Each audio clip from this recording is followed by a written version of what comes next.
Suddenly, he shivered. A single string of fate folded on itself and creating a perfect circle. If he had looked into the wooden knife before it was destroyed, would he have seen the same thing? A tentative hint of understanding appeared in his mind. Somehow, Sonny felt that he would.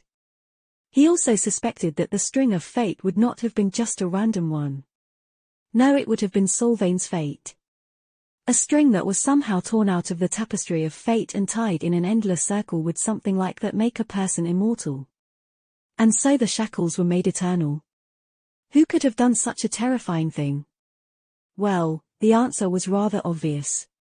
The Lord of Light, Sun God, who had destroyed Hope's kingdom and imprisoned her in the ivory tower, certainly could. After all, he was not only the deity of flame and light, but also of passion, creation, and destruction. Looking at the remains of the wooden knife that were rotting and turning to dust in his hand, Sonny couldn't help but shudder. If he was right, then he was holding a weapon created by a god. And he had used that weapon to kill an immortal created by a god. For the first time since Sonny had learned about the divinities of the dream realm, he suddenly felt really glad that they were dead.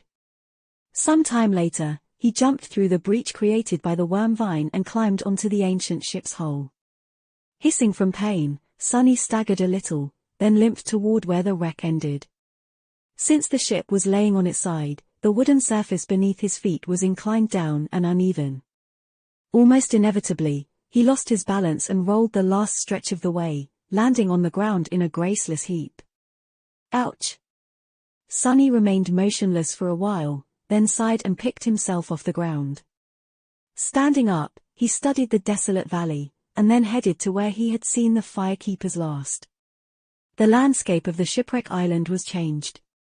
The ground was overturned and scarred by deep trenches, looking like a battlefield of an ancient war. Some of the trenches were empty, some were filled with massive stems of dead vines that protruded from the soil like rotting serpents. The air was filled with dust, ash, and smoke. Using the crawl site as a staff to support his weight, Sonny limped forward and soon found the ring of bonfires. A pale smile appeared on his face. Well, what would you know, they actually survived. Indeed, the firekeepers seemed to be all there. Granted, they looked incredibly exhausted, battered, and injured all over. All of them were covered in blood, dirt, and soot, their armor torn. Some were sitting with tired expressions on their faces, others lay on the ground, with only the movement of their chests betraying that they were alive.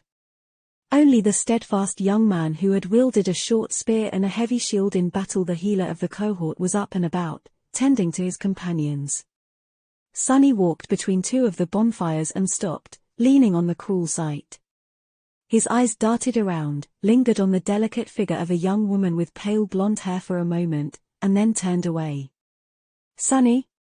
He glanced at Shakti, the artisan girl, who was resting on the ground a few steps away from him. The young woman looked more or less like a corpse. Her armor was almost destroyed, revealing deep lacerations on her tan skin, and her face was dirty and pale from blood loss. What's worse, her right arm was torn away, ending in a bloodied bandage near the elbow. Such a wound was not permanent, since it was dealt to her spirit body and not the actual one, but still quite severe. Nevertheless, there was a wide grin on the artisan's face. Looking him over, she whistled and said, "New armor?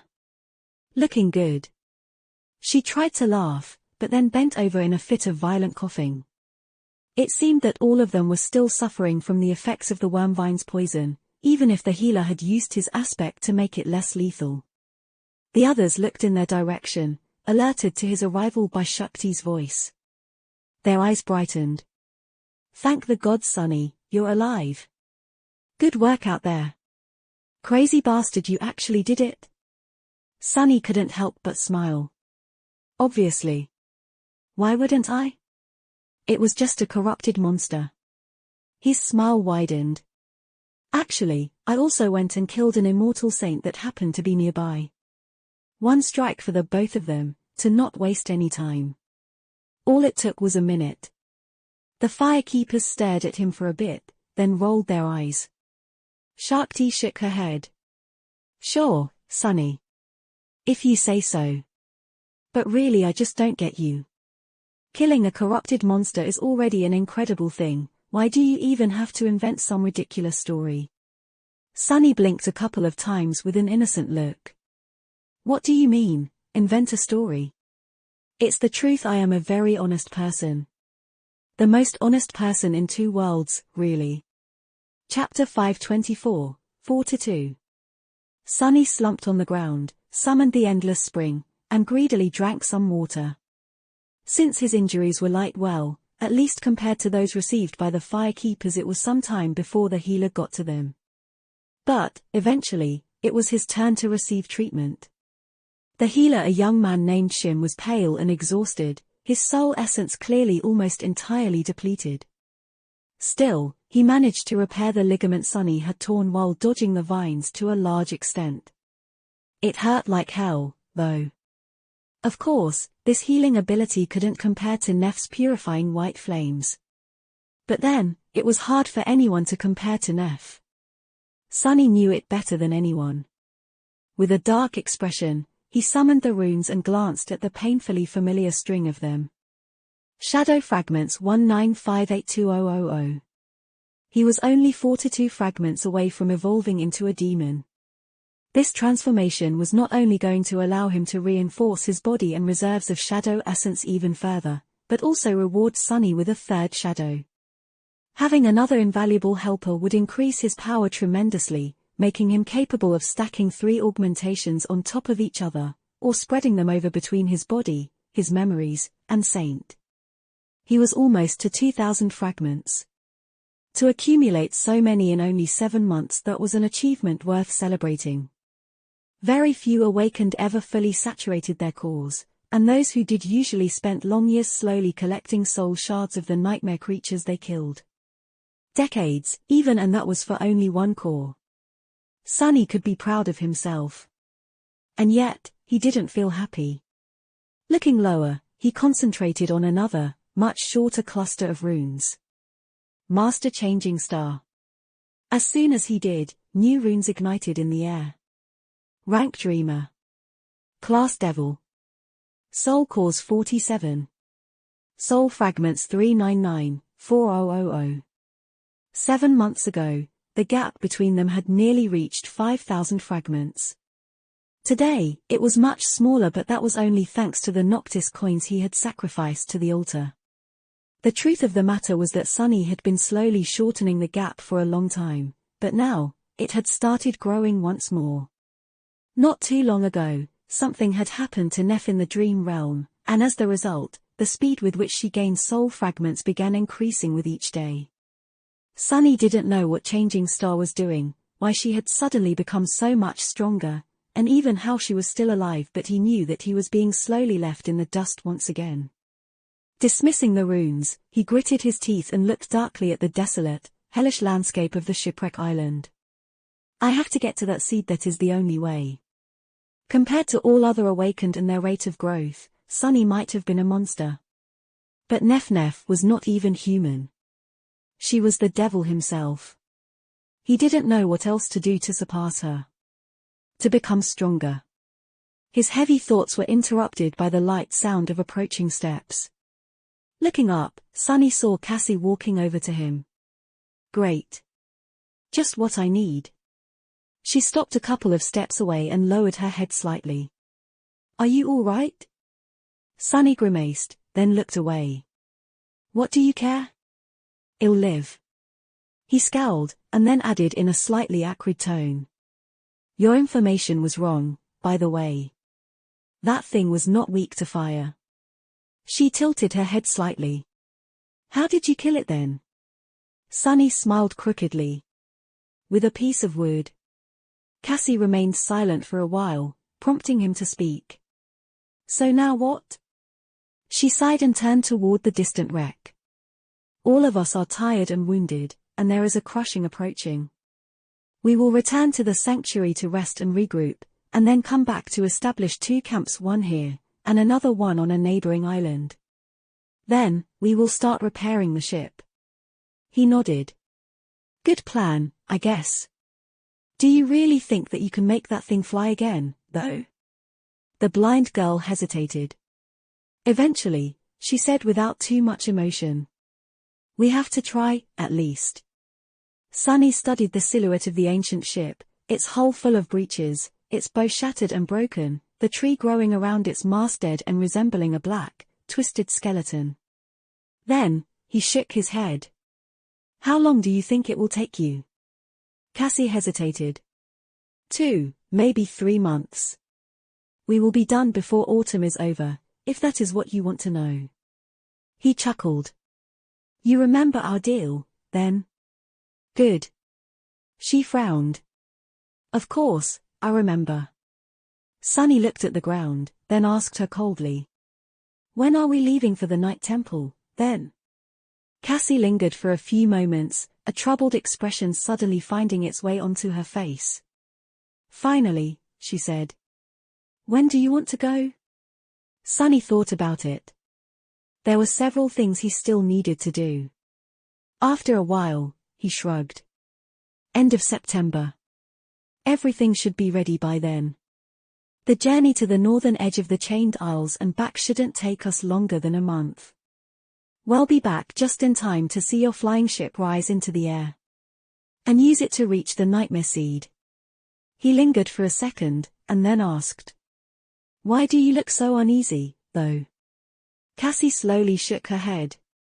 It's nothing. Just, the Night Temple, it's a very strange place. Sunny frowned. What is that supposed to mean? How so? She shivered. I'll explain it to you later. Right now, we need to move. This island is about to enter the ascent phase. Which meant that the crushing was not too far ahead, as well. Sunny sighed, then stood up. He didn't have to limp anymore, at least.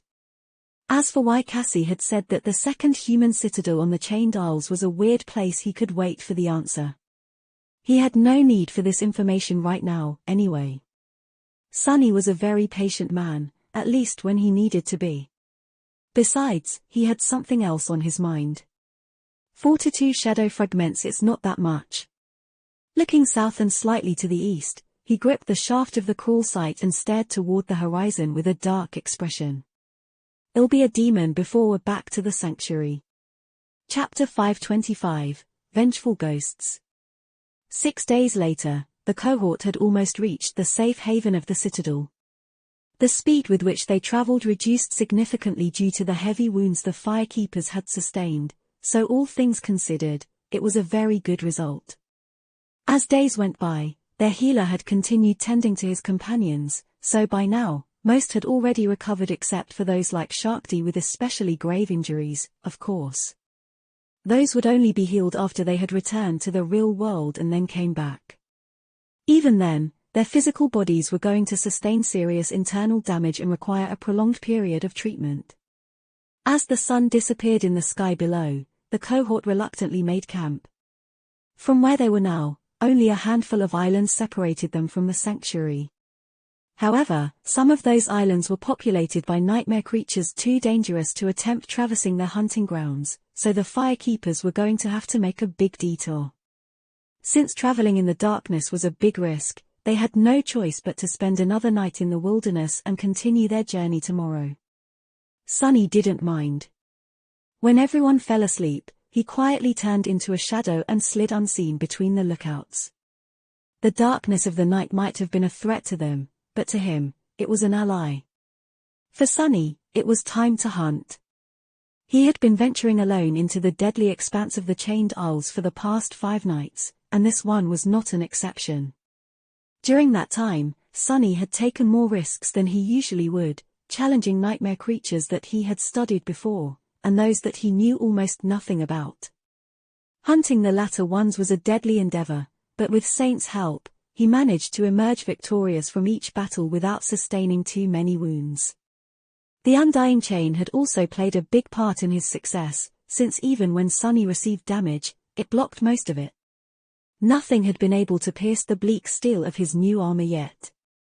Gliding across the heavenly chain, Sunny approached a neighboring island and soared into the sky, then crushed heavily to the ground. The silver blade of the crawl site gleamed, reflecting starlight as it manifested in his hand. Sunny rose to his feet and grunted, then walked forward with a dark expression. The island he'd just reached was descending, but still high enough for him to feel the remnant effects of the crushing. Still, Sunny didn't care. Tonight, nothing was going to stop him. He was just one step away from fully saturating his cause. Sunny walked between tall, jagged stones, approaching a large ruin that stood forlornly near the center of the island.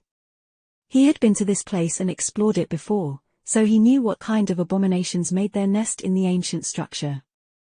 The ruin might have been beautiful once, but now, it was warped and misshapen, its walls full of cracks and on the verge of collapsing. Sunny didn't know what purpose it had once served, and how it was destroyed, but had concluded many months ago that a terrible battle must have taken place inside the ruin once. The clues were in the central hall of the shattered building, where the stones were damaged and looked like melted wax. Its walls had collapsed outward, which told him that whatever force had devastated the structure had come from within, as opposed to from the outside. Regardless of any of that, he had fought the dwellers of the ruin before. There were two types of nightmare creatures inhabiting the island of jagged rocks. The first ones were of the awakened rank, and resembled stone gargoyles. They had lived near the edges of the island, and Sunny had already killed most of them, if not all, during his first months on the Chained Isles. The gargoyles never went near the ruin itself, because there were much more powerful creatures dwelling inside the ancient building. Those were of the fallen rank, and looked like beautiful specters. Beneath their eerie beauty, though, hid an ocean of madness, evil, and bloodlust. The first time Sunny had encountered these wraiths, he barely escaped alive. Luckily, the wraiths only appeared at night. And now that he was much stronger and had the cruel sight, which had the ability to harm incorporeal enemies, this night was going to be their last. Summoning his helmet, Sunny looked at the ruin through the narrow slits of his visor, and walked into the darkness that reigned between the ancient stone walls. "Your shadow grows stronger," Sunny growled, jumping back from the ghostly form of a beautiful young woman he had just pierced with the incandescent blade of his spear. Or rather, she had seemed beautiful before showing her true face, a twisted, terrifying max of inhuman hatred and corruption, ancient madness burning in the dark, bottomless pits of her eyes. Fighting phantoms had turned out to be much harder than he had anticipated, even if the ghost blade enchantment of the cruel sight allowed him to strike them down. Not only because their movements were fast and unpredictable, defying the logic of combat he was familiar with, but also because their attacks seemed to be able to deal soul damage as well.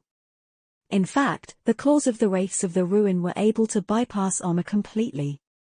The undying chain mitigated some damage due to its higher rank, but not enough to make the battle even remotely easy. Currently, Sunny felt weakened and in the throes of terrible pain, as if he had spent too much time in the vicinity of the broken oath. Curses. This just went to show that one could never feel safe in the dream realm. After receiving a transcendent armor, Sunny had allowed himself to become too complacent. He should have known better than to forget that, no matter how powerful a person was, all it took to die was one mistake. Every power had a flaw, after all. But still, he wasn't going to retreat now. As an ear-piercing scream echoed from the stone walls, growing closer and closer, Sunny gritted his teeth and summoned the runes. Shadow Fragments 199420000. He raised the cruel sight and faced the direction of the eerie shriek with a grim smile. One more to go.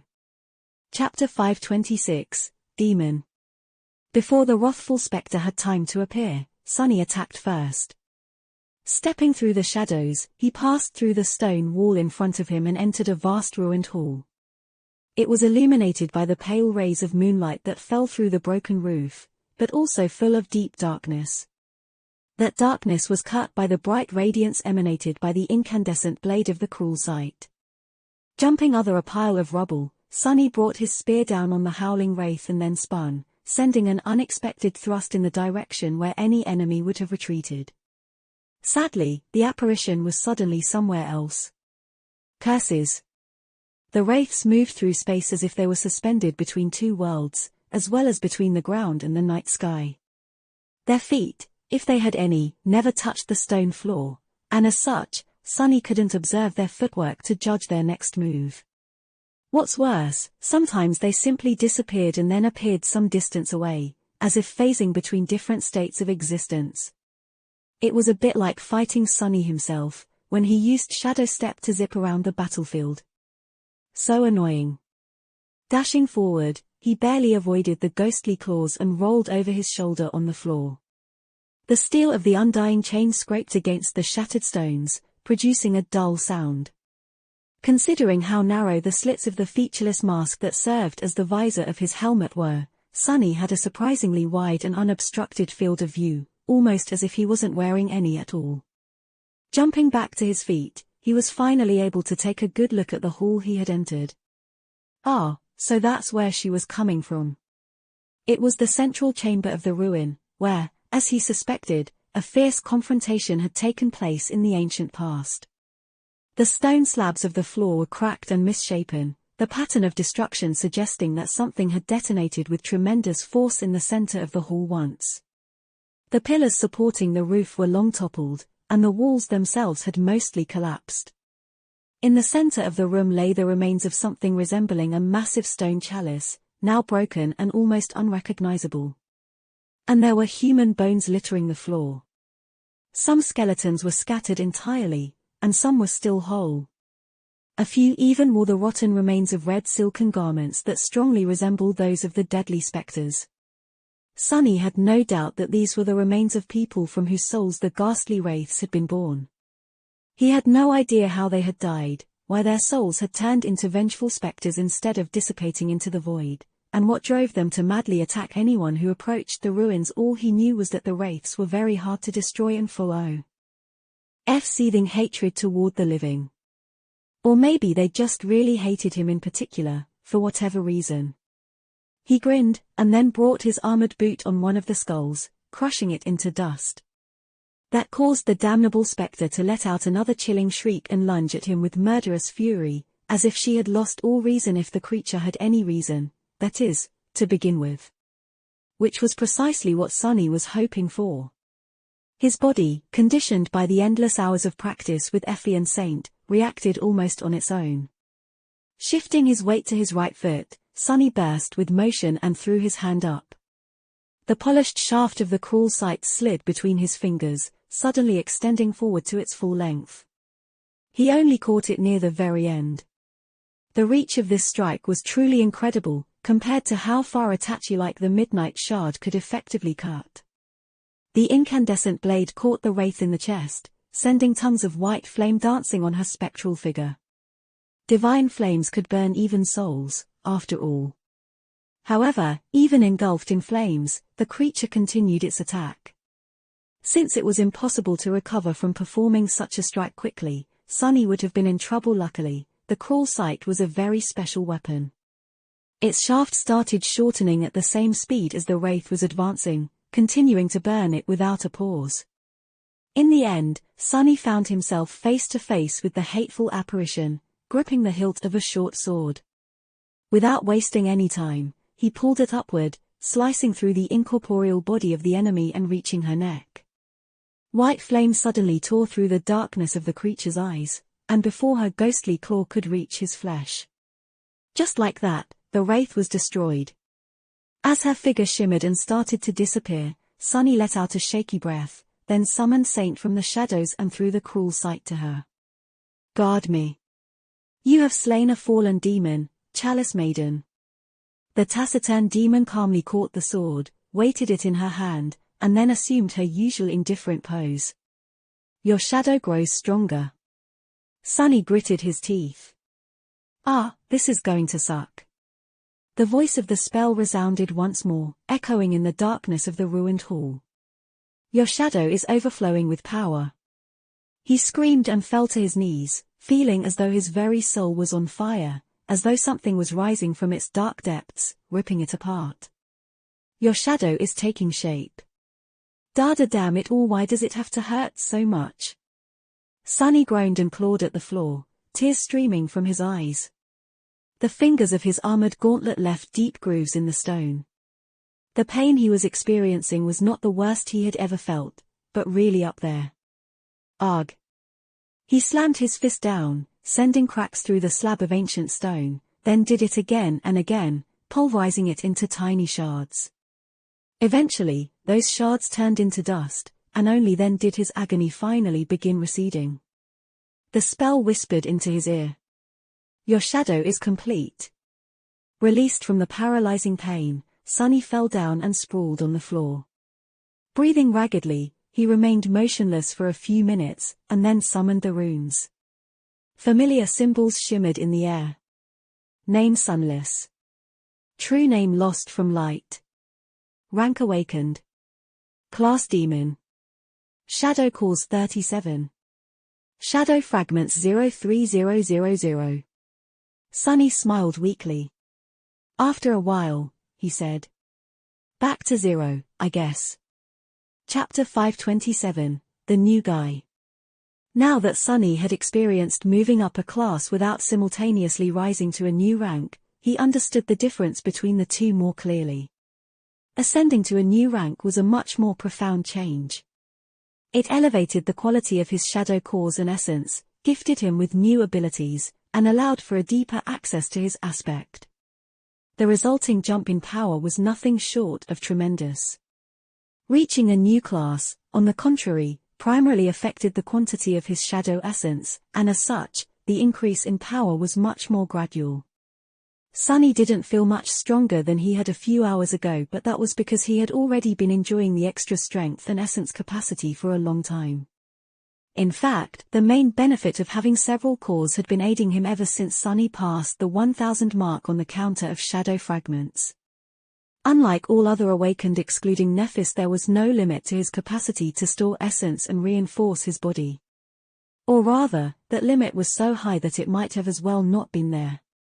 However, that was not to say that Sunny didn't get other, incredibly potent benefits from manifesting a third shadow core.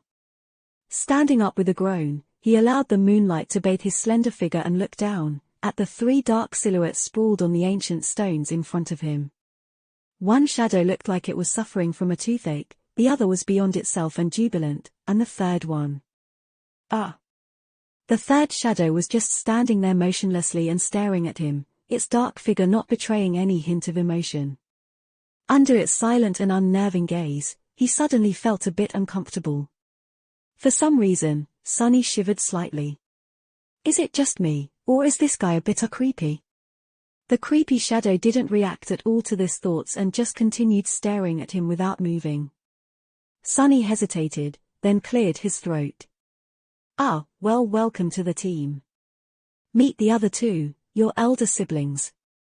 The new shadow lingered for a few moments, and then slowly turned its head to look at his other ones.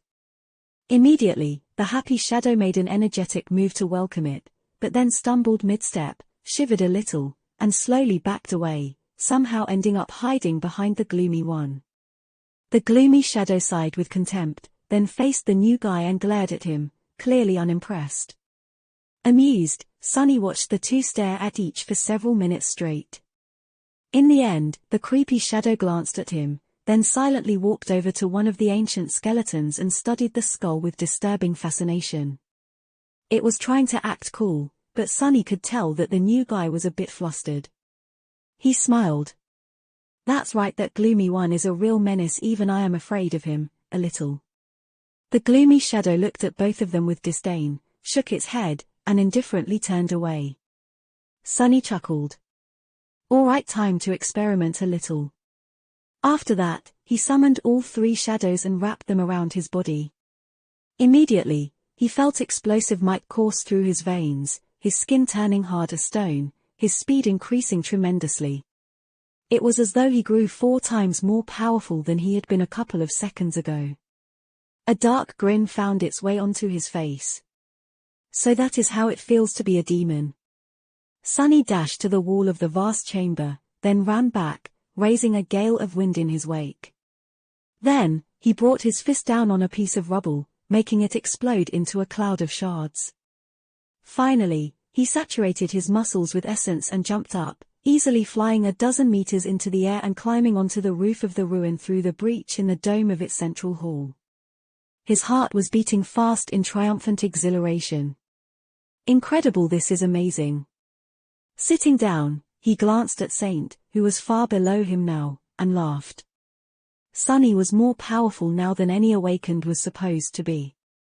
In fact, in terms of pure physical ability, he was much closer to masters, perhaps even at the same level as those of them who had just reached their rank and had no time to reinforce their cause yet. That was not to say that he had a good chance of prevailing in a fight against an ascended. Physical ability was not what made them so deadly, after all. Remembering the ease with which Master Jet had severed the arm of a fallen tyrant, Sunny sighed wistfully.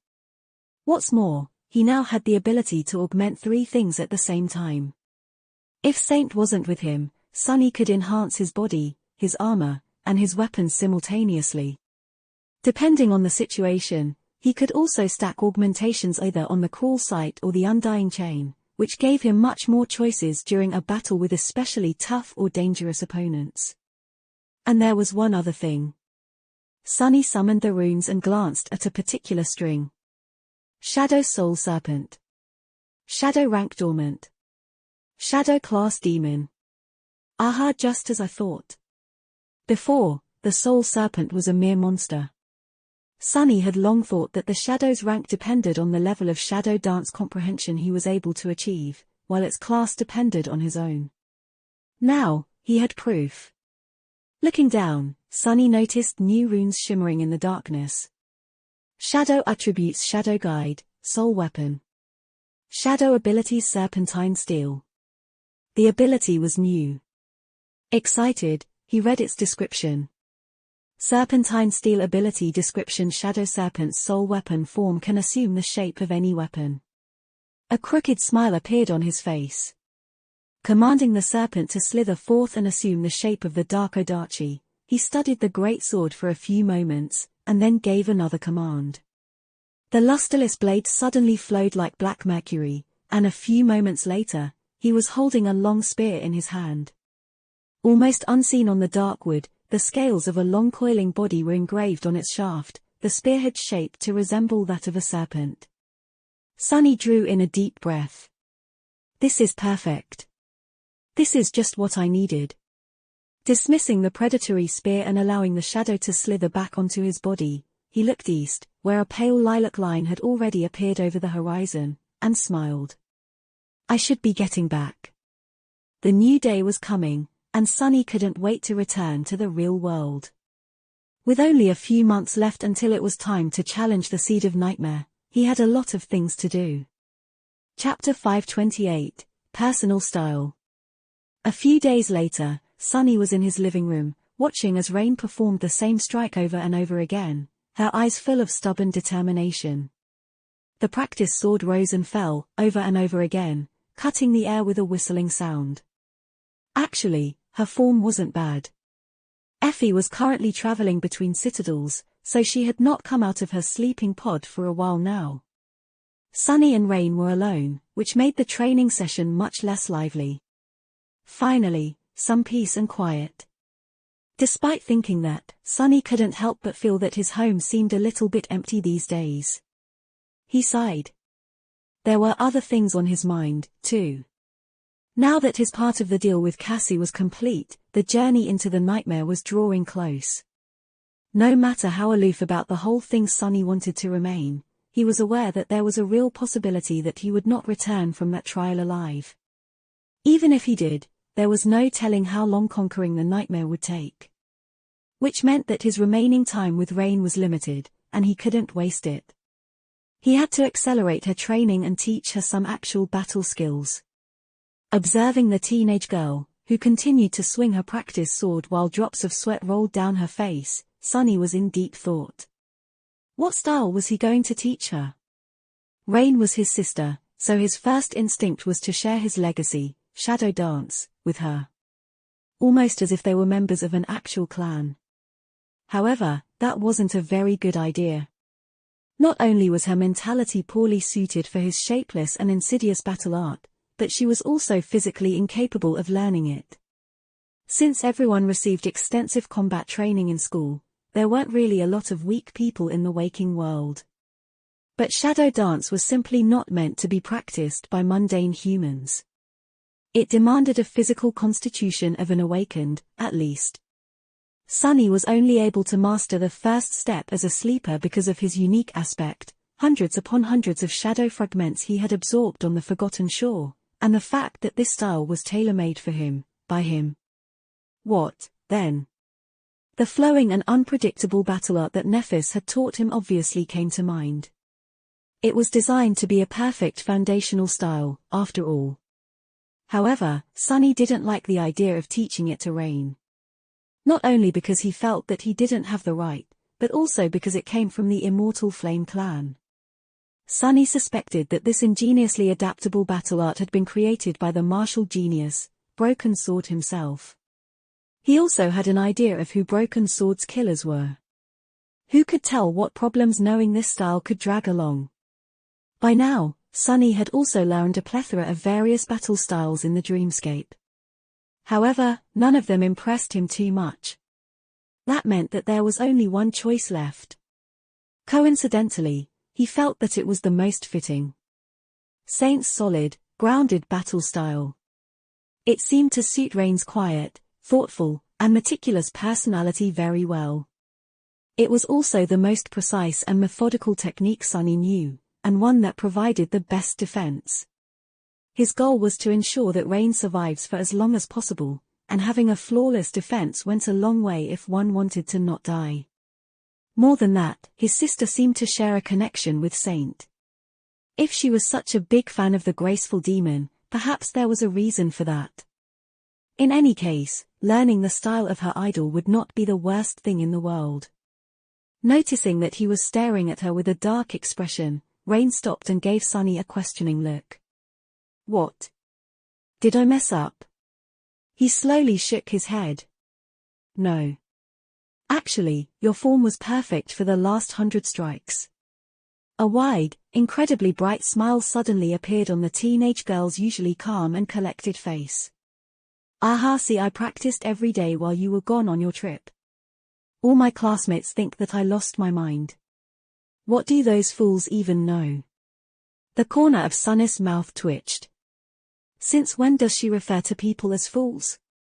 She was such a polite girl before meeting me. Rain blinked a couple of times, then asked. But if I was doing it right, why were you staring at me with that curses and damnation expression of yours? A what now? I don't have a. Sunny cleared his throat. That I think that you're ready to learn more than one strike. Rain beamed. Yes, finally. She looked around the living room, and then said. So, are you going to show me some real battle techniques? Effie said that you are decent with the sword. At least I think that was what she meant. Are you? Sunny hesitated, then shrugged and stood up. Yeah. I do know my way around a sword. Let me just actually, this place is too cramped. Follow me. Turning around, he went toward the hallway and pressed on a certain wall panel, which then moved aside, revealing the doors of an elevator. Rain stared at all that with a funny expression. You have a secret door in your house? Sunny smiled. Sure. Actually, I have two. One for the stairs, and one for the elevator. The girl thought for a second, and then gave him an understanding nod. Ah. You have an underground shelter. That's smart. We don't have one in our home, since building it is very expensive. He gave her a strange look. Aren't your parents rich? Rain laughed. For a wildly successful young entrepreneur, you don't know a lot about money, do you, Sunny? Sure, our family is not poor. But there's rich and then there's rich. And we're not that kind of rich. Sunny tilted his head, trying to make sense of what he had just heard. What the hell is that nonsense? Rich is rich, isn't it? He frowned. I know lots about money, kid. I know to make it, and how to spend it. What else is there to know? Rain stared at him for a few moments, and then silently shook her head. Together, they entered the elevator and descended into the underground dojo. Chapter 529, Secret Lair. The dojo was rather large and submerged in absolute darkness. Sunny gave the home a command, and immediately, bright light chased the darkness away, revealing the floor, walls, and ceiling that were covered by heavy plates of armored ceramic alloy. Some of the plates already had cracks in them, which Sunny was painfully aware of after all. Those cracks had appeared as the result of Saint repeatedly slamming him against the floor. Simply looking at them made Sunny ache all over. I'm going to have to replace a few soon. He exited the elevator and walked over to a stand where various practice weapons were kept. These weapons were made out of reinforced synthetic materials to withstand the intensity of awakened training, and had cost him a fortune. Sadly, Sunny had never even touched them, since training with the real deal was far more effective. Behind him, Rain walked into the dojo and looked around with curiosity.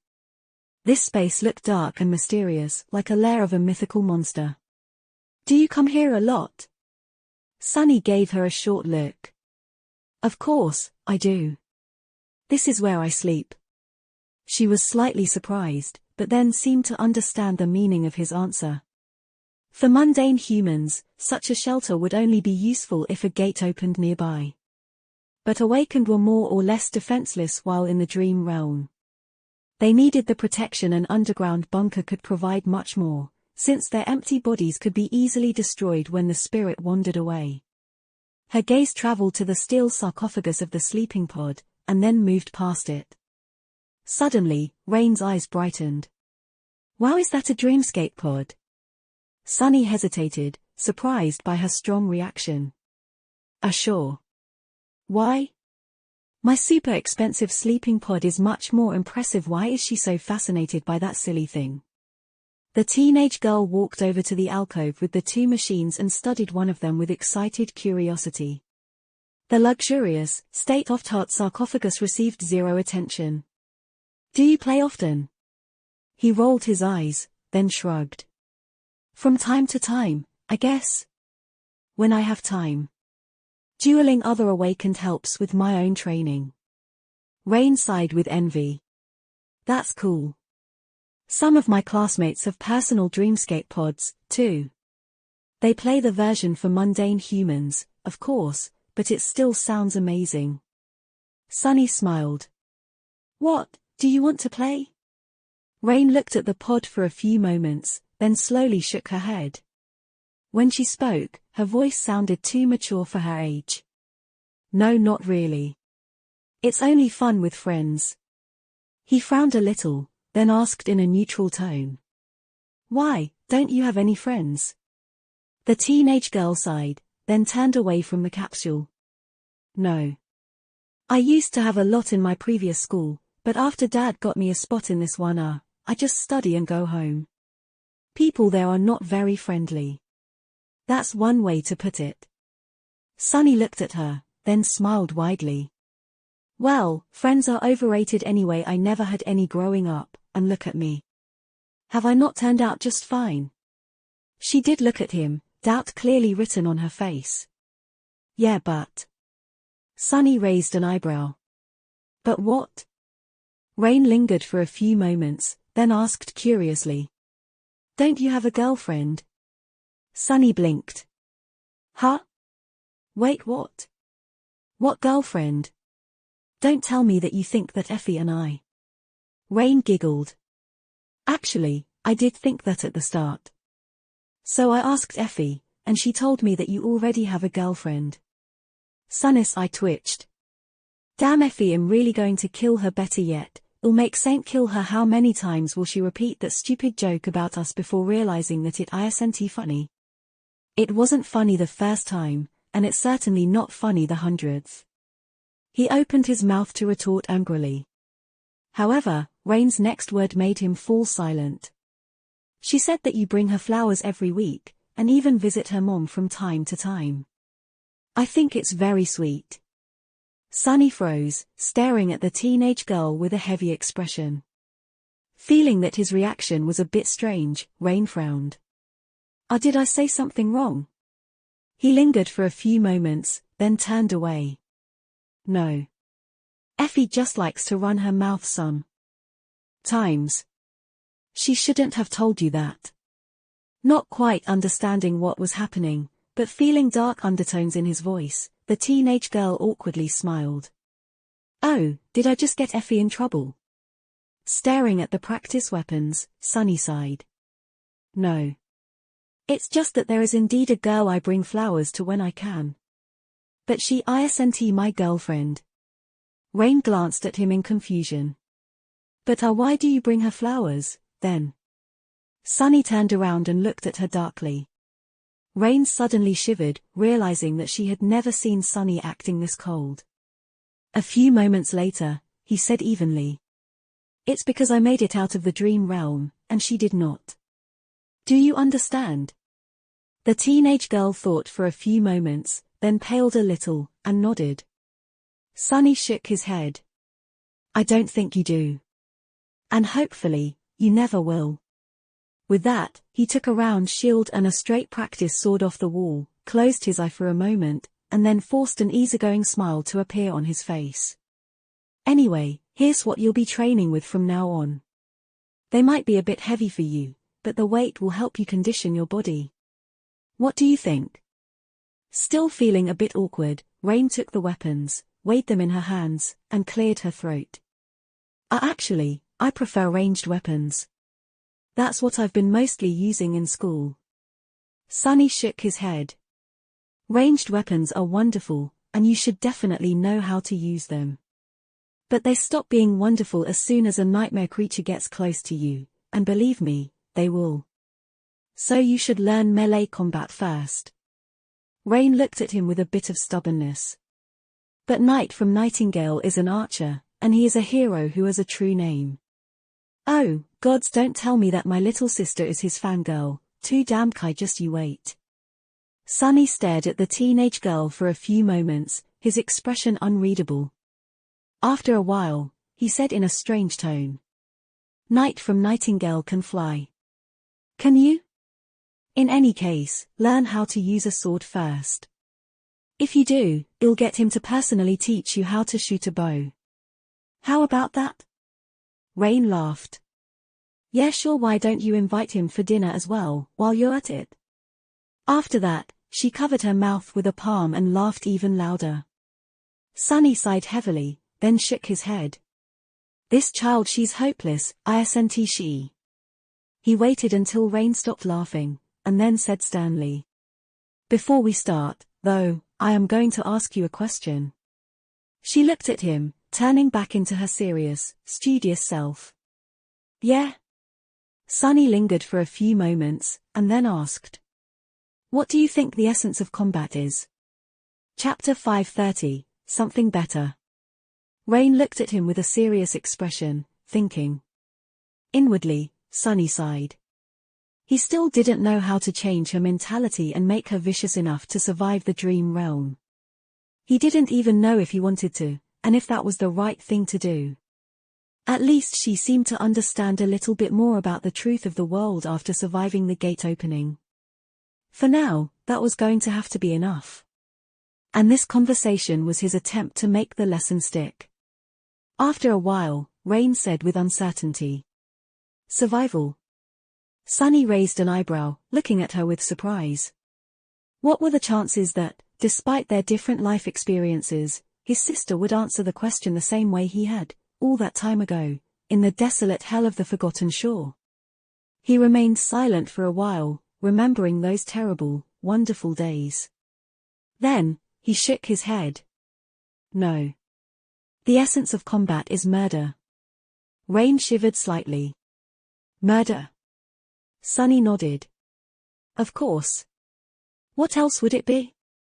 You have to kill your enemy, or die. Either way, someone ends up murdered, and someone ends up as the murderer. So, the purpose of combat training is to make sure that you're the murderer. It is really that simple. He paused, and then added. Survival is important, of course, but that can't be your primary goal. Such a goal is a terrible one to have. Even in life, it is not enough. You have to survive to continue living, but if you only live to survive, then what is even the point? More than that, if you don't strive for something bigger, something better, then you will only ever do what is required and nothing else. Which will make you weaker than those who want and dare to do more, and that weakness will cost you your life. His voice trailed off, and Sunny suddenly fell silent. Rain looked at him in confusion. Sunny? He blinked a couple of times. Yeah. Sorry. So. Well, what do you know? I guess it's true what they say, the best way to learn is to teach. While trying to impart some wisdom, little as he had, on his attentive student, Sunny had accidentally stumbled on a truth about his own desperate desire to grow stronger. Everything Sunny had told Rain could be applied to himself. He had long ago abandoned his singular desire to survive at all cost, and now wanted much more. But was his desire to live free and with dignity really comparable to Neff's passionate, immolating obsession? Would he really be able to surpass her while being driven by such a mundane goal? That gave Sunny a lot to think about. He glanced at Rain, and then continued. Mastery of combat can be divided into two aspects. Mastery of the body, and mastery of the mind. Your body can be trained through exercise, but your mind is much more tricky. If you can understand the true essence of combat, however truly grasp it with your very core, then you will have enough clarity to master the mind. Sunny spent some time explaining the fundamental laws of combat, at least to the extent that he himself understood them, to Rain. In the end, he wasn't sure that she really grasped the knowledge he wanted to share with her, but it was at least a start. Thinking back to his own tumultuous education, Sunny couldn't really blame her. It was hard, or maybe even impossible, to really understand battle without experiencing it. He had met Nephis after surviving the first nightmare and several days of fighting for his life on the Forgotten Shore. Even then, it had taken being nearly killed by a Carapace Centurion for him to reach the state of clarity. There were no Carapace Centurions around, and Sunny certainly wasn't going to run her through with a sword. So, for now, this was going to have to do. After the verbal lesson, Sunny showed Rain a few basic stances and katas of Saint style, and watched her struggle to replicate them. The progress was slow, but she was really a talented kid. For now, what held her back the most was her weak body. But that was okay. One couldn't expect a teenage girl to be as strong as an awakened. Her body could be trained, of course. Rain was never going to be as strong and resilient as a burly, able-bodied man.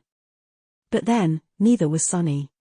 Due to his low stature and lean build, he couldn't compete with people like Castor or Master Roan in terms of physical might.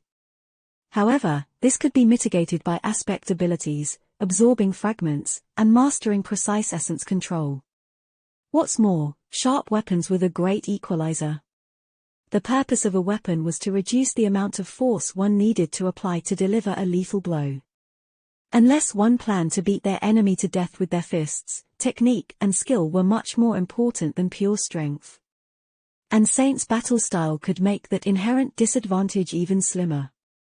After a while, Sunny judged that Rain had enough. The girl seemed to be sufficiently exhausted, and pushing further would not do her any good. He gestured for her to stop and placed the practice weapons back on the stand, then summoned the endless spring and offered it to the tired girl. Rain was breathing heavily, her pale face glistening with sweat. Noticing the beautiful glass bottle, she smiled with excitement. Wow, is that a memory? Sunny tilted his head a little. Sure, why are you asking? The girl grabbed the endless spring and studied it from all sides, then cautiously took a few sips. You don't get it, I've never seen a real memory up close before. It feels so real. He stared at her in bewilderment. It is real. What are you talking about? Rain glanced at him with scorn, drank the water greedily, and then handed the endless spring back with a bit of reluctance. Did you get it after defeating some terrible monster? Or bought it? Sunny frowned, hesitated for a moment, and then said darkly. It was a gift, actually. She blinked a couple of times. Oh. From that friend of yours? He grimaced. no. Not from a friend. Then, Sunny dismissed the endless spring and headed toward the elevator. Anyway, it's time for you to go. Otherwise, your parents might think that I have kidnapped you. Oh. He thought for a bit before saying. I have some ice cream in the fridge. We can eat it before you go. If you want. Unless Effie had already devoured everything, of course. Rain giggled, then followed him with a very pleased expression. Before entering the elevator, she threw one last glance at the Dreamscape pod, and then suddenly asked. By the way, the Dream Tournament is in a few days. Are you participating? Sunny scoffed and pressed the button, sending the elevator up. Do I look like I have time to play with kids in a playground? I have real things to do, you know. Rain glanced at him, and sighed. Yeah, I get it. What a pity, though. I hear that the main prize this year are especially amazing. You wouldn't be able to win it, of course, but there are many smaller rewards. Sunny's expression subtly changed. As the doors opened, he looked at Rain, remained silent for a moment, and then asked in a very, very disinterested voice. Oh, really? There are prizes? Ha, how curious. What kind of prizes are we talking about, exactly? Chapter 531, Dream Tournament. Some time later, Sunny saw Rain out, watched as she walked away, and then calmly closed the door. As soon as she did, however, his placid expression evaporated. What the hell, how come I didn't know about this? Hastily taking out his communicator, he accessed the network and searched for information about the Dream Tournament. A few minutes later, he sat down on a chair, a little stunned. What is this insanity? Sunny knew, of course, that Dreamscape duels were a popular form of entertainment both among the awakened, who participated in them, and among the mundane humans, who followed their favorite duelists and created boisterous fan clubs. However, he had no idea that even the great clans paid attention to the illusory game. Apparently, the creator of the Dreamscape held a big tournament each year, and each year, one of the great clans, either Valor, Song, or Knight, sponsored the prize pool. Participants who managed to achieve good results were able to receive cash prizes, memories, and even echoes. The rewards for the finalists were especially generous, and came directly from the great clan's armory. They were also of the ascended rank. Sunny trembled, his eyes burning with avarice. No, think about it rationally. The great clans were obviously after a straightforward goal: keep an eye on the rising talents among the unaffiliated awakened. But did it matter? Sunny had already failed to keep his fake persona under the radar. Anyone who paid attention to Dreamscape had at least heard about Mongraal. What was there to even think about? Free goodies, that's what it is. Completely forgetting about his previous disdain for the tournament, Sunny got completely absorbed by the prospect of receiving memories free of charge. He was almost drooling. And if free memories weren't enough, there was another reason for why this tournament now seemed very alluring to him. For the past months, Sunny had participated in hundreds of duels in various arenas. His goal was to absorb as many styles as possible, to reinforce the foundation of Shadow Dance and make it more efficient. This way, he hoped to achieve the next level of mastery over his elusive battle art. Not all battle styles were made the same. Some were simple and straightforward, while others were complex and unique. The more unique a style was, the harder it was for Sunny to gain insight into its principles. It was not like he had a magical ability to peer into the very essence of a style. This ability of his was more or less mundane, based on his own talent, mastery, and sensitivity to shadows. So, he had been working diligently to create a sizable library of simpler styles, which would in turn improve his capacity to discern the patterns of more complicated ones with sufficient speed. After all styles were constructed out of the same basic elements. The more basic patterns he knew, the easier it was to understand various styles on the fly. However, the quality of his opponents in the Dreamscape arenas was not that high for obvious reasons. True talents had better things to do than play games. Most of them also belonged to legacy clans, who lived by a different set of rules. In the world of legacies, strength and talent were not something to boast about. Renown only served to make the enemy aware of your weaknesses. In that regard, hidden tigers of the legacy clans were very much like Sunny, remaining in the shadows until it was time to deliver a lethal strike. That was why his progress had stalled lately. These days, the only worthy opponents he could find were a few rare eccentrics and a rare gem here and there, not nearly enough to satiate Mongrel's hunger for a variety of distinct battle styles. What's more, at the highest levels of awakened battle skill, styles were not only about physical movements and mindset anymore. They weaved unique patterns of essence control into the technique, too, which Sunny couldn't perceive and was only able to infer from indirect clues. Sadly, he wasn't exposed to a lot of opponents practicing such styles in the arenas. The tournament was going to change that, however. With the valuable prizes added into the mix, people who would usually not waste time in the dreamscape were bound to show up, lured by the scent of rare memories and echoes. Even people from lesser legacy clans would, without a doubt, be tempted to participate. A powerful ascended weapon or armor could change their lives, too. So, Sunny could kill two birds with one stone. Compete for these prizes and enrich his library of styles at the same time. Forget it, I'd be a fool to miss this chance. Even knowing what a headache it would be to bring even more exposure to Mongrel, Sunny couldn't let such an opportunity go. Plus, he had some free time while Effie and Kai were traveling to the Chained Isles. Scrolling through the feed, he started reading everything he could find about the upcoming tournament.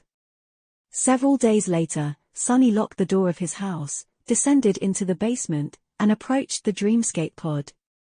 As soon as he entered the fake black void, the familiar pleasant voice greeted him. "Welcome back to the Dreamscape, Challenger Mongrel." Sunny didn't pay attention to it and briefly looked at his status. Mongrel. Victories 813. Defeats 0. With a quiet sneer, he turned to several images floating in the boundless darkness in front of him.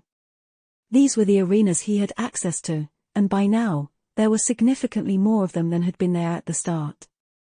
Today, however, the list looked different. The images of the arenas were pushed to the sides, and a new one appeared in the very middle. It was completely white, with a golden shape of an olive wreath depicted beneath two shining words. Dream Tournament. Sunny lingered for a moment, summoned the mantle of the underworld and Weaver's mask, and then stepped toward the image. Chapter 532, Ancient Forest. The golden wreath disappeared, and Sunny found himself facing two new images. On one, a knight in a suit of polished armor was depicted holding a blooded sword. On the other, a warrior in an archaic armor was shown standing back to back with the knight, a slender huntress drawing her bow behind them. The pleasant voice announced, "Challenger, select your dream." Several words appeared above the images. Dream of glory, dream of camaraderie. What's with the bells and whistles? Sunny rolled his eyes. The choice was very simple. One image was going to send him into the individual competition, while the other was meant for cohorts. The Dream Tournament was basically two separate tournaments happening at the same time. This way, those awakened who didn't have combat aspects could also participate and earn rewards. It was a good system. Sunny had no intention of searching for a cohort, so he simply chose the image of the lonely knight and closed his eyes. Unlike the usual Dreamscape duels, the tournament included various battle modes. They were also broadcasted and happened at a schedule, so he had to wait for the first qualifier round to start. Standing in the darkness, Sunny couldn't help but feel a little excited. Challenger, draw your weapon and prepare. Only the best will survive. A bright light suddenly shone from above, and he found himself in the middle of a lush forest. All around him, ancient trees swayed lightly, their leaves rustling in the gentle wind. Some distance away, a tranquil lake glistened in the sunlight, and from its clear waters, a breathtakingly beautiful castle rose into the sky. The castle was built out of grey stone and was as large as a city, its ancient walls scarred by 1,000 sieges that it had withstood. Still, those scars could not diminish the ethereal beauty of the great fortress. The arena was vast, and encompassed all of the forest.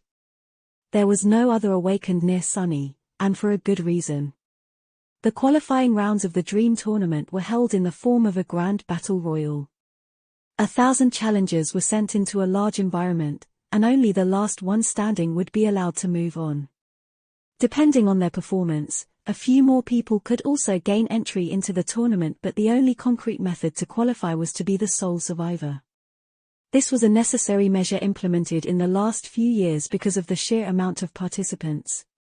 Arranging and broadcasting so many individual duels was not very practical or profitable, especially considering that most of these awakened were not very skilled. The Battle Royal was meant to weed out the weak and create an exciting show for the viewers. Sunny knew this, of course, because he had done some research in the past couple of days.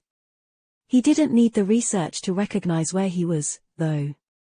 Wow, it's even more beautiful in real life. Who didn't know Bastion? This year, Clan Vela sponsored the tournament, so the arena was designed to resemble the seat of their power, Great Bastion, one of the 3 most populous human citadels in the Dream Realm. Sunny had never been to the ancient castle, but its image was ubiquitous in popular culture. He recognized it instantly. So this must be the Lake of Bones, then. And all around him was the ancient, cursed forest that Anvil of Vela had destroyed. These days, of course, the landscape surrounding Bastion was very different. Instead of a lush forest, it was surrounded by a sea of ash and charred remains of the dreaded Titan, with human forts built here and there to repel powerful nightmare creatures from wandering close to the citadel. But thanks to the dreamscape, Sunny got to enjoy the way this place had looked before, vibrant and pristine. The only difference was that there was no harrowing darkness hiding behind the veil of false tranquility. Ah! How nice! Compared to the Chained Isles, it was a nice change of pace. Just as he thought that, the voice of the dreamscape suddenly announced. Challenger Mongrel 19 was eliminated. Sunny tilted his head. Well, that was fast. Also, what's up with that alias? Shaking his head, he commanded the Soul Serpent to assume the form of the Odachi and calmly headed deeper into the forest. It was time to start hunting. On the official broadcast channel, the image of an eliminated player was shown briefly. Then, a rather light-hearted voice spoke. What a kill just a few seconds after the start, and we already have a casualty. Let's all wish Mongrel 19 better luck next year. An avatar of an exquisitely handsome young man appeared in the corner of the broadcast. Glancing at the camera with a bright smile, he continued. And so, the 5th annual Dream Tournament has begun. Yes, it's me, Cyclus. Your favorite commentator and nightmare creature expert. Hold the applause, hee hee. Guys, I have a big surprise for you. Guess who decided to join me in the commentator booth today? The young man paused, and then gestured to the other side of the screen, where an older man with sharp features, deep eyes, and a short beard appeared. That's right, you're not hallucinating, it's Dimmy, the great lawmaster and former Dream Champion. Give him a warm welcome. As a deluge of messages flooded the chat, the older man smiled. Hey, everyone. Cyclus, meanwhile, spoke again. We have a couple of minutes before the real action starts, since challengers need some time to find each other in this beautiful arena. So, while we wait, I have a couple of questions for Dimmy. He glanced at the broadcast, which switched between various awakened traveling through the forest. Some of them were well equipped and looked skilled, while others less so. First of all, this year we had a record number of fighters signing up for the tournament. What are your thoughts on that as a veteran Dreamscape duelist, Dimmy? The older man smiled. It's nice to see more awakened taking up the illusory sword. Some of them might even know how to use one, of course. I have to give a lot of credit to the generosity of the great Clan Vela. They have really outdone themselves with the prizes this year. No, I am not salty. Not at all. Cyclus laughed, and then threw a mischievous glance at his colleague. Alright, then I'll ask you the question that I am sure is on everyone's mind. As an expert, who do you think will win the tournament and why is it Mongraal? Chapter 533, Battle Royal.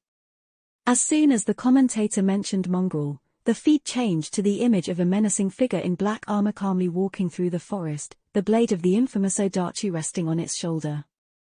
The lightless pits of the demonic mask's eyes stared directly into the camera, as if there was nothing but darkness beneath it.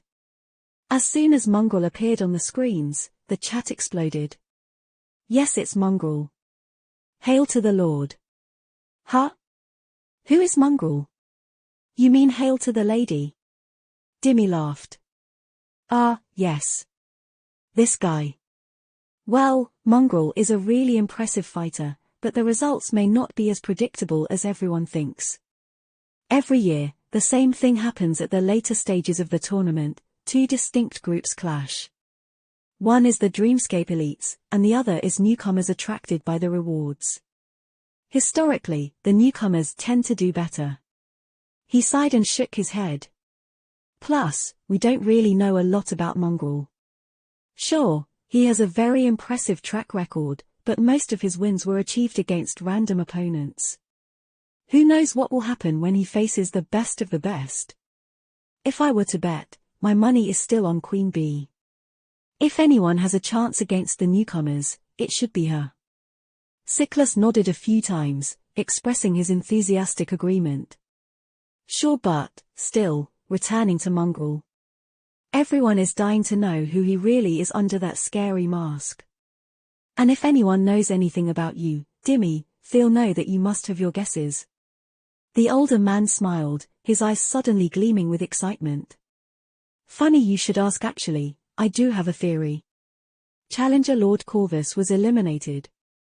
Challenger Fry was eliminated. Challenger Irax was eliminated.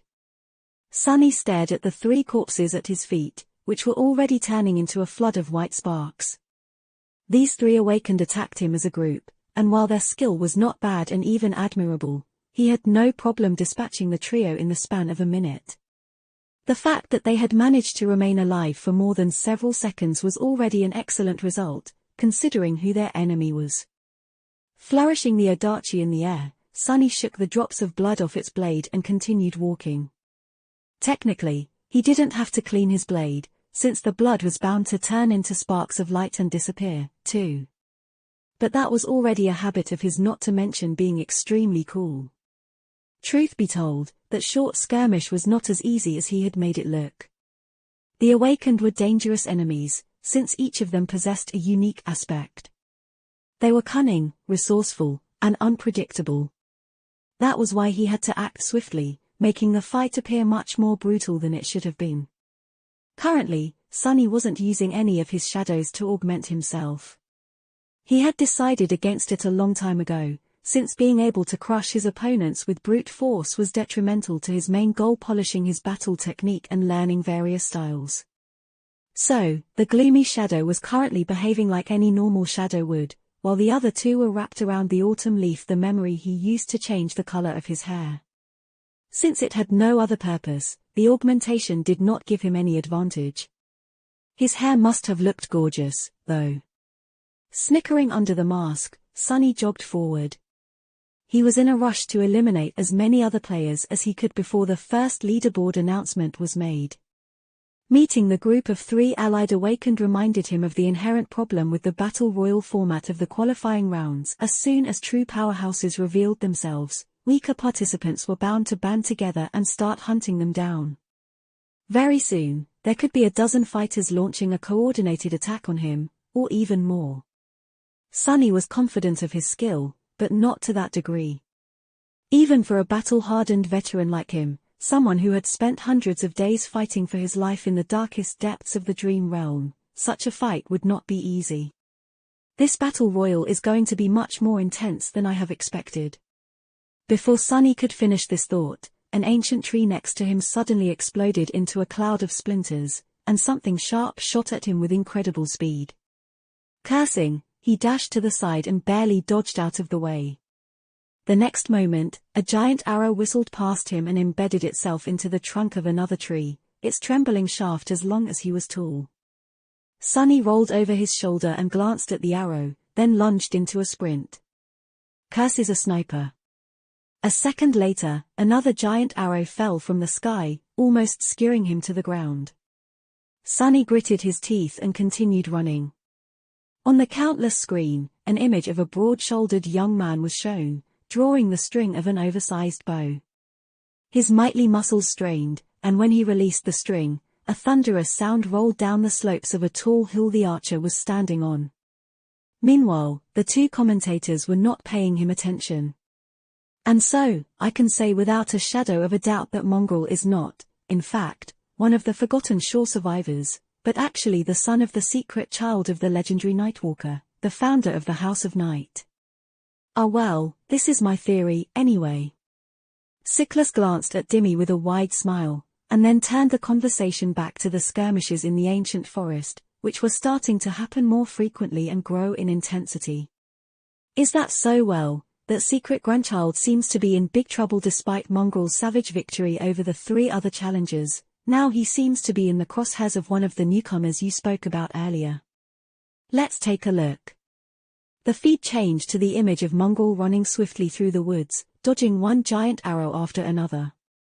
His movements seemed steady and precise, as though he had a second pair of eyes at the back of his head. Siklus glanced at the indifferent black mask and involuntarily shivered. Wow, look at that, what a commendable feat. To maintain calm and composure in such a tricky situation, it is almost as if Mongrel is not afraid of anything, not even being bombarded by a rain of enchanted arrows, each of them powerful enough to pierce a fallen monster through. Truly, that man has nerves of steel. I wonder what he is thinking about right now. What the hell? How is this fair? Crap, this is bad, this is so bad, I don't want to die so soon. What the spell am I even supposed to do? Panicking and sweating under the mask, Sonny dodged one arrow after another and cursed non-stop. He had no idea who was shooting him, how they were able to aim through the thick canopy of the ancient trees, and where they were. All he could do was run, dodge, and pray to the dead gods that he survives this devastating barrage. Luckily, a few moments later, he noticed a rock outcropping not too far away, with a deep ravine hiding behind it.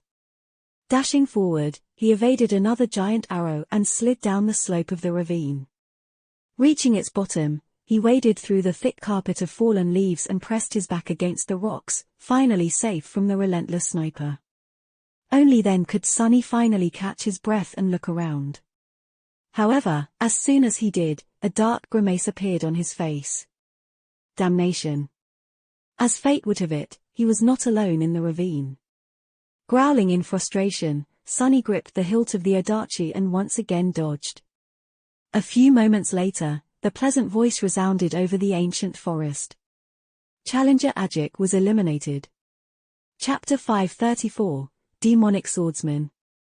Sonny remained in the ravine for a few minutes, considering his options and hoping that the unknown archer would have to shift to another target. He had already revealed his ability to teleport during the gate battle, but the quality of the recording hid the details of how he was able to do it. With the crystal-clear picture of the Dream Tournament broadcast, though, Sonny couldn't risk using Shadow Step again. Even if he really wanted to. Neither could he send his shadow to scout the position of the archer, which left him in a bind. The best option would have been to stay hidden for a while, but luck was really not on his side today. Shortly after he had defeated the other awakened taking shelter in the ravine, the sound of the rustling leaves subtly changed, and an ominous darkness suddenly moved between the roots of the ancient trees. As more and more people were eliminated, the remaining challengers were bound to start having trouble finding new opponents in the vast arena. So, the arena was designed to grow smaller as time went by. This year, it seemed, the players would be forced to move toward the center by the fact that the beautiful forest was slowly turning back to its true nature, that of a giant, abominable, flesh-devouring titan. Great, this is just goddamn great. Pushing off of the rocks, Sonny cursed and started climbing up the slope. Some time later, full of annoyance and with sparks of light falling off his armor, he walked out of the cover of trees and entered a small clearing. There, an awakened in a lustrous brass armor stood above the disintegrating corpses of two others, holding a heavy war hammer in his hands. A few steps away from him, another was bandaging a shallow cut on her forearm. The man threw one glance at Sunny and rolled his eyes. Great, another mongrel impersonato. Before he could finish speaking, though, the blade of the Odachi pierced his throat, sliding precisely between the lip of the brass breastplate and the bottom edge of the helmet. As the body of the awakened hit the ground, his partner looked at Sunny with wide eyes. A battle axe fell from her hands. "Oh crap, you're actually him." The girl turned around and tried to run, but before she could, Sunny was already upon her, ending her participation in the battle royal with one swift strike. Challenger Abel was eliminated. Challenger Win was eliminated. Sunny sighed and remained motionless for a bit, resting. He was more than a little bit tired. But the worst was still to come. Suddenly, the sound of trumpets rolled across the ancient forest, and the pleasant voice of the Dreamsky announced. "Only 500 challengers remain. Bravest warriors are Da of the Maharana clan, 78 kills Fireshing, 33 kills Mongrel, 27 kills." Sunny stared at the sky, the black mask hiding a grim expression on his face. 78 kills G. Who is this monster? He had a hunch that he already knew. Defeating his own 27 opponents had not been exactly time-consuming, but looking for them was. Who wouldn't need to waste precious minutes prowling the woods in search of enemies to kill, though? A damned archer with a strange ability to sense his targets across vast distances and through any obstacle, perhaps. I need to step up my game, I guess. It wouldn't do for Lord Mongrel to lag behind some legacy prince. As if to answer his thoughts, a dozen figures suddenly appeared from behind the trees, surrounding him. These awakened were armed with all kinds of weapons, looking at him with satisfied expressions. It seemed that they had planned this ambush really well. Sunny had nowhere to retreat, and no chance to escape. And since the midway results had been announced just a few seconds ago, it was obvious that there was at least one person with some sort of clairvoyant ability among them. Otherwise, no one was supposed to be able to pinpoint his location this early into the battle. What else did this bastard know? Sunny sighed. One of the ambushers took a step forward and smiled. "Sorry, Mongrel. All of us here really respect you, especially after you risked your life to hold that gate. But those Valor weapons are just too sweet, and we need to think about ourselves. No hard feelings, right?" The menacing figure in black armor stared at the young man for a few moments, and then an elusive, but strangely familiar voice resounded from beneath the fearsome mask. "None whatsoever." Inwardly, though, Sunny was not at all calm. Bastards, lowlife scoundrels, 12 against 1. Where is your shame, thugs? Come here then, you damned cowards, I'm gonna kill you, and then your grandmas. Just a moment later, the ambushers obliged. All kinds of aspect abilities activated at once, turning the small clearing into a furious storm of deadly elements and steel. Oh crap. Oh no, it seems like Mongrel is in trouble. Siklus glanced at the sea of outraged comments, and then back to the broadcast. Both he and Dimmy were glued to the screen, even forgetting to do their job and fill the silence with informative or entertaining chatter. The scene in front of them was just too terrifying. Just a moment ago, they saw a lone figure in black armor standing motionlessly in the center of a bright clearing, staring at the 12 ambushers surrounding him with cold indifference. Mongrel's voice sounded from the speakers, strangely dark and ethereal. None whatsoever. And then, everything exploded in a brutal symphony of violence. The ambushers attacked without wasting even a second, their assault deadly and well coordinated. Siklus held his breath. Come on, Mongrel, use your spatial aspect. From what he could see, this was the only chance the demonic swordsman had to escape. However, as a fan himself, Siklus knew that Mongrel never used his aspect in the dreamscape, as if it was somehow beneath him. Mongrel only ever relied on his sword, his skill, and unadulterated technique. Such dignity. And this time, too, the mysterious warrior refused to compromise his unassailable, noble principles. Instead of activating his ability, he simply lunged at the enemies without fear or doubt. Then, something strange happened. His infamous Odachi suddenly turned into a stream of impenetrably dark, liquid metal and flowed onto his arm, soon turning into a round shield. With that shield, Mongol deflected an incoming javelin, then twisted his body, dodging a hail of razor-sharp wind blades, and dove into an immolating stream of fire that one of the awakened breathed out of her mouth. Miraculously, he emerged on the other side unscathed, like an infernal monster that could not be burned even in the flames of hell. The black armor reflected the crimson flames, somehow becoming even more menacing. In the next second, Mongol's spiked gauntlet connected with the face of one of the ambushers. It was as if the poor man was hit by a mountain. His skull caved, and then exploded, the lifeless body folding as it flew to the side and turned into a rain of sparks. What happened next could only be described as pure carnage. The black figure pounced on the ambushers, using both his gauntleted fist and his round shield to sow devastation among their ranks. Mongol moved with terrifying speed and devious cunning, using the bodies of his enemies to block or prevent attacks from their comrades. Siklus wasn't sure, but he thought that he saw a couple of them die from friendly fire. The rest fell to the demonic butcher himself, though. Every move Mongol made was precise, calculated, and deadly, but also brutal and utterly cruel.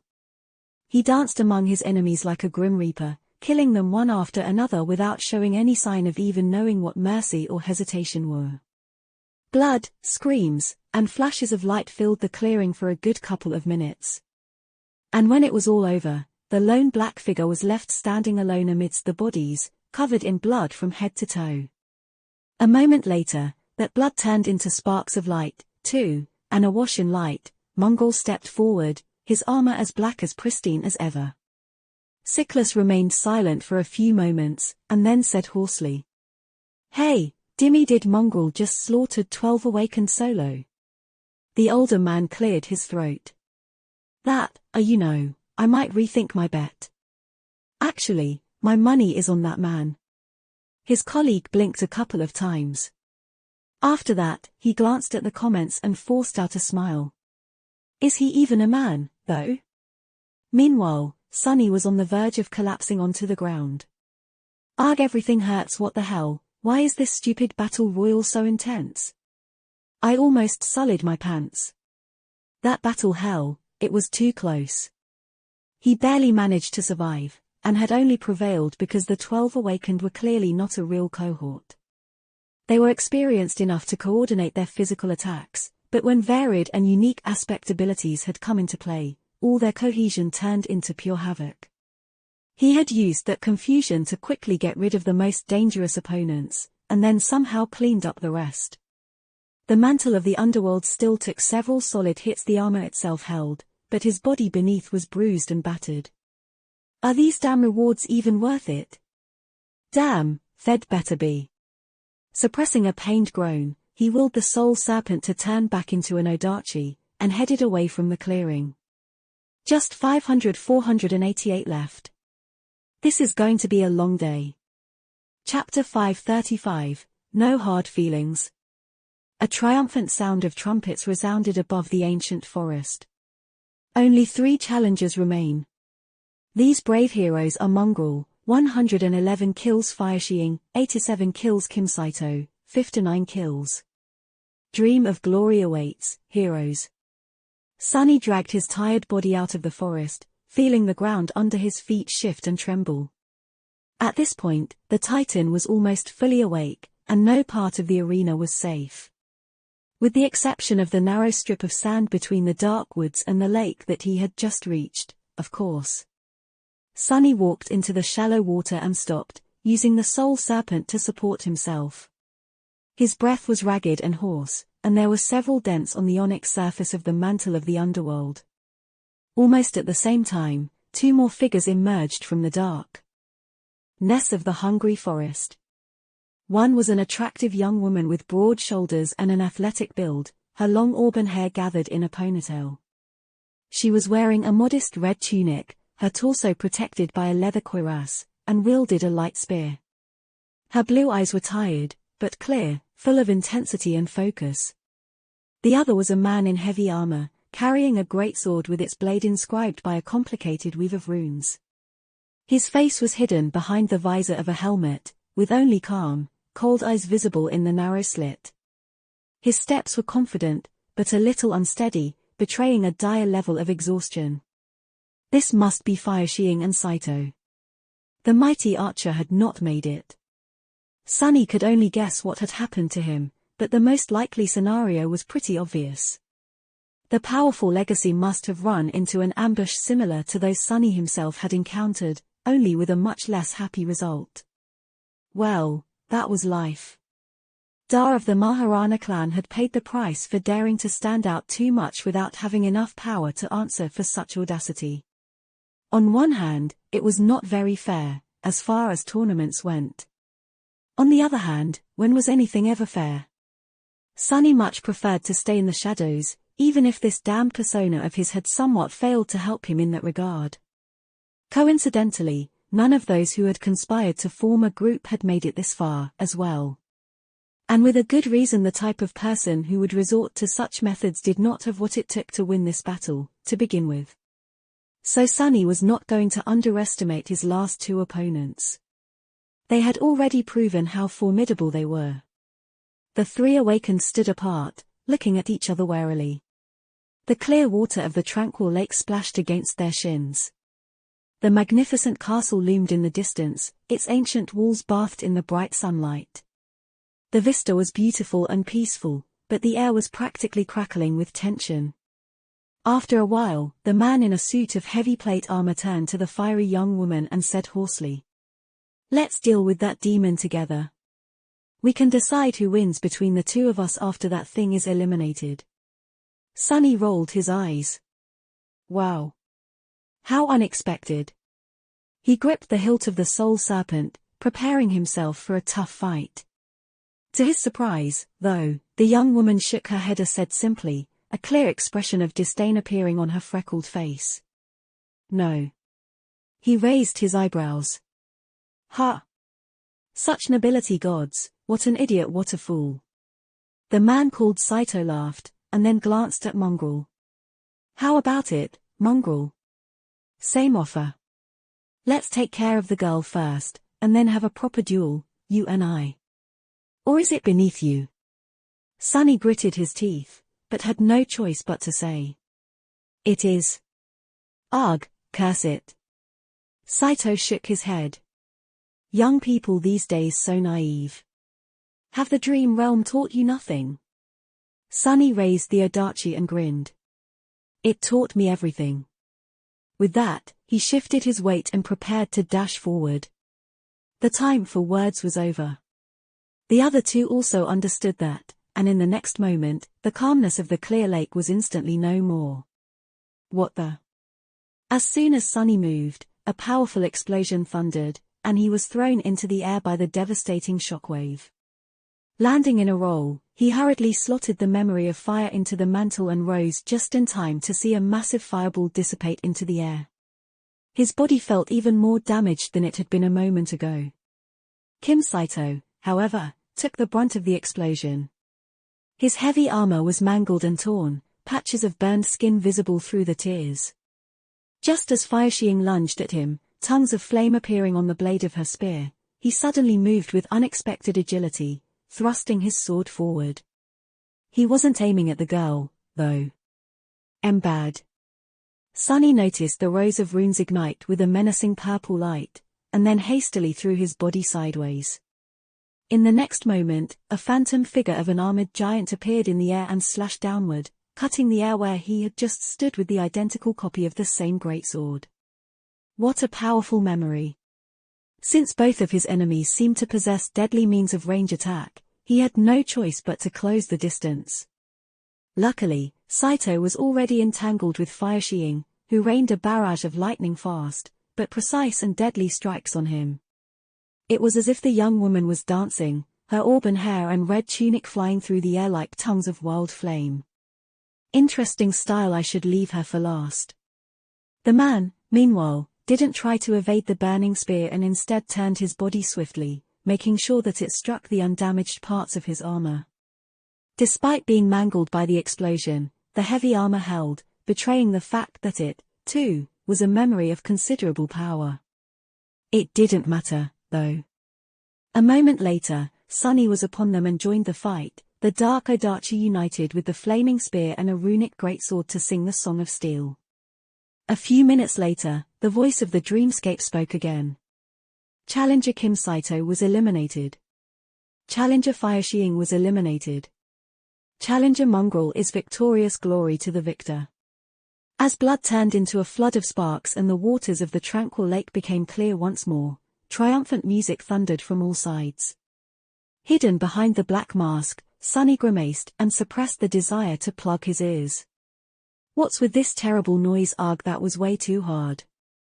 Unbeknownst to him, the network was already exploding with countless articles, all titled more or less the same. No hard feelings, Lord Mongrel easily defeats 1,000 awakened. Chapter 536, Ukon of Chivalry. What a chore. Sunny dragged himself out of the Dreamscape pod and sighed. Even though the battle royal happened inside an illusion and his body wasn't tired or bruised, the mental exhaustion was real. The qualifier round had turned out to be much more demanding than Sunny had thought. Of course, he could have used the 3 shadows to augment himself and devastate the entire arena, but that would have defeated the purpose. Sunny had managed fine with just his own strength. This way, he was also polishing his technique and enriching his comprehension of shadow dance, which was not a small matter. Putting on some clothes, he returned upstairs, sprawled on the sofa, and then looked at his communicator. Currently, hundreds of similar illusory battles were being broadcasted for people to see. Some were already close to a conclusion, some were in the thick of bloodshed, and some were only just starting. However, not every broadcast received the same amount of attention. Those arenas where renowned duelists or especially powerful newcomers were fighting pulled the most of it. Sadly, due to Mongrel's infamy, the one Sunny had just finished was among the more popular broadcasts. It was also one of the earliest to end, so clips of the most exciting moments were already circulating on the network. Sunny groaned. Perfect, just perfect, another damned viral clip. His final fight against Fire Xiang and Saito received a lot of views, but nowhere near as many as the clip of his brutal confrontation with the 12 ambushers. The comments were exploding. Hell yeah, our Lord taught these thugs a lesson. Only 12. These guys are idiots, they should have gathered at least 100. No hard feelings. None whatsoever. Gods, how can anyone be so cool? Did you see his Odachi shapeshift? I was not hallucinating, right? Is it just me, or does Mongrel's hair look extra gorgeous today? He grimaced, then looked at the comments under the other video. That Saito guy, why did he even ask? Doesn't he know that Mongrel is an icon of chivalry? Of course it is beneath Lord Mongrel, he is so noble. What are you fools talking about? Mongrel is not noble, he is a wild beast. He only said that teaming up is beneath him because a beast like him doesn't need anyone's help to kill everyone. Gee, so many edgelords in the comments today. I miss the early days when only true experts knew about Mongrel. His technique was way better back then, too. Sunny stared at the screen for a while, then shook his head. What's wrong with these people? Since when was I an icon of chivalry? Wait, what does chivalry even mean? He shook his head again, then switched to the official feed and looked up the results of his match. Sunny, of course, qualified for the tournament the moment he had won the Battle Royal.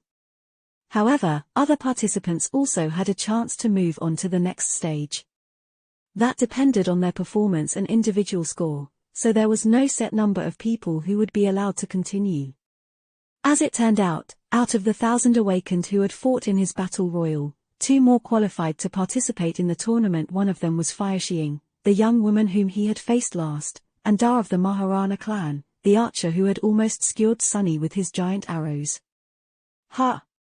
The bastard squeezed through, after all. Losing interest, Sunny turned off the communicator and yawned. Tomorrow, the real tournament was going to begin. Around 1,000 fighters, those who proved their mettle in the qualifying rounds, were going to face each other in proper duels, and after several days of intense competition, one victor was going to emerge to reap the best reward. I better rest well.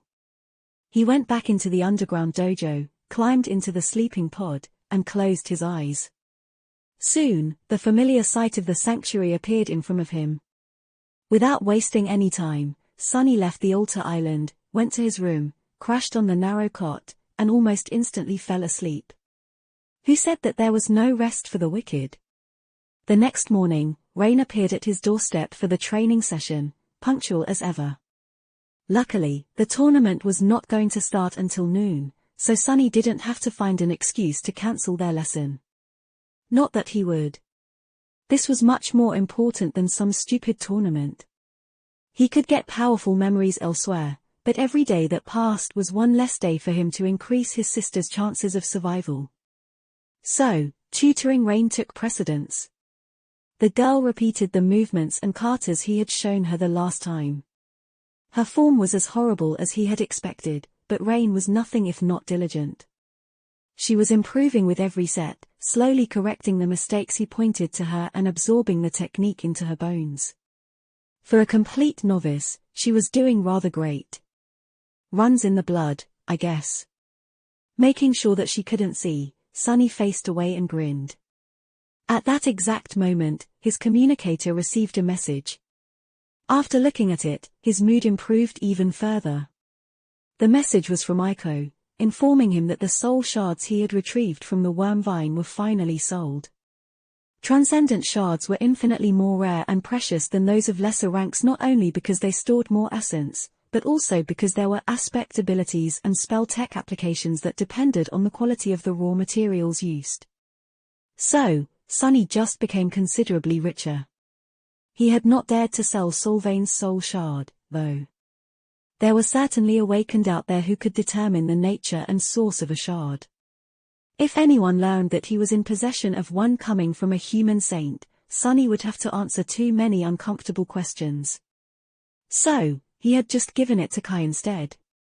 Strengthening the members of his cohort was, in a sense, the same as strengthening himself, so Sunny didn't feel that aggrieved because of the loss of potential profit.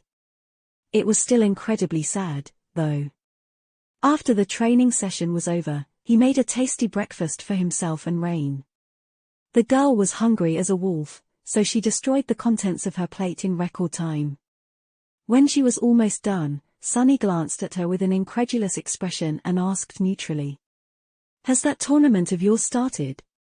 Rain swallowed the last bite and smiled. "The dream tournament?" "Yes, the qualifying rounds were yesterday." He took a sip of tea, acting indifferent. "Oh really? Right, I think I saw some clips on the network." "Ah, did you?" She nodded. "Yeah."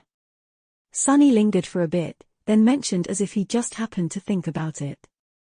I hear that mongrel guy is quite good." Rain scoffed. "Sure, I guess. But I don't like him." Sunny almost choked on his tea. "What? Why?" It took a lot of effort to keep his voice calm and conversational. "Why don't you like Mongrel?" "Mongrel is awesome. He defeated 12 awakened solo, you know." The girl simply shrugged. "I don't know. He just seems pompous. And who does he think he is, going around teaching people how to live? Plus, what's up with that mask? A good person wouldn't have to hide behind a mask, that's what I think." Sunny glared at her with a bit of resentment, then forced out a smile. "Well, I don't know. The mask is a powerful memory, for sure. And he probably doesn't even want to teach people anything, at least that is my impression." Rain frowned. "Plus, he caused so many problems for Knight. If he had the tiniest bit of conscience, he would have come forward and refuted those ridiculous rumors, but I bet that he doesn't." Sunny's eye twitched. "Aha, so this is the root of all this. Just you wait, Kai'll repay you for this one day."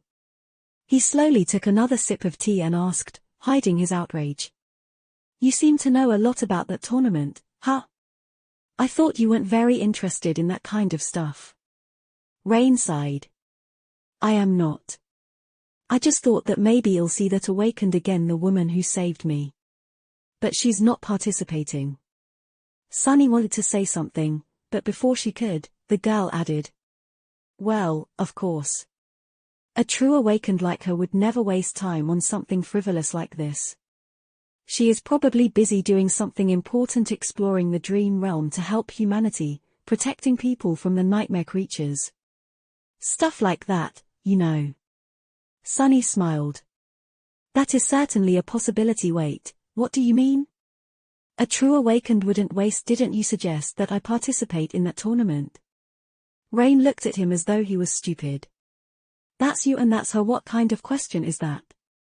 By the way, what time it is? Oh, goodness, I have to run. With that, she hurriedly waved Sunny goodbye and dashed to the door, leaving him completely stunned. What the hell is that supposed to mean? That's me, and that's her? He remained motionless for a while, then slowly closed his mouth and looked at the time. As it turned out, he had to hurry, too. The tournament duels were about to begin. Walking toward the elevator, Sunny was seething with anger. That's me. Well, of course, that's me. I'll show her hell, I'll show all of them. I mean, mongrel will curses. Chapter 537, Learning Curve. The opening ceremony of the tournament was supposed to be a spectacular event, with thousands of challengers, each of them a talented awakened fighter, gathered in the magnificent central courtyard of the illusory bastion. Slightly more than 1,000 of them were those participating in the individual competition, and the rest were members of competing cohorts.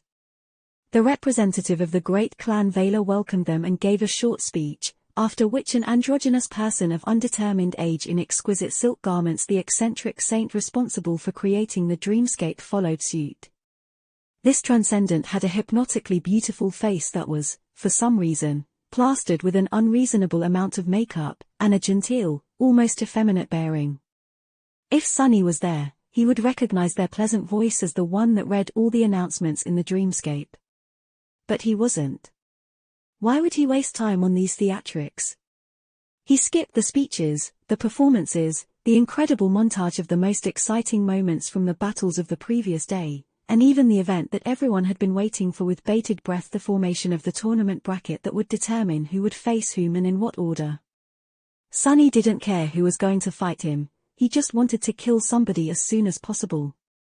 With each round of duels, half of the participants were going to be eliminated. That meant that he had to win 10 consecutive fights to receive the best reward. Of course, it wasn't an easy task. By now, there were no amateurs remaining in the tournament. Every single one of the 1,000 challengers was a formidable warrior, and by the end of it, only true talents would remain. It was also a perfect chance for him to try and learn their polished battle styles. Sunny waited until the bracket was almost complete and finally dove into the dreamscape. The menacing black figure of Mongrel appeared among the crowd of challengers, causing a bit of a stir. Immediately, those closest to him began to whisper. Hey, it's him. Man. The bastard is even scarier in real life.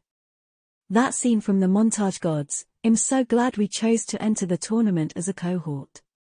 P2E, what's the big deal? I hope I draw him as an opponent. Crushing this wannabe should be fun. Ignoring the whispers, Sunny looked around with curiosity.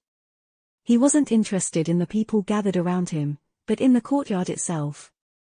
This was his first time inside Bastion Well, an illusory version of it. Still, he couldn't help but feel a bit of awe. This was a legendary place, one of the earliest citadels conquered by humans, their greatest foothold in the dream realm. The seat of a great clan's power. And the former stronghold of one of the diamonds. It was like he was part of history. Sunny's curiosity didn't last long, however, quickly drowned by anger and annoyance. That girl, what does she even know? His hands were itching to slaughter someone. Finally, the bracket was complete. Sunny didn't bother to study it and just prepared himself for the battle. A few seconds later, his vision darkened for a moment, and then he found himself in the courtyard again, only this time, the crowd of challengers was gone, leaving only him and his opponent standing opposite each other. There were flags streaming in the air, and thousands of excited spectators looking down from the stands. They were chanting, screaming, and waving their hands. His opponent was a young man in a striking blood-red armor, wielding a long espadon. His looked vaguely familiar. As soon as the young man saw the black mask, his face paled. "I knew this would happen, crap, not a guy." Sonny growled and dashed forward, raising the soul serpent. A few moments later, a human head flew into the air, the audience exploded with cheers, and the pleasant voice announced, "Challenger Paradise in red was eliminated." Siklus was in the middle of a light-hearted discussion with Dimmy when the producer of the broadcast addressed him through the earpiece, forcing the young man to blink a couple of times and mask his surprise with a smile. Sorry to interrupt you, Dimmy, but it seems we already have a win. Wow, that was fast." The feed changed to a replay of a swift and brutal duel that ended before the voice of the Dreamscape could even introduce the fighters. That was a first in his memory. Of course, it was Mongrel. Who else? His colleague laughed. Such bad luck for his opponent. I hope that he is not disheartened. There is no shame in losing to such a fearsome enemy. Everyone who made it through the qualifying rounds already deserves our respect. Back in my day, getting into the tournament was much easier. Siklus agreed, glanced at the figure in black armor standing motionlessly above the corpse of his opponent, and couldn't help but shiver. Was it just him, or did Mongrel look especially ferocious today? Maybe he really is a nightmare creature. After that first unexpected win, several other heated duels were shown. Siklus and Dimmy switched from commentating on them to commercial breaks, to sometimes joining the other commentators to spectate the most exciting cohort battles. After a while, it was Mongrel's turn to fight again. This time, the producers switched the feed to his duel beforehand, expecting another fast and brutal kill. However, they were left disappointed. In that duel and during a couple of next ones as well, the enigmatic swordsman seemed to lose all his edge, and engaged in protracted, slow, exhausting battles with his opponents, only managing to dispatch them after long and arduous fights. Siklus, who was somewhat of a Mongrel fan, but not a diehard follower, was a bit confused by the sudden change. Luckily, he had an expert partner. "Hey, Dimmy, why does it seem that Mongrel is struggling all of a sudden? After his performance yesterday, I was sure that we will see pure carnage again." The older man chuckled. I see that you did not do your homework. That is what Mongrel does, and what makes him so dangerous. Yes, it might seem as though he is struggling, but in fact, he is not. He is learning. Siklus glanced at the chat, then laughed. No, I am sure that Dimmy didn't mean learning to suck. But, what exactly did you mean, Dimmy? The resident expert smiled. Mongrel is known as a genius fighter not because he is strong and skilled, there's plenty of such people among the duelists, but because he has an uncanny ability to absorb and mirror his opponent's battle style. So what you see is not him losing, it's him trying to comprehend the enemy's technique through being on the receiving end of it. It is truly remarkable and a bit terrifying. Siklus stared at the feed and finally noticed that, indeed, Mongrel's style seemed to change with every duel, closely resembling that of his opponents. His strange weapon also shifted and changed to mirror theirs. So cool. He turned to the camera with a wide, delighted smile. Well, there you have it, folks, so don't dismiss Mongrel yet. Who knows, maybe he will shock us all yet. Soon, it was time for Sunnis' last duel of the day. Once again, he appeared in the courtyard and glanced at his opponent, excited to learn what style they were going to use. When he saw the enemy, though, a dark smile appeared on his face. What a nice surprise, so we meet again, or rather, for the first time. Yesterday, we didn't have a chance to get properly acquainted, you bastard. Opposite him stood a tall young man with broad shoulders and an incredibly muscular physique. He looked mighty and confident, like a statue of an ancient deity come to life. It was the damned archer who had almost sniped him from across the arena during the battle royal. Dar of the Maharana clan, was it? Well. Let me introduce myself. Chapter 538, Devouring Styles. This was the fifth and final duel that Sunny had to fight today. His previous three opponents all practiced unique and interesting styles, so he had taken his sweet time trying to learn from them. He succeeded twice and failed once. The first opponent was called Straw Hat and used a curved sword, his technique relying on extreme speed and flexibility. Even Sunny, who had himself trained to make his body as malleable as possible, struggled to keep up with this unpredictable opponent. The alias of the second one, the other fool, was a bit familiar, but the style he used was not. Sunny spent a lot of time trying to understand the strange pattern of essence expenditure the fighter used, all the while dodging unpredictable attacks of his exquisite halberd. In the end, he learned a lot from this fight. However, it was the third opponent that had really tested him. This Awakened, whose alias was Blue Vash, wielded a slender rapier and practiced a deceptively simple battle style. What separated him from the rest was that each of his movements was utterly perfect, and every one of Sunny's mistakes had been instantly punished. It was as though the man had a supernatural ability to see even the tiniest flaw in his enemy's technique, and was able to immediately exploit it. No matter how hard Sunny had tried to comprehend the essence of the style Blue Vash was using, he couldn't grasp it. In the end, he was forced to overwhelm and kill the astute fencer just to survive. However, despite that failure, he learned from this fight even more. Regardless, after several duels against such talented fighters, Sunny felt that his mastery of Shadow Dance, which had stayed stagnant for a while, was finally progressing again. He was slowly approaching a precipice. That was why he was so glad to see Dar of the Maharana clan. To some, facing a legacy might have seemed like a tough break. But for Sunny, legacies were like gift boxes. They hid all kinds of goodies, his for the taking. The problem was that, just like the covetous coffer, this box in particular could potentially bite off his greedy hand. The young legacy fighter wasn't using a bow anymore, of course. Which wasn't a surprise.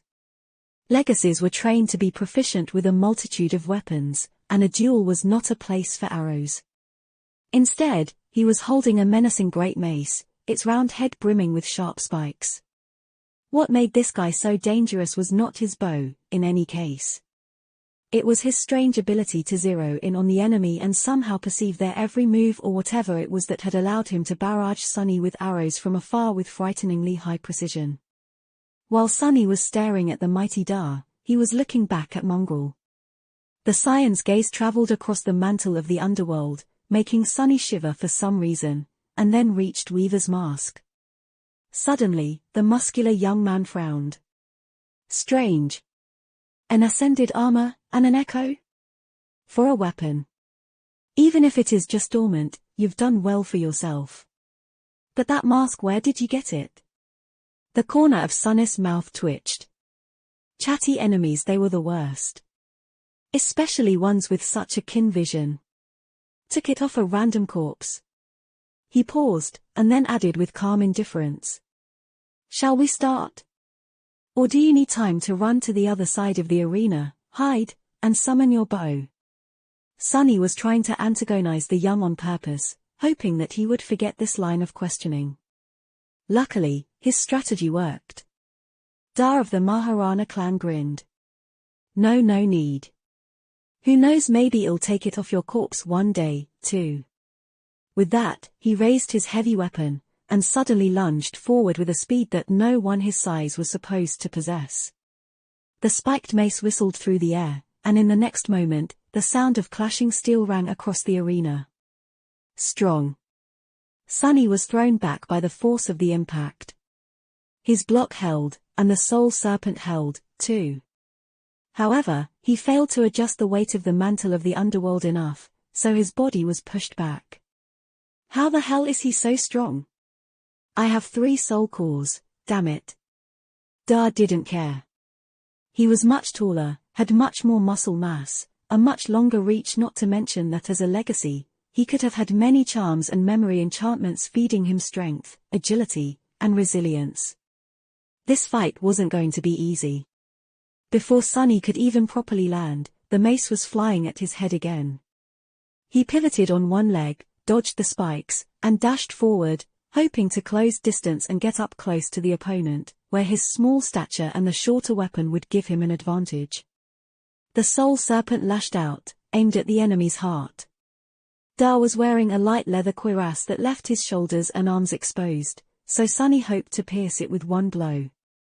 However, to his surprise, the tip of the Adachi slid off the light leather armor as if it was forged from adamantine steel instead. Damn legacies. The legacy in question spun his mace, forcing Sunny to retreat, then glanced down at the spot where a tiny scratch was left on his cuirass. When he looked up again, his eyes were full of dark amusement. Not bad. Sunny gritted his teeth. Still running his mouth. Let's see if you have any breath to waste in a couple of minutes. The two of them clashed again, exchanging dozens of blows. Both were strong, fast, and skilled. Neither could easily overwhelm the opponent. This was the second time Sunny had to fight a legacy third, if he counted Nephis. The difference was incredibly obvious. His previous opponents were talented and experienced, but none of them could compare to Da. This young man was a deadly battle machine crafted to reign on any battlefield, trained from the moment he had taken his first step to wield weapons of war and destroy his enemies. He was no match for Caster, however, but Caster had never gotten the chance to become an awakened. Once a legacy learned to control the flow of soul essence, their power grew exponentially. Which was what Sunny was currently experiencing, raw power shaped into a deadly weapon by long years of relentless practice and superb skill. And yet, he wasn't worried. Da was powerful, skilled, and experienced, but he lacked something that people like Sunny had: the memory of fear and bitter defeats, knowledge of death, and a vicious will to persevere. Sunny didn't doubt that the legacy had spent a lot of time in the dream realm, battling nightmare creatures, but he did doubt that Da had ever found himself in absolute despair, having to claw his way back to life. His experience was that of fighting down, and not fighting up. As Master Jet would say, he wasn't a killer. But Sunny was, and so, the legacy had already lost this fight, even if he didn't know it yet. He was only alive because his enemy was interested in learning sophisticated battle styles. And there was a lot of sophistication in Da's aggressive and domineering battle style. Legacies were truly in a league of their own. This was not something that Sunny could learn in a heartbeat. He needed time. And so, their violent duel had turned into a slow, but terrifyingly intense battle of attrition. A minute passed, then another. The two fighters were still entangled in a ferocious melee. The spectators were at the edge of their seats, holding their breaths as they watched the incredible spectacle. The direct feed of the duel was gathering more and more viewers. Bastard, how are doing this? How? Sunny was trying to peer into the core of Da's style, but failed to understand its essence over and over again. Until he didn't. I see, so this is how it was so obvious. By that point, both of them were exhausted and wounded, their reserves of essence running dry. Sunny had much more left, of course, even though continuously enhancing his physical prowess and using the Feather of Truth enchantment of the mantle was hungrily eating through shadow essence, he had 3 times the capacity. He also had much better control of it, it seemed. All the time Sunny had spent meditating in the sky below was not for nothing, after all. Feeling the foundation of shadow dance grow stronger, Sunny grinned behind the mask, and suddenly changed his entire attitude. His movements turned sharper and more aggressive, his demeanor bold and overbearing. The Soul Serpent turned into liquid darkness, and then shaped itself into a spiked mace. Da was thrown off by the sudden change, but only for a moment. However, that moment was all Sunny needed. Dodging the enemy's attack before it could even fully manifest, as if reading the legacy's thoughts, he dove under the strike and delivered a crushing blow of his own. His enemy's leather armor still held, but the bones beneath it did not.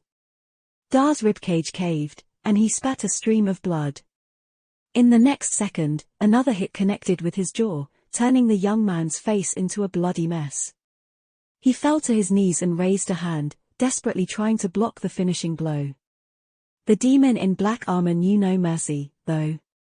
Calmly raising the mace, he brutally brought it down. The crowd let out a collective scream. In the silence that followed, a pleasant voice announced. Dar of the Maharana clan was eliminated. Chapter 539, Out of Reach. Sunny climbed out of the pod and stretched, lamenting the fact that dreamscape capsules weren't as sophisticated as the sleeping pods used to enter the actual dream realm. Due to his luxurious metal sarcophagus, he had almost forgotten the rusty feeling of spending too much time inside one of these things. Despite the fact that the duels themselves had not lasted too long, an entire day already passed. Sunny was somewhat tired, but instead of resting, he commanded the soul serpent to shape itself into a weapon and walk to the middle of the dojo. He was impatient to cement the knowledge of the battle styles he had absorbed today. Sunny started to perform various katas, executing each one slowly at first, and then quicker, and quicker, and quicker still. Soon, he moved with incredible speed, his lithe and flexible body almost leaving after images behind. Lean muscles were rolling under his pale skin, which soon glistened with sweat. Sunny fluidly shifted from one style to another, his movements simultaneously firm and flowing, sharp and gentle, clear and unpredictable. The soul serpent flowed from one form to another, too, as insidious and shapeless as the person who wielded it. It was as though Sunny was performing a strange, graceful, viciously complicated dance.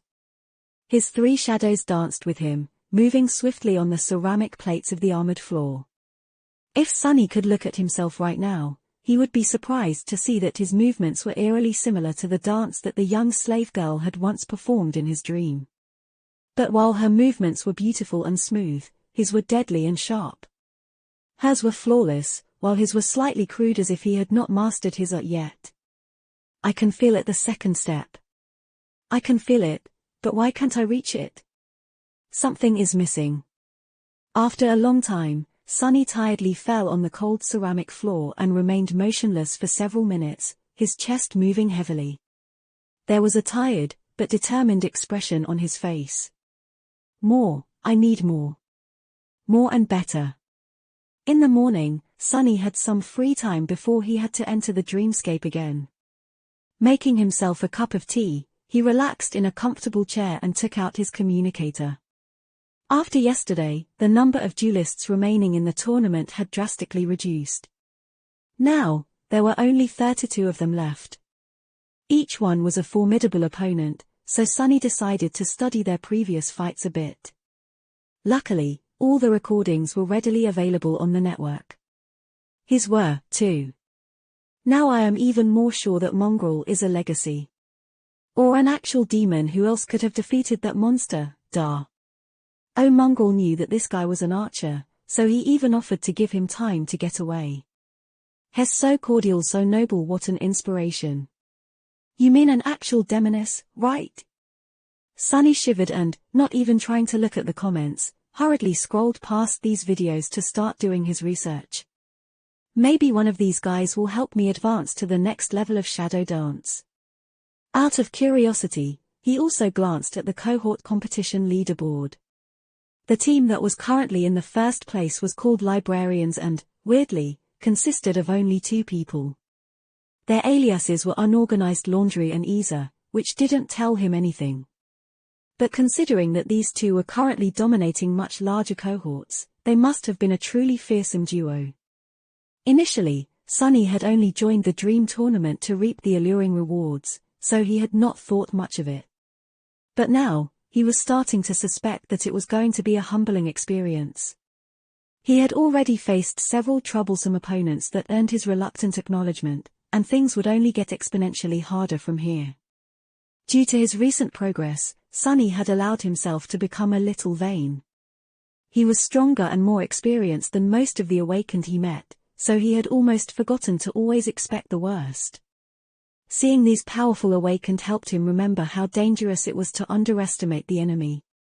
And these weren't even the true elites. Real powerhouses of the awakened world would never reveal their might in a public tournament. Sunny was one of these hidden tigers himself, after all, so he would know. With a dark expression, he shook his head and concentrated on the screen of the communicator. Very soon, he was back in the arena. Sunny had skipped all the theatrics again and only entered the dreamscape at the last minute, hoping to avoid any situation that could lead to him being asked questions. Sadly, he couldn't avoid his opponents, and if they wanted to talk, he had to answer. Currently, he was facing a man wearing a peculiar armor made out of rusted metal, their face grim and full of dark apprehension. He was in his early 30s, and looked like someone who had led a rough life. Challenger Mongrel has joined the fight. Challenger what? No, Wait has joined the fight. Hidden behind the mask, Sunny raised his eyebrows. What's up with that alias? Wait, why does it sound familiar? While he was trying to remember where he had heard this bizarre name, the man summoned a shield and an arming sword, glanced at him darkly, and asked. You're the new guy everyone is talking about? Sunny sighed, knowing what would follow. No. His opponent frowned. Why are you lying? Sunny rolled his eyes, exasperated by all the talk. However, he didn't want to attack the older man recklessly. His opponent had to be quite powerful to get this far. I am not lying. The man sneered. That's exactly what a liar would say. Do you think him an idiot? Gods, can you just attack already? He took a step forward and said. Yes. The older man stared at him for a few moments, his face full of anger and confusion. After a while, he hissed. Brat, you must be courting death. Chapter 540, Blood Feud. The peculiar man had an excellent technique, but it seemed as though anger was clouding his judgment. Sunny spent several minutes dodging and blocking his attacks, carefully observing both the enemy and the enemy's shadow. It wasn't long before he was able to grasp the essence of the enemy's style. There, I understand now. After more than 900 duels in the dreamscape, his ability to comprehend different battle styles had considerably improved. And this guy wasn't using anything he had never seen before. His technique was polished, but unoriginal. Not that there was anything wrong with that, except that it was also too straightforward and inflexible. How did he even get so far? Since there was nothing else for Sunny to learn, he switched from defense to attack and delivered a swift strike, leaving a shallow wound on the opponent's shoulder. A few drops of blood landed on the mantle of the underworld, and in the next moment, Sunny learned just how the man was able to climb so high on the tournament ladder. Suddenly, the blood shone with menacing crimson light and exploded, throwing Sunny back and tearing the soul serpent from his hand. At the same time, his enemy's wound ignited with dim red radiance, and in the next second, his movements became much faster, his blow carrying much more weight. What the hell? Sunny barely dodged a devastating downward slash, rolled away, and grabbed the hilt of the Adachi just in time to block another strike and be thrown back a few steps again. How is he suddenly so strong? He struggled desperately to keep up with the man in rusted armor, who had somehow instantly become utterly overbearing. In the process, another drop of blood landed on him. Crap. The mantle withstood another explosion. Its surface did not crack, but Sunny could tell that the armor was weakened. Jumping back to his feet, he gritted his teeth and continued to fight. Pretty soon, his suspicion was confirmed. The enemy seemed to possess an aspect related to blood. His first ability allowed him to ignite it, and the second increased his strength and speed the more he bled. So every time Sunny managed to perform a successful attack, the man grew much more formidable, while Sunny himself had to either dodge the drops of blood or somehow survive another explosion. But he wasn't worried. By now, Sunny had realized that there were 4 types of challengers who tended to do well in this tournament. The first type relied on skill, the second type relied on a powerful aspect, and the third type relied on excellent memories. While the latter two were tricky to deal with, only the first type was really dangerous. The fourth type, of course, was the most deadly. These were fighters who had both formidable skill and powerful aspects, as well as an arsenal of fearsome memories at their disposal. Luckily, there weren't many such people around. This guy was obviously an opponent of the second type, and relied too much on his bizarre aspect. To defeat him, Sunny just had to think of a counter, and in this case, the counter was pretty obvious. Since every wound made his enemy stronger, he just had to finish the bastard off in one strike. And since the warrior in rusted armor neglected to truly develop his technique, that was not that hard to do. After another explosion, Sunny increased the weight of the mantle of the underworld and withstood the shockwave, then made it as light a feather and dashed forward. He understood the essence of the enemy's style already, so it wasn't hard to predict his next move. In fact, Sunny had manipulated the man into doing exactly what he wanted. Once his opponent raised his sword to block a vicious slash, Sunny shifted his weight and suddenly changed the direction of the attack, sidestepping as he pushed his sword forward. The soul serpent scraped against the enemy's sword and slid effortlessly into the visor slit of the rusted helmet. Immediately, Sunny dismissed the shadow and jumped as far back as he could. He was just in time. The body of the man in rusted armor shuddered and then violently exploded, causing the whole courtyard to tremble. If Sunny was just a tiny bit slower, he would have been pulverized by the explosion, too, and his enemy would have avenged himself from beyond the grave. Well, from beyond being eliminated from the tournament, in this case. What kind of an aspect is that? Phew, I guess this is why Awakened are so dangerous. You just never know what kind of weird crap they are capable of. As the crowd exploded with applause, the voice of the Dreamscape announced. Challenger what? No, Wait was eliminated. Sunny, however, didn't pay it any attention. Because almost at the same time, the spell whispered into his ear. You have received a memory. A few moments later, Sunny was back in the black void, staring at the fake pattern of radiant strings with a perplexed expression. That's crazy. He knew, of course, that it was possible to exchange memories in the Dreamscape. This illusion was a mystical space created by a saint's aspect ability, after all, and not an artificial VR simulation. What he had not known, however, was that one could just receive a memory out of nowhere, without the usual requirement of being in physical contact, even if that contact was illusory with its master. However, if the saint in question was responsible for delivering the rewards, then it sort of made sense. More importantly, though he had received a memory. His eyes gleamed. Sunny was already eligible for several smaller prizes, most of them in the form of credits or soul shards. He wasn't going to bother receiving them, though even if there was a way to do so without leaving a paper trail, Sunny didn't know of one. The memories, however, that was an entirely different situation. Summoning the runes, he quickly read. Memory of ice. Wait, that sounds familiar. Don't I have a memory of fire charm already? Indeed, the memory he received was eerily similar. It was another protective charm. Memory rank ascended. Memory tier 1. Memory type charm. Memory description: even when the sun returned, they shivered and remembered the never-ending winter. Memory enchantments: bitter cold. Enchantment description: this charm provides the wearer with moderate resistance to cold. A wide smile appeared on his face, hidden behind the black mask. Now that is what I am talking about. Chapter 541, Battle of Two Demons.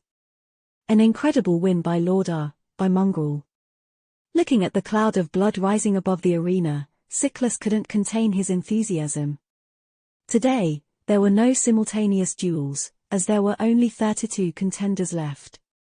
Each battle was intense and exciting, and received the full attention of the commentators. Looking at the cheering audience, Dimmy laughed. Indeed, Mongrel did very well against No Wait. That aspect of his is a real menace, believe me. I've been on the receiving end of those explosions way too many times.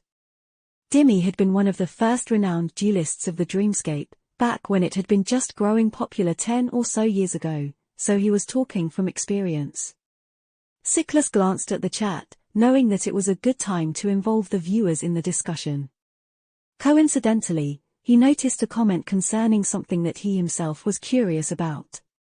Yeah, very devious, but, Dimmy, don't you feel like Mongrel behaved a bit out of character today? I mean, he practically called a respected Dreamscape veteran an idiot. With how noble, dignified, and chivalrous Mongol usually is. Dimi thought for a bit, then shook his head. You see, Siklus, I respected Mongol before, but now I truly admire him. It takes a very talented fighter to quickly recognize a battle style, true. Mongol is talented, but he is also wise. He smiled. Because it takes a very wise man to quickly recognize an idiot. And make no mistake, this guy is a complete buffoon, believe me, I have the misfortune of knowing him pretty well. I mean, only an idiot would end up with an alias like what? No, wait, right? Instantly, a deluge of comments flooded the chat. True, Mongol is so wise. Wise, deadly, and handsome. How do you know that he's handsome, fool? He never takes off that creepy mask. You mean he is handsome? Wait, that doesn't sound right. Can someone ban that troll already? Dimi is right, only a complete idiot would end up with that alias. Why would an idiot like that even try to fight someone as wise as Lord Mongol? P2E. Oh, I remember where I've seen that weird alias. Sunny was preparing for his next duel when he suddenly remembered how he had entered the Dreamscape for the first time. Back then, he had almost ended up with that exact name after accidentally saying the words out loud. Luckily, it had already been taken. Otherwise, Sunny could have been called what? No, wait himself. So that's the guy, poor fellow. Not that being called Mongol was much better. Slightly amused, he sat down and circulated his essence through the coils of the soul serpent, aiming to replenish it completely before the next fight. He had a feeling that it wasn't going to be easy. He was right. None of his next 3 duels were easy, although for very different reasons. The second opponent he faced today was called Loaf. It was a young man with shoulder-length hair who wore a light armor, wielding a round shield and a spear. His technique was impeccable, but the most dangerous thing about him was his speed. Loaf was fast. Very fast. So fast, in fact, that Sunny could barely see some of his movements. The worst part was that this speed did not come from an aspect ability, but simply from skill, training, and incredibly precise essence control. Unlike Caster, who could move with insane speed constantly, the young man seemed deceptively slow until he chose to attack, at which point his weapons almost teleported from one place to another. Sunny only managed to resist because his enemy skillfully masked the movements of his body, but didn't think to mask the movements of his shadow. The smart thing to do was to kill the deadly opponent as fast as possible, but Sunny was utterly fascinated by the way Loaf used his soul essence, so he lingered, trying to infer details of this technique from how the young man fought. That was why Loaf ended up being the first human to make Mongol bleed. At some point, his spear slid between the breastplate of the mantle and one of the spaulders, sinking deep into Sunny's armpit. The pain was blinding. Twisting the blade and then retreating to save himself from a retaliatory strike, Loaf glanced at the vibrant crimson liquid on his spear and smiled. So you're human, after all. Sunny suppressed the pain and tilted his head slightly. Am I? Then, he dashed forward and went all out, aiming to end the fight as soon as possible, not because he was done learning Loaf's style, but because even with Bloodweave, he wasn't sure that he would last long, considering how serious his wound was. Thanks to his brutal battle with Caster, Sunny already knew how to deal with fast enemies. So, in the end, neither speed nor incredible mastery of essence managed to save the young man from his blade. The deep wound disappeared as soon as Sunny returned to the Black Void. Interesting. Very interesting. I have ways to go as far as controlling essence goes, it seems. The next duel could have been really, really tough, but ended up being only slightly torturous. His enemy this time was named Evane and possessed a powerful sorceress aspect centered around gravity manipulation. As soon as the fight started, it felt as though a mountain fell on his shoulders. Sunny was barely able to move, while his enemy masterfully weaved the effects of aspect abilities into an already swift and lethal combat technique, making for a truly deadly combination. Luckily, Sunny had Feather of Truth, which diminished the burden a little. More importantly, he had a rich experience dealing with the crushing. Even though Evrain was able to make him sweat by manipulating gravity with admirable ingenuity, he was victorious in the end. The third duel, however, made him rethink a lot of things. This time, his enemy was a friendly-looking guy with a funny alias, Dionyser. Weirdly, he wore simple garments instead of an armor and wielded no weapons. At first, Sunny thought that this was another sorcerer. However, he couldn't have been more wrong. As soon as the voice of the dreamscape announced the start of the duel, his opponent changed. His muscles suddenly ballooned and shifted, ripping through the simple clothes.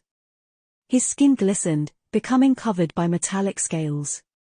His nails grew into terrifying talons, and his teeth turned into long, sharp fangs. In just a few moments, what faced Sunny was not a human, but a frightening hybrid creature that resembled a predatory humanoid lizard. A split second later, the creature was already upon him in a furious whirlwind of claws and teeth. However, while it looked like a nightmare creature and was as strong and fearsome as one, the hybrid fought with a measured technique of an experienced, cunning, battle-hardened brawler. The effect was nothing short of terrifying. The ability humans received after conquering the third nightmare and becoming transcendent was called a transformation ability, but not all transformation-type abilities were meant only for Saint. While extremely rare, some aspects manifested similar powers at earlier stages.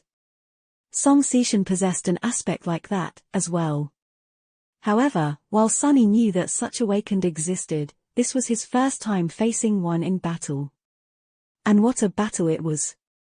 It was really worthy of being the penultimate spectacle of the whole tournament. It was also the first fight where Sunny felt that he really might lose.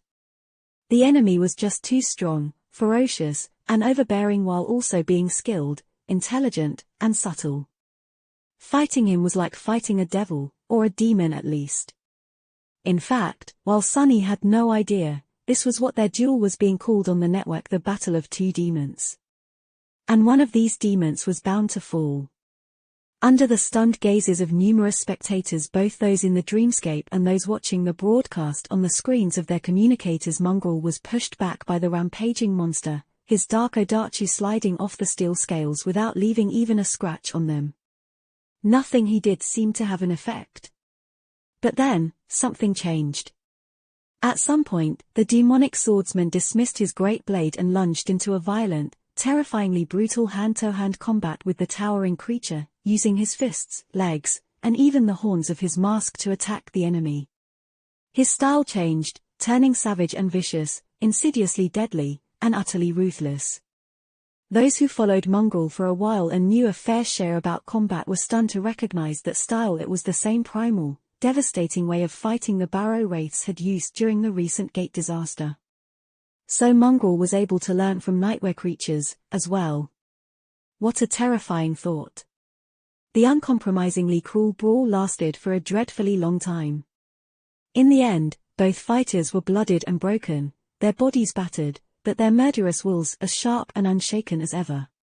Mongrel's onyx armor had cracked in several places under the unrelenting assault of adamantine talons, but the hybrid scales were also shattered and torn, his movement slowing down more and more. And then, unexpectedly, it was all over.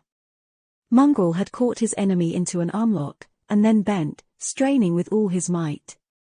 A loud crack could be heard in the deathly silence that had settled over the arena a while back, and the creature's neck suddenly twisted at an unnatural angle. At first, people couldn't believe their eyes. Only when the massive body of the hybrid reptile shuddered, and then turned into a flood of white sparks, did they open their eyes wide and started screaming with shock, joy, and admiration. Swaying lightly, Sunny looked at the disappearing torrent sparks and grinned.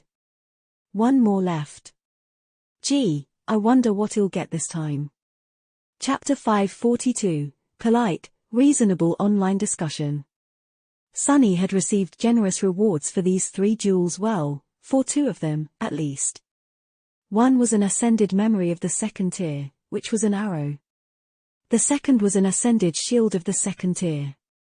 Both had pretty great enchantments, but he had no time to study them in detail. All he had determined was that the memories were good enough to not be fed to Saint. The third reward, though, was a bitter disappointment. It would have been rather amazing, actually, for anyone else 100 soul shards, no less in the waking world. This was a precious resource. Even lesser legacy clans would not scoff at that amount. But since Sunny couldn't claim it, he was left with nothing. Curses. His disappointment didn't last long, however. In the end, it didn't really matter. The real boon was the prizes those in second and first place would receive, and Sunny had already cemented his position in the final duel. The winner and the runner-up were going to receive memories from Clan Valus' personal armory. And this was something every awakened desired, because the great clan was renowned not only for its knights. It was also famous for its forgers. Members of the Valar family often received aspects tied to forging and creation. Some of them could even create memories, tailor-made for destroying nightmare creatures and conquering the dangerous expanses of the dream realm. Sunny doubted that they would put something really unique as a prize for a public tournament, but anything from their vault was going to be precious. What's more, he had already enriched his mastery of Shadow Dance a lot. The last 3 duels especially had pushed him even closer to grasping its second step. Now, he felt as though it was almost within his reach. So, participating in the tournament was a pretty good idea, after all. I should really thank Rain. No, wait, she doesn't know that I am participating. Also, I am not participating in the tournament. Mongrel is damn, why is everything so convoluted? I should really rest for a bit. After the battle with Dionysa, he wasn't in the best shape. That fight was nothing short of brutal. Even Sunny, who usually thrived in brutality, was a bit stunned by how violent it ended up being. His wounds had disappeared as soon as the duel ended, but mental exhaustion remained. His essence was also really spent, since that was how the dreamscape functioned. Luckily, the organizers of the tournament were smart enough to not schedule the final fight anytime soon. First, there would be the duel for the third and fourth place, as well as some entertainment. He had hours to rest and recuperate. With a tired sigh, Sunny left the dreamscape, climbed out of the pod, and went to make himself a tasty dinner. While eating, Sunny studied his opponent. This year, the final duel was going to be a bit unusual, because both challengers were not powerful newcomers who entered the dreamscape to win the tournament rewards, but habitual duelists. Well, if Mongrel could be considered one. He had heard about the woman he was going to face, too, but not much. Her alias was Queen Bee, and she was almost as enigmatic as Sunny himself. Unlike other popular duelists, she didn't broadcast or promote her fights, preferring instead to remain anonymous and under the radar. It seemed as though she was only interested in dueling itself, and nothing else. From what he knew, Queen Bee had never lost a duel. She was an undefeated champion of the arenas. Why would someone that powerful hang out in an illusory game? He had no idea. But Sunny wasn't one to judge, since he was also wasting his time there despite having better things to do. He had his reasons, so maybe she did, too. Or maybe it was just a fun hobby. In any case, the network was full of theories about who Queen Bee might be. There was even a rumor that she was not human at all, but instead an artificial construct created to keep the players from reaching the top spot and to remind them to always strive for greater mastery. Which was complete idiocy, of course, considering that Dreamscape was not capable of emulating actual intelligence. If it was, Awakened wouldn't waste time fighting each other and train against simulated nightmare creatures instead. But people believed what they wanted to believe. And people were also insane. What the hell? Sunny stared at the communicator with a weird expression. To no surprise whatsoever, Queen Bee had her own army of unreasonable fans even though she didn't want any. And currently, that army was engaged in an all-out war with Mongrel's own unwanted horde of followers. The network was bursting with venom and vitriol produced by both sides. Lord Mongrel. That loser. P2E come back when has King Mongrel, you tasteless dimwits. You fool. Mongrel never claimed to be a lord, and he would not want to be a king. Mongrel is one of us, common people wanna follow a tyrannical monarch, Do it privately, you sheep. Who are you calling sheep, you sheep? That shady mongrel guy has literal horns, so think before you bleat. Guys, can we all calm down? Why are we arguing? Isn't it obvious that mongrel is queen bee? They are the same person, there won't be a duel. That guy is insane, mongrel can't compare to our noble queen's left pinky. That guy is whack, that pathetic wannabe princess can't compare to honorable Lord Mongrel, ridiculous. Well, at least we can agree that the previous commenter is an idiot. You're an idiot. I guess not. Sunny stared at the screen, his eye twitching. After a while, turned away. Humanity is a mistake. Maybe it's time to give someone else a chance. I hear mushrooms are a pretty neat species. Turning off the communicator, Sunny concentrated on devouring his food, even though all that nonsense had almost killed his appetite. Sunny's appetite, however, was as resilient as he himself was. Maybe even more. It was more or less impossible to kill. A few hours later, Sunny returned to the arena. It was time to end this spectacle and reap his rewards. However, first, he had to defeat the strongest opponent yet. It's gonna be fine, he'll get a sweet memory either way. But winning would be much better. As soon as he appeared, the crowd cheered. Chapter 543, Finale. Hearing the thunderous cheer, Sunny almost flinched. The last duel of the tournament was different from all the rest. The courtyard had changed slightly, somehow becoming even more magnificent. The grandstands were extended, with dozens of thousands of spectators crowding the stone seats.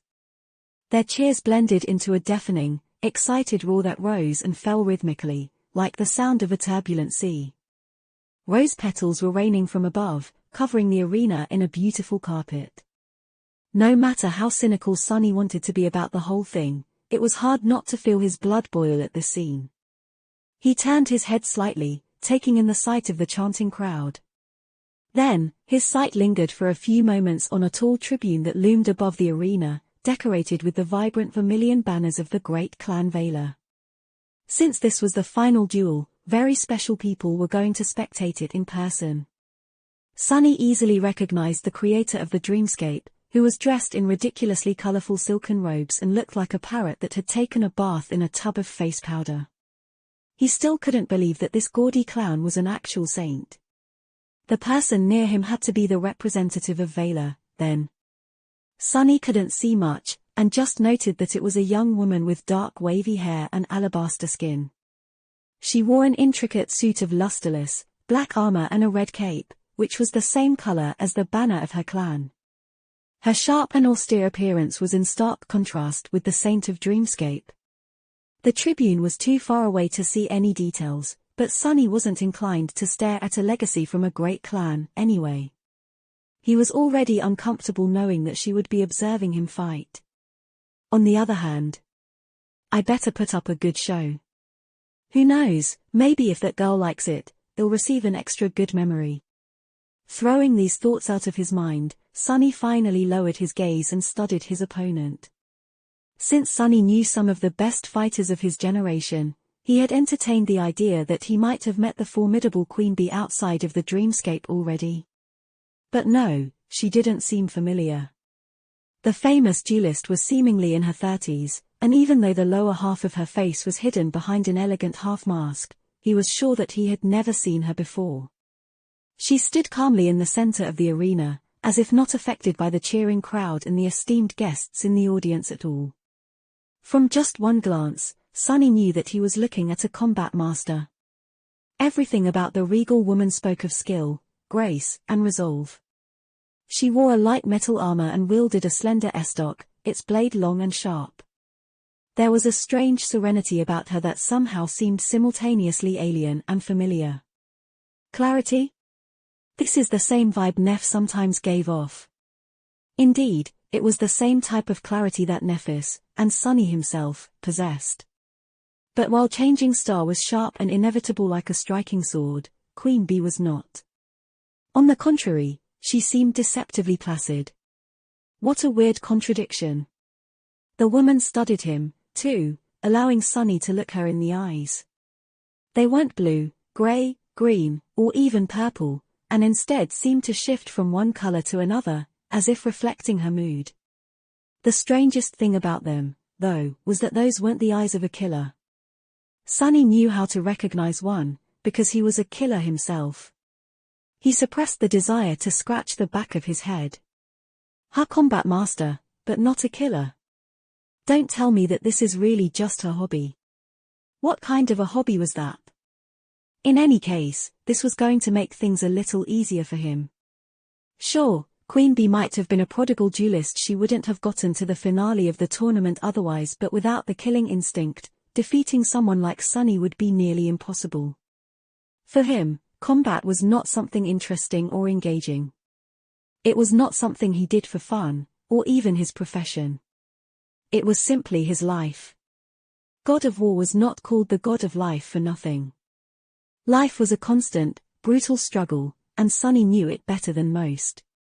That was why he was such a vicious and cruel fighter, never missing out on the tiniest chance to destroy his enemy. That was not to say that the duel was going to be easy. Killer or not, Queen Bee was still a fearsome opponent. With a sigh, he summoned the Black Odachi, put its blade on his shoulder, and walked forward. The trumpet sang and the voice of the dreamscape announced the names of the fighters, lunging into a solemn speech afterward. Sunny didn't listen to it and simply approached the middle of the arena, then hesitated and performed a small, awkward bow toward the graceful woman. He wasn't a courteous person, but in this situation, bowing seemed somehow appropriate. Queen Bee looked at him calmly, and nodded lightly. Then, she raised her estoc into position. This is going to be tricky. He sighed, gripped the hilt of the Soul Serpent and lunged into a lightning-fast attack. What was the point of wasting time? Sunny was trying to overwhelm his opponent in one fell swoop, but of course, he failed. The long blade of the slender estoc flew with incredible speed, preventing him from approaching Queen Bee to deliver even a single strike. For a few seconds, nothing but the ringing of steel could be heard above the arena. Even the audience grew quiet, looking at the incredible fight with bated breath. Unlike the previous duels, there was nothing flashy or particularly spectacular about this one. It wasn't as brutal as the battle between Mongrel and fearsome shapeshifter Dionyser, nor was as strange and exciting as his fight against the gravity sorcerer Evrain. There were no fascinating aspect abilities flying around, and instead, it was all about skill, steel, and technique. However, people who knew even a little bit about combat couldn't take their eyes off the intense confrontation. Every strike, every block, every step the fighters took was full of flawless precision, insight, and clear resolve. This was a battle of two masters, and thus it was much more thrilling and breathtaking than anything else they had seen in this tournament. Sunny, however, was having much less fun than the audience. In fact, he wasn't having any. What the hell? What is going on? Chapter 544, Glory to the Victor. Something was very, very wrong with this duel. He had noticed it almost instantly, but couldn't do anything to prevent the whole fight from going sideways. In fact, although it seemed as though he was holding his own and even advancing on the regal queen, Sunny was actually scrambling to save his life every second. This woman was just too weird. There was something wrong with her shadow, not the harrowing, unnatural kind of wrong that he had felt before in the dream realm, but a very mundane kind of wrong which, nevertheless, threw him for a loop. It was as though there was a slight disconnect between how the shadow moved and how the woman casting it moved. More than that, although Sunny watched Queen Bee's movements and footwork carefully to predict her next attacks and react to them, each time, he was ending up being slightly mistaken. Even if he misplaced his sword by a centimeter, it was already enough to mess up the whole cadence of the fight and allow his enemy to bypass his defenses. How is she doing this? He had to find the answer very soon, because every second that passed could potentially lead to his loss. Sunny tried to deflect an incoming thrust, but missed by a few millimeters once again. As the result, the swift estoc slid past the blade of the Soul Serpent and stung him in the chest, sending a tremor running through his entire body. The mantle of the underworld protected him, but Sunny wasn't deceived. Queen Bee was just measuring him, learning his patterns just like he was learning hers. When she achieved a sufficient level of understanding, the next attack would pierce his neck instead of ricocheting off his armor. Like hell. Gritting his teeth, he suddenly changed his style, summoning the domineering technique of Da of the Maharana clan and applying it to the Odachi. He was already losing to the slender Estok in speed, so turning the soul serpent into a heavy great mace was not the best choice. So, Sunny just made adjustments to the battle style on the fly. But just as he shifted to another style, Queen Bee did the same, suddenly transforming her technique into a completely new one. Damn.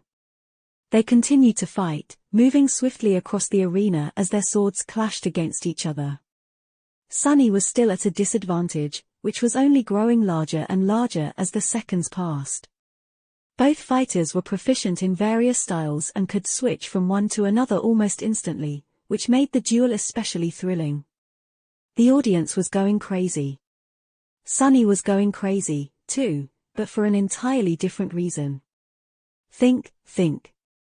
Facing an enemy like this was a golden opportunity to enhance his comprehension of the shadow dance. But to do that, he first had to understand what exactly Queen Bee was doing. Why was her shadow behaving so strangely? Why was he always mistaken when judging the precise placement of her attacks? At some point, Sunny almost slid on the damn rose petals that littered the arena and only barely managed to keep his balance, dodging the tip of the Estok at the last second. Curses, damn things, whose bright idea was it to fill the damned arena with trash? In fact, it was a miracle that neither of the two duelists had suffered from this treacherous footing already. A miracle, wait, a miracle. Dodging another lethal strike, he shifted from balanced technique to defense and glanced at Queen Bee's feet again. From start to finish, she had not been bothered by the rose petals once. And now that he paid attention to it, his eyes widened. Am I seeing things? No, he wasn't. Not only did his graceful opponent avoid losing her footing on the slippery petals, but none of them were also crushed under her armored boots. It was almost as if she was always hovering a few millimeters above the ground without actually touching it. No, not almost, that was exactly what was happening. Such a small difference was very hard to notice, but it explained why the angle of how Queen Bee's shadow hit the ground was ever so slightly wrong, and why Sunny was always misjudging her attacks a tiny bit.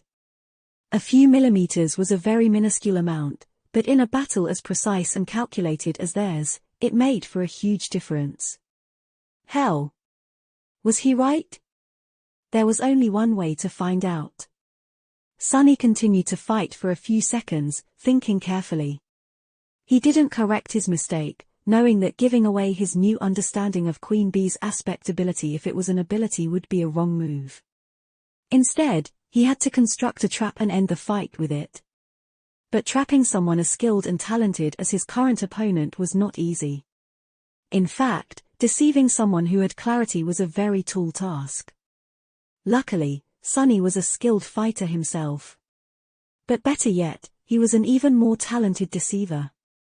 So, he continued to pretend and prepare his ambush, all the while greedily absorbing his enemy's technique.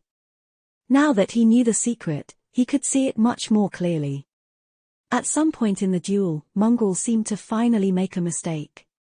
He once again misjudged Queen Bee's intention and threw his blade too low, allowing the Estok to slide above it and flash toward his throat. However, it never hit its mark. Instead of piercing Mongrel's neck, the slender blade simply left a deep cut on his skin because at the last moment, the demonic swordsman moved ever so slightly to his left, and then almost instantly dashed forward. The dark Odachi hissed as it cut the air, and the figure in black armor moved past the graceful woman in light armor, stopping a couple of steps behind her. Feeling a stinging pain radiating from the shallow wound on his neck, Sunny sighed and lowered the soul serpent. Behind him, Queen Bee swayed lightly, and then fell into a torrent of white sparks. For a couple of seconds, the magnificent courtyard was silent. And then, it became filled with deafening cheers from the crowd. Sunny looked at the celebrating spectators, breathing heavily. Did I really do it? Did I win? As if to answer his thought, the voice of the Dreamscape announced. Challenger Queen Bee was eliminated. Glory to the victor, the champion of the annual Dream Tournament is. However, the pleasant voice was drowned by the chanting of the crowd. Mongrel, mongrel, mongrel. Chapter 545, Mongrel Victorious. Sunny swayed slightly and thrust the soul serpent into the ground, leaning on it for support. His breath was labored and ragged. The wound on his neck had already disappeared, but drops of crimson blood remained on the onyx surface of his fearsome armor. All around him, the crowd was going crazy. Mongrel, mongrel, mongrel. The fight against the noble queen had not been as savage and bloody as some of his previous ones, but it had been incomparably harder. Even though each of the fighters had only managed to land one strike, the mental strain and physical effort the duel had required of them was nothing short of tremendous. Facing a true battle master was a tough trial. Sunny was completely spent, but more than that, he was also bitter and full of fury. Damnation, I almost had it. Not paying the crowd any attention, he closed his eyes and tried to concentrate on the dissipating sensation he had felt during the last seconds of the intense battle against the undefeated champion of the Dreamscape. During their fight, after grasping the secret of the elusive queen, he had come close to making a breakthrough in his mastery of the shadow dance. It had been so close that Sunny could practically see it, but in the end, he failed to make the last step. There was an invisible obstacle in his way that had pushed him back, one that he didn't know how to overcome. Something was still missing. All the styles he had absorbed created a vast and solid foundation, but it was not enough. At this point, he knew that the problem was not quantity. He had already done the groundwork. Then what? What did he need to do to bring this stage of shadow dance to completion? Find a unifying element. Face even more formidable opponents. Sunny didn't know, which made him extremely frustrated. However, he didn't receive any time to savor his frustration or consider the issue deeper, because a thundering voice suddenly drowned out the roar of the crowd. Up on the central tribune, the Saint of the Dreamscape had risen from their seat and was now looking down with a brilliant smile, already in the middle of an excited speech. Right, I won. I am about to receive my reward. Sunny grinned behind the mask and straightened, lifting the Adachi and putting it back on his shoulder. The reward wasn't this why he had entered the tournament in the first place. And now, it was finally time to reap it. The Saint was going on and on, showering Sunny with praise. Glory, marvelous duty of the awakened true warrior, bravery, courage, future of humanity. Gods, can you just get to the point? Sunny didn't care about all that nonsense, he just wanted to receive his prize and disappear. However, he had to stand in the middle of the arena like the world's most fearsome scarecrow and endure the endless barrage of flowery words flying out of the grandiloquent Saint's mouth for a while. This guy, woman? This person really likes the sound of their voice, huh? At least it gave him a chance to recover. After something that felt like an eternity, the Saint was finally finished with their long speech and gestured at the representative of Valor. Personally reward the winner. As the crowd applauded, the young woman in black armor stood up and approached the parapet of the tribune.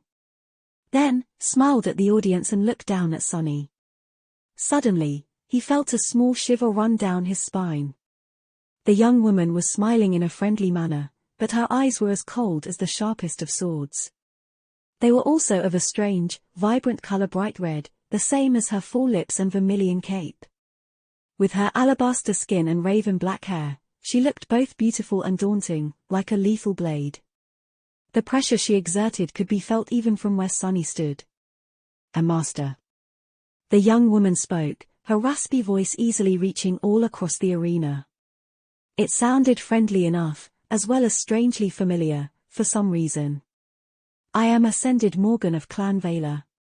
Congratulations, Warrior R, what a splendid duel it was, you truly are a worthy winner. Sunny stared at her for a moment, then bowed his head slightly, expressing his respect while pretending to. Smiling in response, Morgan of Valor continued. And you are truly worthy of wielding a memory forged by the smiths of the great Clan Valor. In fact, your remarkable skill brought me so much joy that I have decided to gift you one of my personal armaments. Jackpot. The thing Sunny had hoped would happen did, indeed, happen. Ascended Morgan seemed to be in a very good mood. Whatever it was that a master of one of the great clans had in her arsenal was bound to be good. The young woman waited for the excited cheers of the crowd to quiet down and looked at him with a curious smile. Tell me, what do you wish to receive? A weapon. Yes, a weapon would be great. Sunny started to smile, but then, suddenly, his eyes widened. Crap. And before he could think of a crafty lie, the floor forced an answer out of his mouth. No. Crap, crap, crap, curse it. Morgan of Valor tilted her head a little. A suit of armor, then. Or maybe a powerful charm. Yes, both would be good. Sunny gritted his teeth, but the result was inevitable. He had no choice but to answer in a hollow voice. Neither. The young woman laughed. Really? Maybe you want to receive an echo, then. Oh, no. Mongrel remained silent for several seconds, and then answered. I do not. Sunny was on the verge of shedding bloody tears. How had it all gone so wrong, so fast? Master Morgan studied him for a bit, then leaned on the parapet and asked in an amused voice. Really? What do you want, then? Sunny panicked. He obviously wanted to receive one of the rewards she had mentioned, but it was precisely because he did that Weaver's mask would not allow him to say it. He scrambled to salvage the situation and get at least something out of this disaster. Suddenly, a crazy idea appeared in his mind. And then, in front of countless thousands of people, Mongrel said something shocking. You, Ascended Morgan. I want to duel you. Chapter 546, Morgan of Valor. A stunned silence settled over the resplendent arena. A sea of spectators was staring at Sunny with wide eyes, not sure if they had heard it right. Even the saints seemed shocked and uncertain about what to do. Surely, Mongrel had not just challenged a master of the great clan Valor to a fight. In that silence, a bright laughter suddenly rang, rolling over the vast courtyard. It was Morgan. She was laughing with a delighted expression on her face, her striking vermilion eyes full of mirth and amusement. A few moments later, she looked down and asked, her raspy voice relaxed and steady. Oh, really? You want to fight me? Sunny stared at her from below, and nodded. Yes. But of course, he didn't. He might have been a little bit crazy, but not nearly crazy enough to wish to fight an Ascended serving one of the sovereigns. Hell, that Morgan girl could have been Anvil's own daughter, for all Sunny knew. However, the fact that he would rather avoid such a confrontation didn't mean that fighting Morgan would be of no benefit to him. In fact, NY felt that it could push him to finally mastering the second step of Shadow Dance. A member of a great clan had to have a lot to teach him. Plus, who knows? If I win, she might give me the reward anyway. Anything else would just look petty. So, even if Sunny was against the idea, it was the best bad idea he had managed to come up with. As for how he was supposed to win against a master that depended on Morgan herself. If Sunny was right, she would not unleash her full power on him, be it out of pride, a sense of fairness, or simply to save face. The young woman, meanwhile, was still looking at him from above. Her scarlet lips were curved into a slight smile. Such an audacious wish. She leaned back and in the next moment, the crowd gasped. Morgan of Valor easily jumped over the parapet and plunged down, soon landing on the floor of the arena dozens of meters below. A whirlwind of rose petals rose into the air from the force of the impact, but the young woman herself seemed unperturbed. She simply straightened and walked towards Sunny with the same easy smile. He instantly tensed. Curses she actually accepted. Until then, Sunny still had hoped that Morgan would refuse his daring request. But she seemed pleased by it, instead. Stopping opposite Sunny, the young woman studied him for a bit, and then glanced back at the tribune. Venerable Thane, if you would. The bewildered saint remained silent for a few moments, and then cleared their throat. Ah, yes, of course. Almost immediately, the pleasant voice announced. Challenger Morgan has entered the arena. Morgan has challenged Mongrel. She smiled, then turned back to Sunny. That's better. Morgan studied him for a moment, and then shook her head. No, that won't work. As an Ascended, I can't expect an awakened even one as skilled and distinguished as you to really have a chance in a duel against me. Ha! What shall we do? She thought for a bit, and then smiled again. Oh, I have an idea. With that, her dark armor and vermilion cape suddenly disintegrated into a torrent of scarlet sparks. The young woman was left standing in a simple black tunic, her feet bare. She then proceeded to hide one hand behind her back, and summoned an unremarkable straight sword into the other. I will only use one hand and a dormant weapon. 1 minute if you survive against me for 1 minute, the win will be yours. That should be fair. Sunny scowled behind the mask. Isn't she too full of herself? What an arrogant and pretty wait, no, what an arrogant woman. No matter how he felt about it, Morgan's offer was exactly what Sunny had wanted. This way, he really stood a chance. Even better, there was no need to augment himself with shadows and reveal more of his strength. He just had to fight for 60 seconds and try to learn as much as he could in that short time. And if he happens to win, maybe the prize would still be his. Lowering the soul serpent, Sunny stared at his ascended opponent and calmly asked. Shall we start? Her smile widened. You wish is my command, my Lord Mongrel. Although a piece of advice for the future, you should really be careful what you wish for. Just a moment later, Sunny realized that 60 seconds were going to be an eternity. And what the hell? Is she even humor crap? Sunny didn't have words to describe how monstrous Morgan was. It was obvious that she held back and did not use all of her strength, but even then, he was instantly overwhelmed. The young woman in a simple black tunic was just too swift, nimble, and skilled. She read his movements as if he was an open book and easily demolished his defense, raining a barrage of strikes on the onyx surface of the mantle of the underworld. Even though her sword was too weak to break the adamantine armor, each blow carried enough might behind it to make Sunny shudder and for flashes of sharp pain to radiate through his entire body. He was certain that his bones would have already cracked if it wasn't for the bone weave. He tasted blood. What's worse, Morgan of Valor had no blemishes on her mentality, as Dar of the Maharana clan or Queen Bee had. She was as vicious and ruthless as he himself was, maybe even more so. A born killer. And while Sunny barely had a couple of years of battle experience, she was an older and much more terrifying beast. She was tempered, her skill was forged and sharpened by thousands of bloody battles. That much was obvious.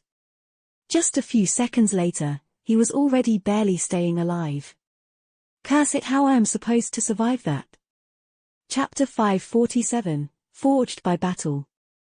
Feeling his flesh break apart and his heart grow cold, Sunny scrambled to defend himself, but to no avail. Morgan easily crushed his attempts to resist and delivered another series of devastating strikes, moving with terrifying precision and speed. Her movements were fluid and natural, as if wielding a weapon was as innate to her as breathing. As if battle was her native environment instead of peace. Her swordsmanship was unlike anything Sunny had ever seen, too. It wasn't even as though the sword served as an extension of Morgan's arm, it was as though she herself was the sword, and so every motion she made was the purest expression of cold, merciless killing intent. He had never thought that he would meet a more terrifying swordsman than Nephis, but compared to this Knight of Valor, the daughter of the immortal Flame clan almost seemed like a novice. Sunny was instantly overwhelmed, and there was nothing he could do to maintain even a sliver of control. The situation was utterly hopeless. This feeling of absolute, bitter powerlessness, he had not experienced it in a long time. Attain a breakthrough to the second step of Shadow Dance. Sunny wasn't even sure that he would be able to stay alive for another couple of seconds. He had to think of something fast. Following a mental command, the mantle of the underworld received one of his charms. Immediately, the familiar, but strongly enhanced pain of his soul being torn apart flooded his whole being with agony. Sunny didn't hope that the broken oath would help him defeat Morgan after all. As an ascended, she had a much more powerful soul. All he wanted was a second of respite. Morgan suddenly slowed down, allowing him to disengage and take several steps back. For a moment, there was a slight grimace on her face, but it was quickly replaced by the same relaxed, amused smile. A nice trick. Sunny bent slightly and vomited a mouthful of blood, thin streams of crimson flowing through the fangs of the black mask. The sight of it was both frightening and striking. When he straightened, something about him changed. Well, of course it did. He had commanded 2 shadows resting on the autumn lead to wrap themselves around his body, after all. Instantly, his strength, speed, and resilience tripled. Sunny had not wanted to augment himself before, but faced with the devastating onslaught of the terrifying Battle Master, he had no other choice. If he wished to learn anything from this fight, he had to make it last more than just a few seconds. Morgan noticed the subtle shift in his posture, and tilted her head slightly. Her smile suddenly widened. Good. This is good. This is much better. Sunny dismissed the broken oath, but before the charm even had time to disappear, the young woman was already upon him once again in a whirlwind of ruthless steel. However, this time, things were different. Or rather slightly different. What the actual hell? Sunny was still hopelessly outmatched, barely managing to survive under the merciless barrage of lightning-fast, cruel attacks. Previously, he had judged that his peak physical might would be on par with a newly ascended master. Even though Sunny wasn't currently using the 3rd shadow, it had to remain on the ground to keep his secrets. The gap between Morgan and him was not supposed to remain that vast. But there was a mistake in his reasoning. He had compared himself to an average master. However, Morgan of Valor was not average in any way. She hailed from one of the 3 great clans, and was possibly even a member of its core family. Among the awakened, she was a being at the absolute apex of might. Come on. And yet, he was able to do something now, at least. Even though Morgan was still dominating the fight and delivering one devastating blow after another, Sunny could perceive her movements and react. He dodged one strike, then deflected another. A third one still connected with his elbow, sending a blinding flash of pain through his body, but it was already an incredible achievement. Morgan seemed pleased by this new development. Her crimson lips curved, revealing pearly white teeth. Yes, finally you are supposed to be a genius, aren't you? Show me, come on, fight. What the hell is wrong with this girl? Sunny gritted his teeth and fought, barely staying alive. No matter how much he pushed himself, how much he struggled to keep up with the fearsome master, all he could achieve was not being instantly obliterated. But that was it. Even with 2 shadows augmenting his body, Sunny saw no hope of winning despite the fact that Morgan was holding back her strength. She was simply a monster. No, she was something much more terrible. He had faced and killed many monsters, many demons, and many devils, but none of them could compare to this beautiful, horrifying young woman. However, even if he was going to lose, it was all not in vain. With every blow he suffered, every strike he somehow defended against, Sunny was learning. Morgan's battle style was too elevated for him to grasp, but every glimpse of it he saw was fueling something inside of him. It was as though he had laid a solid foundation by absorbing numerous styles, and now they were being forged into something different, something whole by the insane pressure fighting this monstrous creature exerted on him. His body felt as if it was on the verge of breaking apart, and his vision was slowly becoming blurred, but Sunny felt as though he was on the verge of a revelation. And when it came, it was as though a floodgate was opened in his mind.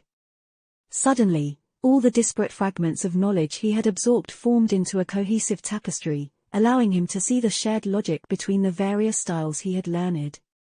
He was able to perceive these styles from a new perspective, understanding not only their purpose, but also much of the reasoning behind each technique and movement much deeper. Yes, this is it. And due to this new level of insight, Sunny was also able to see a flaw in Morgan's assault. Her one and only weakness. Yes, the young woman herself was too powerful and skilled for him to destroy. But her sword, that was a different matter. It was just a dormant memory, after all. Instantly, a plan formed in his mind. As time seemed to slow down, Sunny deflected another blow, shifted his body slightly and then suddenly took a step toward the flashing sword, catching its blade between his left arm and his torso, and then bringing his right fist on it. He put all of his strength behind it, increasing the weight of his gauntlet as much as he could at the last moment. All his muscles strained, on the verge of exploding. After numerous clashes against the adamantine surface of the mantle of the underworld, the sword was weakened already. So when Sunny's fist connected with it, the steel blade simply shattered, exploding into numerous sharp splinters. Got you. Burning with dark excitement, Sunny continued his movement, aiming to bring the soul serpent down on now defenseless Morgan before she had time to process what had happened and adjust. But before he could, terrible pain suddenly exploded in his chest, and all strength left his hands. The hilt of the Adachi slid from his fingers, and the dark sword silently fell to the ground. Sunny swayed, and then looked down in confusion. What happened? What he saw didn't make any sense. Morgan's pale, slender hand was protruding from his armor, blood streaming down the smooth onyx surface. She had pierced the mantle of the underworld with her bare hand, her fingers plunging through flesh and bone to tear his heart apart. Sunny had made a mistake. How is this possible? Ascended memory 6th tier. He looked up, darkness shrouding his vision. Is this what it feels like to die? Everything was dark, and all he could see now were two beautiful vermilion eyes, staring at him with regret and disappointment. Morgan sighed. 36 seconds. Well done. You fought well. The last thing Sunny felt before slipping into nothingness was a spark of energy traveling from her hand into his body. And then, he found himself in the black void of the dreamscape. His pain disappeared, as did his wounds. He felt healthy and whole. The duel was over. As he stared into the darkness, the spell whispered quietly. You have received a memory. But he didn't react, looking into the void with a heavy frown on his face. Somewhere above, near the set of images representing different arenas, a string of words floated. Mongrel. Victories 923. Defeats 1. Chapter 548, The Road So Far. Sunny shut down the illusion. The underground dojo was silent and submerged in darkness, almost like the lightless expanse of his soul. Crawling out of the dreamscape pod, he glanced at it, and then walked to the middle of the hall. There, he sat down on the cold ceramic plates of the floor, crossed his legs, and closed his eyes. Back in the illusory world created by the will of an eccentric saint, the tournament was coming to an end. There were spectacles, festivities, and accolades being given to the winners. But he didn't care. He didn't care about the legend of Mongrel either. Sunny had no doubt that his inexplicable refusal of the final reward and daring challenge had created quite a stir. Were people praising Mongrel for his resolve and ambition? Or mocking his defeat and calling him a fool? In any case, the network must have been boiling right now. Sunny couldn't be bothered to check. He had much more important concerns. There was the final reward he had received, given to him by Morgan of Valor despite his failure, as well as previous rewards he had no time to study well. And there was Shadow Dance. This was what he had to concentrate on now. Sitting in the darkness with his eyes closed, Sunny thought back to the revelation he had received during the battle with the monstrous master and started to slowly digest it. He had the key now, all that remained was to absorb it, turn it from a fleeting feeling into an inseparable part of his mind, body, and soul. That was going to take some time. Fragments of Morgan's battle will help him find unity in the discordant collection of battle styles he had amassed. His comprehension of the fundamental, governing principles of battle techniques was vastly elevated, allowing him to understand them on a deeper level. This enlightenment was going to help Sunny grasp various styles much faster, as well as mirror more complex and sophisticated battle arts with ease. At this level, he needed to be able to recognize patterns of essence control from how the enemies moved, breathed, and attacked. The new understanding was going to help with that, too. He just had to assimilate it all. Time slowly passed. Sunny continued to meditate, making slow progress toward his goal. After a while, his thought began to wander. The dream tournament gave Sunny much more than he had expected. Yes, there were powerful memories and a breakthrough in his comprehension of shadow dance, but there was also something else. Different, but no less valuable. Fighting the best of the best that the dreamscape had to offer had helped him to put his own prowess into perspective. Facing formidable champions one after another showed Sunny just how much more powerful and experienced than them he was. Sunny was always comparing himself to Nephis, and inevitably finding himself falling short. He chased after her with desperate resolve, but was never able to catch up. Mongol might have been only defeated once, but Sunny had been defeated countless times. He lived in the shadow of constant failure. But it was exactly because he had been chasing after changing star without rest that he had left everyone else in the dust without even noticing. Now that he had a chance to look back, Sunny finally saw just how wide the gap between himself and all the rest of the awakened had become. It was so wide that he had been able to cut the best of them down while barely using a quarter of his power. Back on the Forgotten Shore, Sunny had learned a simple truth: if one wanted to better themselves, they had to challenge those who were stronger than them. Nothing was more beneficial to one's growth than fighting against a superior opponent. That was why and how he had transformed himself into a lethal killer in the span of a single year. And even though Sunny had not understood it before, using Nephis as a reference point achieved the same result. Even if the goal of surpassing her often seemed bitterly unattainable, he had come far by struggling to do so against all odds. So far. He saw it clearly now. But he also saw how much further he had to walk. Just as fighting the participants of the dream tournament had shown him his strength, fighting Morgan had shown him his weakness. Yes, Sunny was incredibly powerful for an awakened of his age. But there were other giants out there, no less terrifying than him. They were older, stronger, and had years of battle experience and vast resources that he lacked. In front of them, Sunny was like an ant. A subtle smile appeared on his face. Or, maybe, like a cockroach. Morgan was a master of the great clan Valor, and as such, she was a peak existence among those below the level of a saint. She was kin to one of the sovereigns. So he could use her as a benchmark to know what was the worst he could expect. Another reference point to strive for, one more superior opponent to temper himself against. One day in the future, they might have to cross swords again. And when that happened, he knew that her vermilion eyes would not end up full of disappointment again. Instead, they would be full of fear. All these thoughts traveled idly at the edges of his consciousness, while most of his mind was occupied by absorbing the key to the second step of shadow dance. And just as that last thought disappeared, he finally felt that the process was complete. A moment later, the silence of the underground dojo was suddenly destroyed by the voice of the spell. Sunny flinched, not accustomed to hearing it in the real world, let alone inside his home. The spell said, "Your aspect legacy mastery level has increased.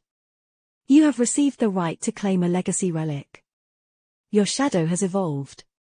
Chapter 549, Soul Beast. Sunny waited for a few moments, and then hurriedly stood up while summoning the runes. This was at the moment he had been waiting for. After so much time, all the sweat and blood, his effort had finally paid off. He had made another step toward becoming a true battle master. All it took was. Sunny thought for a second, then glanced at the runes describing the mantle of the underworld first. Under the description of the Prince of the Underworld enchantment, a runic counter glowed. Vanquished foes 2332600. All it took was killing 1,200 enemies with his own two hands and dying by a master's hand once. Around 900 of those kills had happened in the dreamscape, one in the waking world, and the rest in the wild reaches of the Chained Isles. Sadly, creatures slain by Saint did not count toward the requirement of the strange enchantment, or the number would have been any higher. Still, it was good progress. Turning away, Sunny found the string of runes he wanted to see the most. Shadow's Marble Saint, Soul Serpent. He concentrated on the latter and read. Shadow Soul Serpent. Shadow rank awakened. A wide grin appeared on his face. Sunny closed his eyes and listened. Ned to his soul, then circulated shadow essence through the coils of the serpent. He could feel that it was flowing even faster than before. The rate of essence expenditure and regeneration was also improved. Perfect. He had expected the process of evolving to a new rank to take a long time, like it had happened with Saint back on the Forgotten Shore, but Soul Serpent had awakened instantly after he had reached the second level of mastery over the Shadow Dance, maybe due to its unique nature as an Aspect Legacy relic. What else changed, I wonder? Sunny opened his eyes and looked back to the runes. He had already noticed that there were new ones in the description of the shadow. Shadow attributes: Shadow Guide, Soul Weapon, Soul Beast. The Soul Beast wasn't there before. He concentrated on the new attribute and read. Attribute description: Soul Serpent can assume the form of a beast. Sunny blinked a couple of times. What? He looked down at his bare chest and stared at the intricate tattoo of a black serpent that coiled around his torso and arms. Then, Sunny carefully raised one hand and gave the shadow a mental command. Immediately, the tattoo moved, slithering onto his palm and moving down his fingers. However, instead of the tip of a sharp blade, a triangular head of a massive snake appeared in the air instead. Enveloped in streaming darkness, the serpent crawled forward, leaving Sunny's skin and manifesting itself into existence. Its jet-black scales rustled quietly as they touched the armored plates of the floor, and soon, petrified Sunny was looking at a giant snake, at least 6 meters in length, its body as wide as a large man's arm and strong enough to crush granite into dust. The Stygian creature coiled its long body and stretched into the air, its head slowly rising and soon reaching as high as Sunny was tall. A forked tongue flashed for a moment, and then the serpent looked him right in the eyes. Then, it opened its maw and hissed, revealing long, terrifying onyx fangs. Sunny gulped. The serpent's eyes were as black as its mighty body, and shone with dark radiance. They seemed as deep as the lightless expanse of an ocean of shadows, and were full of strange, alien intelligence. Luckily, there was no aggression or ill will in them. Instead, there was simply recognition. The shadow serpent was greeting its master. Sunny slowly looked away and studied the dark creature's body. Then, he sent the creepy shadow forward, and it swiftly wrapped itself around the serpent. Immediately, flowing patterns that were somehow even darker than the lusterless, obsidian scales revealed themselves, and the pressure that the shadow beast exerted instantly became much, much more frightening. Its body had turned ghostly, enveloped in wisps of impenetrable, moving darkness. Sunny hesitated for a moment, and then grinned. What a goodbye you are. Very satisfied, he glanced at the giant snake, and then patted it on the head with a delighted expression on his face. Now, it was the mighty beast's turn to blink if it had any eyelids. Was Sunny imagining things, or did the obsidian serpent seem a bit startled by such treatment? With a shrug, he glanced back at the runes, and lowered his gaze. There was one last surprise left for him to discover. At the very bottom, several new runes appeared. Shadow ability: Serpentine Steel, Soul Reaver. Soul Reaver ability description: a portion of the soul essence of those slain by the shadow serpent in its soul weapon or soul beast form is absorbed and transferred to its master. Sunny's smile widened. Excellent, that will help with the fact that I can't use the serpent to regenerate essence while it is not on my body. In fact, as long as it continues to kill something, my essence might never run dry. He glanced at the shadow with gleaming eyes. You and I are going to do great things together, buddy. You'll have plenty of tasty souls to eat, don't worry. Saying that, Sunny opened his palm and commanded the serpent to crawl back onto his skin. A few seconds later, the shadow had already turned back into a tattoo and coiled itself around his body. It was as though there had never been a terrifying creature in the underground dojo, in the first place. Now let's take a look at that relic. Sunny looked at the runes and found the right cluster.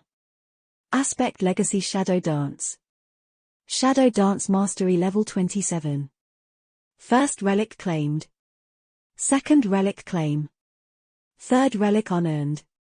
Concentrating on the second relic, Sunny said confidently. Claim. For a second, nothing happened. Sunny waited, full of anticipation. What could it be? Another shadow?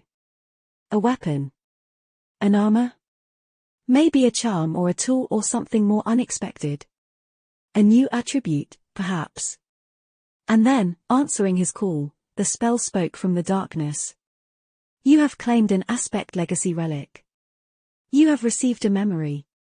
Sunny hurriedly glanced at the runes describing his memories, searching for a new one. A moment later, when he saw it, his heart skipped a beat, and he momentarily forgot how to breathe. Out there in the darkness of the underground dojo, several familiar runes shone with ethereal light. They read. Memory Dropovica. Chapter 550, Tournament Rewards. Sunny held his breath, staring at the runes intensely. He knew what that memory was. Another drop of divine blood. And knowing where the Shadow Slave aspect had come from and to which deity it was connected, it wasn't hard to guess whose blood it was. Shadow God. This memory was of a drop of Shadow God's blood. And in that drop was his lineage. Can't be. But it was. Sunny had just received a second lineage memory. More than that, that lineage was a complete one, like the fire that Neff had inherited from Sun God, not a fragment of a forbidden bloodline that he had inherited from Weaver, the demon of fate. Sunny studied the runes for a while, then slowly turned away. He wasn't ready to summon the Dropovica yet. Not because of the pain that consuming a lineage memory would bring. Who knew, maybe there wasn't going to be any this time. After all, this one was not forbidden. He simply had to prepare himself mentally. Sunny paced for a bit, then sat down and meditated for some time. Then, he decided to study the memories he had received in the tournament to distract himself. He had already studied the memory of ice in detail, so 3 more remained. The arrow, the shield, and the final reward he had received from Morgan, the memory created in the forge of the great clan Valor. The real reason he had joined the Dream Tournament, in the first place. Sunny hesitated for a moment, then looked at the list of his memories. Memories: Silver Bell, Puppeteer's Shroud, Midnight Shard, Ordinary Rock, Prowling Thorn, Endless Spring, Blood Blossom, Dark Wing, Moonlight Shard, Mantle of the Underworld, Weaver's Mask, Broken Oath, Blackhorn Bow, Full Quiver, Autumn Leaf, Cruel Sight, Covetous Coffer, Undying Chain, Heavenly Burden, Memory of Fire, Memory of Ice, Strike of Thunder, Patient Avenger, Morgan's Warbow, Dropovica. So it's a bow, but what's up with that name? Well, it made sense, actually. If this was really a custom memory created for a specific user, then why wouldn't its name fit theirs? Sunny concentrated on the arrow first. Memory: Strike of Thunder. Memory rank ascended. Memory tier 2. Memory type weapon. Memory description: a powerful spirit was once trapped in a glass bottle for 1,000 years. This lightning is a manifestation of his rage. Memory enchantments: Caged Lightning. Enchantment description: this arrow strikes as fast as a bolt of lightning, and chains its devastating damage to several nearby creatures. He grunted. So lightning in a bottle, huh? Even though the arrow's single enchantment was an active one and required a lot of essence to access, which meant that it couldn't be used often, the effect was very good. It was able to deal damage to groups of enemies, which could come in handy in many situations. Satisfied, he shifted his gaze to the shield. Memory: Patient Avenger. Memory rank ascended. Memory tier 3. Memory type weapon. Memory description: aflame with hatred, she waited and watched. When the time came, her vengeance was colder than ice. Memory enchantments: tenacious, burning heart, cold steel. Tenacious enchantment description: this shield is especially durable. Burning heart enchantment description: this shield can store a portion of fire damage it receives to augment another weapon of its wielder or unleash a devastating shockwave. Cold steel enchantment description: this shield can store a portion of impact damage it receives to augment another weapon of its wielder or unleash an immolating wave of fire. Ha! Sunny thought for a bit. So, this shield was basically able to convert heat to kinetic energy, and vice versa. The stored energy could be used to enhance another weapon or released all at once to deliver a powerful attack. Which meant that the more hits the shield received, the more devastating the resulting retaliation would be. Saint was long overdue for a good shield memory, and this one would suit her very well. A weak smile appeared on Sunny's face. And finally the main prize. He sighed, then concentrated on the bow he had received from Ascended Morgan of Clan Valor. He also summoned it. A composite bow made out of black-horn and dark polished wood manifested itself from a storm of crimson sparks. It was entirely black, however, its string was of a vibrant scarlet color. There was also a brand carved into one of its limbs near the grip, its contour of the same color as the string. It depicted the crest of the Valor family, a straight sword thrust through an iron anvil. The bow was quite beautiful, but more importantly, it radiated a feeling of immense power. Sunny admired the weapon for a few moments, and then turned back to the runes. Memory: Morgan's Warbow. Memory: rank ascended. Memory: tier 4. Memory: type weapon. Memory description: death is worth living for. Love is worth waiting for.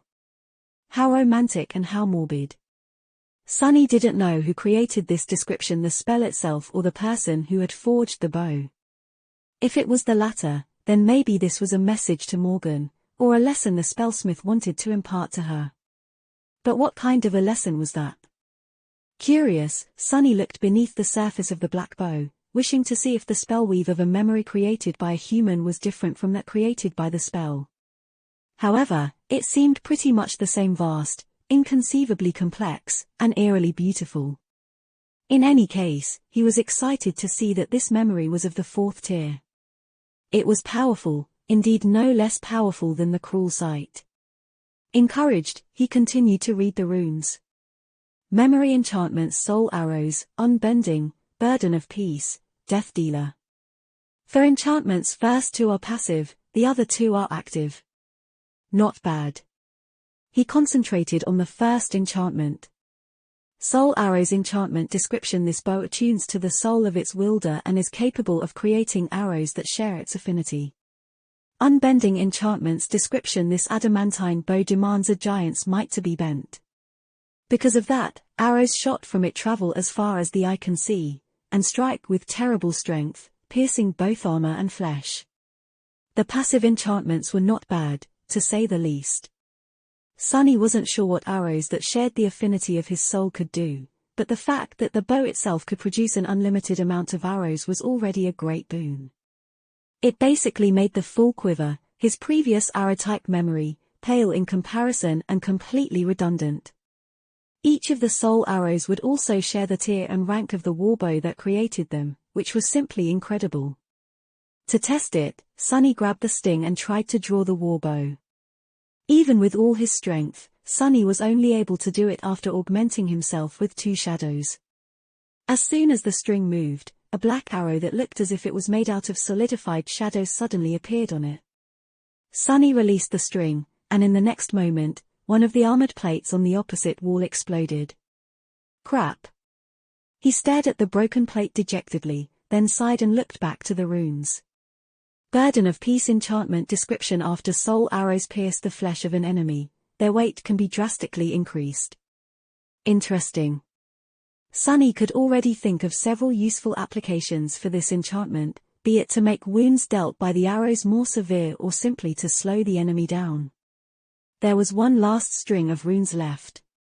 Death Dealer enchantment description: this bow is able to consume a large amount of essence to deliver an obliterating strike. That sounded ominous. Sunny was curious to know how obliterating exactly that strike was supposed to be, but he was not going to test it in his dojo. It already suffered enough. Morgan's warbow was indeed a weapon worthy of an ascended knight from a great clan. It was a truly formidable and versatile weapon. In any other circumstance, Sunny would have been mad from joy after receiving it. And he was sort of. But there was one more memory he had to deal with. It was time. He couldn't postpone it anymore. Sunny glanced at the beautiful bow for the last time, then sighed and dismissed it. As soon as the flood of scarlet sparks disappeared, he summoned the Drop of Ichor. Chapter 551, Slave's Inheritance. The underground dojo was submerged in darkness, and as soon as Sunny willed the Drop of Ichor to manifest itself into reality, that darkness suddenly came to life. Countless shadows moved and danced around him, forming an invisible whirlpool. Their movements were strange and erratic, fraught with anticipation, excitement, and longing. Slowly, golden sparks of light appeared in the air in front of him and then shot toward a single point in space, coalescing into a small radiant dot. However, the memory did not appear yet. Instead, more and more sparks flew into it, thousands upon thousands of them, until, at last, it seemed as though wide streams of brilliant golden light were constantly flowing into the slowly growing sphere of radiance. This continued for almost an entire minute, and when the sparks finally disappeared, a brilliant drop of golden liquid was floating in the air in front of Sunny.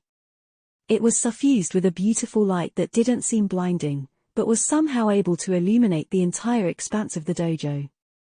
However, there was also something dark about the shining drop of divine blood. Contrasted against its golden radiance, the shadows around him were now suddenly much deeper, darker, and starkly pronounced. All their movement ceased, as though they were frozen still by awe and reverence. That is Shadow God's blood, all right. Sunny forced himself to look away from the Drop of Ichor and summoned the runes describing it. He had to make sure that his guess was right. Tense with anticipation, he read. Memory Drop of Ichor. Memory rank unknown. Memory tier unknown. Memory type unknown. Just like the last time. Not surprised, he lowered his gaze and studied the string of runes that were his real goal. Memory description before, there was only boundless, eternal void. From that dark abyss, the unknown were born.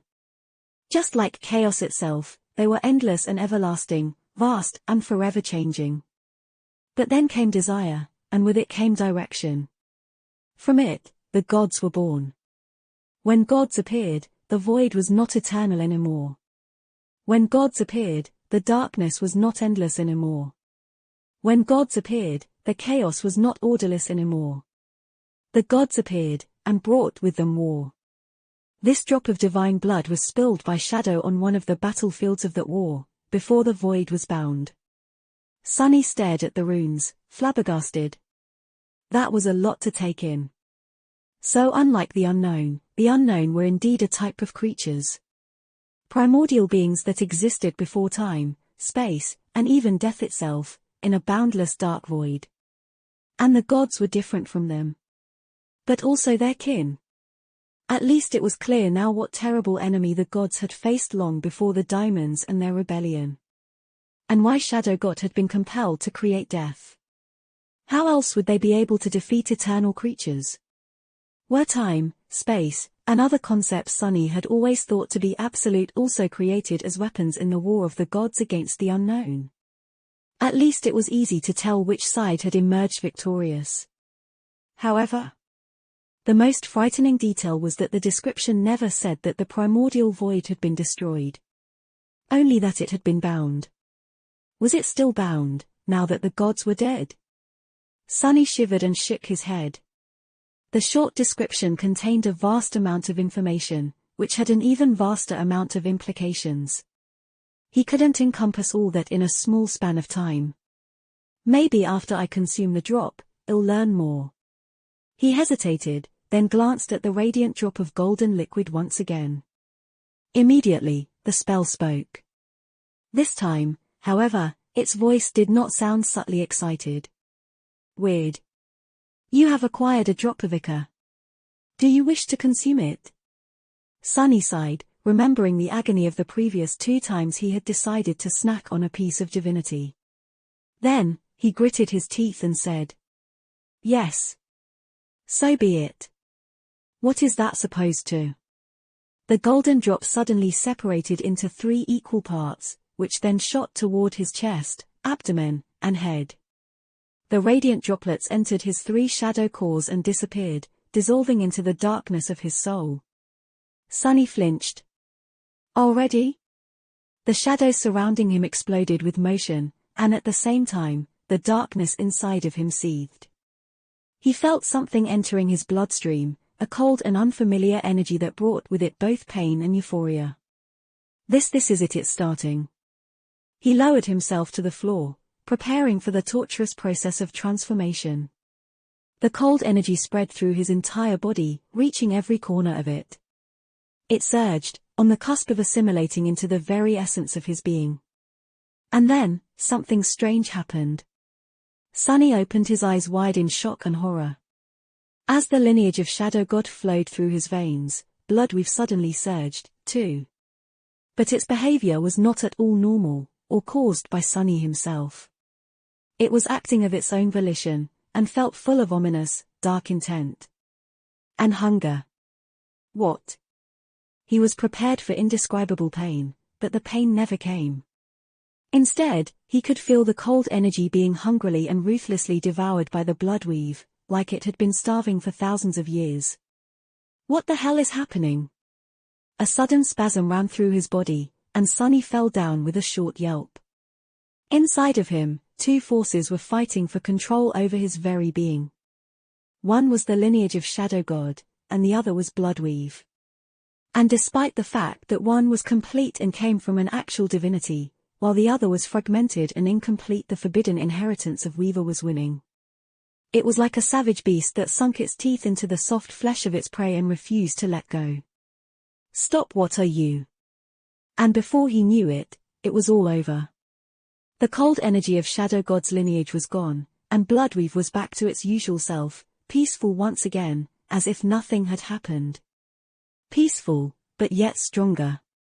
As Sunny stared into the darkness in absolute shock, there was no announcement of him acquiring a new attribute. Instead, the spell said with a hint of dark satisfaction in its voice.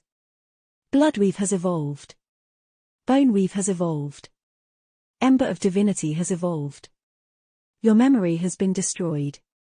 Sunny remained silent for a long time, and then let out a furious, outraged scream. "Weaver, you bastard." Chapter 552, September. The autumn was in full swing. Out in the waking world, the skies were grey and the winds were turning cold. The trees were showering the wet ground with a fragrant carpet of dead leaves. But under the boundless, lethal expanse of the sky above, the world was still warm and bright. On an especially large island, one covered with emerald grass and moss-covered ruins, a frightening nightmare creature was stalking its prey. It had 4 mighty paws, a lean body covered in black fur, and a wide maw full of sharp fangs.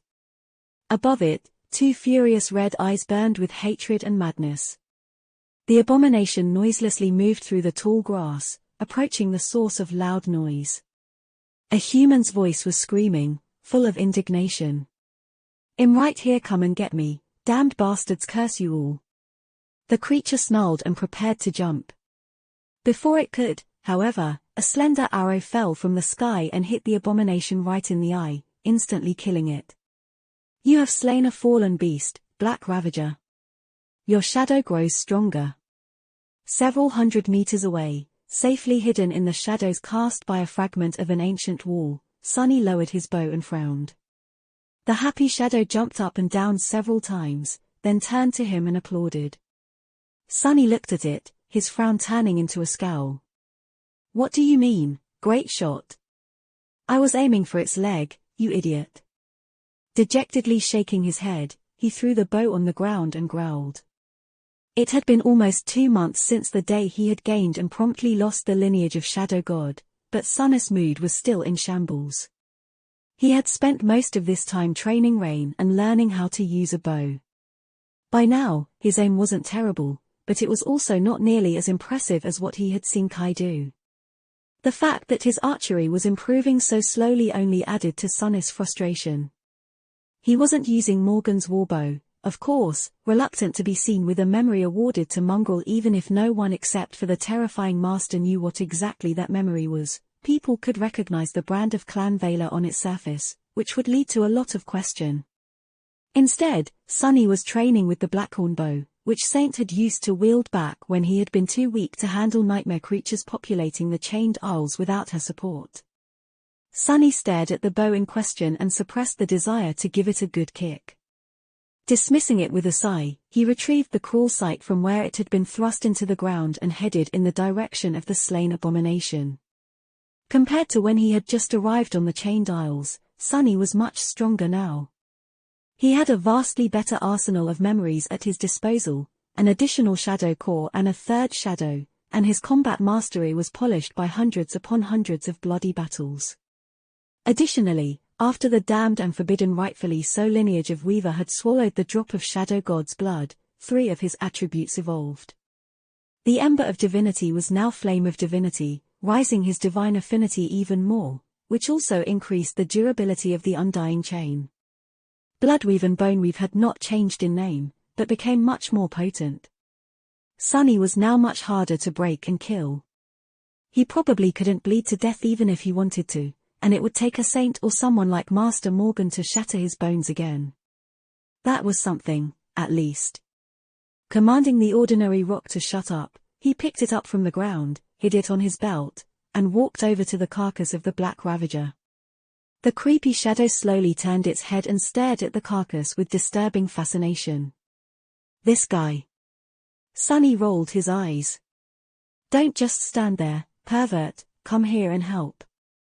The shadow eagerly wrapped itself around the blade of the prowling thorn, which was then used to cut the tough hide of the dead nightmare creature. Sunny swiftly fished out the soul shard and threw it to the covetous coffer, which hopped into the air and swallowed it with a metallic click. Usually, that would be it, but today Sunny needed to retrieve something else as well. Grimacing from time to time, he cut several large slabs of meat off the carcass, wrapped them, and threw the bundle over his shoulder. Should be enough, right? Finally done with the gruesome task, he stood up, picked up the cruel sight, and headed toward the southern edge of the large island. This island was a bit special, and for a good reason. Once Sunny reached its end, he saw a breathtaking sight. Far away and below him, the scattering of floating isles was no more. Instead, solid ground stretched as far as the eye could see, covered by a patchwork of forests, meadows, marshes, rolling hills, and glistening ribbons of rushing rivers. A dark, bottomless abyss stretched between the edge of the island and the rest of the dream realm, and those rivers fell into it, creating grandiose waterfalls. Near to where he stood, a ruined fortress rose from the ground, and from its gates, a colossal iron chain many times thicker than the giant chains connecting the isles together extended into the abyss, connecting to the soil on the other side of the dark chasm. This was one of the anchors of the Chained Isles, and the road by which Awakened traveled here from the lands to the south, which belonged to the great Clan Valor as much as anything could belong to humans in this realm of nightmares. Sunny glanced at the sun, then got busy making a fire. By the time strips of meat were roasting over the coals, 2 figures finally appeared on the colossal chain. A small smile appeared on Sunnis' face, one of the few sincere ones he had shown in the past 2 months. Effie and Kai had finally reached the Chained Isles. Now, all of them were here. Chapter 553, Gracious Host. Effie and Kai climbed over the rubble of the shattered gateway and entered the crumbled fortress. Both were tired and covered in layers of dirt, their armors dented and their weapons nicked. The travel to the very edge of the explored lands had not been easy. Even though they had made stops and rested at human citadels along the way, it took a lot of strength, endurance, resolve, and a bit of luck to reach the Chained Isles alive. However, both raised by wolves and Nightingale were calm and vigilant, their eyes sharp, their hands steady. They were ready to face any danger. Luckily, there were no enemies inside the ruin.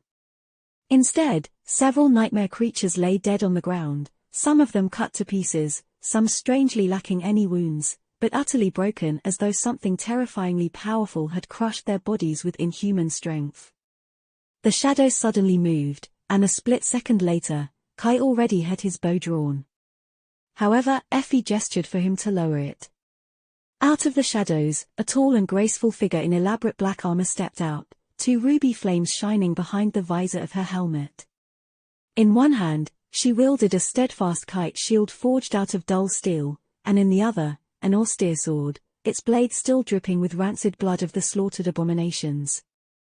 Kai cautiously studied the menacing creature. Is that Sunnis Echo? She looks different. Effie grinned. Yeah, she does that sometimes. Hey there, beautiful, where's your sneaky master? The taciturn demon tilted her head a little, stared at Effie for a few moments, then silently turned around and walked away. I guess we should follow. The three of them left the crumbling fortress and walked along the edge of the island. Soon, the heavenly smell of roasting meat reached their nostrils. A few seconds later, both Effie and Kai froze, their mouths hanging open. A fire pit was built in the shadow of an ancient wall, strips of juicy, generously seasoned meat roasting over the coals. But that was not all. There were also fresh vegetables and succulent fruits, a copper sesvi producing the unmistakable smell of freshly brewed coffee, and a few more things that people very rarely saw in the dream realm. The person responsible for all this revelry was sitting in a comfortable folding chair, lazily enjoying a slice of melon. When he saw them, an impish smile appeared on his face. Oh, hi guys, you finally made it. With that, the young man jumped out of the chair, reached into a pot full of ice, and then placed 2 frosty bottles of cold, expensive beer into their hands. Sunny grinned. Welcome to the Chained Isles. Some time later, Effie and Kai had satiated their hunger and were resting with dreamy expressions on their faces. Sunny had given up his folding chair and was now sitting on the ground. He was inwardly lamenting the fact that Covetous coffer was not large enough on the inside to fit several, at least not yet. Maybe after he becomes a master, things would be different. Kai took a sip of his beer and glanced at the branded bottle in his hand with a funny expression. Sunny, how do you even have all this stuff? Are you on such good terms with the White Feather clan? Sunny laughed. Nope, I delivered all these things here myself. What, you have forgotten about my brilliant emporium already? It seems that Aiko had not hounded you for an endorsement hard enough, or maybe too hard, and you're suffering from trauma-induced amnesia. I mean, you are basically a co-founder. The first deal I ever made was with your help, remember? Kai smiled. Those terrible memories you asked me to buy on your behalf in the castle? Yeah, I do. Sunny nodded with enthusiasm. My operation might seem small compared to what you two have seen in Bastion, but here on the Chained Island, I am the most successful entrepreneur. I guess it's true what they say about business, you know. You have to find the right people in the right wells. Or something like that. The charming archer blinked a couple of times, but didn't comment. Effie, on the other hand, did.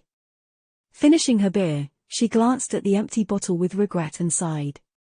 Sunny, I have a serious question. Think about it before answering. Take your time, too. Will you marry me? No, seriously, I am reformed. I swear I won't tease you anymore. I won't even mind you having a girlfriend. Just continue supplying me with all this stuff. He sneered. No. Denied. You shameless gold digger. Effie made a disappointed face, then threw her head back and laughed out loud. Oh, well. All right then. Then, she grew a little bit more serious and asked. So, what's the plan? How do we proceed from here? Sunny sighed, then took out his map of the Chained Isles and placed it on the grass. Effie and Kai got closer and studied it attentively. He pointed to the southernmost point on the map and said, We are here. First things first, we need to get you to the sanctuary of Noctis, which is about 3 days of traveling away, and get you anchored there. White Feather Clan patrols this route routinely, so we shouldn't run into anything too troublesome. Then, he pointed at a particular island marked with an image of a burned tree. After you are settled, well, go check up on the firekeepers and their progress on the ship. They won't be finished repairing that thing for at least a month more, from what I've heard, so you'll have to spend that time well. Hunt, saturate your cores as much as you can, search for better equipment. Effie nodded. What about you and Cassie? Are you well prepared? Sunny hesitated, then nodded. I am reasonably prepared. Cassie, I don't know.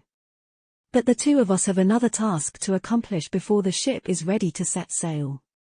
He pointed to the very north of the Chained Isles, to a dark island that was almost touching the forbidding slopes of the Hollow Mountains.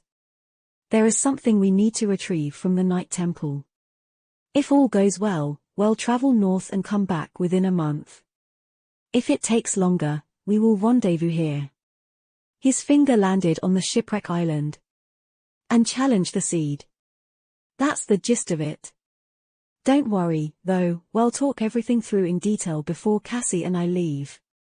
Effie and Kai glanced at each other. Sounds like a plan. Sunny nodded, then glanced at the setting sun. Good. Rest well tonight, then. We'll set off in the morning. Winter was drawing closer and closer. And the closer it got, the more nervous he became. Chapter 554, Coming Clean. On the way back to the sanctuary, Sunny tried to impart as much knowledge about the Chained Isles as he could to Kai and Effie. The archer, in particular, needed to go through a tough adjustment. His main combat tool was his ability to fly, which was obviously restricted in this strange land. Looking at the clear blue sky with a bit of trepidation, Kai asked. So that crushing. How deadly is it? Sunny grimaced. Deadly enough to kill a saint. But it is also situational. After a bit, you'll develop a sense of how high or low the island you're standing on is. When it is at its lowest point, like right now, you will probably be able to rise several hundred meters into the air before feeling any pressure. The exact margin depends on how long the chains of the island are. He paused, then continued.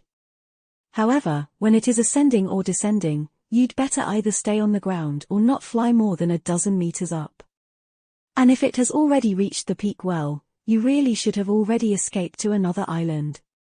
But if you fail to do that in time, lay on the ground and pray. If the chains are short enough, you will survive. Kai studied the sky above some more, then looked down. What about below the islands? Can I fly freely there? Sunny nodded. Theoretically, yes. The sky below is generally safe, there's just nothing there. But that is only true for its depths. The underside of the islands is actually much more dangerous than their surface. The creatures that dwell there are the true horrors of this place. Some of them stay put, some move through the darkness as they hunt and migrate between islands. So flying under the islands is lethal in its own way. Effie was less concerned with the crushing, since her mighty constitution allowed her to withstand it on par with someone like Master Roan or Sunny himself. She was, however, very interested in all the kinds of nightmare creatures that populated the region. The huntress was determined to finish saturating her core in the month left before their departure. Sunny shared all the knowledge he had about the inhabitants of the Chained Isles. He had spent many months fighting local abominations, so he knew a lot which creatures frequented which island, how they attacked their prey, what their weaknesses were, and so on.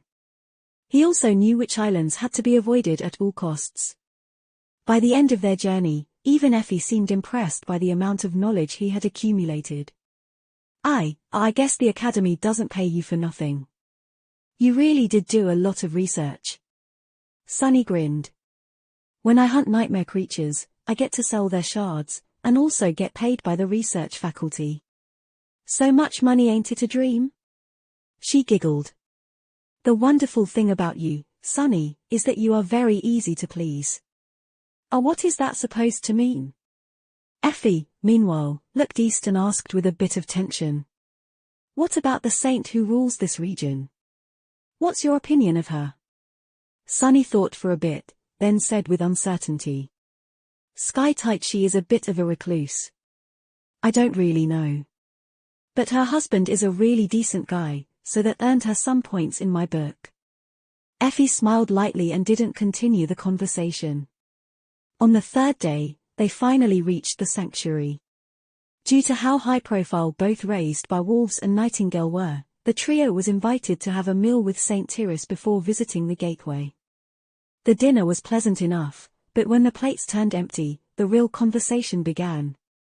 St. Tyrus looked at Effie and Kai with her usual expressionless severity and asked, I was surprised to hear that 2 more of the most brilliant awakened of the new generation had decided to visit my remote and unremarkable citadel. If you forgive my bluntness, to what do I owe the pleasure? The 3 of them glanced at each other. They had discussed what to say in advance at this point. There was no reasonable way to keep their intention secret, so it was easier to just let the cat out of the bag. Kai smiled politely before answering. That smile of his was charming enough to make a crowd of women faint on the spot, but Sky-Tide did not even blink. We came here with the intention of challenging a nightmare seed. Sunny awakened Sunless discovered one not too long ago. Since the seed is years away from blooming and doesn't pose a threat to the waking world at the moment, he didn't inform you. Please forgive him that transgression. Master Roan frowned. There is a seed on the Chained Isles? Where? Effie pointed down. To reach it, we'll have to descend into the depths of the sky below. Song of the Fallen will also be joining us. We plan to use that ancient ship the Firekeepers are repairing. Roan blinked a couple of times. Well, how extravagant. At least that explains a few things, I guess. St. Tyrus lingered for a few moments, then asked evenly. Are you sure that you want to enter a second nightmare? It has been less than a year since the 4 of you awakened. Most people take much more time to prepare for the rigors of the spell's trial. And even then, many don't survive. A wild smile appeared on Effie's face. Sure. Yes, I guess we are sure, as much as anyone can be. The decision to challenge the seed was not made rashly, nor was it based on blind ambition. You are right, of course, but the circumstance of our awakening was not ordinary. Even though it only happened recently, between the 4 of us, we already share a decade of battle experience. And the battles we fought were not soft. Sky-Tide did not answer immediately, turning her face away to look at the vista of the Chained Isles. Kai cleared his throat. Are you going to try and dissuade us, my lady? Tyrus remained silent for a few moments, then slowly shook her head. No. If 4 awakened with the SSA designation want to challenge a nightmare seed, they must know what they're doing. Your timing is actually good, as well. Sunny frowned slightly. Good timing? What does she mean? But Sky-Tide wasn't going to elaborate. Instead, she looked at Effie and asked. When do you leave? The huntress shrugged. Cassie and Sunny have an errand to run in the Night Temple. So, we'll depart as soon as they return. Tyrus shifted her gaze to Sunny. Was he imagining things, or did her expression become darker? You are going to the Night Temple, Sunless? He nodded. Yes. It is a part of our preparations. Why? The beautiful saint remained silent for a few moments, then said simply. Be careful to strictly follow the rules while you're there. Sunny politely agreed. Inwardly, though, he was a bit disturbed. Well, that did not sound ominous at all. Cassie, too, had seemed a bit apprehensive about the Night Temple. Just what kind of a place was it? Chapter 555, Dinner with Friends. A few days later, a delicious aroma was slowly spreading through Sunnis' home. He was currently in the kitchen area of the first floor, whistling an upbeat tune as his hands juggled several cooking utensils. There were several pans and pots simmering on the stove, and a scattering of fresh ingredients on the countertops around him. Ah, this smells so good. Taking a step to the side, he produced a strange knife out of nowhere and started slicing and dicing the vegetables, the triangular blade moving so fast that it turned into a blur. Rain, who was tasked with peeling the potatoes, gave him a long and dark look. Sunny, not to doubt your honesty and professional integrity, but how exactly is this a part of my training? Are you sure you're not just using me as cheap labor? No, wait, it's not even cheap, I am actually paying you.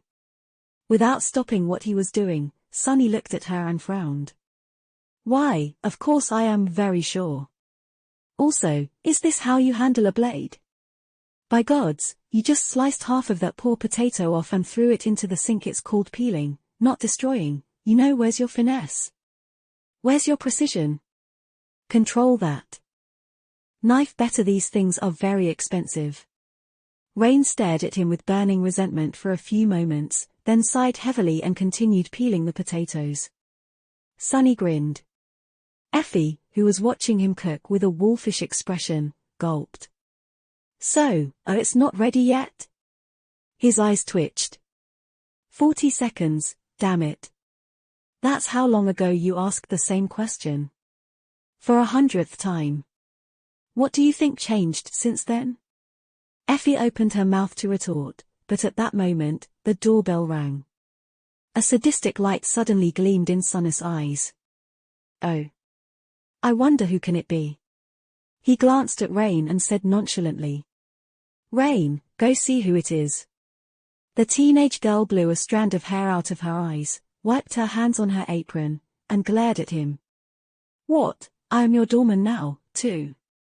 Grumbling, she put the knife down and went to the door, then opened it. Sunny observed her with keen interest.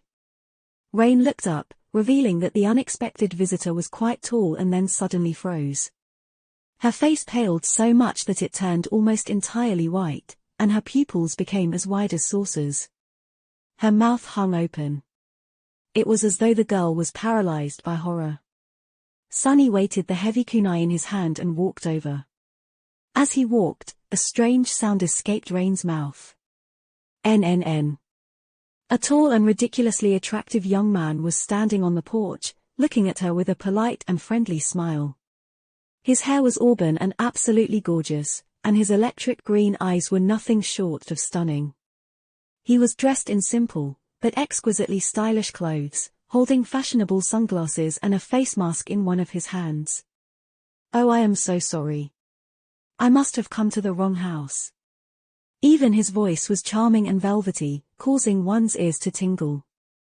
Rain was finally able to force out a word, her voice a panicked squeal. Night. Sunny gave her a short look, shook his head, then smiled at Kai. Hyun, you're here, sorry, the dinner isn't even ready yet, come on in, come on in. Kai returned his smile and came inside. Sunny raised a hand and poked Rain in the back, then narrowed his eyes and said with exasperation.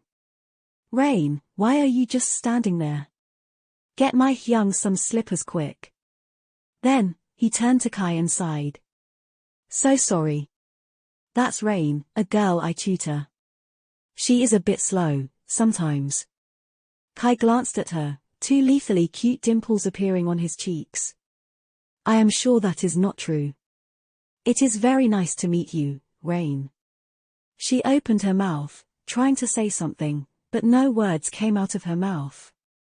Sunny waited for a couple of moments, then shook his head again and bent down to push a pair of house shoes to Kai. Make yourself at home, this is the living room. I'll be over there in the kitchen area for a bit, but please, for the love of gods, can you distract Effie? She's driving me crazy. Kai laughed, patted him on the shoulder, and went in to greet the hungry huntress. Sunny and Rain were momentarily left alone. The teenage girl breathed heavily for a few moments, then slowly looked down, at her dirty apron and hands with pieces of potato peel stuck to them. An expression of utter horror appeared on her face. Then, she looked at him with wide eyes and whispered. Sunny, why is NNN and why is night in your house? He blinked a couple of times, pretending to not understand the question. What do you mean? Kai is a dear friend of mine. We're practically brothers, one might say. What's wrong with you today? Sunny shook his head in derision. Rain stared at him in shock, then opened her mouth to say something. However, before she could, the doorbell rang again. Sunny calmly opened the door, revealing a petite, exquisitely beautiful young woman standing on the porch. She had delicate features, pale blonde hair, and stunning blue eyes. Despite the fact that the young woman was dressed humbly, there was an aura about her that made it almost impossible to look away. It was as though she was a pristine heavenly creature that had somehow found her way to the dirty, imperfect mundane world. In her hand, she was holding a long white cane. Cassie hesitated for a moment, then turned her head a little, facing Sunny. "I hope I am not late." Rain stared at her with a ghostly expression. SS Song of the. Then, she turned to Sunny as well, her eyes even wider than before. Poor thing looked as if she was about to faint. Sunny smiled brightly. "Ah, finally vengeance." Chapter 556, About Those Potatoes. Kai, Effie, and Cassie settled in the living room and chatted while Sunny returned to the kitchen. The two areas were basically a single space, separated only by distance and a tall counter, so he could see them clearly. Watching his friends at ease and happy to be reunited with the blind girl turned his expression dark for a short moment, but Sunny quickly put on a carefree mask. Rain was by his side and staring at them, too. Her gaze lingered on Kai for a while, then on Cassie. Finally, she looked at Effie and studied her face with a complicated expression. "Here it comes." A few moments later, her eyes widened. Sunny didn't think that it was possible for the teenage girl to become paler than she already was, but he was proven wrong. Looking like a ghost, Rain slowly turned to him and whispered, "Effie, she's." Sunny offered her a polite smile. "Huh? What are you mumbling about?" Then, he glanced into the living room and raised his eyebrows. "Oh, do you want me to call her over?" "No problem." "Hey, F." Rain waved her hands and pressed one against his mouth. "No, don't." Sunny stared at her with a silent question in his eyes. The girl looked at him, then at her hand, then awkwardly stepped back. "What I wanted to say was Effie, is she?" Sunny grimaced. "Awakened Athena, also known as Raised by Wolves." "What, you didn't know?" Rain suddenly swayed and grabbed the counter to balance herself. A comically mortified expression appeared on her face. Really, he couldn't blame her for not recognizing Effie. The girl wasn't that interested in the Awakened, to begin with, and the government mostly used the heroic visage of Raised by Wolves as she looked in the dream realm mighty, tall, and brimming with vitality in their propaganda. It wasn't easy to match that image with the weak, gaunt, and sickly young woman who was bound to a wheelchair. Not to mention that a normal person would never expect to meet a famed hero in their backyard still. Looking at Rain now was incredibly funny. But she and I, oh gods, I even said oh, no. Oh, no. She lowered her head, then suddenly looked up and pierced Sunny with an unexpectedly furious gaze. "Damn it, Sunny, why are you friends with Raised by Wolves, Nightingale, and Song of the Fallen? They are famous people." He frowned in confusion, then shrugged. "So what? We used to be members of the same cohort." Rain blinked a couple of times. Her voice became even quieter. But Song of the Fallen, Raised by Wolves, and Nightingale were members of Lady Changing Star's cohort. Sunny smiled innocently. "Oh? Yep, that's the one." The girl lifelessly sat down, almost missing the chair. She remained silent for a long time, then asked slowly. "Sunny, you know Lady Nephis?" "The Lady Nephis? Changing Star of the Immortal Flame Clan? You're from her cohort?" He grinned. "Who, Neph? Yeah, sure. I guess." Rain closed her eyes. Sunny did not say anything for a bit, then cleared his throat. He waited for a few more moments, then said gently, "So about those potatoes." She flinched, looked down at her apron again, then answered weakly. "Oh, sorry. Actually, I have to go home. I forgot to do homework." "Sorry." With that, Rain stood up and rushed to the door. Sunny yelled at her back. "Hey, what homework? It's Saturday." Without turning around, the teenage girl squealed sorry one more time and fled the house in a panic. Sunny watched as the door closed behind her and laughed. He felt avenged. He felt wonderful. Priceless. That was priceless. I do wish she would finish peeling the potatoes first, though. After the dinner, the four of them settled around the table and moved on to the real reason for today's gathering, the discussion of their plan to challenge the Nightmare Seed. This conversation could have taken place in the sanctuary, but despite having a somewhat good relationship with the White Feather clan, Sunny didn't want to say some things aloud in their territory. Their territory was also a sovereign's territory, after all. So, the cohort had made plans to meet in the waking world. There was a lot to discuss. The second nightmare was a deadly challenge, and they had to be as prepared to face it as possible. There were also a lot of preparations to be made for the journey to the seed itself. Venturing into the sky below and locating the rift in the ocean of flames that hid in its depths was not an easy task in and of itself. So, they spent many hours going over every little detail, sharing knowledge, and finding solutions to potential problems they could encounter. The nightmare itself was a mystery, of course, so no matter how much they tried to account for every possibility, they still had no way of knowing what awaited them inside. All they knew was that it would be dangerous, deadly, and terrifying. Still, there were things they could do to improve their chances. Grow stronger, improve their arsenals. But most importantly, aim for maximum flexibility in the collection of tools at their disposal. After all, it was not the strongest who survived, it was the most adaptable. It was already deep night when the conversation stopped. It seemed as though they had discussed everything they could, at least for now. Sunny made a pot of coffee for everyone, poured it into the cups, and sat down opposite Cassie. "Now that everything else is settled, let's talk about the Night Temple. The more I hear about it, the stranger I feel. Isn't it supposed to be just a private citadel of Clan Vela? What's the deal with it?" Cassie remained silent for a bit, then took a sip of coffee and sighed. "Night Temple, how do I describe it? It is an eerie place. The first thing you need to know, I guess, is that it's actually situated on the underside of the northern island, and not on its surface. In the eternal shadow that makes it harder to access, but also more defendable. I doubt that even an army of nightmare creatures or awakened, for that matter, would be able to take it by force." She paused, and then continued. "At first glance, it's a frontier outpost for the Knights of Vela, a transfer base that was supposed to serve as a staging ground for their push further north during the active expansion of the previous decades. But, as you know, after humans encountered the Hollow Mountains, our progress in that direction stopped. Night Temple remains, though." Sunny frowned. "So it's basically empty?" Cassie lowered her head. When she spoke, her voice sounded tense. "Logically, it is supposed to be.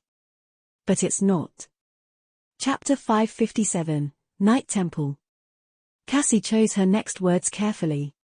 Despite the fact that the Hollow Mountains were designated as a death zone, it seems that Clan Vela still has ambitions of exploring them. Perhaps that is why Night Temple exists, and why a saint is stationed there. Sunny frowned. Even Kai and Effie seemed to be perplexed. "I thought Skytide was the only saint on the Chained Isles." The blind girl shook her head. "No, there is another. Saint Cormac. He oversees the citadel and ventures into the mist of the Hollow Mountains from time to time as though searching for something.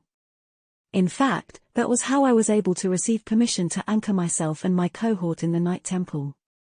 In exchange, I was meant to use my aspect to aid him in the exploration. But nothing much came of it." Sunny thought for a bit, then said. "So far, everything sounds reasonable." Cassie nodded, then shifted uncomfortably. "Yeah. But there are just too many strange things about that citadel, ones that have nothing to do with the saint and his mission. For one, there are just too many awakened there, around 100, I think. That is much more than is needed to support one saint. However, the most eerie part is not their number, but who those awakened are. She hesitated, then said somberly. With the exception of 2 masters who serve as St. Cormac's lieutenants, all of them are lost. Sunny perked up. What Cassie had told them was, indeed, strange and more than a little bit disturbing. There weren't that many lost among the awakened, so why would 100 of them be gathered together in a remote and isolated citadel? But that wasn't the reason why Sunny was suddenly excited. Leaning forward a bit, he asked. Oh, yeah? Is there one called Mordred? Cassie thought for a few moments, then shook her head. I don't know. We weren't really allowed to interact with the lost while living in the Night Temple. You see, the whole citadel is separated into 3 areas. The outward ring is where we were given a space to establish a base.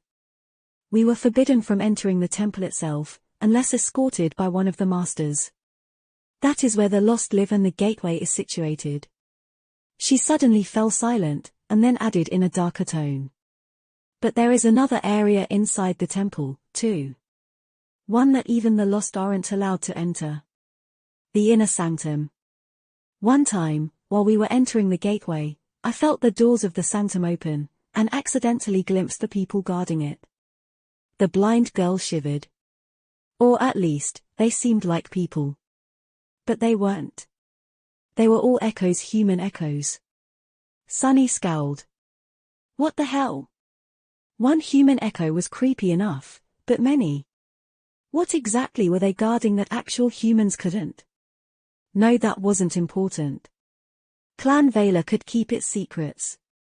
He just needed to get the knife from the altar. So what about an altar? Have you perceived an ivory knife lying on it? Cassie lingered for a few moments, then shrugged. The gateway in the Night Temple is different from the one in the sanctuary. You don't need to touch the altar to activate it. So I've only felt the altar from afar. It is indeed cut from a slab of black stone, from what others told me. There is a statue of a veiled woman holding a star and a bolt of lightning behind it. Other than that, I can't say. Sunny sighed, a bit disappointed. Well, doesn't matter. I'm sure it's there. The problem is to convince the representatives of Clan Vela to let me approach the altar. Or even sneak to it when no one is looking. Do you think you'll be able to convince them to let me inside? The blind girl nodded, but there was a bit of uncertainty on her face. I think there won't be a problem. Although I wasn't able to help St. Cormac a lot, we parted on good terms. However, that whole place is very mysterious. I am reasonably sure that they will at least allow us to anchor ourselves to the gateway, but... Sunny didn't like the sound of that. But what? Cassie sighed. Performing a ritual over the altar is another matter entirely. They can also simply refuse to let us in. I doubt that this will happen, but just in case, we should be prepared. The day we leave the sanctuary might be the last time we'll have access to a gateway before the second nightmare is over. Sunny grimaced. Although he hated to admit it, she was right. It was best to prepare for the worst. He had a few things to do in the next few days, then. All right. Then we will leave in 2 days. Make your preparations, and I will make mine. Cassie nodded and fell quiet. In that silence, a strange sound could be heard. Sunny turned around and saw Effie noisily devouring the leftovers of their recent dinner. Noticing that he was staring at her, the huntress froze. What? You guys were busy, and I was hungry. He covered his eyes for a moment, then shook his head. This woman. Speaking of preparations, he had to do something right now. Hey, Kai. Come here and give me your hand. Kai looked at him with a silent question, but didn't ask anything. He stood up and walked over, then stretched one hand over with a smile. Sunny put one finger on it and sent 2 memories away with a regretful sigh: the blackhorn bow and the full quiver. Effie was well equipped with powerful memories from her time on the Forgotten Shore and from the months she had spent hunting as an awakened, but the charming archer lacked good armaments. Even though it pained Sunny to let go of 2 ascended memories, he knew that this was for the best. It was going to give Kai an opportunity to grow stronger in the next month and be better prepared for the nightmare. Plus, he still had Morgan's warbow and the strike of thunder. Kai frowned in confusion, then stared into emptiness, clearly reading the runes. Then, an excited light ignited in his eyes. "Oh, thank you, Sunny." Sunny scowled. "Now, don't get me wrong, this is not a gift.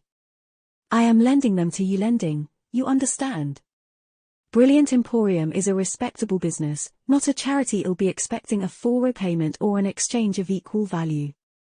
In the future. Got it?" Kai beamed and looked at him with a wide smile. "Oh. That's so sweet." Sunny's scowl deepened. "Sweet? What does he mean, sweat? What's wrong with this idiot? I just told him that he's now in debt." The sun was already rising, and that meant that they had to part ways. Each had a lot of things to do. When everyone left, Sunny stared at the table full of empty plates for a while, and then sighed. Somehow, he felt that they won't be able to have a nice dinner like this for a while. You want to read more chatters, please Rewovel. To faster update. Chapter 558, One Last Lesson. It was already morning, so he didn't bother going to sleep and just brewed himself more coffee, poured it into a cup, and went to sit on the porch. The mental fatigue of the long planning session made his thoughts a bit slow, but Sunny knew that he would be able to remain awake and lucid for a couple more days without any problem. He wasn't going to return to the dream realm until all his business in the waking world was taken care of. So, Sunny just rested for a bit, watching the dawn and unhurriedly thinking through all the things that had to be done. Say goodbye to teacher Julius, talk to Aiko about the Emporium.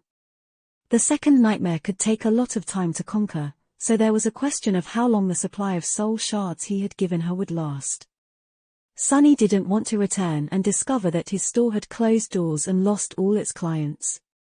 He took a sip of coffee and looked down. Of course, there was a very real possibility that he would not return at all. Sunny did not delude himself. No matter how powerful he was and how swift his progress had been, this nightmare was going to be nothing except for absolutely deadly, like all nightmares were. Better people than him had ventured inside and never returned. The possibility of death was very real. Was there even a point in planning for the future? As he thought about it, suddenly, a sound of light steps could be heard on the path leading to the porch. Sunny smiled a little, and then looked up. Rain was standing a few steps away, looking at him with a bit of awkwardness. Are your guests still here?" He shook his head. "Good, I mean bad? I just want to talk to you alone, that's all." Sunny raised an eyebrow. "Oh? What about?" Despite the fact that Rain was obviously trying to be apologetic and respectful, a familiar angry light ignited in her eyes. "You know what about, I mean, sorry." She stumbled, remained silent for a few moments, and then asked in a more polite tone. "Why didn't you tell me that you are a big deal?" Sunny stared at Rain for a bit, then smiled. "Have I not told you that I am probably the strongest awakened in the world, the best of best, and all that? I think it happened right here on this spot." Rain scowled. "In being serious?" Sunny took a sip of coffee and looked at her for a few moments. Slowly, the smile disappeared from his face. Finally, he sighed and looked away. "Because I'm not. As far as awakened go, I am not a big deal at all. In fact, I am very small, and easily squashed.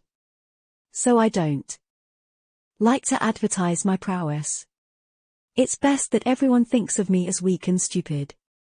That way, it'll be much harder to kill." Rains looked at him in confusion. I don't understand. How would nightmare creatures know that you are considered strong? Why would that put your life in danger?" A dark, sad smile appeared on Sunny's face. He glanced at Rain, and then asked, "Who said anything about the nightmare creatures?" Sunny put his cup on the floor, then said, "After you left, you must have searched the network for all the information about the Forgotten Shore you could find, right?" Rain blushed, and then nodded. He nodded, too. Then you must know that around 400 sleepers died during the siege of the Crimson Spire. So many. But do you know how many were killed in the months before?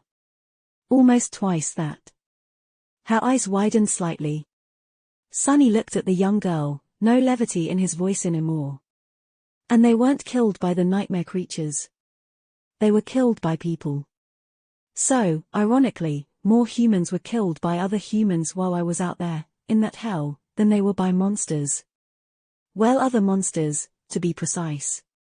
And that is a lesson you are going to have to learn, if you want to become strong. He sighed. I can teach you how to hold a sword or a spear, how to traverse the dream realm and not starve, and how to kill your enemies. But I can't teach you how to be strong, Rain. That is something that you can only learn yourself.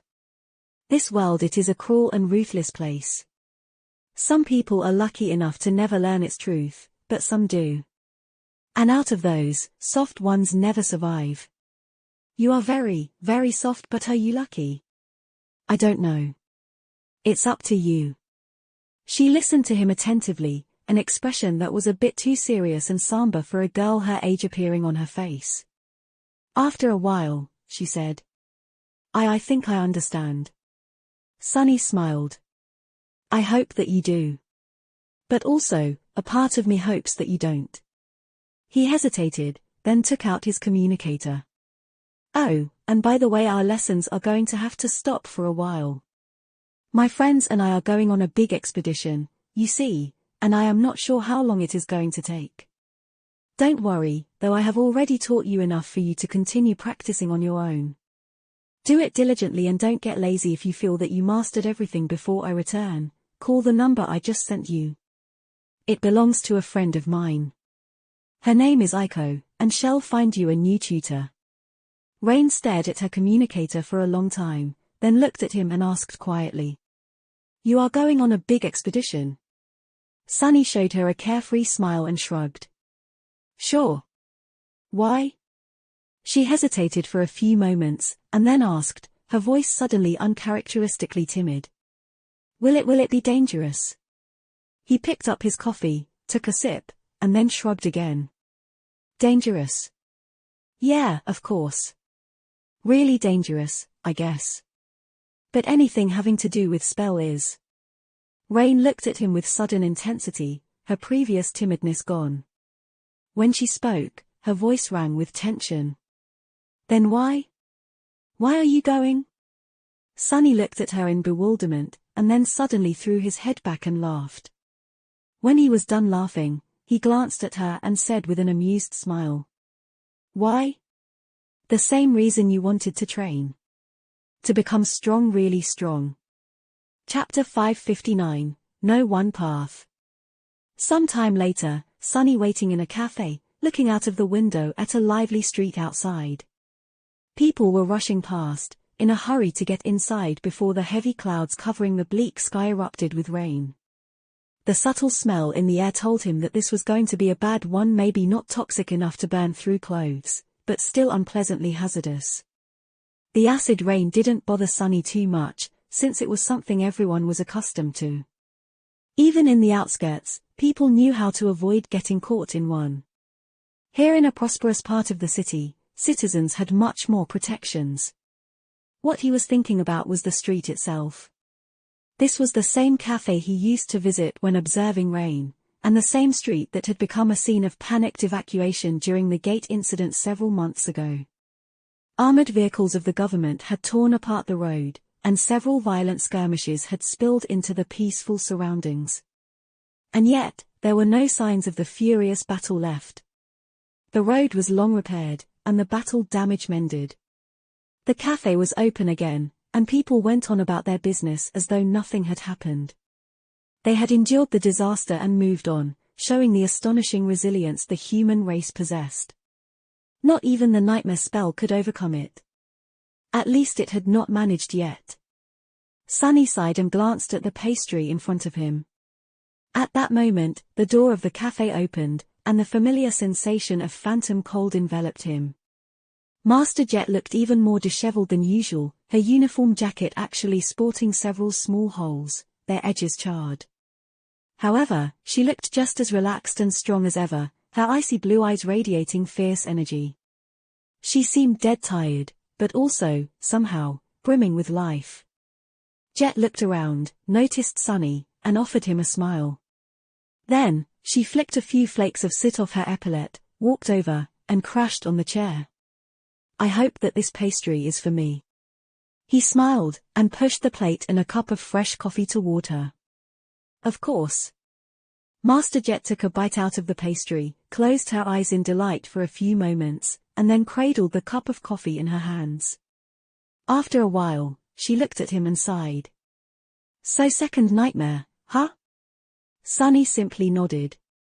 Soul Reaper Jet was the only Ascended he knew well enough to trust a little, so he had asked her to meet him, hoping to receive some advice. Nothing he could read on the network, or even in the staff library of the Academy, could be as valuable as talking to a person who had actually conquered a seed once.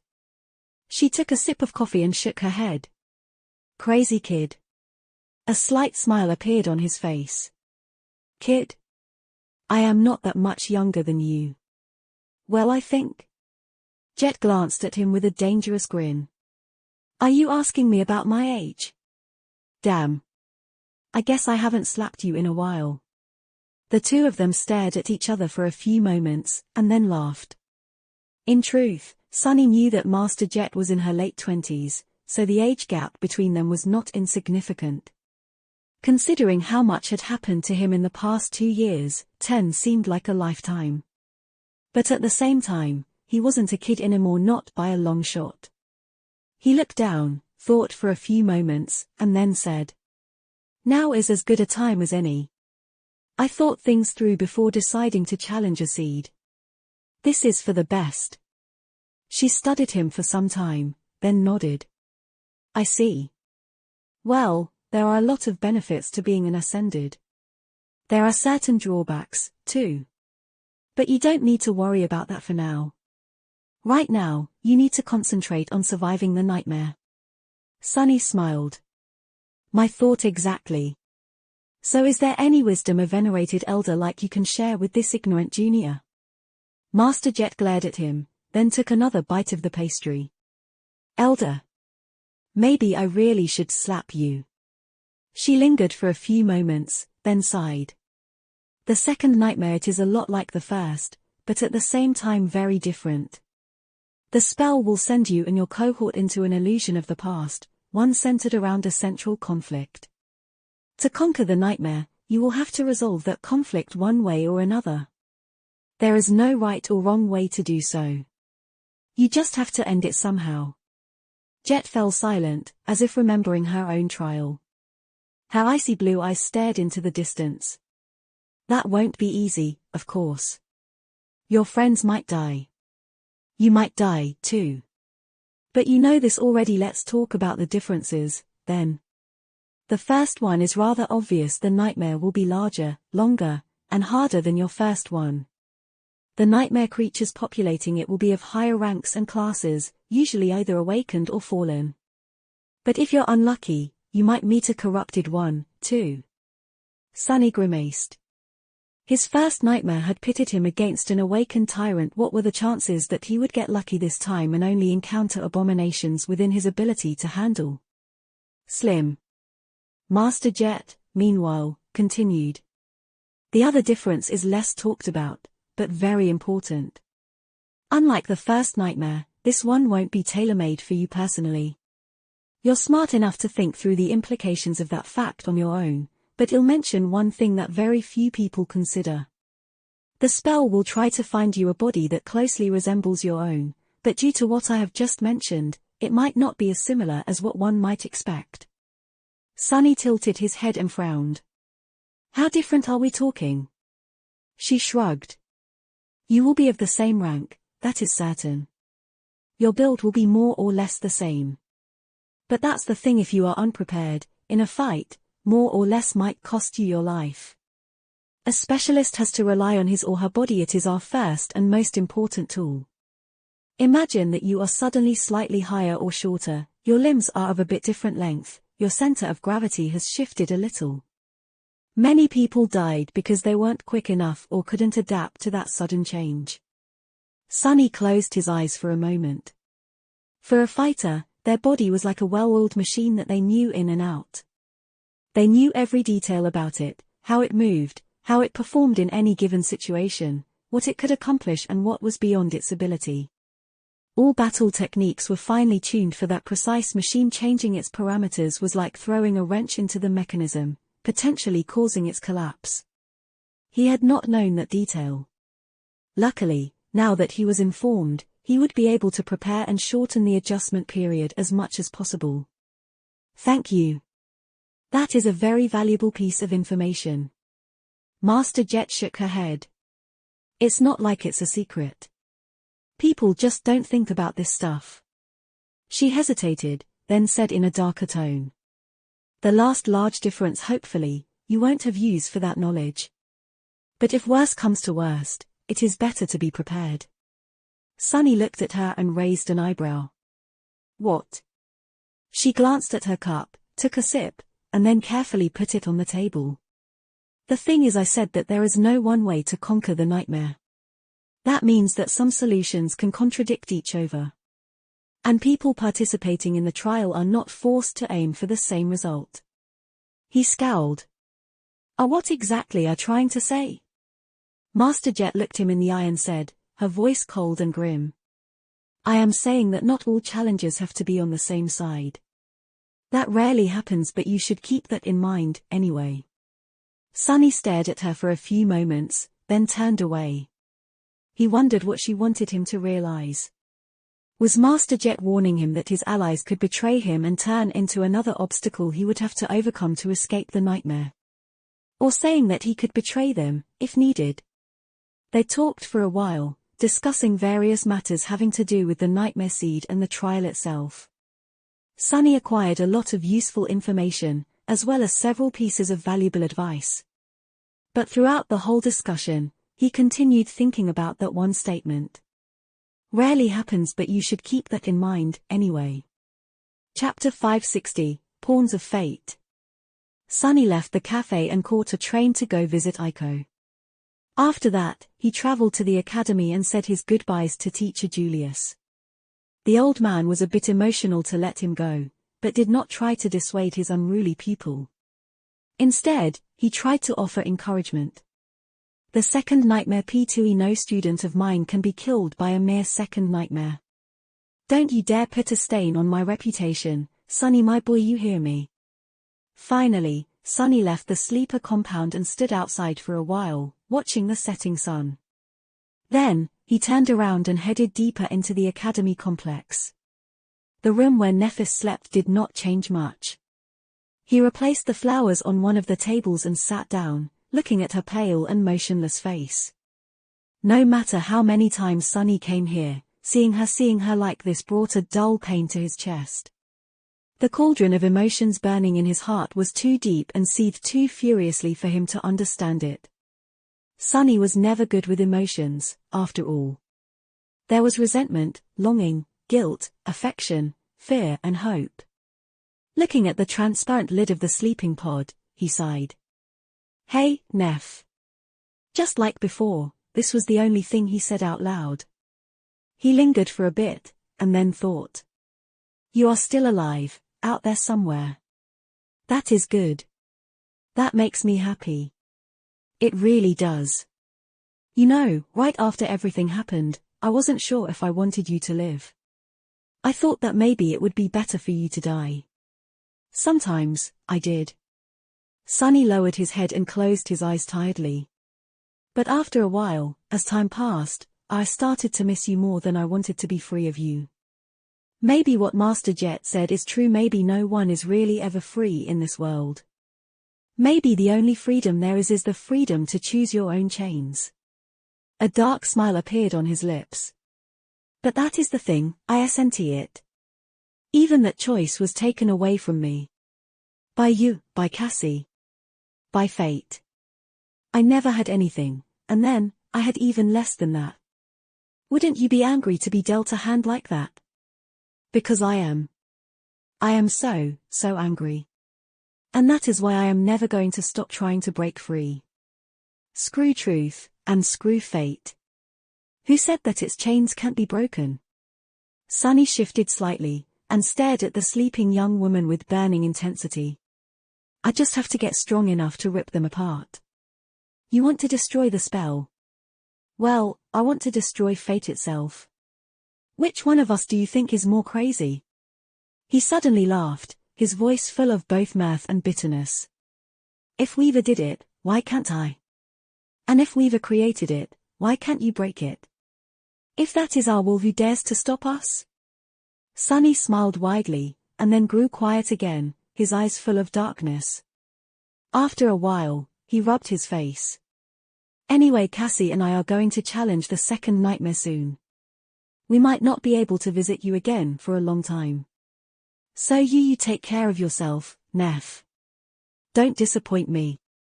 I am counting on you to stay alive to keep me striving to surpass you. With that, he sighed heavily, stood up, and left without looking back. It was finally time for him to sleep, too. Before climbing into his luxurious sleeping pod, Sunny had a conversation with Effie. He moved her pod into the underground dojo and installed it near his own. The two of them were most likely going to spend a long time in the nightmare, so the house had to be put on lockdown for the duration.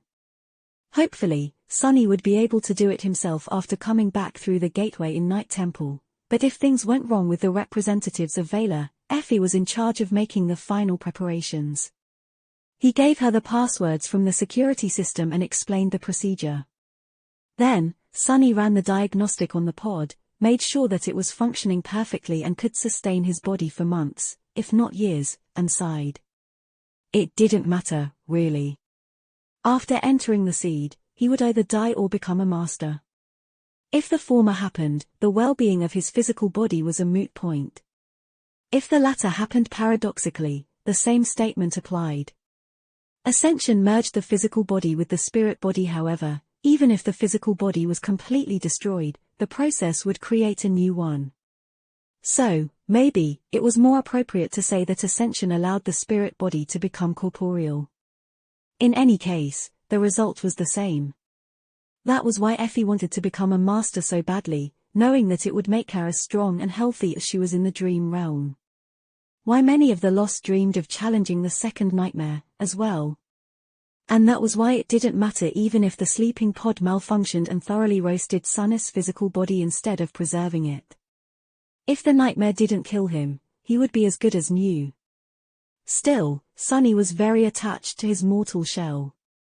He didn't want any harm to come to it, if only out for sentiment reasons. With a sigh, he undressed, took one last glance at his spacious dojo, and climbed into the pod.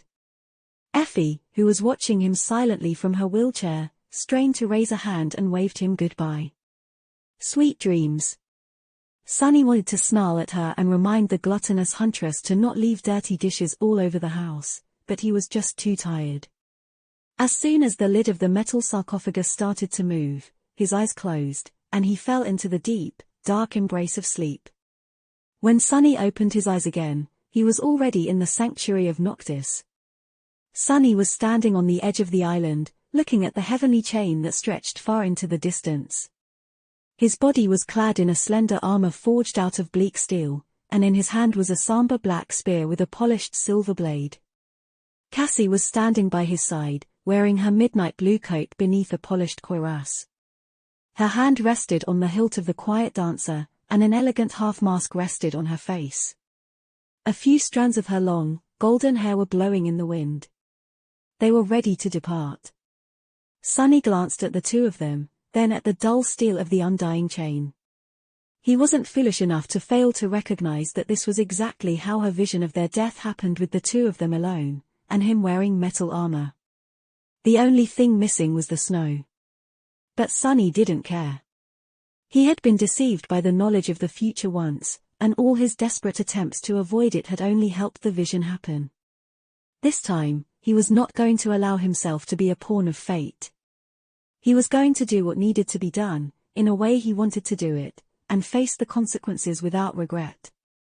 Sunny sighed, glanced at Cassie, and said, "Let's go." With that, he took a step forward and plunged off the edge of the island. Chapter 561, Journey to the North. When they started their expedition, the last vestiges of summer warmth were leaving the Chained Isles. Not every region of the Dream Realm had seasons that were the same as those of the waking world, but this one was somewhat similar. By the time they were supposed to reach Night Temple, autumn would be in full swing. If everything went well, the journey was going to take 2 or 3 weeks. Sunny wanted to reach the mysterious citadel and retrieve the ivory knife by the middle of October, then rendezvous with Effie, Kai, and the firekeepers at the Shipwreck Island in the first days of November. That would give them almost a full month to reach the Ebony Tower and enter the Seed before winter. Of course, in the Dream Realm, one could never put too much faith in any plan. Sunny felt reasonably confident in his ability to travel across Chained Isles, but he knew not to get arrogant.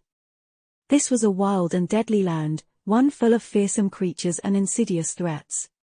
He had explored many islands and hunted down many abominations here, but even after 9 months of fighting and traveling across the region, Sunny was only well acquainted with the southeastern part of it, where the Sanctuary of Noctis was located. He had never ventured west or north of the Tear. The situation was only made worse by the fact that the closer one got to the vast emptiness at the heart of the Chained Isles, the more dire dangers they would face.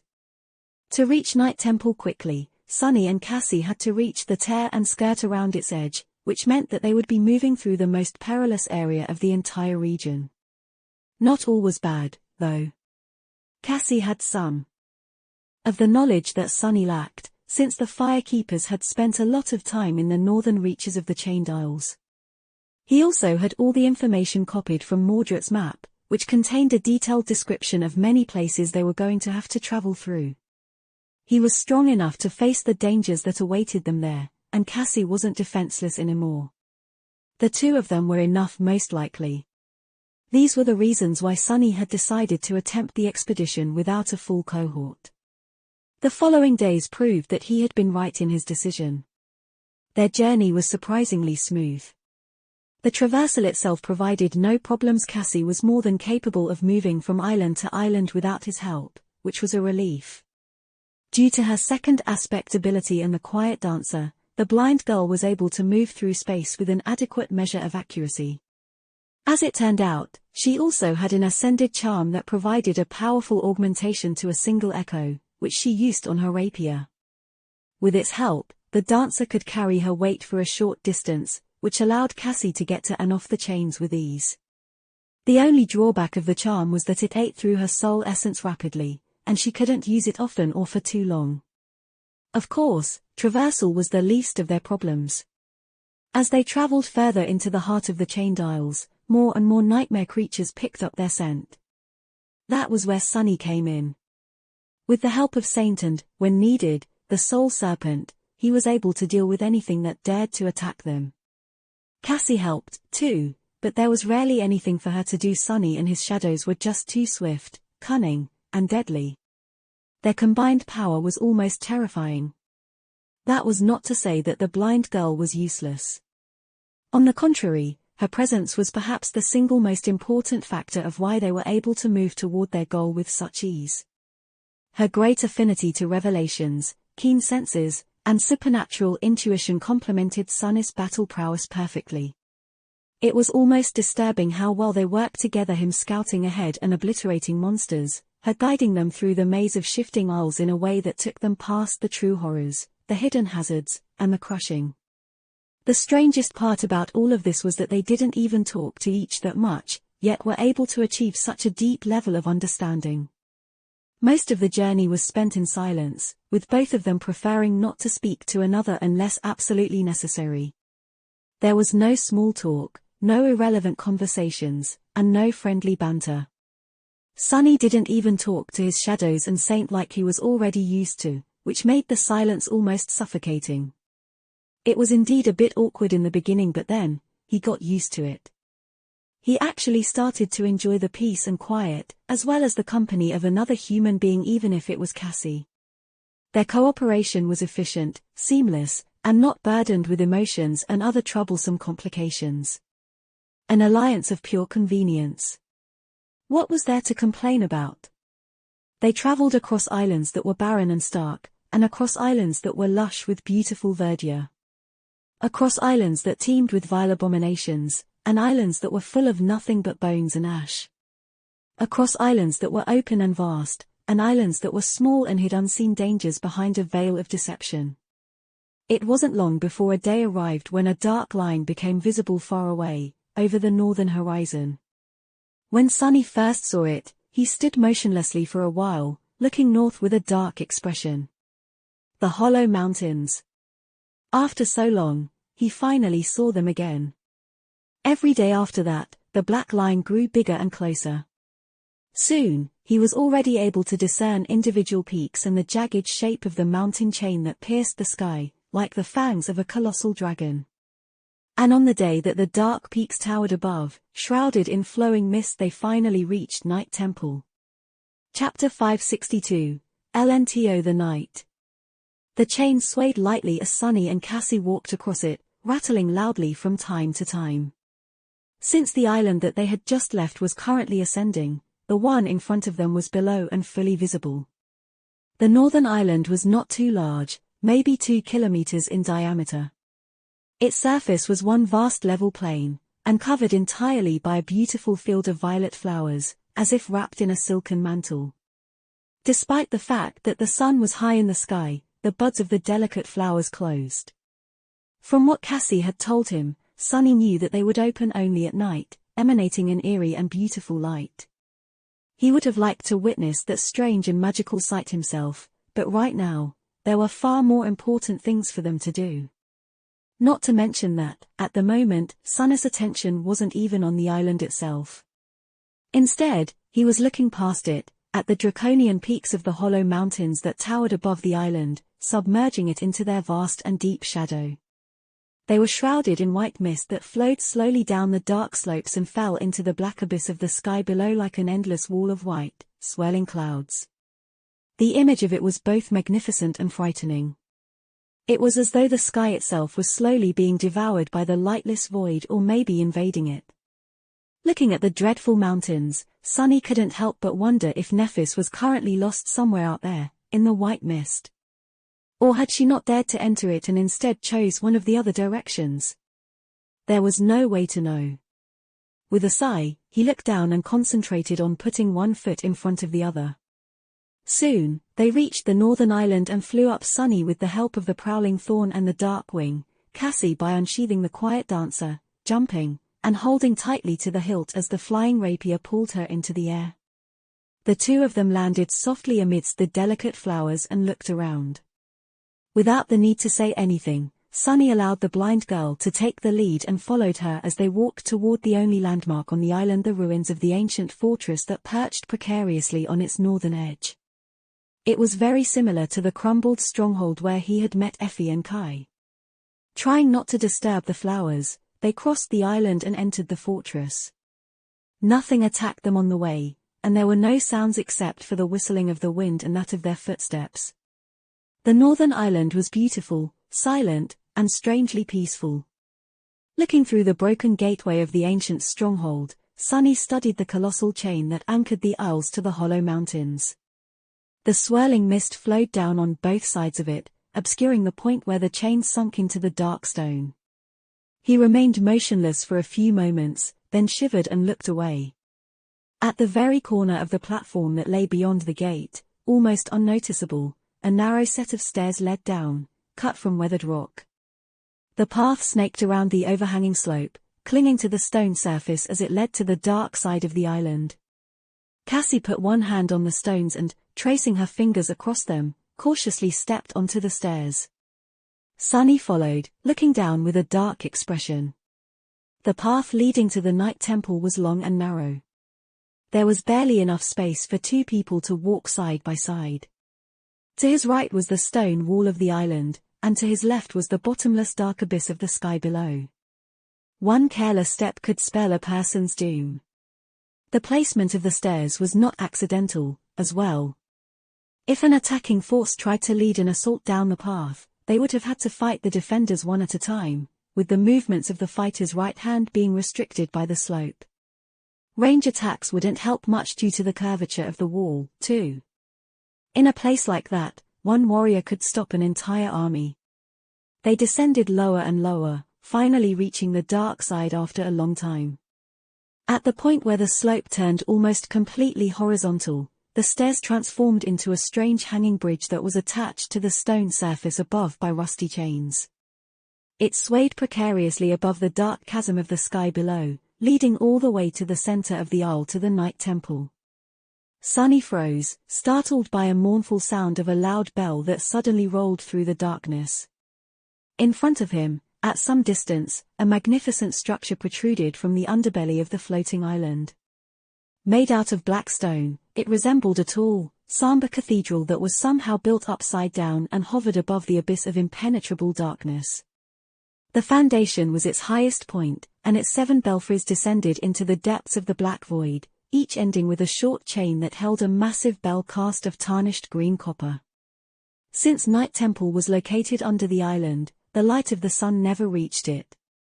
Instead, the cathedral was shrouded in eternal shadow, with only the pale shining of the distant divine flames caressing its black walls. In a strange reversal, the velvet darkness of the abyss and the scattering of false stars in its depths seemed like a vast night sky hanging above it. As Sunny watched, a second bell rang. He shifted a little and turned his attention to the narrow path, tracing its treacherous steps all the way to the massive iron gates of the cathedral. Cassie turned to him, lingered for a moment, and said, "Let's go. Thieves seen us." Sunny nodded and took a step forward. Night Temple waited ahead, its gates opened like a hungry mouth. Chapter 563, Lost Sentinels. As they walked toward the gates, Sunny asked quietly, "So what happens now, exactly?" Cassie thought for a few moments before answering. "I am not sure. That depends on whether St. Cormac is inside the citadel or out exploring the Hollow Mountains. In any case, my standing should be good enough to at least get an audience with one of the masters overseeing the temple in his absence." She hesitated, then added, "If we are allowed inside, there are several rules you must follow. Outsiders aren't allowed to summon any memories or echoes inside the citadel. We can only go into the allowed areas, unless a master is escorting us. We may not speak with the inhabitants of the temple unless they address us first. Additionally, all items we bring inside have to be inspected." Sunny frowned. The rules were not only strange, but also strict and would put him at a disadvantage should anything happen. However, he remembered Sky Tide's warning. She told him not to break any rules inside Night Temple. "All right, I won't do anything risky unless absolutely necessary. Let's see how this plays out first." As they approached the ornate gates, 2 figures became visible standing on both sides of it. One was a man, and the other was a woman. Both sentinels were in their 30s and had calm, cold, dangerous eyes. So these are the lost. It was Sunny's first time meeting their kind. In truth, there was not much difference between them and those awakened who had not lost their physical bodies. That was not to say that the sentinels were ordinary. Both radiated an imposing, overbearing aura. Just from how the lost held themselves, Sunny could tell that they were extremely experienced and fearsome warriors. Their armors were perfectly crafted, and their weapons had a dangerous luster, all clearly of a high rank. The pressure these sentinels exerted reminded him of the oldest and most deadly hunters of the Dark City, those who had survived long years of bloody battles in the hell of the Forgotten Shore. If he was honest, he had to admit that most awakened anchored at the sanctuary of Noctis seemed like children when compared to the 2 lost. These people were no joke. And there were 100 more inside the cathedral, if what Cassie had told him was true. If all of them were the same as the sentinels. Sunny suppressed a shiver. He might have vastly underestimated the scale of the force that Clan Vela had stationed at the precipice of the Hollow Mountains. The somber cathedral hid an entire army. But why only keep the lost here? What purpose could it serve? The mystery had been tormenting him ever since he learned of it. At some point, one of the sentinels raised a hand, commanding them to stop. He studied both Sunny and Cassie for a while, and then said in a cold voice. Lady Song of the Fallen, what a nice surprise to see you again. I hope that the other members of your cohort are well. His tone did not match the friendly words at all. The blind girl simply nodded. They are well and in good health, anchored at the sanctuary of Noctis. The second sentinel raised an eyebrow and spoke. Oh? What prompted you to make the long journey and return to our modest citadel, then? In a company of a stranger and without your loyal comrades, no less. Cassie glanced at Sunny and smiled. This is Awakened Sunless, and he is not a stranger. In fact, he is a dear friend of mine and one of the few people in this world I would trust with my life. Both of us used to be Lady Changing Star's companions. Sunny almost choked. Such smooth lies, admirable. The blind girl, meanwhile, lingered for a moment, and then said. We hope to have an audience with Lord Cormac. The sentinels remained silent for a while, making Sunny feel a bit nervous. Finally, one of them answered. Lord Cormac is carrying out one of his missions. He won't be back for several weeks, at least. Cassie's smile didn't waver. Without skipping a bit, she said, her voice as polite and pleasant as before. Sir Pierce or Lady Wealth, then. The sentinels looked at each other. After a while, one of them sighed. Wait here. With that, he disappeared, leaving Sunny and Cassie under the heavy gaze of the remaining lost.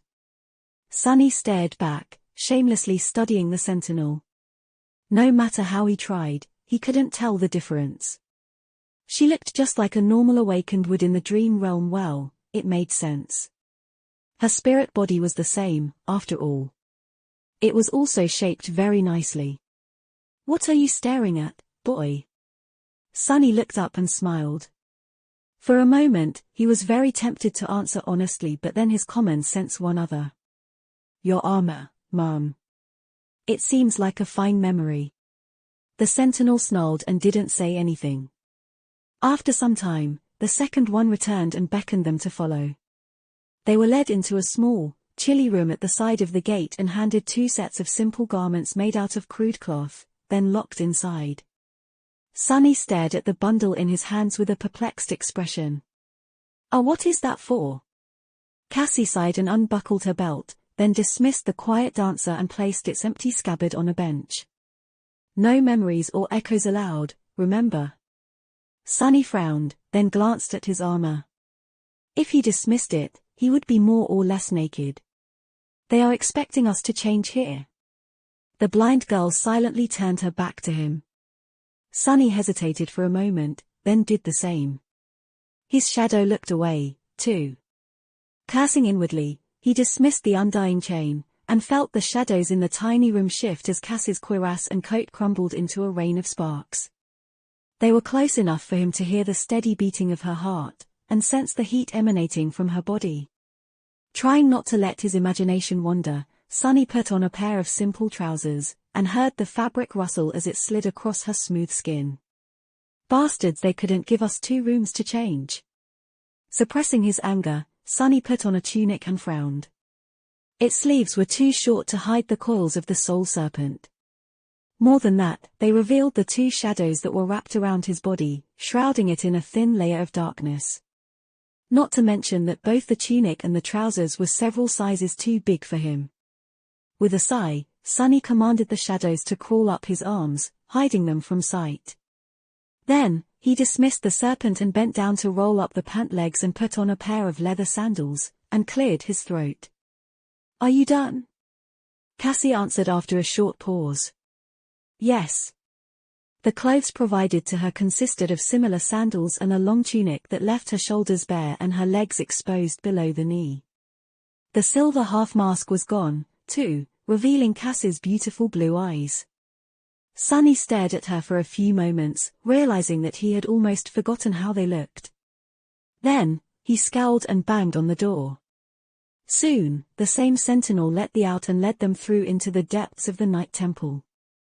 As soon as they left the gateway behind, Sunny tensed, as if expecting something terrible to happen. But nothing did. The sentinel glanced at him and frowned. What are you waiting for? Come. Sir Piers will be with us shortly. Chapter 564, L'Inspection. The interior of the Sambre Cathedral was as bizarre as its exterior. Sunny expected the actual floors to be constructed properly, and some of the corridors they walked through were. But other parts of Knight Temple were upside down, as well, the flat floors serving as ceilings and the arching ceiling serving as uneven floors. And that was just the outward ring. He didn't even want to imagine how the temple itself and the inner sanctum looked. As they walked, he saw several lost silently going about the mundane business of maintaining the citadel. They were dressed in the same crude clothes he was now wearing, and wielded no weapons.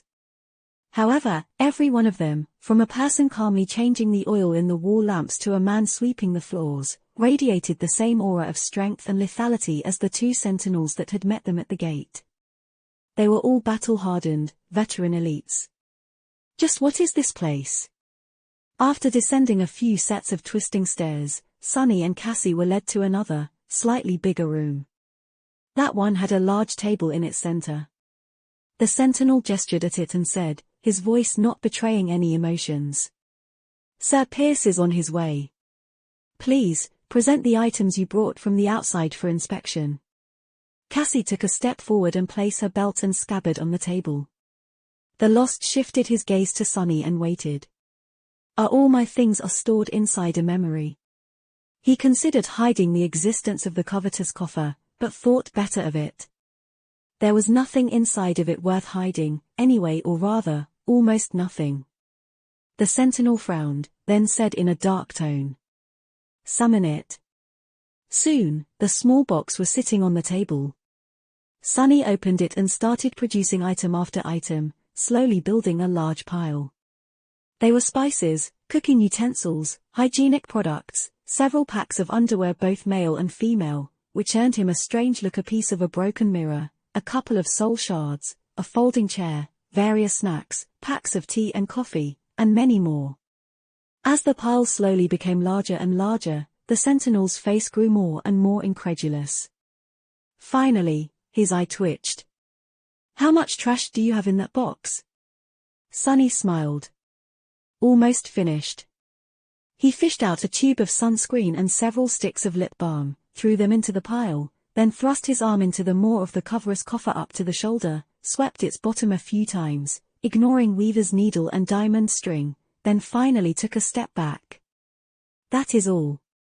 The Lost shook his head and started picking up the items one after another, inspecting them carefully.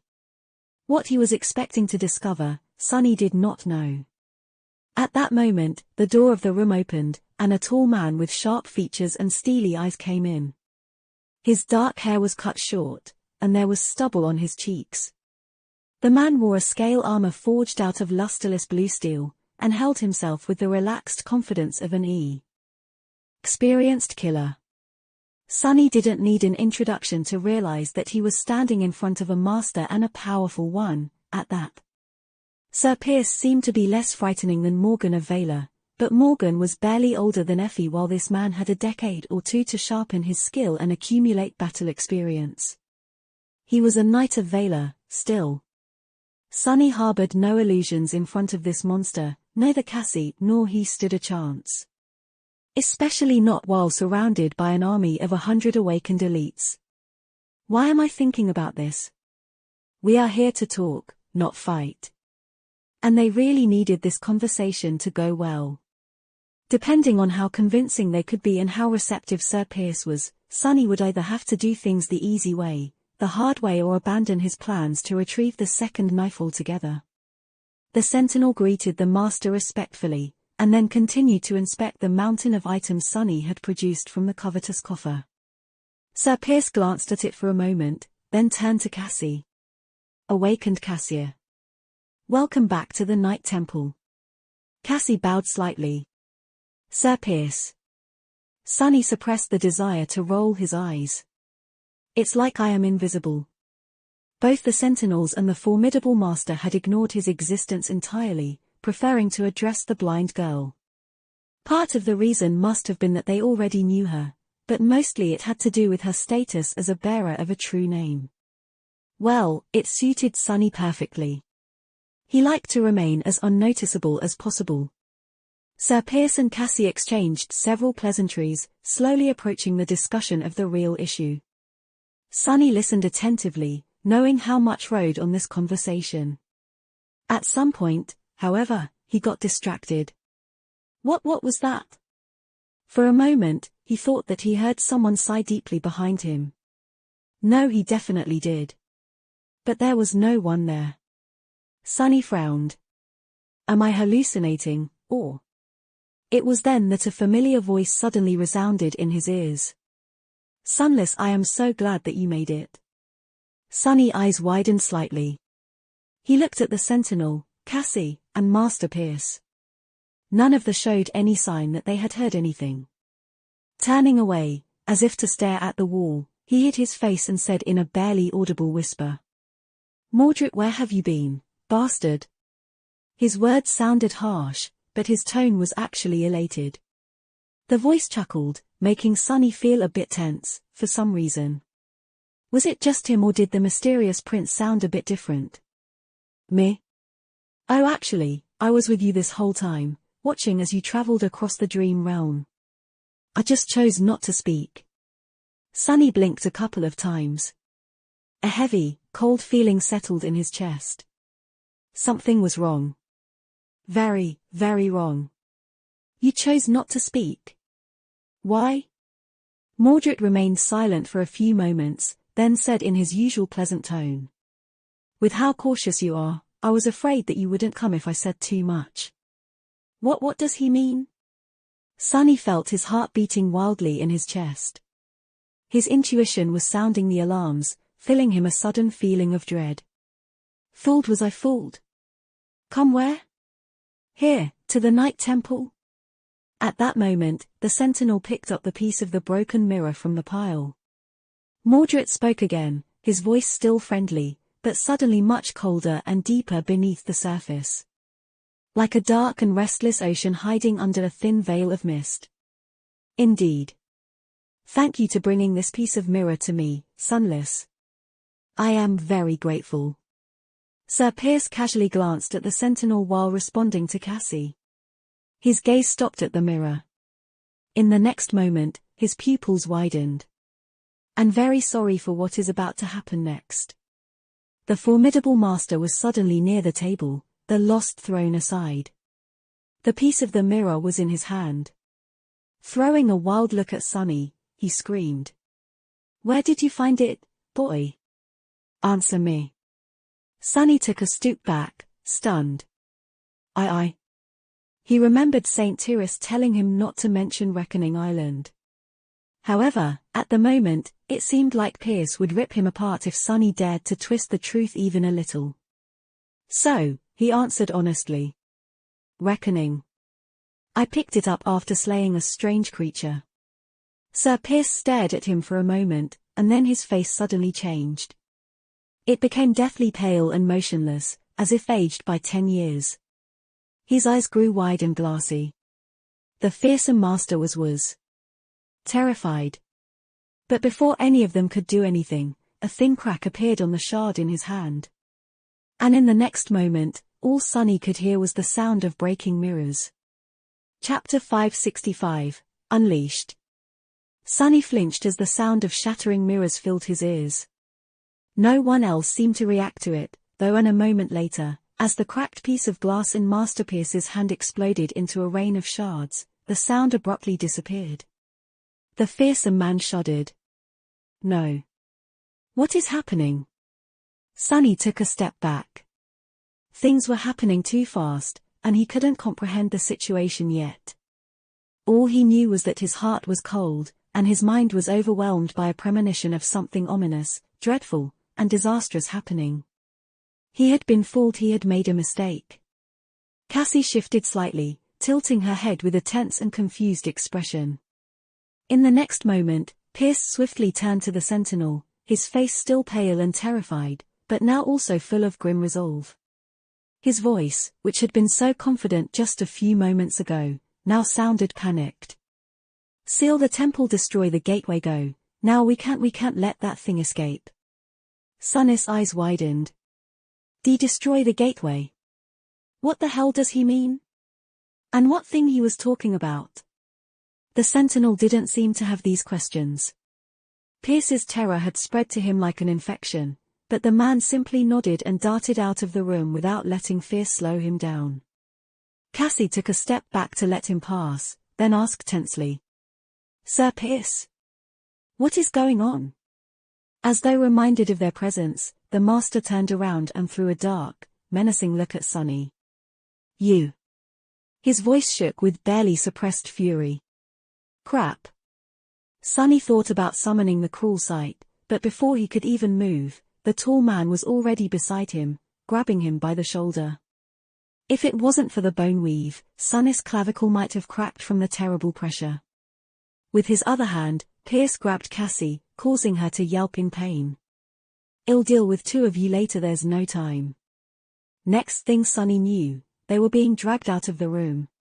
He threw a regretful glance at the pile of his belongings that was left laying on the table, stared at the covetous coffer for a moment, and then turned away. What to do, what to do? The situation was clearly out of his control now. Mordred had manipulated him to do something, and now, the whole citadel was on high alarm and furious with Sunny. Whatever it was that the mysterious prince had used Sunny to achieve, it was bad enough to terrify a master and justify the irrevocable destruction of a precious gateway. So, there were two questions. Should I try to fight my way out? And should I also be terrified of the thing that Mordred unleashed? Suddenly, another thought occurred to Sunny. Or is Mordred himself that thing? His heart grew even colder. There was not enough information to answer the second question, but the first one was rather easy. Sunny was strong, but not nearly strong enough to fight two masters and 100 deadly elites, especially not on their home ground. Plus, both he and Cassie had status even a great clan wouldn't dare to make them disappear without proper cause. I need more information first. Let's see how this plays out and make a move if the circumstances demand it. So, he didn't struggle as Master Pierce dragged them into the corridor. Outside the small room, the citadel that had been peaceful and somber before was not in a state of pandemonium. Several lost darted past them, their shadows dancing on the black walls in the orange glow of the ornate wall lamps. Sunny could see motion and sense hurried, but orderly movement in every direction. Unlike before, each inhabitant of the temple was now clad in armor and wielded deadly weapons. They were swift and disciplined, like professional soldiers that were preparing for war. And there was an army of them. But, despite all that, was it nervousness he felt behind the facade of calmness the Lost showed? Master Pierce shouted at one of the sentinels, ordering him to stop, then pushed Sunny and Cassie toward the man. Lock these two up in the lesser cell. Sunny wanted to express his outrage, but before he could, the whole temple suddenly shuddered. A few moments later, a deafening sound wave rolled through the corridor. The gates, they have closed them. But it wasn't as simple as that. Since they were still in the outward ring of the citadel, his shadow sense had been somewhat able to reach into the emptiness beyond its outer wall. But as soon as the gates closed, that changed, as though the temple was now completely cut off from the outside world. It was now sealed with them inside. The sentinel silently grabbed the two of them and dragged them away. Staggering and trying not to fall, Sunny threw a glance behind his shoulder. The last thing he saw was a woman with beautiful red hair appearing before the fearsome master. She wore a simple black tunic and leather vambraces, her shins protected by a pair of greaves. The woman's face was grim and full of tension. Pierce, what the spell happened? A moment later, the two disappeared behind a turn of the corridor. This must be Master Wealth. The Lost swiftly dragged them through the disorienting maze of corridors and stairs. They were descending lower and lower, most likely heading toward one of the cathedral's belfries. His expression was dark and severe, and for a good reason. Everywhere they passed through, the inhabitants of the Night Temple were busy preparing for battle. It was as though they were expecting to face a terrifying siege. The threat, however, didn't seem to be coming from the outside. Instead, most of the lost were rushing deeper into the temple, toward its inner sanctum. It wasn't long before they heard screams. The sound traveled through the confusing interior of the cathedral in a strange manner, so it was hard to say from which direction the screams came. They seemed distant, and yet, Sonny couldn't help but feel his blood run cold. These chilling wails were full of indescribable agony and terror. He knew the type too well. These were the screams that humans let out when they were not only horribly hurt, but also maimed, knowing that their lives were either over or would never be the same. The sentinel in charge of them stopped for a moment. His face grew ashen, and without saying a word, he continued to drag them toward a heavy metal door at the end of a long corridor. The lost used an elaborate key to open the door, and then pushed them inside. Sonny and Cassie found themselves in a circular chamber that had a tall ceiling, or rather, a tall floor, since it was built in reverse. The domed ceiling of the chamber was actually beneath their feet, sloping down like a deep crater.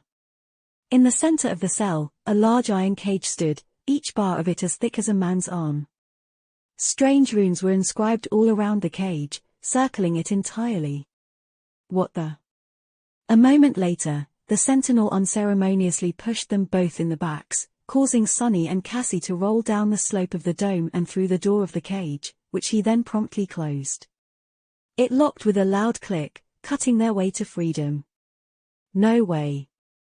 Sonny rose to his feet, turned around, and watched as the lost left the room and shut the door behind him. For a few moments, they were left in absolute silence. The room was dark, with only a single oil lamp burning on the wall near the exit. Its orange flame trembled and danced, barely managing to keep the shadows at bay. Sonny gritted his teeth, then kicked the iron bars with all his might and screamed in anger and frustration. Damn it all. Behind him, Cassie slowly stood up, then swayed a little. Sonny. He turned to her and snarled. What? The blind girl grimaced. Something is wrong. I feel. Sonny stared at her for a few moments, then blinked and looked outside the cage. The runes surrounding it were slowly starting to emanate an eerie, dangerous blue glow. Chapter 566, Imprisoned. Sonny looked at the runes. Their eerie glow was swiftly growing brighter and brighter, drowning the chamber in a ghostly light. Slowly, a deep frown appeared on his face. Then, suddenly, his eyes widened. Crap. But it was already too late. The runes shimmered, and in the next moment, he felt his reserve of shadow essence plunging. It was as though something was draining the essence out of his soul with terrifying speed. At the same time, the range of shadow essence diminished even further, becoming limited by the size of the cage. The gloomy shadow recoiled, trying to get away from the shining runes. Sonny hurriedly tried to summon the cruel sight, but he was a second too slow. Before the spear could form itself from the sparks of light, his essence ran dry, and it disintegrated before assuming a physical form. Damnation. He looked helplessly at the bars of the cage and clenched his fists. This was indeed a jail cell built to contain awakened. Without shadow essence, he wouldn't be able to use Shadow Step to escape. More than that, he couldn't summon memories anymore. Manifesting them into reality demanded essence, as well, even if it was a tiny amount. The same went for echoes and even shadows. He also felt weak, and was only going to grow weaker in the coming hours without essence circulating through his body. Sonny's strength was vastly diminished. Whoever created this damned cage really knew what they were doing. With a resentful snarl, Sonny turned around and allowed himself to slide down to the center of the dome, where Cassie stood with a lost expression on her pale, delicate face. Raising one hand awkwardly, she tentatively moved it through the air around her and whispered, "I am blind again." Sonny frowned, stared at her for a moment, and then turned away. "You were always blind." Of course, he knew what Cassie meant without soul essence. The aspect ability that allowed her to perceive the world from several seconds in the future was gone, too. It wasn't exactly sight, but something that had replaced being able to see to her. His words might have been cruel, but Sonny was not in the mood for pleasantries. Being locked in a cage, powerless to escape. That was his worst nightmare. And he had no one but himself to blame for ending up that way. Turning away from the blind girl, Sonny sat down, lowered his head, and grabbed it with both hands. Curse him. Suddenly, the cathedral shook again. Cassie remained silent for a while, then said quietly, "This must have been the gateway. They really destroyed it." Sonny closed his eyes. "I guess you are right." He heard her sitting down opposite him and wondered about the black altar that was now laying somewhere in the depths of the citadel in pieces. Was the ivory knife destroyed, as well? Had there even been a second knife, to begin with? Or was it just a lie Mordred had invented to lure him into the Night Temple? What else had he lied about? Sonny gritted his teeth, suppressing a groan. He felt scared, furious, and utterly humiliated. He had been so careful not to trust the mysterious voice after hearing it for the first time. But Mordred had been so helpful, and had provided him with so much valuable information that proved to be true. Sonny was, most likely, only alive because of the Lost Prince's aid. Even so, he had never lowered his guard. If there had been the smallest hint that Mordred wanted something from him, he would have suspected the worst. But the bastard was just too devious and cunning, terrifyingly so. Mordred had played him like a fiddle.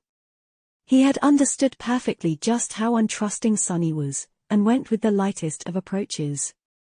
Knowing that any pressure would scare his paranoid mark off, Mordred had simply mentioned the ivory knife in passing and never spoke about it again. In fact, after the hook was in, he had never spoken to Sonny again. Observing silently and waiting for his prey to come to him of its own volition. Sonny shuddered.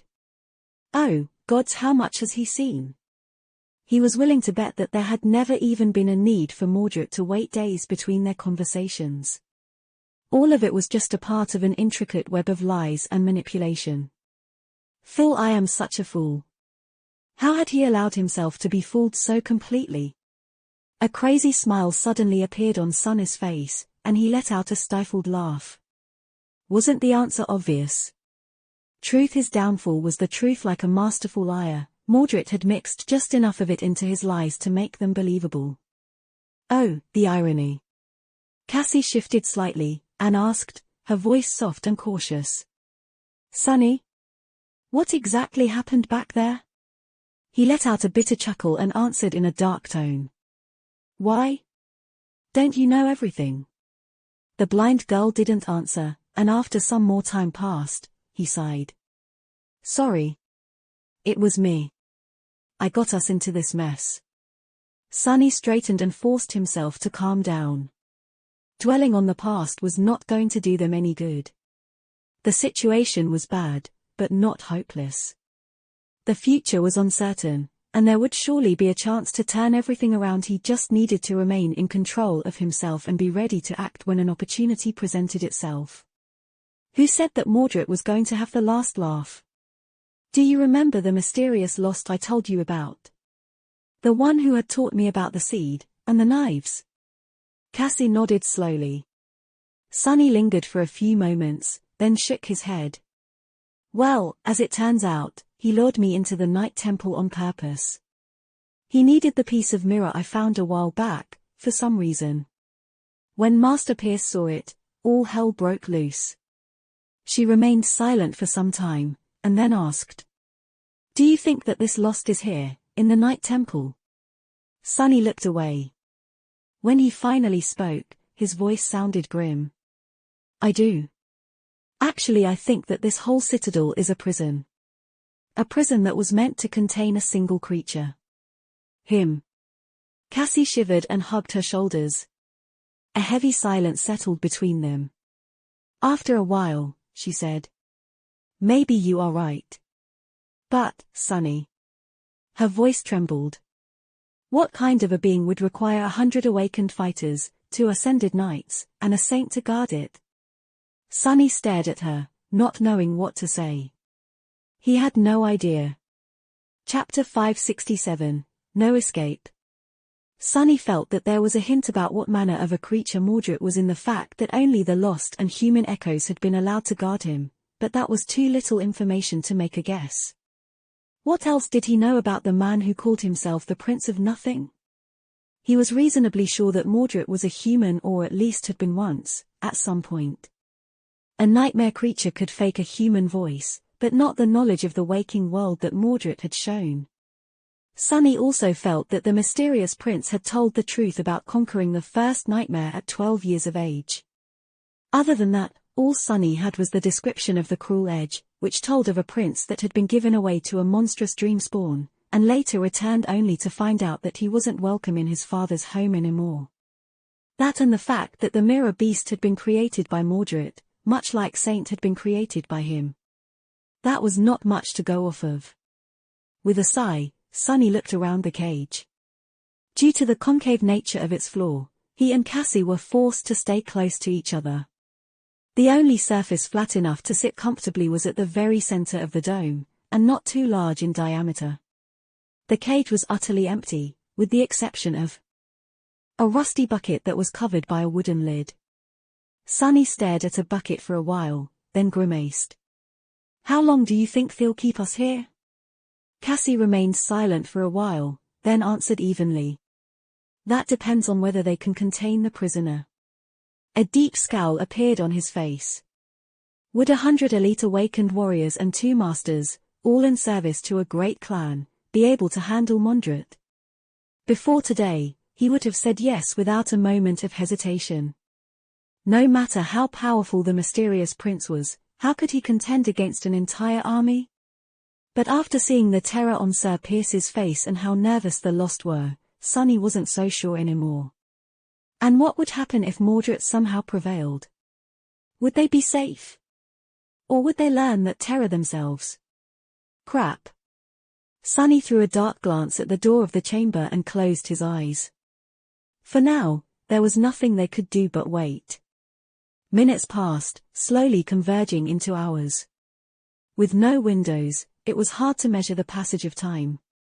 Sunny and Cassie mostly remained silent, partially because each was preoccupied with their own thoughts, and partially because there was nothing useful they could say. The Night Temple shuddered several more times, but these tremors weren't as strong as the first 2. Sunny silently meditated, feeling the shadow essence dissipate from his muscles and his strength slowly diminishing. After a while, he stood up, climbed to the walls of the cage, and studied the runes, then explored every centimeter of the cell. He even tried to bend and dislodge the iron bars, but it was useless. The cage seemed to be built to imprison masters or, perhaps, even saints. Even at his full power, Sunny wouldn't have been able to break free with brute force. After a while, he had no choice but to slide back to the center of the dome and resume doing nothing. He hadn't had an opportunity like that in a long while. Actually, doing nothing was sort of relaxing if he ignored the fact that their lives were hanging by a thread, of course. The blue glow of the runes and the orange light of the oil lamp were soft and dim, leaving the chamber dark and full of shadows. Somewhere outside, a gruesome massacre was perhaps taking place. But here, everything was calm and silent. Sunny was on the verge of dozing off when Cassie suddenly turned to face the door. "Someone is coming." He opened his eyes and stood up, then glanced at the oil lamp with a dark expression. Its dancing flame trembled, and then disappeared for a moment when the door opened with a bang and a gust of wind entered the cell. 5 people came inside. 4 of them were lost warriors, their faces grim and their armor blooded. One was the same sentinel who had locked them inside, his face ashen and pale, a piece of white cloth wrapped around his head like a makeshift bandage. The 5th was a woman with beautiful red hair, wearing a black tunic Master Wealth. There was a strange amulet in the shape of an anvil hanging on a thin chain around her neck, and murder in her eyes. The aura she emanated was truly frightening. So, Mordred did not manage to escape, after all. The Master threw a cold glance at Cassie, then turned to Sunny. "You brought that piece of mirror into the citadel, correct?" Sunny shifted slightly. "I did." The corner of Wealth's mouth twitched. "Who instructed you to do so?" He blinked a couple of times. "What?" "No one instructed me." I had no idea what that shard was. I just thought that it was curious and picked it up. The beautiful woman glanced at one of the lost, who nodded. He is telling the truth. Or at least believes in what he says. Sunny studied the lost, who was a man in his 30s, with a gaunt face and clear, grey eyes. Great. Another walking lie detector. Wealth frowned, then pierced Sunny with a heavy gaze. What was your purpose in coming to Night Temple? Sunny hesitated for a few moments. When he spoke, his voice sounded frightened and a little shaky. I've been told that there is a special knife here, on the altar. I am interested in that knife, because it has to do with the past of the Chained Isles. I am a researcher at the Awakened Academy. You see, maybe you've read my previous exploration report. It's quite famous. The master stared at him for some time, then glanced at the lost with clear eyes, and shook her head dejectedly. All this because of one clueless fool. Yes, I am a pathetic, useless fool. Believe it. Sunny cleared his throat. Master Wealth. I am very sorry for the trouble I've caused, but what is going on? And when are you going to release us? She suddenly let out a stifled laugh, then looked at him with a dark, furious expression. Release you? If you knew what your actions have caused, you would have begged me to keep you in this cell. At least that fiend can't get to you here. No, the two of you will remain locked up until we deal with the mess you've made. And we will deal with it, believe me. That was not exactly the answer Sunny wanted to hear, but at least it gave him some information. Mordred wasn't contained yet, rather, he and the Valar forces seemed to be in some sort of a stalemate. Master Wealth gritted her teeth, then turned away. However, before leaving, she stopped for a moment and then said, her voice grim. Now that the temple is sealed, no one but Lord Cormac can unseal it, anyway. With the gateway destroyed, there's no escape. Where would you even go?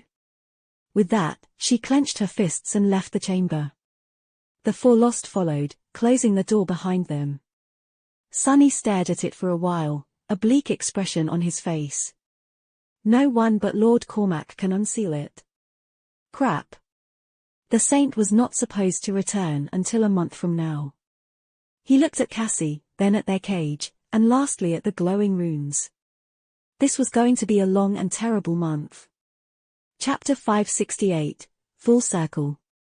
He sat back down, waited for a while, and then turned to Cassie. Did you take a look at her attributes? She sat down, too, and sighed. Yes.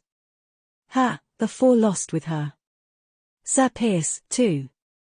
I also saw the name and rank of their aspects. Sunny frowned. What? Since when can you read aspects, too? The blind girl shrugged. Since my awakening. He stared at her for a bit.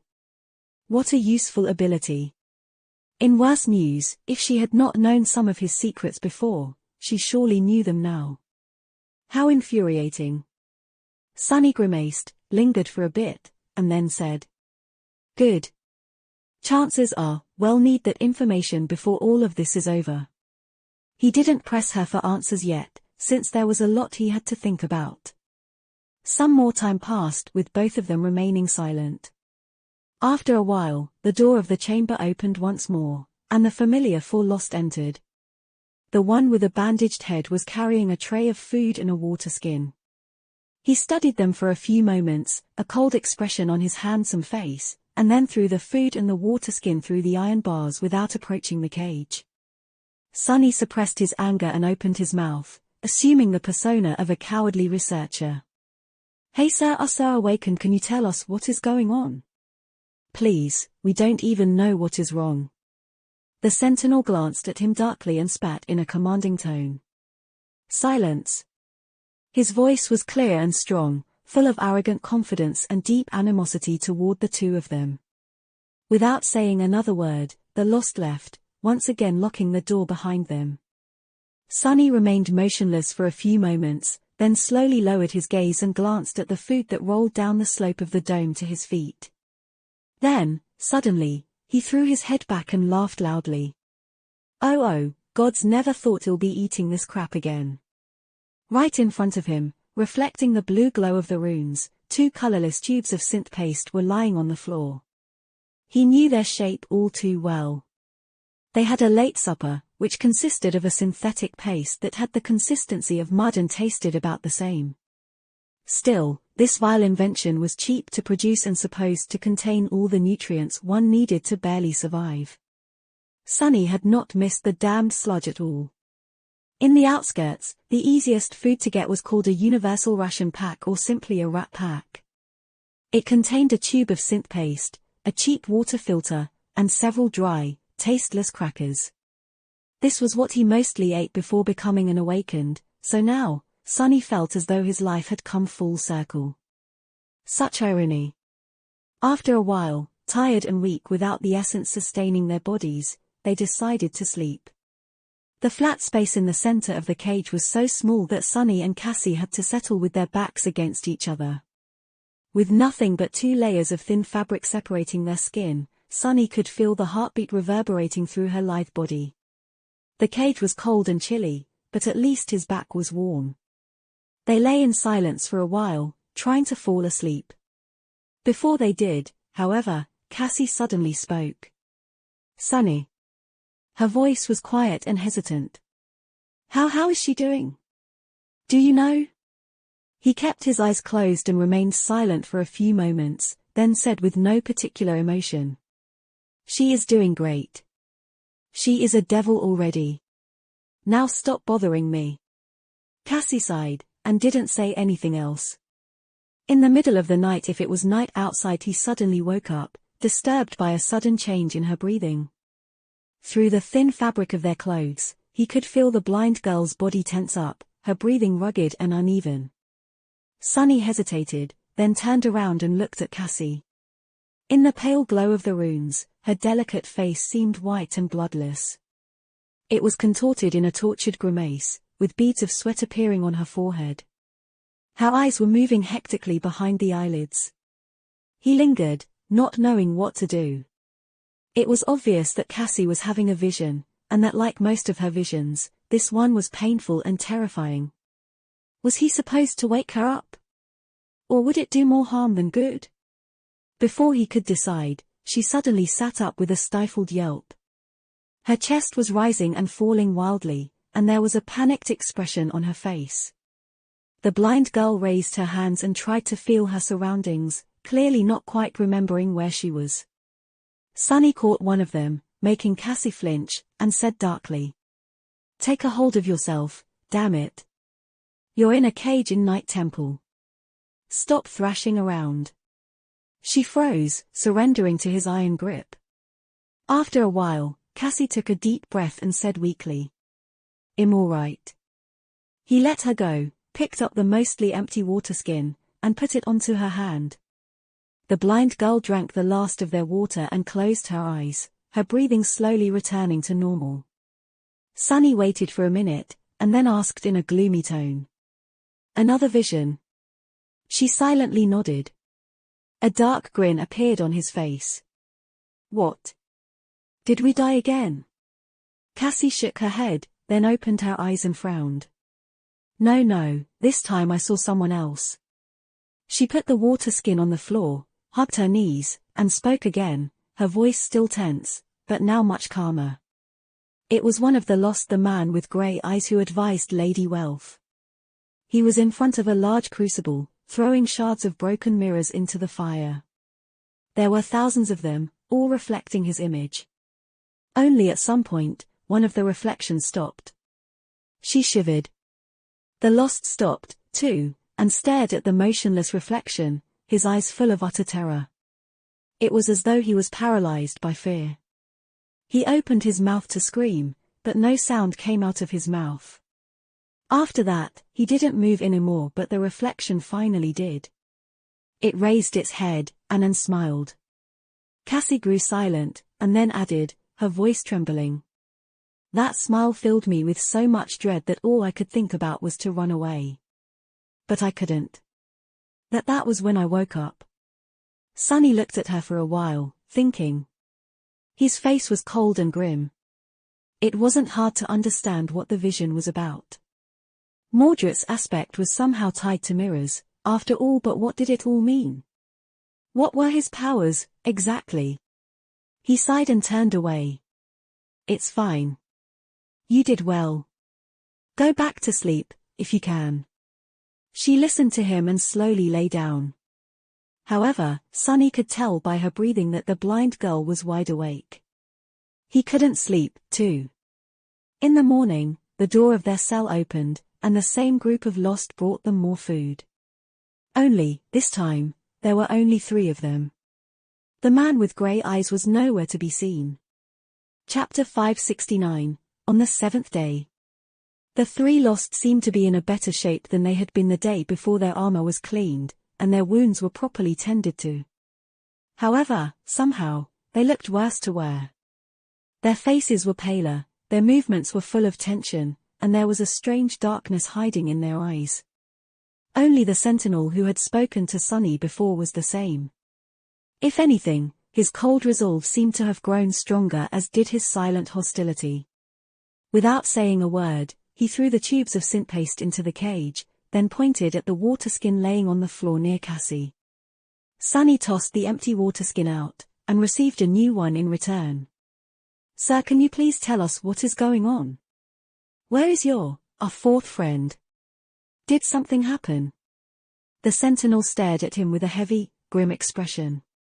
When he answered, his voice was steady and even. Don't speak unless spoken to. With that, the Lost left.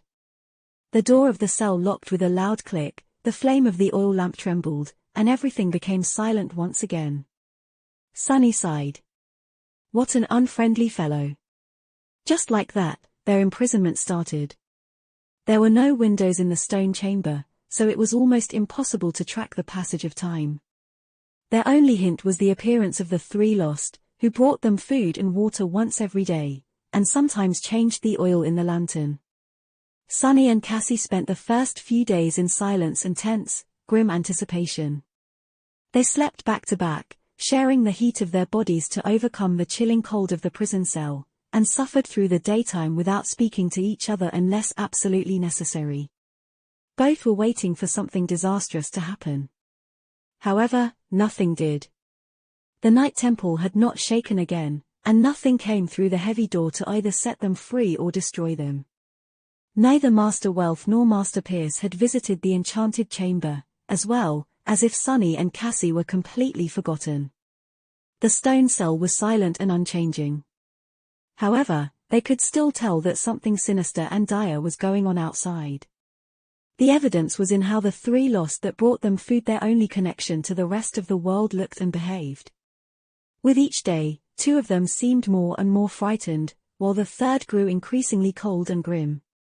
No matter how much Sunny tried to get the sentinel to speak, the arrogant warrior refused to tell him anything, and only glared at the prisoners through the iron bars of the cage, his eyes full of ire. Their actions changed, too. If before all 3 used to look at Sunny and Cassie while delivering the food, now only the sentinel did. The other 2 stood facing the door, their weapons drawn. Sometimes, their hands were trembling. Realizing that nothing was going to change anytime soon, Sunny had to reluctantly change his behavior. He shared everything he knew about Mordred with Cassie, and learned everything she remembered about the Night Temple in return. With nothing else to do but teach each other, they went over every little detail many times over, only to end up with nothing. No new clues, no deeper understanding, not even a good guess or 2. It was simply a dead end. For now. On the 7th day, the 3 Lost arrived as usual. The sentinel walked forward and threw the tubes of synth paste into the cage, while the other 2 assumed defensive positions behind his back. Their eyes seemed dark and hollow. However, before Sunny could toss the empty water skin outside, a chilling scream suddenly resounded in the corridor outside the door. A long, drowning shriek echoed from the cold stones, full of torment and indescribable agony. How could a human throat produce such a sound? The Lost tensed and gripped their weapons, one of them taking an involuntary step back. The sentinel snarled and pushed the man in the back. Get a hold of yourself, cowards, remember your duty. With that, he threw the water skin to Sunny and rushed outside, a slender sword appearing in his hand from a whirlpool of dancing sparks of light. The others gritted their teeth and followed, shutting the door behind them. The flame of the oil lamp trembled. On the next day, when the door opened again, only two Lost walked through it. One of the surviving Lost looked like a walking corpse. There were no wounds on his body, but his eyes were dull and glassy. He glanced at Sunny and Cassie lifelessly, then turned around and raised his weapon, staring at the open door with tired dread. Even the arrogant sentinel seemed a bit diminished. His handsome face was still cold and resolute, but there was a slight weakness to how his shoulders were set, and a slight uncertainty to his movements. He tossed the tubes of synth paste and the water inside the cage, not even waiting for Sunny to return the other two water skins. Sunny wanted to try to get the Lost to speak to him again, as usual, but then thought better of it. There was a sharp edge in the man's eyes that made the idea of pushing him even a little seem too dangerous. The two Lost left, leaving the prisoners alone again. Sunny stared at the door and the orange flame of the oil lamp dancing beside it for a few minutes, then shivered and turned away. Their jailers returned several more times. With each day, they looked more disheveled and exhausted, the darkness in their eyes growing deeper and deeper. A few times, Sunny could hear strange, disturbing sounds coming from the corridor, but the two Lost did not seem to react to them at all. A week later, the food did not arrive for an especially long time. Sunny glared gloomily at the door, feeling pangs of hunger torment his empty stomach. One tube of synth paste a day was not nearly enough to satiate him, so he was always hungry just like he had been in the past, living on the streets in the outskirts. Hours passed, but the two Lost were nowhere to be seen. Where the hell are they? Then, something suddenly crashed into the door from the outside with a loud bang. A bit of dust fell from the ceiling, and then, everything became silent once more. Sunny remained motionless for a few moments, then slowly looked down. Something was flowing from beneath the door, streaming down the slope of the dome toward the cage. In the dim orange glow of the oil lantern, the liquid seemed almost black. But he knew it smelled too well. Blood. It was human blood. After that day, no one came to feed them anymore. Chapter 570, Thirst. Sunny looked at the stream of blood that was getting closer and closer to the cage, then glanced back at the door and waited, wondering if someone or something would burst through it and enter the cell. But nothing did. After that first loud bang, everything stayed eerily quiet. Seconds passed, then minutes. Finally, he slowly turned away from the door and looked at Cassie. "Do you smell it?" She lingered for a moment, then nodded. "Blood." Sunny remained motionless for a bit, then walked back to his usual place and sat down. His face was grim. After a while, he said in a dark tone, "We are going to need to start rationing water. Humans could survive for a long time without food, but water was much more precious. Without it, a healthy human could die in a matter of days. And there were very few more agonizing ways to go." Cassie turned her head, then asked somberly, "Why? Do you think that they are going to just leave us here?" Sunny opened his mouth to retorn that she was the one who could see the future. But in the end, he held his tongue. Just in case. They had one full water skin left. As awakened, they would also be able to last longer without water than mundane humans, especially Sunny, whose body was strengthened by 3 cores, Bloodweave, and his shadows. But would that be long enough? There was no way to know. He closed his eyes and exhaled slowly, then tried to meditate. Time crawled slowly.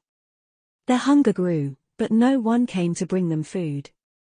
With their last connection to the outside world gone, it was impossible to tell what day it was. Sunny and Cassie remained in the barely illuminated darkness alone, waiting for something to happen, or slept while shivering from the cold. It wasn't long before their water ran out. The water skin wasn't that large, to begin with. Then came the thirst. Sunny thought that he knew what madness felt like, but after spending several days at least he thought that a few had passed without drinking anything. He learned that there was a completely different realm of crazed delirium. The feeling of thirst was absolutely maddening, torturous, and suffocating. His throat hurt as if it was being cut, his lips had dried and cracked, and so did his tongue. His head was full of pulsating pain, and his muscles were experiencing excruciating cramps. All he could think about was water, water, water. The worst part of it all, however, was the fear. Fear that he was going to die in this cursed cage like a dog, forgotten and discarded. Maybe one day someone would open the heavy door, and find his desiccated corpse reaching hopelessly and pathetically toward it through the iron bars. Sunny had tried everything he could think of to get out of the cage, but nothing he had done helped. The only result was that his condition worsened even further. By then, his throat and mouth felt as though they were on fire, and his entire body ached terribly. He felt weak and lethargic, and his vision was starting to blur. Sunny spent most of his time staring at the orange flame of the oil lamp, because it was more or less the only thing he could see clearly. Then, it disappeared, too. The stone cell became even darker, with only the ghostly, dim glow of the runes illuminating the iron bars of the cage. The oil ran out. Sunny closed his eyes. Was it really hopeless? No, he couldn't give up, he refused to. In all this suffering and despair, the only thing that kept him somewhat sane was the fact that Cassie was right there with him, going through the same hell. At least he wasn't alone. Despite all the complicated emotions and the heavy burden of past sins, sharing his pain with someone had made if not bearable, then at least a little easier. Neither of them would have been able to endure the agony and the terror of not knowing whether they were going to live or die, the fear of the unknown, alone. But together, the two of them managed to persevere, somehow. Maybe just to not let the other see them break first. Sunny didn't know how many days had passed since the flame of the oil lantern died out. Time lost its meaning a while ago. All he knew was the thirst, the pain, and the stubborn, spiteful will to hold on just a little bit longer. At some point, he opened his eyes in the darkness and stared at the blurry blue glow of the sorceress runes. Then, he turned his head and looked at Cassie, who was sleeping in his arms. There was a sound coming from behind the door. Sunny wanted to tell Cassie to wake up, but his throat was so dry that no sound came out of it. All it did was bring him more pain.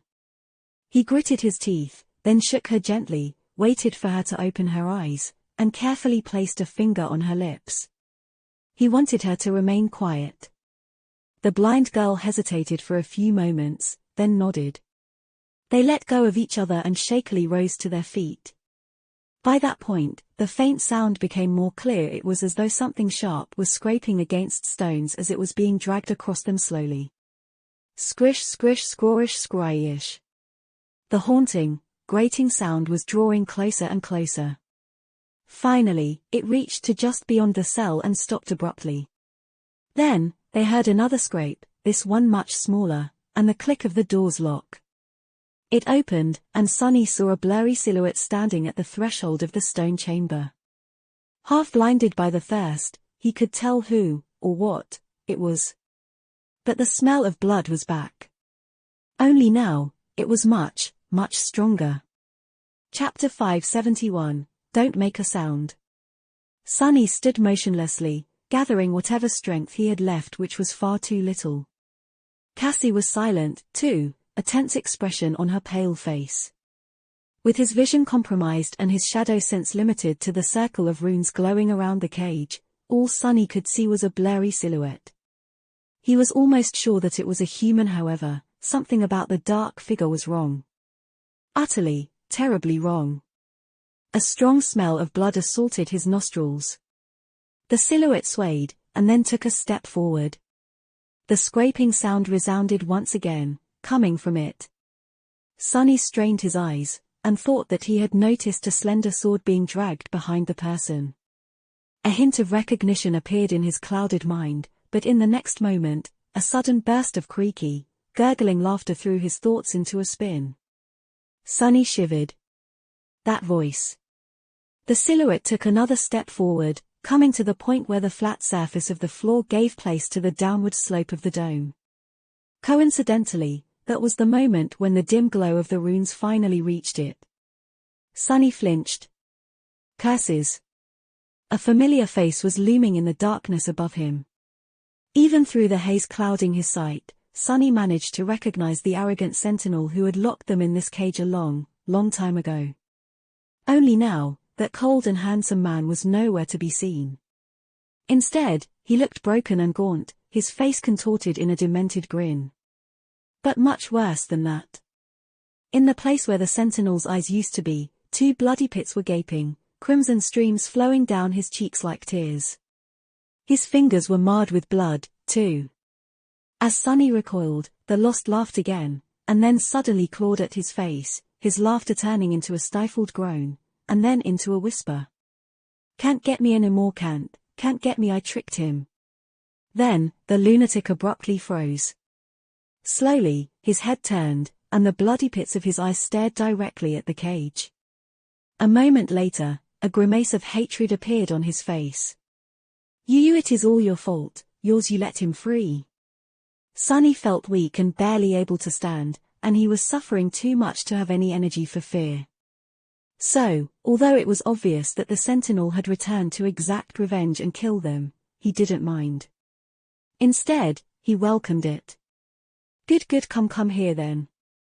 Just come here and open the door. You can try to kill me all you want. Just open the damn door, you wretch." As long as the door was open, they could escape. The Lost swayed again, then made a move to step forward and stopped. His sword fell to the floor with a clang. "Damn you." Instead, a whirlpool of sparks swirled around his hands, and a curved bow appeared in them. Sunny's heart grew cold. No. The sentinel whispered. "Die, vermin." With that, he drew the string of the bow. As soon as he did, a ghostly arrow appeared on it, its tip long and sharp as a razor. Sunny held his breath and stared at the tip of the arrow, then slowly turned his head and looked at Cassie, who stood motionlessly beside him. His face grew solemn. "Don't make a sound, please, don't make a sound."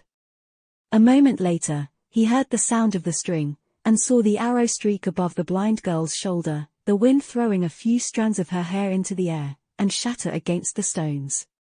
Cassie flinched, but remained absolutely silent. The sentinel frowned. "Alive?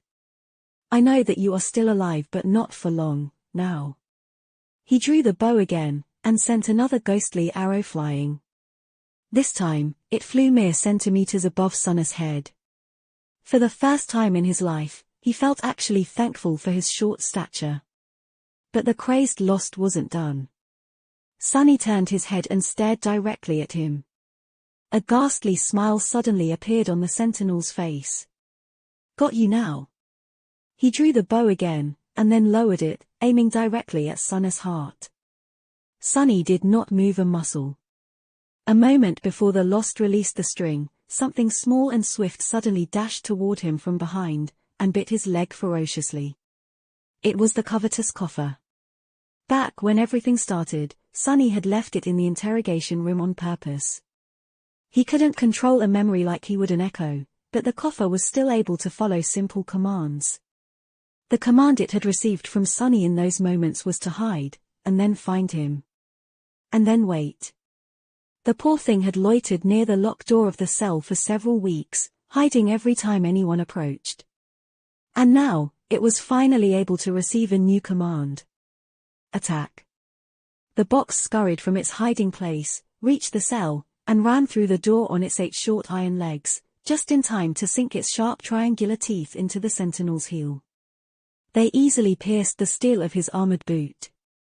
Blood spurted into the air, and with a surprised shriek, the man stumbled forward, fell, and rolled down the slope of the dome, crashing into the bars of the cage. The arrow flashed past Sunny, missing him by a hair's breadth. But he did not care, already moving. As soon as the damage was done, Sunny dismissed the covetous coffer, and before the runes could devour the tiny amount of shadow essence returned to him by that act, sent all of it into his hurting muscles. And now, he was dashing up the slope toward where the Lost was trying to get back to his feet. Before he could, however, Sunny was already upon him. He thrust his hands through the bars, wrapped one arm around the man's neck, pressed him against the cage, and used the other hand to lock him into a stranglehold. Sunny was weakened by the runes, the hunger, and the thirst, but he still had 3 cores, and 3 shadows wrapped around his body. His strength was fueled by fury, desperation, and cold, murderous will. All of it was barely enough to hold the struggling sentinel in place. The 2 men struggled furiously, one trying to break free, the other trying to squeeze the very life out of his enemy. Sunny used everything he had, and then a bit more, strangling the Lost with all the strength he had left in his gaunt, starved body.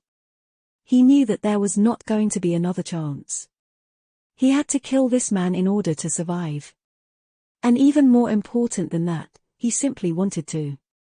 So, he bit his lip, feeling drops of blood flowing into his dry mouth, and pulled. After what felt like an eternity, when his vision had gone almost entirely black and his muscles were on the verge of collapsing, he felt something snap under his grip, and then the body of his enemy suddenly grew limp. The sentinel was dead. Probably. Sunny let out a shaky breath, let go of the man's corpse, and fell back, sliding down to the center of the dome. He couldn't stand up anymore. In truth, he couldn't even open his eyes. Not that he would be able to see anything. The fight had taken the last of his strength. His chest rose and fell, every breath sending a wave of agony through his body. He didn't think that he could move. Done. Through the haze, Sunny heard someone walk unsteadily past him, and some time later, a loud click. Then, 2 small, weak hands grabbed him by the shoulders, and Sunny felt himself being dragged across the cold stones. He didn't quite understand what was happening. However soon, his whole body shuddered, and a dark grin slowly appeared on his face. A raging, revitalizing flood of shadow essence was flowing into his 3 cores. He was free. Chapter 572, Sweeter Than Heaven. Sunny remained motionless for a while, then took a look into his soul sea. It didn't seem lifeless and drained anymore. The 3 black suns of his cores loomed above in a perfect triangle, burning with furious dark flames, and the tranquil sea was in turmoil, replete with raging energy. He glanced at the shadow of the sentinel that had joined the silent ranks of his brethren, made a grimace, and closed his eyes. His body was still weak and on the verge of shutting down, but now, satiated with essence, it was not completely useless anymore. He concentrated, then summoned the soul serpent and circulated the essence through its coils, feeling strength return to his aching muscles. His lethargy receded a little. Finally, Sunny opened his eyes and turned his head to look at Cassie. The blind girl was laying on the floor beside him, just outside the circle of runes, completely spent. She must have retrieved the keys from the sentinel's corpse, unlocked the door, then dragged him out of the cage. Sunny didn't know how she had managed to carry him all the way in her terrible condition, but she had. Now, Cassie was barely breathing. However, the color was slowly returning to her face. She was regenerating her soul essence, too. Just the effort of turning his head made Sunny feel dizzy. He rested for a few moments, breathing heavily, then summoned Saint. The taciturn knight appeared out of his shadow, her ruby eyes burning in the darkness. He stared at her from below for a second, then gave a silent command. "Close the door. Guard us." The demon silently turned and walked away, her steps echoing in the silence of the stone cell. Sunny rested some more, then gritted his teeth and tried to sit up. He succeeded on the 3rd try. Water, he needed water. All of his being lusted for a single drop of the precious liquid. A swirl of sparks danced around his hand, and then, the most glorious thing he had ever seen appeared in it. It was a dazzling, beautiful, sublime bottle made out of patterned blue glass. Sunny lingered for a few moments, then crawled closer to Cassie, held up her head, and brought the endless spring to her cracked lips. As soon as the first drops of water fell into her mouth, the blind girl opened her eyes, flinched, and then drank greedily. At some point, she raised one hand and grabbed his own, as if afraid that he would take the bottle away. Sunny observed her, his own throat spasming in pain. Finally, he wrestled his hand free and drank his own share. The cold water was, without a shadow of a doubt, the sweetest and most magnificent thing he had ever tasted. Drinking it was more euphoric than being reborn during the awakening, and much more rewarding by far. With each sip, he could feel life returning into his tortured body, as if he was rising from the dead. In these moments, he was probably the happiest he had ever been. After both of them satiated their thirst, they fell to the floor, dead tired. Sunny and Cassie were revitalized by the water, but mentally exhausted and utterly drained. It wasn't long before they fell asleep. When Sunny woke up, he felt much better. He was still in a rather bad shape and weak from hunger, his stomach pulsing with pain, but at least not dying anymore. He sat up, drank more water, and looked around the cell. Cassie was still sound asleep, laying on the cold stone floor. She looked to be in a worse condition than him, but there was color to her face, and her breathing was calm and steady. Even though the blind girl did not possess the miraculous bloodweave, she was still a powerful awakened. Her body was much more resilient and quicker to heal than that of a mundane human. Sunny suspected that in a couple of days, both of them would be mostly back to normal. Provided that nothing else happens. What were the chances of that? He glanced at Saint, who was guarding the heavy door, then at the cage and the corpse of the sentinel laying near it. His face became contorted by a grimace of disgust. Sunny sighed, then closed his eyes and sent one of his shadows to take a look outside the door. The long corridor was empty and submerged in darkness. Nothing moved there, and nothing seemed to pose any threat. The only thing he saw was another corpse, this one belonging to the partner of the dead sentinel, sprawled near the cell, terribly mangled and in the early stages of decomposition. Sunny stared at it for a while, then commanded the shadow to return. The silence outside was almost eerie. At that moment, Cassie stirred and opened her eyes. She sat down and groaned quietly, then slowly turned her head in his direction. Her second aspect ability must have returned. Or maybe she just located him by the smell after weeks spent in the iron cage. Both of them reeked terribly enough to scare away a pack of hungry wolves. Sunny handed her the endless spring, stared at the bottle in the delicate hand of the blind girl for a few moments, then turned away. Cassie drank the water, coughed, then returned the memory and asked, her voice raspy. "What are we going to do now?" Sunny hesitated for a bit, then shrugged. "First, we need to find some food. Once we are full and strong enough to fight, we'll see.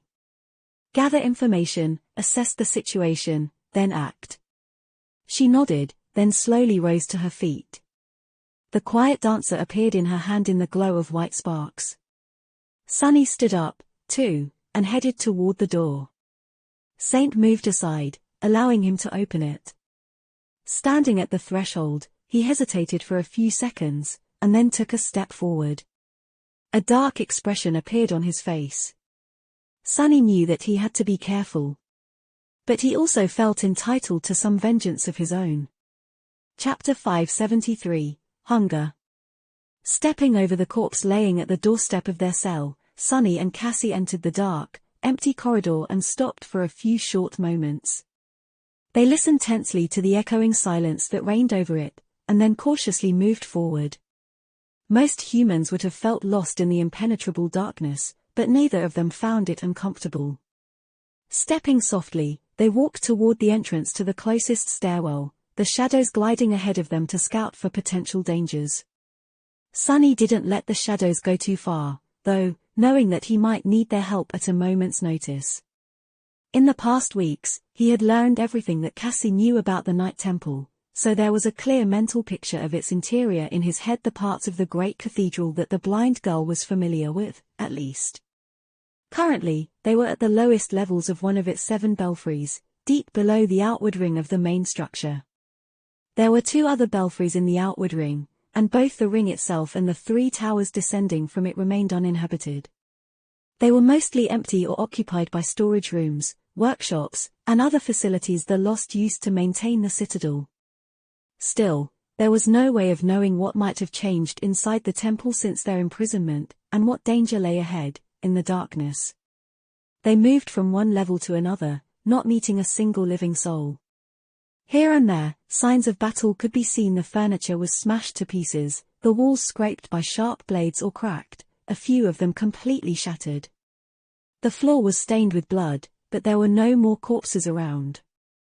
All they found were a clump of torn, bloodied clothes and several overturned tables, as though someone had desperately tried to build a barricade. However it had been, it didn't seem as though they succeeded. The makeshift barricade was broken, and there was a lot of blood on the floor, the walls, and even the ceiling behind it. Sunny and Cassie walked past, their expressions turning somber. After a while, Sunny finally discovered a storage room full of wooden crates behind one of the locked doors, each containing hundreds of 2 bs of synth paste. His mouth instantly watered. Food. No matter how much he hated the muddy sludge, right now, he was ready to kill for a single mouthful. Sunny and Cassie opened the storage room with one of the keys attached to the keyring they had picked up from the body of the sentinel, entered it, and then locked the door behind them. Both of them were starving, but before Cassie had a chance to grab a tube, Sunny stopped her. "Don't eat more than 1. And eat it slowly." She hesitated, then turned to him with a frown. "Why? I'm so hungry." He shook his head and sat down on one of the crates. "If you eat too much, too quickly after going without food for a long time, you might die." The blind girl tilted her head. "What? Why? How do you know?" Sunny opened a tube and shrugged. "Seen it happen." That was just general knowledge among the street kids in the outskirts. However, Cassie had probably never faced real hunger even in the Dark City. The inhabitants of the outer settlement had been fed generously by Changing Star and her hunting party during her time there. Sunny was surprised, actually, that normal children didn't learn about such stuff in school. The blind girl lingered for a few moments, but listened to his advice in the end. Each of them slowly ate 1 tube of synth paste, and then rested for a while. After that, Sunny summoned the covetous coffer, patted it on the lid, and loaded a couple of crates into the small box. "What a good little box you are. Good job, coffer." Then, feeling refreshed and energized, the strength slowly returning to their starved bodies, they moved the crates around and took turns washing themselves with the help of the endless spring. Sunny went first. Taking off the reeking clothes and scrubbing his skin with cold water felt heavenly. When he was done, he summoned the undying chain, and finally felt like himself again. After that, he sat by the door quietly and, using one of the shadows, kept watch on the corridor outside. In the dead silence on the stone belfry, Sunny couldn't help but hear every sound around him: the rustle of the crude tunic against Cassie's skin as she took it off and dropped it on the ground, the murmur of the water as it flowed down her petite, supple body, and the small sighs of relief she made as the weight of several weeks of imprisonment was washed away by it. After a while, she joined him, clad once again in her blue coat and polished armor. Sunny hesitated for a bit, then said, "Come closer." Cassie tilted her head a little, then did as he told. Sunny reached toward one of the extinguished oil lamps, and then proceeded to rub her cuirass, pauldron, and other steel elements of the armor with soot. The blind girl frowned, but didn't stop him. "Are you trying to make it non-reflective?" He nodded. "Yeah. Just in case." They still didn't know what powers Mordred possessed, but whatever they were, mirrors and reflections obviously had something to do with it. The undying chain was forged out of bleak steel, but Cass's armor was too lustrous for him to feel at ease. That was also the reason why he had not summoned the cruel sight yet. The silver blade of the enchanted spear was like a clear mirror, and he wasn't sure what might happen if he did. After Sunny was done covering up the polished steel of Cass's armor with soot, they rested for a while, ate a little more, and left the storage room behind. It was time to ascend the belfry and return to the outward ring of the Night Temple. As soon as they stepped out of the stairwell and found themselves between the black walls of the main structure of the Night Temple again, a terrible smell assaulted their nostrils. Sunny grimaced, and then covered his nose with a hand. This was the familiar, vile smell of death. Just like the belfry, the outward ring was submerged in darkness. No one had bothered to change the oil in the lamps, and there were no windows to let in the light. The corridors here were wider, and their adornments richer. However, just like before, everything was silent, and there was nobody around. Sunny shivered. Just where is everyone? The Night Temple seemed completely deserted. At first, when they had been hungry and weak, he was glad for it. But now, the absence of people was starting to make him nervous. What the hell had happened here while they were locked up? Moving slowly, the two of them cautiously headed in the direction of the gates leading to the outside. It wasn't long before Sunny noticed a trail of dried blood on the stones beneath his feet, as though someone dead or dying had been dragged across them. Coincidentally, the trail led in the same direction. Soon, the smell of death grew stronger, making it hard to breathe. Sunny and Cassie entered the hall separating them from the gates, and froze. His face darkened. That is not good. Chapter 574, Black Altar. Before the gates of the temple, a large hall stood, submerged in darkness.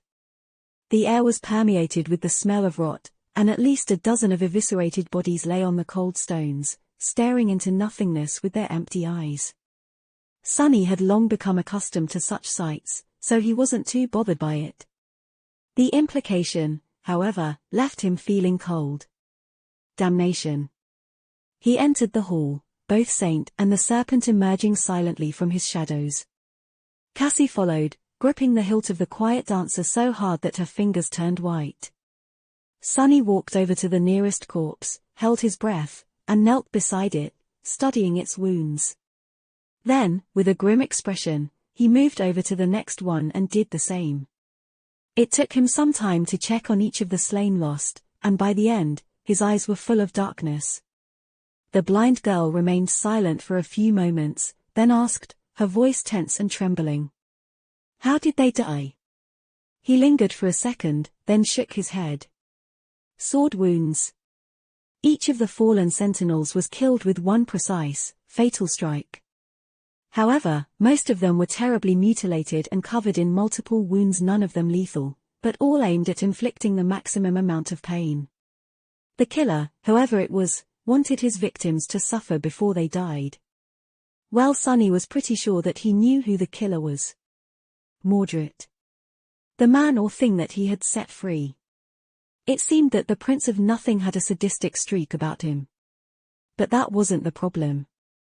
From everything that Sunny had learned before, he assumed that Mordred possessed a bizarre and powerful aspect that allowed him to deal either mind or soul damage to other living beings.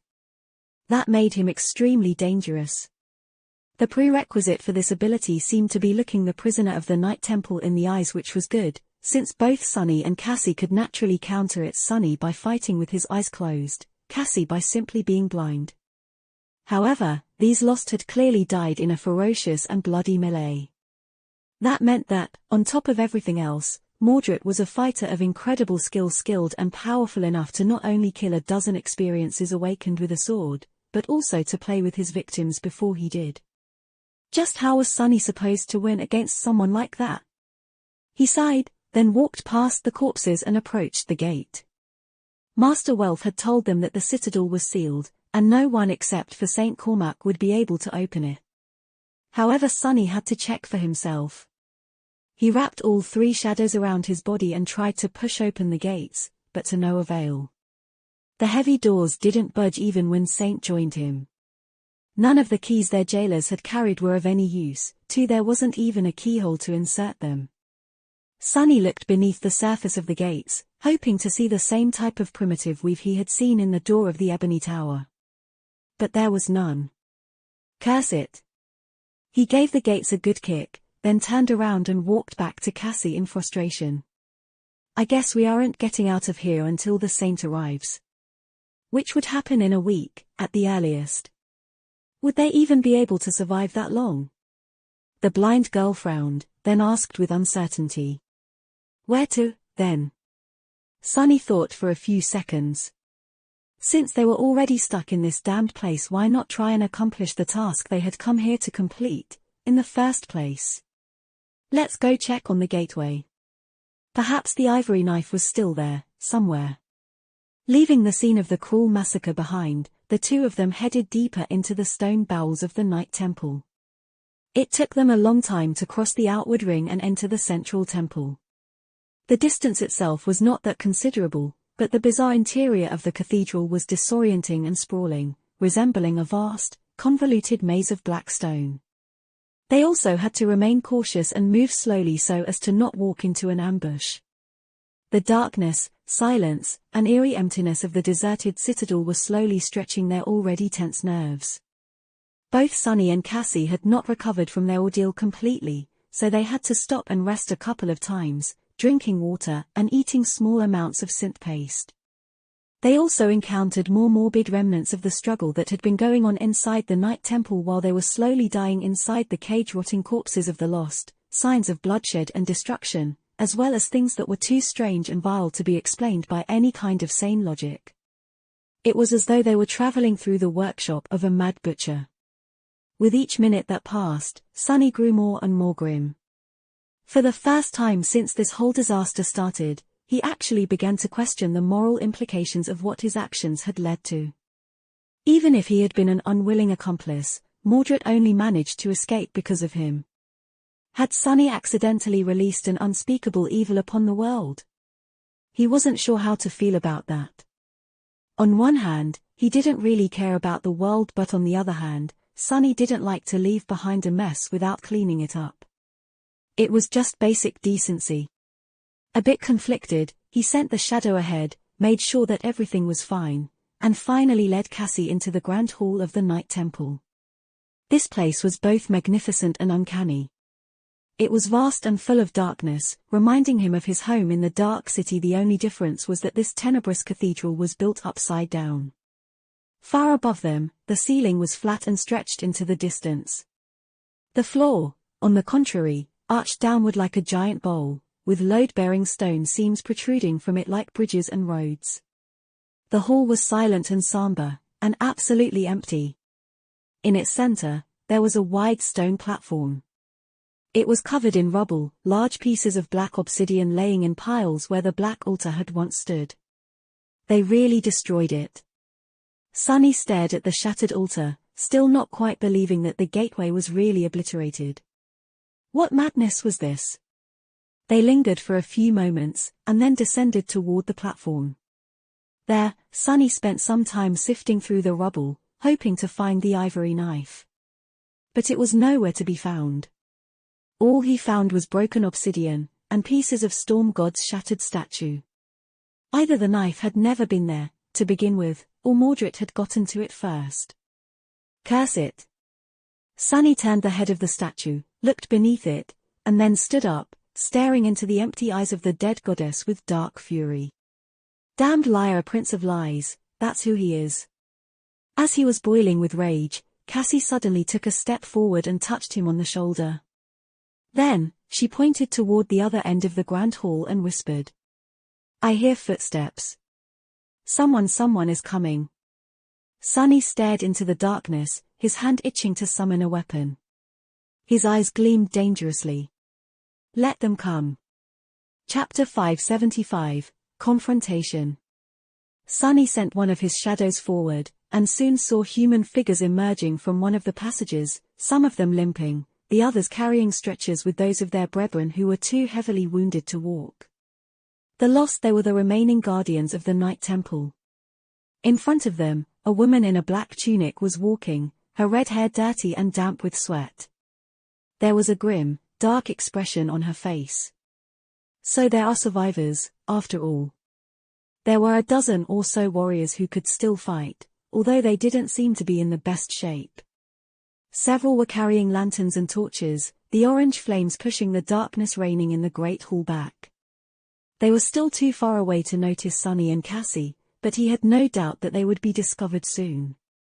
What to do, wait, or hide? A moment later, the decision was made for him. As Sunny watched, one of the Lost suddenly approached Master Wealth and whispered something to her, then pointed directly at the shadow that was observing them from the darkness. Crap. Sunny was more or less certain in his ability to contend with one of the Ascended Knights, provided of course that Saint and the Serpent were on his side. With the dozen Lost supporting the opponent, though it was a fight he would have preferred to avoid. Especially considering that what he needed the most right now was information, which the survivors possessed. Soon, a lone figure separated from the group of battered sentinels and headed their way with measured, steady steps. As soon as Sunny saw who it was, his face darkened. Master Pierce, the man, was as rugged and severe as he had been when they first met, his steely eyes cold and hard. The stubble on his cheeks had turned into a short beard and his lusterless scale mail was damaged in several places, but other than that, he looked exactly the same. It was as though the weeks of bloody horror had no effect on him at all. Now, the odds were really not in Sunny's favor. He was still sure of his ability to at least escape, though. If need be. Master Pierce approached the central platform and stopped, studying Sunny and Cassie with a heavy gaze. Sunny cleared his throat and faked a shaky smile. Sir Pierce, thank the gods we weren't sure that anyone was left alive. To his left, Cassie suddenly tensed. Knowing that she must have sensed something happening in the next few seconds, Sunny prepared for the worst. However, noting that the blind girl remained motionless, he didn't do anything rash, as well. Master Pierce spoke, his voice dark and heavy. Well. What do we have here? In the next moment, a vast whirlwind of white sparks surrounded the platform. Sunny cursed inwardly, and watched as 10 human figures appeared from the sparks, surrounding them. In an instant, the number of their potential enemies almost doubled. These humans, though he had to suppress a shiver. Their empty eyes, their empty shadows, no, they weren't humans at all. Instead, 10 echoes were staring at him with lifeless expressions, each radiating an eerie, deeply disturbing, and threatening aura. Pierce stared at them coldly. I see that the two of you are still alive. Sunny looked around, feverishly thinking about how to turn the situation around. Oh, about that. Before he could say anything, he noticed that Cassie turned her head slightly and glanced somewhere behind him, a small frown appearing on her face. Just like that, he knew that someone was there. Which was strange, considering that Sunny was always aware of what was behind his back thanks to the shadows, and couldn't see or sense anything right now. The blind girl was proven right, though, in the next moment, when something cold touched his neck and a vaguely familiar raspy voice spoke into his ear. Don't move. Sunny froze. That voice, the female sentinel that was guarding the gates on the day we arrived. Why can't I see her, or sense her shadow? The answer was rather obvious. The woman must have been able to don some form of invisibility thanks to her aspect. That was one nasty ability. He pretended to tremble. Yes, I am not moving. For a couple of moments, no one spoke. Then, Cassie turned her face toward the fearsome master and said, Sir Pierce, I would appreciate it if you could give us shelter and explain what is happening. We barely escaped the cage you put us in alive, and being met with such hostility is not how we imagined finding fellow humans again. He stared at her for a bit, then grinned. Give you shelter? That is a good joke. Give me one reason to not kill you both, instead. Cassie frowned, but did not show any fear. Instead, she remained silent for a few seconds, and then said in a calm and even voice. You can try. You will certainly succeed. But not without paying a cost. Awakened Sunless and I might not be ascended, but we did not receive our designations for nothing. How many of your men and echoes will we take to hell with us? She paused for a moment, and then added. How many can you spare? Master Pierce opened his mouth, wishing to say something, but was cut off by Wealth, who had approached from behind. The second Ascended spoke in a tired voice. Enough. We can't spare anyone, or anything. I know this and you do too, Pierce. These two are strong, they will be of use. We will take them with us. He grimaced, then spat. What if that thing is hiding in one of them? Lady Wealth glanced at Sunny and Cassie and shook her head. They have been locked in the lesser cell for weeks between all of us, these two are the least likely to have been taken. Besides, we have just destroyed his previous vessel. There are no mirrors in the Great Hall, so. She sighed heavily, then addressed Cassie. Come. It is not safe here. We must return to the inner sanctum as fast as possible. Pierce gritted his teeth, then snarled and dismissed the echoes. At the same time, Sunny felt the cold blade move away from his neck. In the next moment, the familiar sentinel appeared from the thin air beside him, holding a sharp dagger in her hand. She smiled and winked at him. Lucky you. Well, maybe next time. With that, the woman headed toward the group of the lost and beckoned for them to follow. Sunny briefly glanced at Cassie, sighed, and started walking. He wasn't too happy about how things had turned out, and knew that their conflict with the forces of Valor was not over. But for now, at least, there seemed to be a shaky truce between them. Which gave him an opportunity to get some answers. Chapter 576, El Inner Sanctum. The Lost entered the inner sanctum of the Night Temple, its very heart, and bolted the heavy doors behind them. As soon as they did, a field of glowing runes flashed for a moment on the dark wooden surface, and then disappeared without a trace. Sunny glanced at the door with a frown, but didn't say anything. Cassie had never been to this part of the citadel, so neither of them had any information about what was inside. The area was not too large, but right below them was the main bell tower of the cathedral, which was taller and wider than the other 6 belfries. The two masters led their people through somber corridors to a spacious hall that seemed to serve as their current stronghold. There were guards keeping watch in front of the entrance, crates with food and water, a fireplace keeping the cold at bay, and makeshift bedding for people to sleep on. Just from looking at the number of cots, Sunny understood that not everyone had returned from their latest hunt or whatever it was that the sentinels had tried to accomplish. All in all, 23 lost remained, some of them heavily wounded. With Pierce, Wealth, and the two of them, there were less than 30 humans left to oppose the Mad Prince. That meant that in several weeks, Mordred had eviscerated more than 2/3 of the temple's defenders. Remembering how confident Master Wealth had been in their ability to contain the prisoner at the start of all this, Sunny couldn't help but shake his head. Mordred turned out to be more lethal and terrifying than even his jailers had expected. The wounded were quickly tended to, and the lost fell on their cots, dead tired. A few went through the familiar motions of maintaining the camp, cooking food, distributing water, and doing other miscellaneous tasks. Everything was performed swiftly and with trained precision, proving once more how experienced and professional these people were. They were obviously fatigued, both mentally and physically, but not nearly as beaten and unsteady as Sunny had thought. Their spirits were not broken, perhaps because only those with the strongest wills had survived.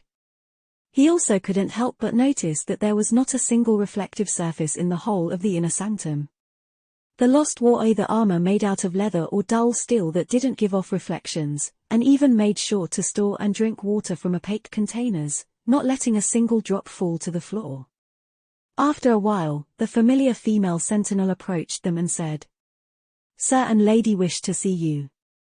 Sunny and Cassie were led to a separate room, where Pierce and Wealth were waiting for them behind a wide round table. Both of their expressions were grim.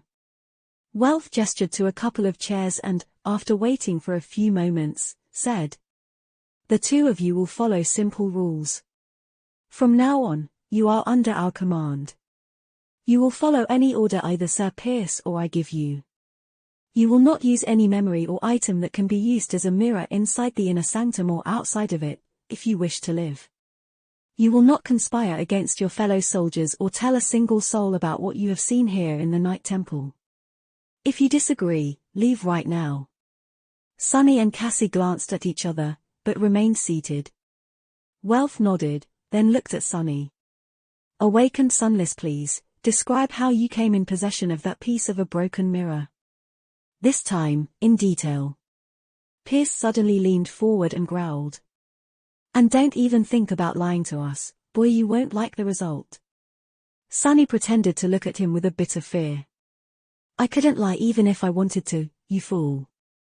He told the tale of how he had encountered the mirror beast on the Reckoning Island and almost lost his life to the strange creature. Knowing that he had to give up at least some valuable information, as well as explain how he had managed to defeat such a dangerous abomination, he shared the detail about using the flaw of his own aspect against the reflection while not mentioning what that flaw was exactly, of course. After, both masters were silent for a while. Finally, Welf spoke, her voice solemn. So one of his reflections managed to escape, after all. To think that it had been so close all this time. Sunny hesitated, then cautiously asked. I am sorry, but what was this piece of mirror, exactly? If it was so dangerous, why was I even allowed to bring it inside? Pierce clenched his fists and stared at him with fury. Then, he uttered through gritted teeth. The inspection was meant to prevent mundane mirrors from being brought into the Citadel. No one could have expected that there was one more fragment out there, somewhere. If we knew, you would have been killed as soon as you set foot on the Chained Isles. As for what that fragment was, it's not for you to know.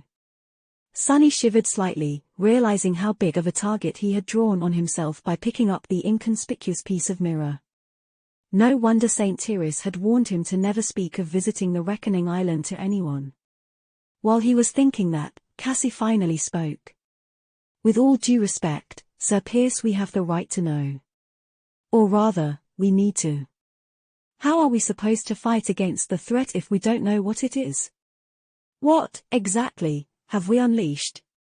What kind of a creature is capable of causing so much death and destruction? The master opened his mouth to spat a cold response, but Welf spoke first, her voice calm. She is right, Pierce. They need to know, if they are to be useful. She sighed, then looked away and remained silent for a while. Then, Welf grimaced, rubbed her face, and said, her voice somber and grave. The creature that you have unleashed, that monster, is Mordred of Valar. The Prince of War. Chapter 577. Only you. After that statement, the room was silent for a while. Sunny frowned, thinking about what he had just heard. He wasn't really surprised to learn that Mordred was a scion of the great clan Valar. He had already known that there was some connection there. He had also considered that one possible explanation for Mordred's strange insistence on calling himself a prince was a blood relation to one of the sovereign. Now, it was more or less clear that Anvil of Valar was the mysterious prince's father. What made Sunny frown, however, was that Welf called Mordred the Prince of War. Was that an indication that Clan Valar had inherited the lineage of War God, just like the immortal Flame clan inherited that of Sun God? If so, what lineages did the other two great clans possess? And where did it leave him, who was supposed to become the inheritor of Shadow God, but ended up stuck with a forbidden lineage of an elusive demon instead? Meanwhile, Cassie spoke, her voice slightly surprised. Of Valar? Master Welf sighed again, then nodded. Yes. Prince Mordred was the eldest son of Saint Anvil, one of the patriarchs of our great clan. As a young child, he was given as a hostage to a powerful ally. To keep peace and ensure prosperity for all.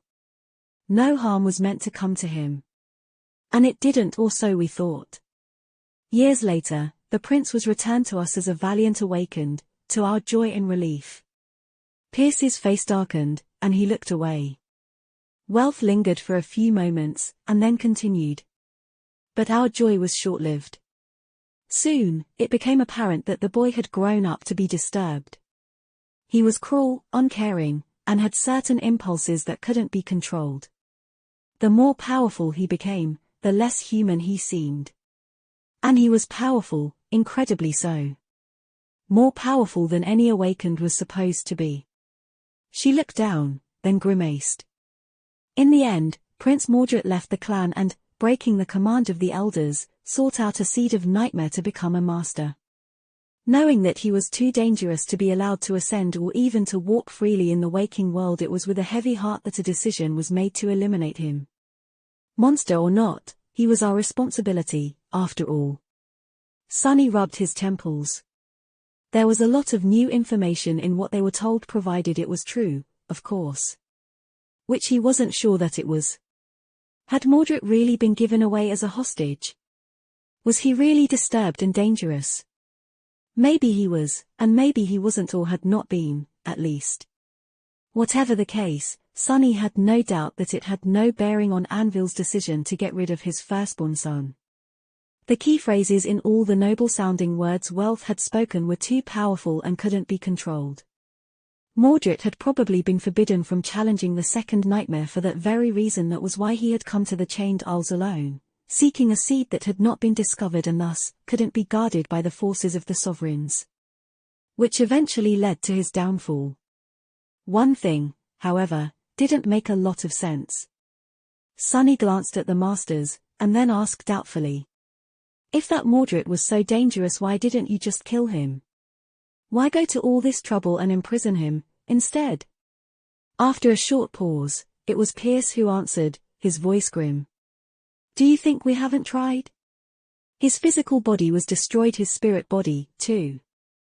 But that still didn't kill him. No matter what we attempted, that thing simply refused to die. Many of my comrades did in the process, however. In the end, we could only bind him, and even that was only possible with the help of the saints. Sunny stared at the fearsome master, dumbfounded. Both his physical and spirit body destroyed, and yet he still exists. How is that even possible? He opened his mouth, then closed it, then opened it again. What is his aspect, exactly? Pierce and Wealth glanced at each other. In the end, the woman spoke. It has to do with mirrors, reflections, and souls. Prince Mordred is able to travel through mirrors and control the reflections. His second ability, though, is much more terrifying. If one looks at him through any form of a mirror, their soul will be devoured, and their body will become his. By taking a vessel, the prince inherits their memories, echoes, and even their aspect. But also their flaw, similar to the being you have encountered on the Reckoning Island, which was one of his creations. She fell silent for a few moments, and absent-mindedly touched the amulet in the shape of an anvil hanging around her neck. Pierce and I are immune to his powers. The rest of our soldiers, though, are not so fortunate. He had been taking one after another, using their bodies to kill the rest. The latest vessel of his was especially dangerous, since it possessed an aspect that allowed him to create puppets out of the dead bodies of our brothers and sisters. We managed to destroy the vessel, but the prince himself got away just like before. We weren't able to use the binding and imprison him again. Sunny tilted his head a little. Now, finally, a lot of things had become clear. Why Mordred had been imprisoned, why the Night Temple was closed off to strangers, and why only the Echoes and the Lost were allowed to guard the prisoner. The former did not possess souls and couldn't be taken, while the latter could not return to the waking world even if the prince somehow escaped and took them as a vessel. Back in the waking world, catching him would be all but impossible, so. Suddenly, Sunny shivered. Noticing his expression, Pierce grinned darkly. I see you finally understand. Yes, don't think that you can reason with that beast or make use of the fact that his hatred is aimed at Clan Vaylor, and not you. Currently, there are only 4 people in this citadel whose bodies can allow him to eventually return to the waking world. Wealth and I cannot be taken, and neither can Lady Cassia, due to her blindness. Which leaves. Master Pierce stared at him with his cold, dangerous eyes. Sunny cursed. Only you. Chapter 578, Perfect Vessel. Well, that's just damn great. The corner of Sunny's mouth twitched. The worst part was that he couldn't even disagree with Pierce's reasoning because his own conclusion was more or less the same. Of course, Mordred was perfectly capable of making one of the Lost his vessel in hopes of traveling to the sanctuary or a more remote human citadel, if need be, and stealing another body there. But why would he settle for a vastly inferior option when a perfect candidate was right there, his for the taking. Maybe that was the reason why he had not tried to seek out Sunny in the previous weeks. Mordred might have wanted to leave him for last. Thanks to Cassie, Sunny had a general idea about the aspects of both Wealth and Pierce. The fearsome master seemed to possess powers that made him highly resistant, if not outright immune, to various forms of attacks, while his more friendly counterparts specialized in enhancing her combat prowess and debilitating the enemy. Noting that only Wealth was wearing the strange anvil amulet, he made a guess that she was protected from Mordred's ability by its enchantment, while Pierce was capable of countering the possession simply through the might of his aspect. Cassie could not be taken, too, due to her blindness. One had to look at the reflection to be possessed, which she was incapable of. That left only Sunny. But more than that, Mordred had secretly watched him for months, and knew perfectly well how powerful Sunny actually was, as well as how he spoke, behaved, and carried himself. Who were his friends and who were his enemies? Mordred knew everything he needed to know to impersonate him perfectly, as well as how much would be gained by stealing his aspect, shadows, and memories. Truly, Sunny was an ideal vessel. It was almost as though this role had been predetermined for him from the very start. Damnation. He hesitated for a bit, then glanced at Pierce and Wealth, this time not even having to fake worry. So, what is the plan, then? The masters lingered for a bit. Then, Wealth spoke, her voice dark and bitter. We won't try to venture outside and try to bind that monster again. At this point, we don't have enough numbers to trap him anymore. However, he also has no way of infiltrating the inner sanctum, and the vessel that made time his best ally is destroyed. So, we will just wait. In about a week, maybe even less, Saint Cormac will return. Then, Prince Mordred will have to face a Transcendent's wrath. She clearly was not happy about having to take a passive approach, since, in a sense, this was as good as admitting defeat. But this plan of action did, indeed, seem like the best way to go, at least on the surface. All they had to do was barricade themselves inside the impregnable inner sanctum and wait for the cavalry to arrive. Surely, this much was within their ability. Sunny forced out a smile. That is a good plan. Master Wealth nodded, then turned to Cassie. Lady Cassia, if your aspect brings you a helpful vision, don't hesitate to inform me immediately. Now, please go and rest, you two. Eat your fill, we all need to keep up our strength. Just like that, the conversation was over. Sunny and Cassie stood up, bowed to the masters, then returned to the main hall. There, they endured the unfriendly gazes of the lost, filled 2 bowls with taster-looking porridge, took a couple of opaque jars of water, and found a pair of empty straw mattresses in a remote corner. Sitting down, the two concentrated on the food, happy to finally eat something that was not synth paste. The meat porridge wasn't much, but to them, it tasted heavenly. After a while, Cassie said quietly while pretending to chew. What do you think? Sunny swallowed a spoonful of porridge, took a sip of water, and answered as he continued to stare at the floor. They are lying, of course. There is no way that Mordred won't get into the inner sanctum, somehow. He is too damn devious for that. I know it, and they know it, too. His shadow, meanwhile, watched the figure of the sentinel who could turn invisible, to make sure that she wasn't listening in on their conversation. He kept a neutral expression as he ate some more, then added without looking at the blind girl. What is most likely to happen is that things are going to go south very soon. Wealth and Pierce will wait and observe for a bit, and then probably try to use us as bait to lay a trap for him. Cassie remained silent for a few moments, then asked. How do you know? He smiled. Because that's what I would have done. After that, both continued to eat, preoccupied with their own thoughts. A few moments passed before Cassie spoke again, her voice a bit uncertain. So then what do we do? Sunny enjoyed the taste of the porridge, chewed it slowly, and then answered calmly. For now? Nothing. Let's wait and observe, too. Rest and eat, just like we were told to. Restore our strength. Then, we'll see. They didn't speak after that, and, after finishing their food, allowed the exhaustion to overwhelm them. Laying side by side on the thin straw mattresses, Cassie and Sunny fell asleep. Only his watchful shadows remain alert, guarding their master through the night. When the two of them woke up, the air smelled of blood. Only 21 of the 23 lost were still alive. The two sentinels who kept watch outside the hall had been brutally slaughtered, without anyone even noticing how and when. Their bodies were still warm, and their blood painted the floors, the walls, and even the ceiling crimson, turning the somber corridor into a ghastly painting. In the center of the pool of blood, a single shard of mirror lay, as if mocking the surviving soldiers of the great clan Valor. Wealth growled and destroyed it before anyone could approach. It seemed that Mordred chose not to hide the fact that he had entered the inner sanctum. Instead, he wanted everyone to know. To see what he had done. And wait, wondering. Whom would he take next? Chapter 579, Third Victim. The lost crowded near the entrance, staring at the grisly scene with grim expressions. Wealth was in the corridor.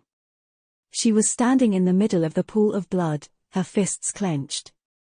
Sunny wasn't clear on who had discovered the bodies, since he only woke up due to the noise of everyone rushing to the door and the shine of the sparks of light as they summoned their weapons.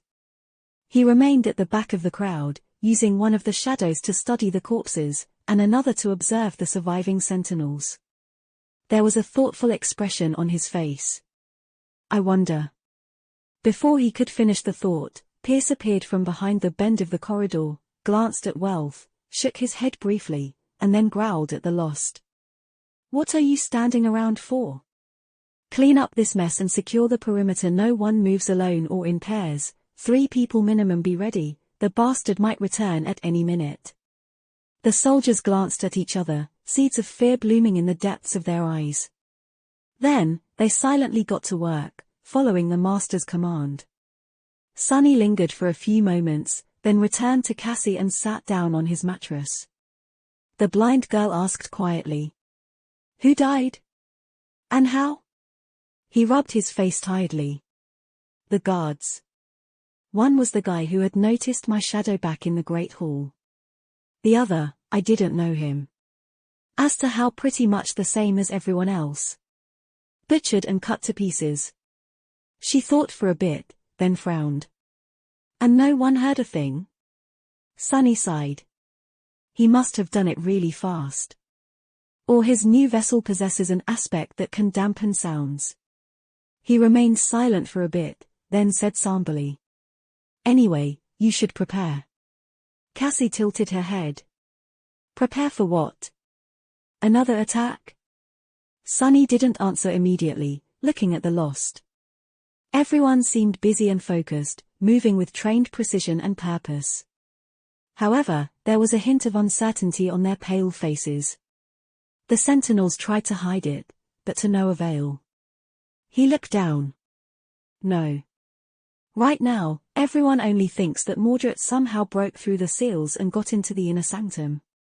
However, once they have time to think, they'll realize that there's another possibility. The blind girl paled. Sunny smiled darkly and added. That he has been with them this whole time, hiding in one of the 2 strangers who had miraculously escaped an enchanted cell and insisted on being taken to this shelter. You or me? Cassie gritted her teeth. There's no reasonable way to pin these murders on us. He chuckled. What does reason have to do with any of this? Reason is always the first victim when fear arrives. With that, he fell silent and, after a few seconds, rose to go and get them some breakfast. As Sunny walked toward the part of the hall that had been converted into a makeshift kitchen, many gazes followed him. Just as he had expected, they were slowly turning dark and dangerous, full of hostility, fear, and suspicion. Pretending to be appropriately frightened, too, he put some porridge in the bowls. Interesting. Mordred might not have been as crazed as Sunny had thought before. From the start of it, something about how the Prince of Nothing behaved had not sat right with him. Mordred had shown himself to be extremely cunning and meticulous, crafting such a masterful trap that even Sunny, who was an ingenious deceiver as well, fell into it without suspecting a thing. The sadistic way in which dozens of the lost had been killed and the morbid displays of demented butchery that the prince had left in the halls of the Night Temple, however, were utterly impractical and did not fit into this image of a cold and calculating strategist at all. Now that Mordred had decided to reveal his presence in the inner sanctum and sacrifice the invaluable advantage of surprise in exchange for only 2 lives, Sunny became convinced that there was a method to this madness. And as the surviving lost followed him with heavy gazes, dark expressions contorting their faces, he was pretty sure that he understood its purpose. Mordred wanted them to be suspicious of each other, he wanted them to be tense and scared. He wanted their spirits to break. Why? To make their souls weak and their willpower shaken, of course. Which suggested that his ability to devour souls was not absolute, and required the victim to be what? To be defeated? To surrender? Or simply to be weaker than his? What a bastard. Sunny returned to Cassie and gave her a bowl of porridge, then frowned. Honestly, he wasn't sure who was scarier, an unhinged lunatic that enjoyed torturing his victims before murdering them in horrific ways, or a cold-blooded killer that uncaringly did the same simply because it suited his practical goals. Either way, the result would be the same. The lost were shaken, but not nearly close to breaking down. Which meant that Mordred was not going to stop. No, he was only getting started sowing terror into the souls. The question was, how was Sunny supposed to stop him? He ate his porridge, then glanced at Pierce and Wealth, who were speaking quietly near the doors. And should he? Soon, Master Pierce summoned the 10 echoes. Even though maintaining them at all times cost a considerable amount of essence, it was decided that the disturbing things would remain among the lost from now on. Several were sent to explore the inner sanctum and try to find signs of the attacker, or at least learn how he had managed to get inside. The rest assumed guarding positions outside the hall, making the remaining sentinels feel both relieved and tense. Not even these experienced warriors felt comfortable in the presence of human echoes. The security measures were enhanced, as well. No one was allowed to remain alone, and if there was a need to leave the common area, only groups of 3 could do so. Sunny and Cassie had to recruit the help of the female sentinel, the one who had the ability to turn invisible just to visit the bathroom. And yet, none of these measures helped protect the stronghold. Come the next morning, 2 more lost were dead. This time, they were killed inside the hall itself, not even in the corridor outside. After that, things turned really ugly for Sunny. Chapter 580, Presumption of Guilt. 2 days had passed after the battle with Mordred's previous vessel and the army of corpse puppets he had created with its help. Those of the wounded who had received light injuries were already back on their feet, but 3 of the sentinels were still in bad shape. Their comrades were doing everything in their power to treat their wounds, but with every healer in the citadel already dead, there was little that could be done to hasten the recovery. One of the corners of the hall was converted into an infirmary, where the 3 heavily injured sentinels rested and received care. In the morning, a piercing scream suddenly echoed between the black stone walls. Those who were sleeping jumped up, grabbing the weapons that they had kept summoned to be ready for an attack. Those who remained awake were already moving, rushing toward the source of the scream, the makeshift infirmary. Sunny simply sat up on his mattress, a tense expression on his face. There were 3 cots for the wounded, standing in a row along the wall. It was the lost who occupied the middle one that was screaming, his face contorted by an expression of sheer terror. The other 2 were dead. Their throats were sliced open, blood streaming to the floor. Both were killed in their sleep, without alerting anyone around, as far away from the entrance to the hall as it was possible, right in the middle of the sentinels' camp. The 3rd one clearly could have been murdered as well, and had been left alive on purpose, as if to mock the lost. It was as though Mordred was telling them that no one was safe, and that he was perfectly capable of taking each of them whenever he pleased. What? How did he get inside? He might still be here. The lost were on the verge of panicking, but in the end, their training and skill prevailed. Instead of descending into chaos, the situation inside the hall immediately turned into a coordinated action. Even before Perse and Wealth arrived, the sentinels were already moving to stand in a defensive formation, weapons drawn and ready for battle. The two masters appeared mere seconds after the scream. They quickly assessed the situation and joined their soldiers, half of the echoes moving closer, half barring the doors. For a few moments, there was a tense silence in the stronghold of the Valar forces. The surviving sentinels waited tensely by the infirmary, while 5 empty-eyed echoes blocked the exit. There was no one else in the hall except for Sunny and Cassie, who had not moved from the start of it all. Slowly, all of the Lost focused on the two of them. Their gazes were dark, cold, and full of danger. Sunny's face twitched. Crap. Was Mordred aware of how these actions would affect the two of them? Was he trying to force them out into the open on purpose, making it impossible to stay with the Sentinels? What was his damn plan, really? What was his endgame? How was he planning to deal with Saint Cormac in a few days, and what role was everyone else supposed to play before that? He opened his mouth, wishing to say something to defuse the situation, but one of the Lost was faster. It's them, it must be one of them. As soon as this first accusation was made, the floodgates were open. A moment later, Sunny and Cassie were assaulted by a litany of cries, all blaming them for the deaths of the two wounded sentinels. Sunny stared at the crowd of Lost, feeling his heart grow cold.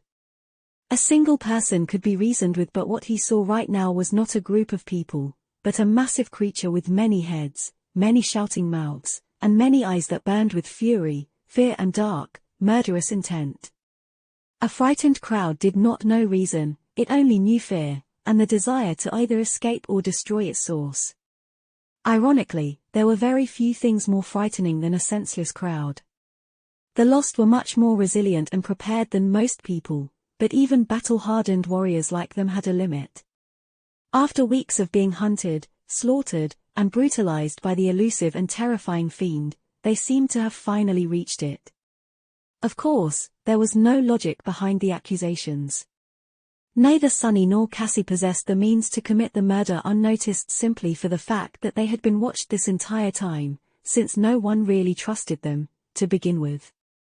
But his attempt to explain this was drowned by the chorus of angry shouts. Sunny noticed Perse and Wealth exchanging a quick look, their faces calm, but somber.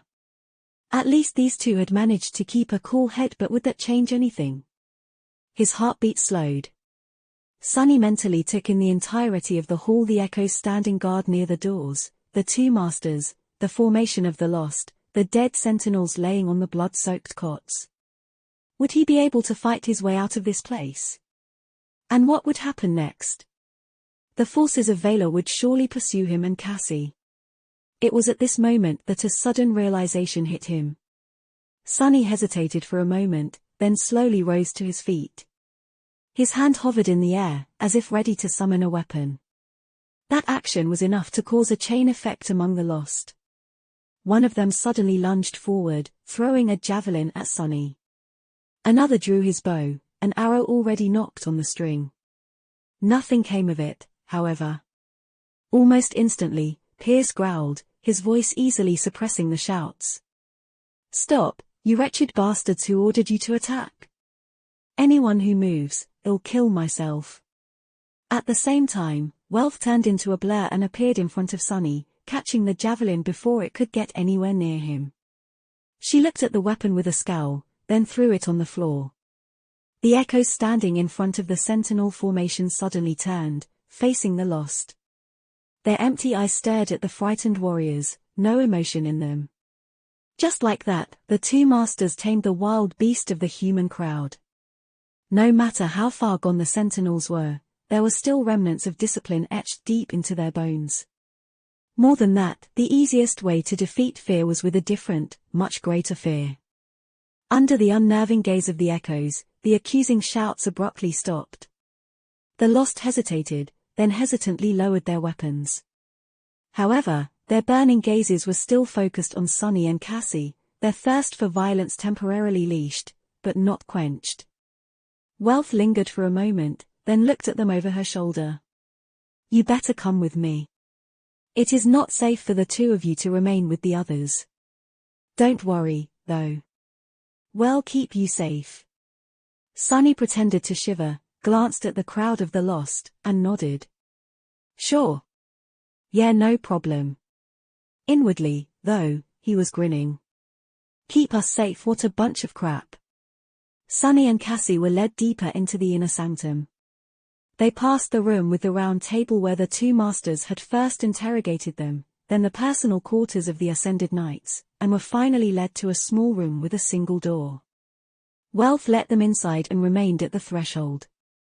She was quiet for a few moments, and then said, "Wait for a bit. I will bring you food and water later. This will be your lodgings from now on, so get comfortable." With that, she closed the door and left. Sunny smiled darkly.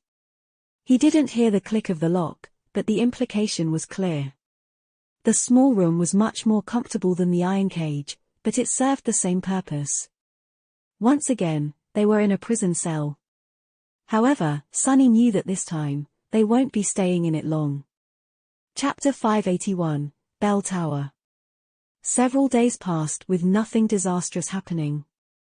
Sunny and Cassie spent them inside the small room, eating the food Wealth or one of the echoes brought them and restoring their strength.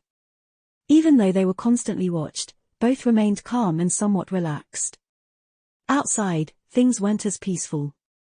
Of course, Mordred had not killed again. Doing so would have only compromised his efforts to frame Sunny for the murders. However, the air was so full of tension that one could almost cut it with a knife. With every day of nothing happening, the already frayed nerves of the lost drew tauter and tauter. Fear, unease, and anxious anticipation built and built, mixing under the pressure of uncertainty into dark, viscous, and volatile dread. Sometimes, doing nothing produced the best result. Mordred knew when to push and when to pull too well. With nothing to do but wait for an inevitable attack and nowhere to release the tension, the Lost spent a lot of time staring at the closed doors that led to the quarters where Sunny and Cassie were kept, their face growing darker with each day. Something had to give at this point. Even Pierce and Wealth didn't seem confident in their ability to keep these soldiers under control and battle-ready. The two masters spent the time making their own plans. Sunny didn't know what these plans were, since he didn't dare to send one of his shadows to spy on the formidable Knights of Valor. He had a pretty good guess, though. On one of these days, he noticed that the Lost seemed especially restless. Pierce and Wealth were behaving a bit strangely, as well. Sunny frowned, then walked to the door, picked up a tray of food that had been delivered by an echo a few hours earlier, then brought it over and handed one of the bowls to Cassie. "Eat well today." The blind girl gave him a short nod. To an outsider, this exchange would not have looked like anything, but the two of them knew each other very well no matter how complicated this relationship was. Sunny had let Cassie know everything he needed to convey, and she had signaled that his message was received. Not saying anything else, they concentrated on the food. Although the Night Temple was sealed and cut off from the outside world, it seemed as though the temperature inside had dropped by a lot in the last few days. The cathedral was chilly before, but now, the cold felt intrusive and ever-present. Beyond the black walls of the citadel, November was in full swing.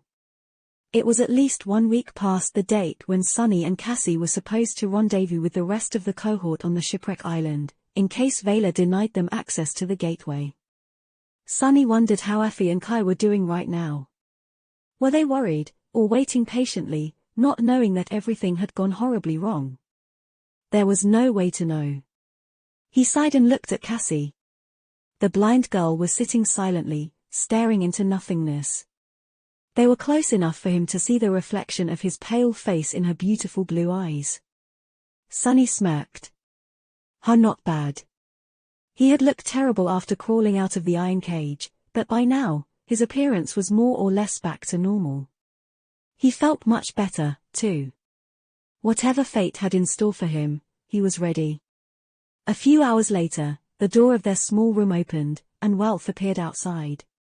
The master looked at them somberly and said in an even voice, "Lady Cassia, awake and sunless. The situation has changed a bit. It is not safe for the two of you to remain here anymore. Come. We have to move you to a different location. Sunny stared at her for a few moments, then asked cautiously. Is everything all right? She lingered, then answered succinctly. It will be. Wow. Not ominous at all. Without much choice, Sunny and Cassie stood up and followed the red-haired master.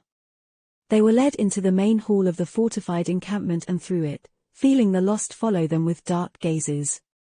At some point, several echoes appeared to their right and left, as if to protect them should anything happen. Or to prevent them from escaping, depending on how one was inclined to look at it. The small procession left the stronghold of the Valar forces and entered the corridors of the inner sanctum. They walked through the maze of them and entered a spiral staircase. Sunny looked around tentatively, then asked.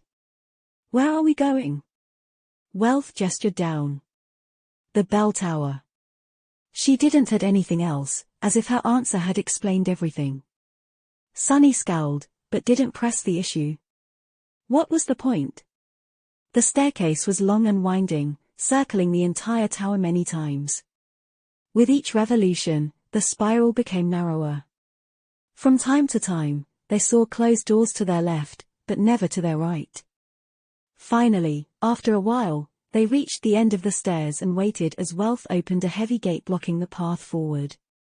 Sunny and Cassie found themselves at the very bottom of the main bell tower of the Night Temple. Somewhere below them, a massive bell was swaying gently on an ancient iron chain. The tip of the seventh belfry was narrow, encompassing only a circular corridor and one central chamber. Currently, they were looking at its door. The door was slightly opened. Welf stopped, then looked at Sunny and gestured forward.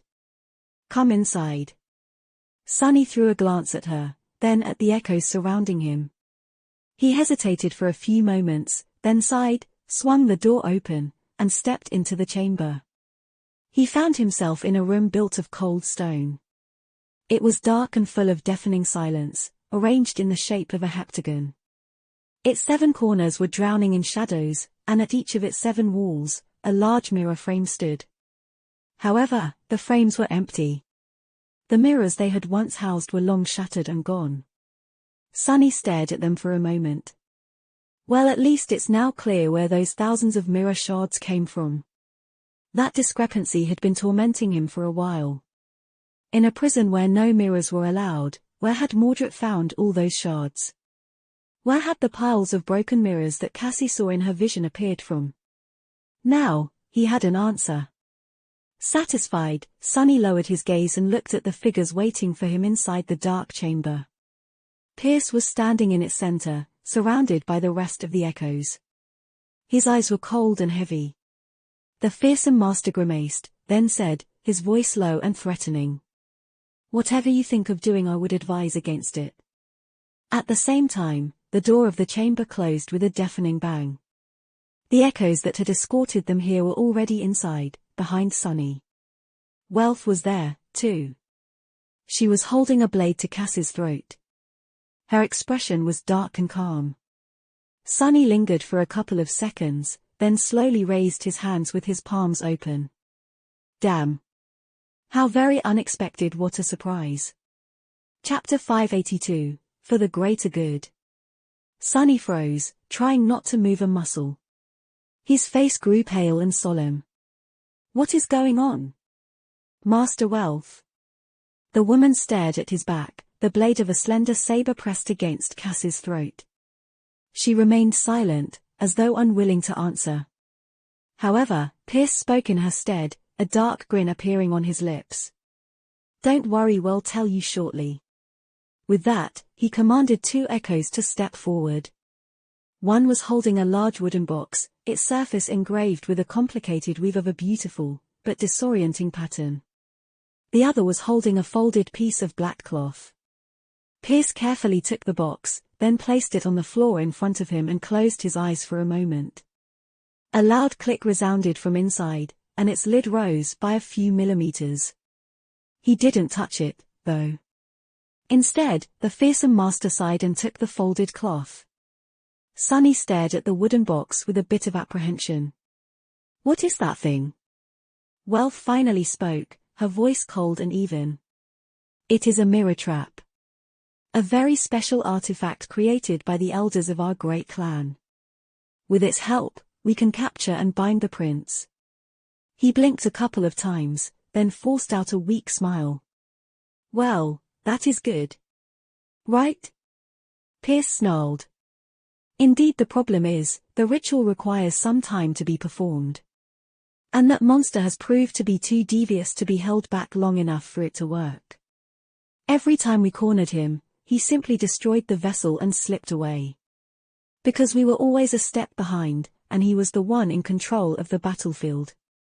The master smiled. Well, that is about to change.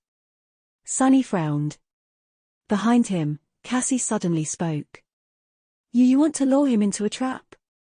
By using us as bait? Wealth shook her head. Not you, Song of the Fallen. Just your companion. He is the one Prince Mordred wants, after all. The other knight chuckled. He is the one who caused all this, isn't it only fair that he would be the one to end it? Pierce took a step forward and looked down at Sunny. I don't know why the bastard chose you as the final vessel, but from his actions, it is obvious that he is fixated on taking your body above all others. Why else would he have gone to such lengths to frame and excommunicate you? Going as far as to risk sneaking into our camp. The Mad Prince is ill and unhinged. If we present an opportunity to possess you, he won't be able to resist. The master scowled furiously. And this time, we will be the ones in control. He won't escape us again. So you wouldn't mind making a sacrifice for the greater good, would you, Awakened Sunless? Sunny shivered and took an involuntary step back. However, there was nowhere for him to go. Wealth and 5 echoes were behind him, blocking the path of escape. What if I do mind? Pierce smiled. Then Lady Cassia will tragically lose her life at the hands of the escaped murderer while heroically assisting the great clan Vaylor and saving lives, of course. And you will do as I say, anyway, only after. Are a few additional and very, very unpleasant steps. Cassie gritted her teeth, then shouted. Sunny, don't do it. In the next moment, Wealth moved her saber, making the blind girl fall silent. A drop of blood rolled down her neck. Quiet. Sunny froze, as if not knowing what to do. His eyes darted around the chamber, as if searching for something to save him. But there was nothing he could use, only the 2 masters and the 10 echoes, all ready to pounce at him if he were to try something. I. He trembled, hesitated, and then suddenly hung his head, as if defeated. I'll do it. Just don't hurt her. Please. That wasn't too much, right? Cassie struggled in Wealth's grip. Sunny, no. He looked back, a solemn expression on his face. When he spoke, his voice sounded stifled and frightened, but also certain and full of resolve. Almost heroic. It's all right. Don't be sad, Cassie. At least this way, one of us will survive. With that, Sunny faced Pierce and shivered. What do I need to do? The fearsome master smirked, then handed him the folded piece of cloth. Good choice. Get down on your knees, first. Sunny took the cloth and kneeled in front of the wooden box. Slowly, Wealth moved to stand side by side with Pierce, and the echoes dispersed, hovering near the walls as they surrounded him. He closed his eyes. Now what? Wealth spoke, still holding Cassie with an iron grip. Pierce, meanwhile, bent down and put one hand on the lid of the box. Open your eyes. Unfold the cloth, then look at the item inside. Don't think of playing any tricks. She moved her saber, making Cassie whimper. Sunny flinched, but remained on his knees. Gritting his teeth, he glanced at the blind girl, then lowered his head and slowly unfolded the cloth. Inside, laying on the black fabric, was a single piece of a broken mirror. Sunny stared at it, and saw his pale reflection staring back. The masters tensed. And then, nothing happened. Well, of course it didn't. If Sonny had thought otherwise, he would have never allowed himself to end up in this situation. In fact, he was pretty sure that he knew what Mordred was planning, and why. For that reason, he believed that staring into a mirror was perfectly safe for him, at least right now. That's why he and Cassie had acted out this little performance, pretending to be frightened and clueless, or at least resigned to their fate. Sonny was actually pretty proud of himself. It seemed that his acting ability had really improved. That last line, especially such intensity. Cassie had done surprisingly well, too. Pierce and Welf stared at him, waiting for a sign that Mordred took the bait. However, after a few seconds of nothing happening, slight confusion appeared in their eyes, and then a hint of doubt. And then, fear. Welf was the first one to understand. Her face paled, and she suddenly looked up, as if hoping to pierce countless layers of stone with her gaze. And see the fortified camp that they had left behind. Her lips trembled. No. Chapter 583, Web of Lies.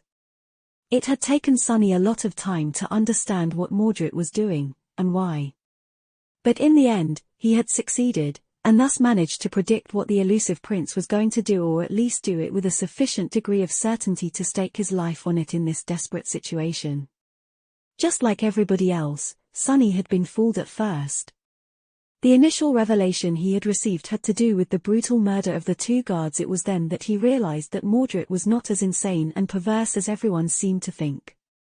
Mordred's grotesque brutality was not the result of an irresistible, unhinged and sadistic compulsion. Instead, it was a cold and calculated strategy that the prince had employed to diminish his enemies, break their spirit, and make their souls susceptible to his attacks. He had weaponized terror itself, and made good use of it. After all, people were most scared of that which was unknown. And what was more unknowable than the mind of a deranged, murderous madman? After Sonny realized that there was such a possibility, the next step was both simple and hard to take. He had to take a good look at himself and admit that he himself had fallen victim to this tactic. Mordred had gotten under his skin.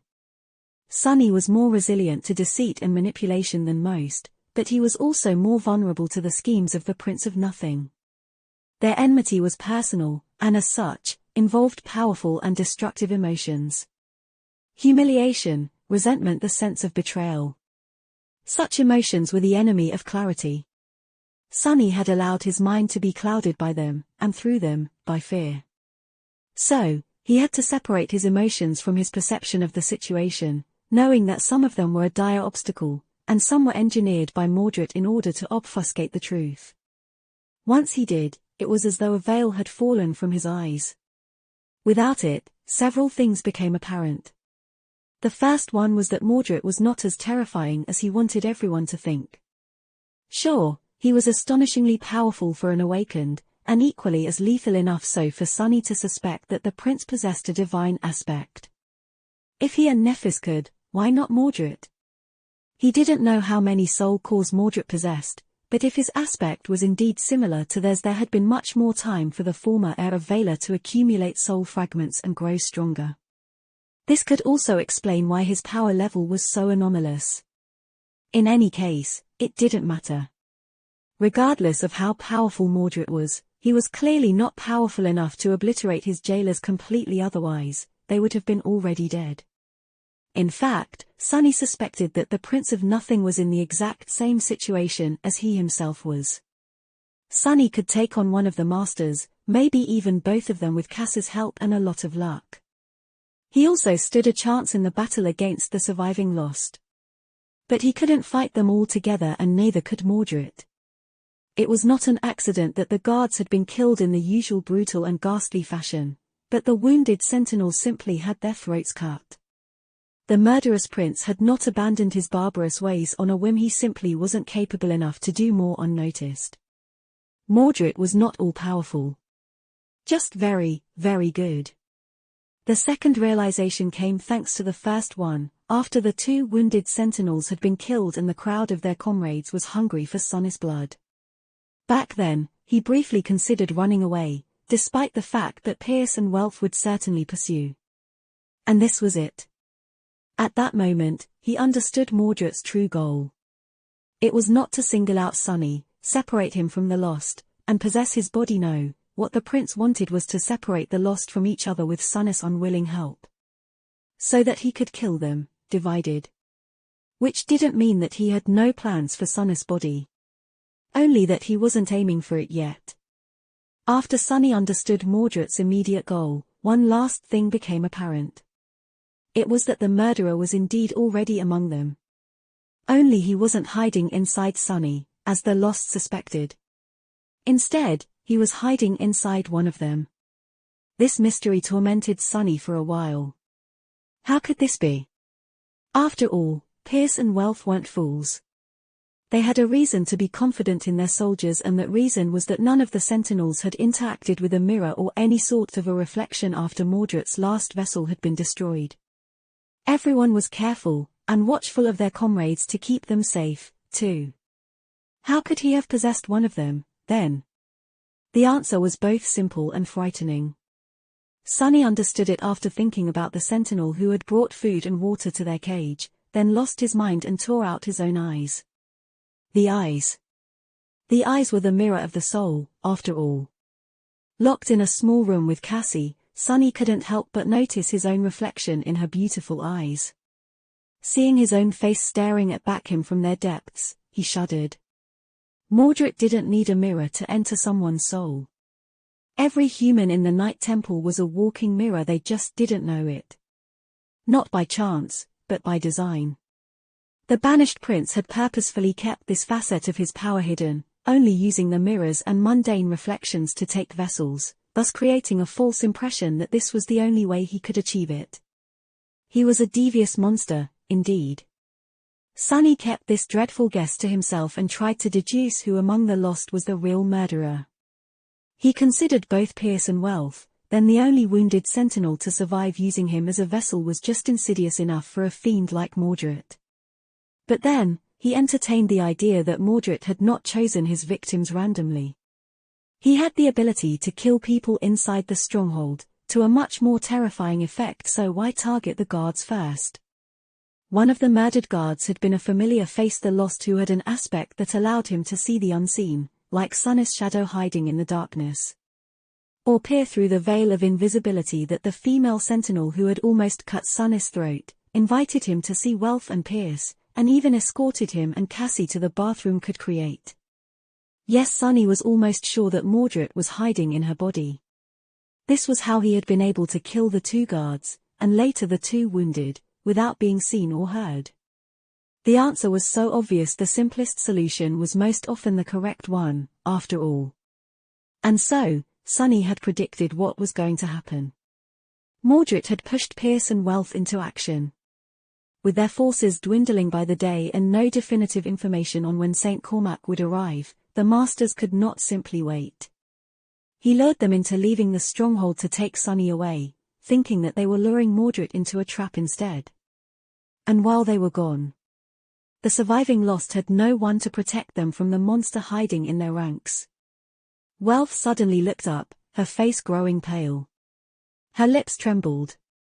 No. Sonny lowered his head and suppressed a dark smile. At that moment, the masters finally understood what he had known for a while. But it was too late. Utterly and irrevocably late. Chapter 584, A Dark Ocean. Welf froze, but only for a moment. Then, she threw Cassie aside and dashed toward the door, disappearing in a blur. Sonny was pushed away, rolling on the floor and almost crashing against one of the empty mirror frames.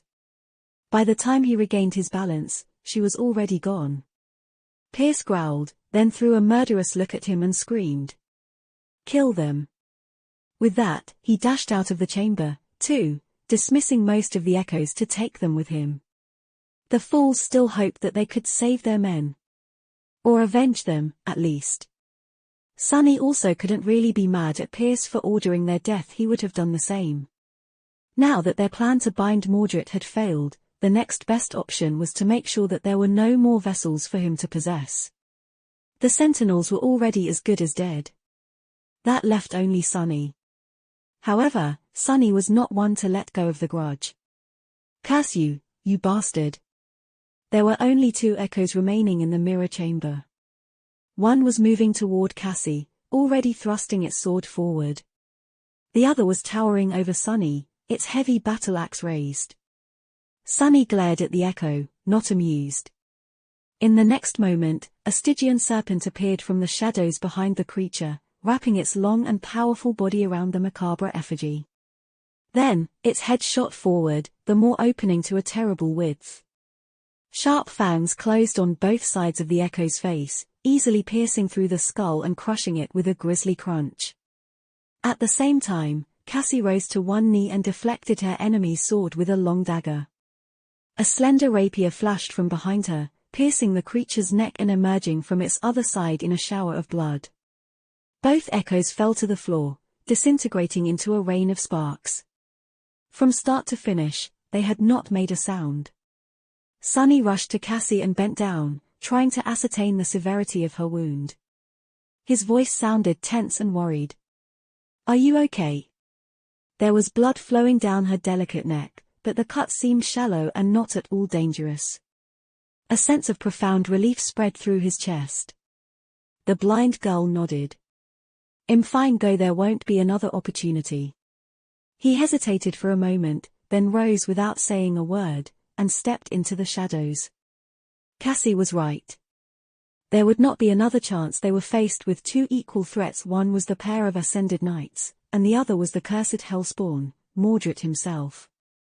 Sunny had to make sure that all 3 died today. Well, 2 of them.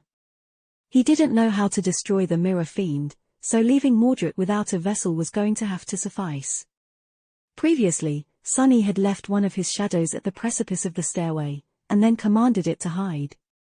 Now, he appeared out of it, turning into a shadow himself just in time to see Wealth and Pierce shoot past him.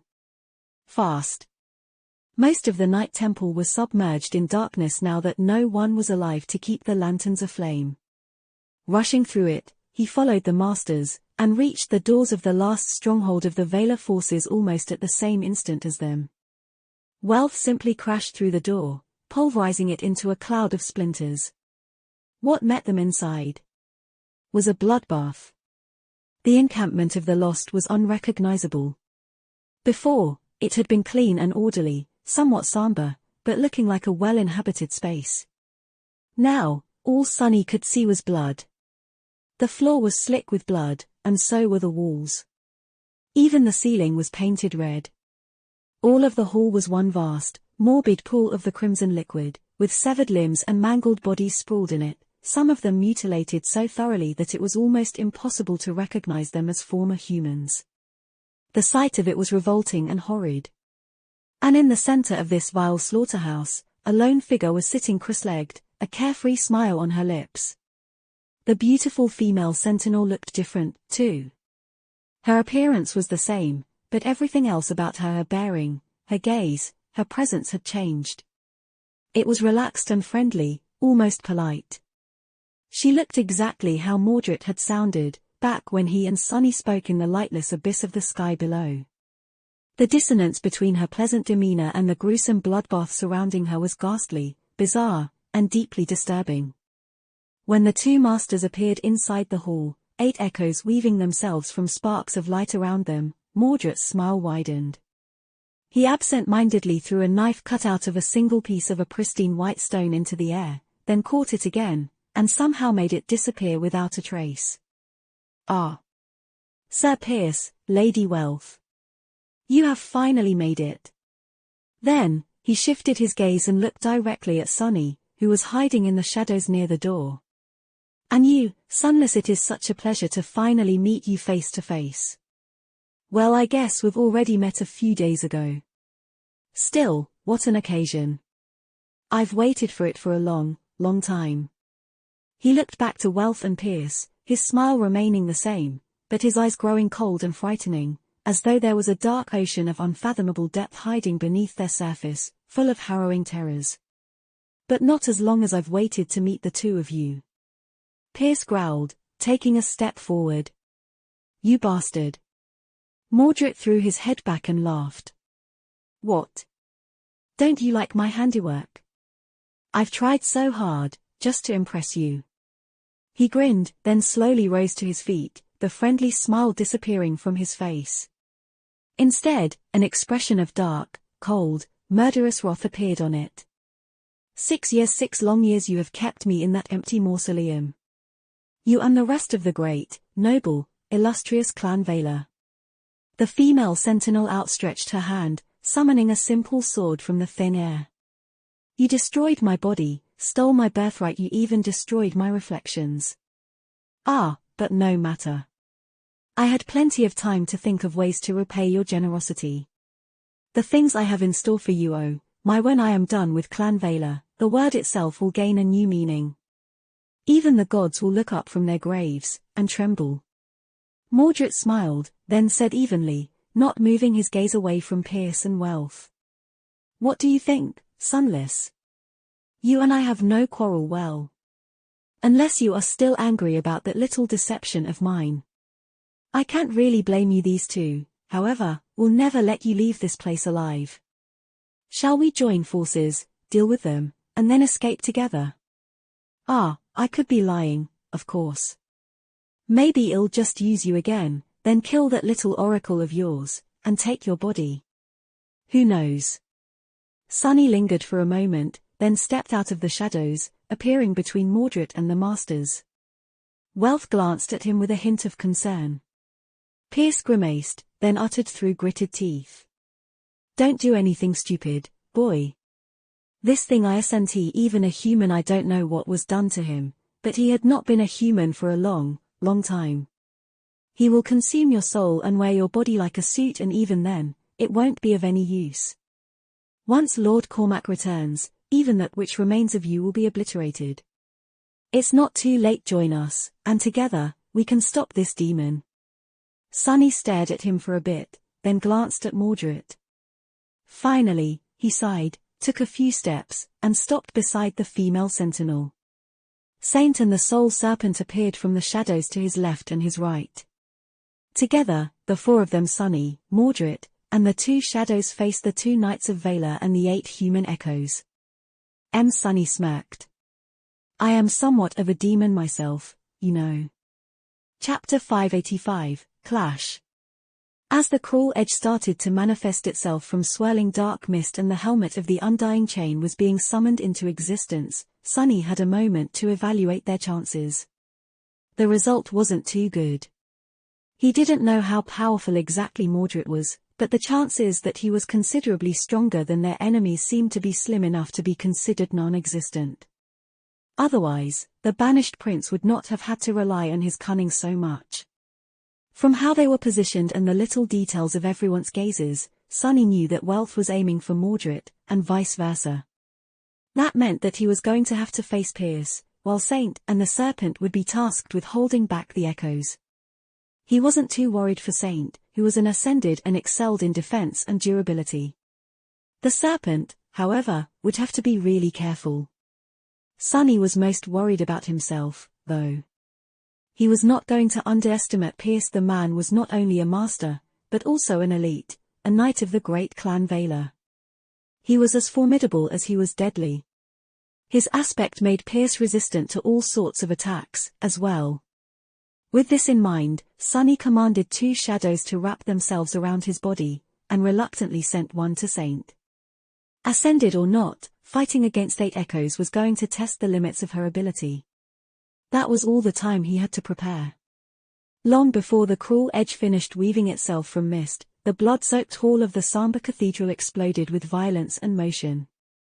Wealth's eyes suddenly shone with a hypnotic scarlet light, and Mordred staggered as he was dashing forward. A pained groan escaped from his lips, and his movements slowed down considerably. In the next moment, the body of the female sentinel shimmered and disappeared. Moving with terrifying speed, Wealth lunged forward, then spun, her slender saber colliding against something mid-air. The clashing of blades echoed amid the black stones, and 2 fissures appeared on the layer of blood cover. In the floor, as if someone was sliding back, pushed away by the force of the impact. At the same time, the 8 echoes attacked. The creatures moved with the frightening precision of soulless machines, coordinating their assault with enough cohesion to make them a fearsome threat. Although their intelligence couldn't compare to actual humans, the morbid effigies retained enough of the skill of their originals to fight almost as human warriors would. Each of them possessed an aspect, too. Saint collided with their formation like a demon born out of darkness, her kite shield receiving a rain of blows as the Midnight Shard shot forward. The Soul Serpent submerged into the shadows and flowed through them, appearing behind the 6 advancing echoes to lunge at the 2 whose aspect abilities allowed them to perform ranged attacks. And lastly, there was Sunny. Pierce descended upon him like a siege ram, bringing down his longsword with enough force to make the whole hall tremble. Even augmented by 2 shadows, Sunny was still unable to compete with the Master in terms of physical ability, but the gap between them wasn't large enough for him to be instantly overwhelmed. Sidestepping, he received the edge of the enemy's sword on the vambrace of the Undying Chain, angling it in a way that allowed for most of the force to be deflected instead of absorbed, and threw his other hand forward, the ghostly blade of the Moonlight Shard glinting dimly as it appeared out of nowhere, aimed at Pierce's throat. The Master simply lowered his head, allowing the tip of the stiletto to slide off the cheek guard of his helmet, and pushed the hilt of his sword forward, trying to deliver a crushing blow to Sunny's chest. Sunny jumped back, not at all disappointed by the failure of his treacherous blow. It had not been meant to do any damage, anyway. It just had to buy the cruel edge to finally manifest itself into a material form. And now, it had. Sunny thrust the Samba spear forward, forcing the enemy to dodge out of the way and give him a moment to breathe. Strong the bastard is just too strong. Through the insight of Shadow Dance, Sunny could see and understand some of the Ascended Knight's battle techniques.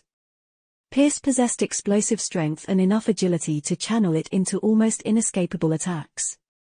His understanding of combat was tremendously deep, sharpened by years upon years of relentless training and countless battles. A warrior of such skill was not going to be led into an easy trap. His control of soul essence was also on a completely different level. From what Sunny could perceive, the Master was using it with terrifying efficiency, achieving results that he himself couldn't even dream of, especially without the help of Soul Serpent. That was the core difference between them, and his main disadvantage. The only advantage he had, really, was the Undying Chain. The transcendent armor was durable enough to withstand a few blows from Pierce, and his high divine affinity only made it stronger. He just had to make sure that he doesn't receive the brutal blows directly. His body beneath the bleak steel was not as resilient. Neither he nor Pierce possessed aspect abilities capable of dealing direct damage, so this fight was going to be decided by skill, cunning and the hidden aces they were saving for the right moment. Problem was, Sunny didn't really have any aces left. At least none that would work on the fearsome Master. He was already going all out. Sunny had a split second to check on how the others were doing before resuming the deadly dance of death with Pierce. He quickly glanced to the side, and saw the Soul Serpent entangled with the 2 echoes, dodging destructive attacks as it slithered around them. Saint was forced into a defensive stance, being barraged by constant strikes as she somehow managed to deflect all of them with the Patient Avenger and the Midnight Shard. Mordred and Wealth seemed to be at a temporary stalemate, too, or at least that was how it seemed. The second Master was moving too fast, and their battle was too bizarre to really tell. Sunny gritted his teeth. Curses. He couldn't divide his attention anymore. If he wanted to win against Pierce, he had to focus all of it on him. And make sure that the bastard had no time to pay attention to anyone else, as well. Chapter 586, Cold Steel. Sunny used everything he had, moving with unimaginable speed, agility, and precision. Both Shadow Essence and the tenacious blood of Weaver flowed through his body, supplying his muscles with the strength and endurance necessary to perform with such an inhuman level of effort. His mind was aflame, devouring information about his surroundings and the enemy's movements, making lightning-fast decisions, trying to predict countless probable eventualities, and simultaneously studying the sophisticated battle style of the battle-hardened Master. And despite all that, he was barely surviving Pierce's unrelenting assault. Every moment, he he was just a split second away from death. The Knight of Valor was just too powerful, skilled, and overbearing. His cold eyes were full of calculating ruthlessness and dark, iron-killing intent. They were calm and focused, like that of an experienced predator stalking helpless prey. That prey, unfortunately, was Sunny. Damnation. Nothing he had experienced could have prepared him for this. Sunny had fought many opponents that were stronger and faster than him, but he had never been this outmatched in terms of sheer power, at least not in a fight against a human who, unlike most nightmare creatures, also possessed a keen mind, devious cunning, and martial skill that were the greatest weapons of his kind. Maybe only Morgan of Valor, but she had held back, and theirs had not really been a battle to the death. Sunny and Pierce clashed on the blooded stones, their weapons flashing through the air fast enough to leave after-images behind. The clangor of metal filled the somber hall, mixing with the furious sounds of battle coming from their left. There, two different storms of metal raged violently, one centered around Mordred and Wealth, the other from where his shadows fought the echoes of the fearsome master. Sunny had no time to look that way, but he could hear the constant ringing of blades landing on Saint's shield. There were so many blows that their sounds almost merged into one dreadful, uninterrupted litany of steel. He had not heard the spell yet, so he knew that none of the echoes had been destroyed. The shadows were in one piece, as well, even if he didn't know whether or not they were whole, damaged, or dying. He deflected another strike of Pierce's swift longsword, then whipped the butt of the cruel sight forward, hoping to catch the enemy in the face. Helmet or not, such a strike was bound to deliver some damage. Pierce received the blow calmly and didn't even flinch. Instead, he lunged forward and rammed into Sunny with his shoulder, sending him flying back. Curse that bastard, is he made of stone or what? Sunny twisted in the air and landed on his feet, tasting blood in his mouth. That shoulder bash was powerful enough to shatter a stone wall. His tempered bones had not shattered, though. Gritting his teeth, he immediately shifted, dodging a powerful thrust, and brought his spear down on the enemy. Fine, this is fine. The longer I survive, the better I understand his style. The better I understand his style, the longer I'll survive. The two of them fought ferociously, neither showing any sign of doubt, hesitation, or weakness. Yes, Sunny was younger and less powerful, but he was skilled and experienced, too. He was ruthless and cunning, too. He was a killer himself. Pierce had managed to land several debilitating blows, rattling his entire body. The undying chain held, but beneath it, Sunny was bruised and battered. However, he had been able to break through the knight's defense and deliver a few strikes of his own. The results were less than ideal, though. Even when he succeeded in thrusting the tip of the cruel sight through a crack in the enemy's armor, it was like trying to cut through a monster's hide. He only managed to burn the bastard a little, and make a few drops of blood roll down. Why was Divine Flame not as destructive as it should have been? What was wrong with this monster? Pierce pushed him away, briefly glanced at the shallow wound, and grinned darkly, not showing any indication of being bothered by it. Is this all you can do? Not enough, not nearly enough, little rat. Sunny growled. Shut your mouth, you suddenly have time to waste breath. With that, he attacked again, this time switching the enchantment of the mirror blade from incandescent flame to invisible, insidious soul damage. Pierce snarled and deflected the blow without too much effort. It was almost time, though. When the master decided to speak, without doubt aiming to distract and agitate the opponent, Sunny had a split second to steal a glance at how his shadows were doing. The serpent was on the verge of destroying one of the echoes, and had already wounded another. Saint was doing worse. Faced with 6 opponents, she couldn't launch a successful attack. Some of the echoes surrounding her were severely wounded, but none seemed to be close to death. That was not her task, though. Actually, Sunny preferred that she didn't eliminate any of the echoes. He wanted them all in one piece, constantly attacking the taciturn knight. Landing more and more blows on her shield. The patient avenger. By now, its surface was glowing with an angry orange light, as if there were furious flames burning beneath the cold steel. And there were, in a sense, a string of runes surfaced in his memory. Cold Steel enchantment description: this shield can store a portion of impact damage it receives to augment another weapon of its wielder or unleash an immolating wave of fire. Well, by now, the patient Avenger received more than enough impact damage to unleash an ocean of flame. A few more strikes, and it was going to overload, sending all that fire outward. Just as Sunny thought that, 2 more strikes landed on the shield, and the angry orange glow turned brighter, slowly turning incandescent white. Currently, Saint was wielding the Blood Blossom charm, as well. With all the dismembered corpses lying around, its enchantment had long reached its limit, augmenting all the memories the shadow wielded with rampant strength. Sunny blocked Pierce's strike and slid back, his hands trembling from the force of it. At the same time, Saint spun and deflected 2 more swords with her shield. Its surface was almost entirely white now. Almost there, damn. Sunny gave a mental command, and the shadow that had been augmenting Saint flowed from the graceful demon's body onto the furiously shining shield. Another blow landed on the patient Avenger. Saint braced, putting her shoulder behind it. Crap. And in the next moment, a terrifying explosion rattled the entirety of the inner sanctum. Chapter 587, The Explosion. Just a moment before the patient Avenger detonated, Sunny fell backward and dove into the shadow cast by a wide stone pillar.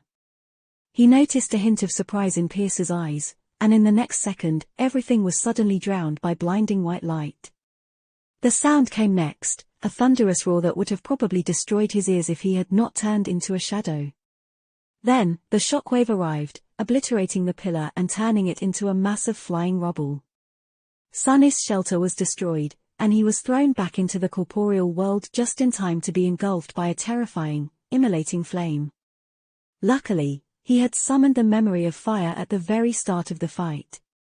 Protected by its enchantment and by the undying chain, Sunny had withstood the terrifying heat. His eyes were tightly shut, and so only his eyelids were singed. The explosion had turned out to be much more powerful than he had expected. Damnation.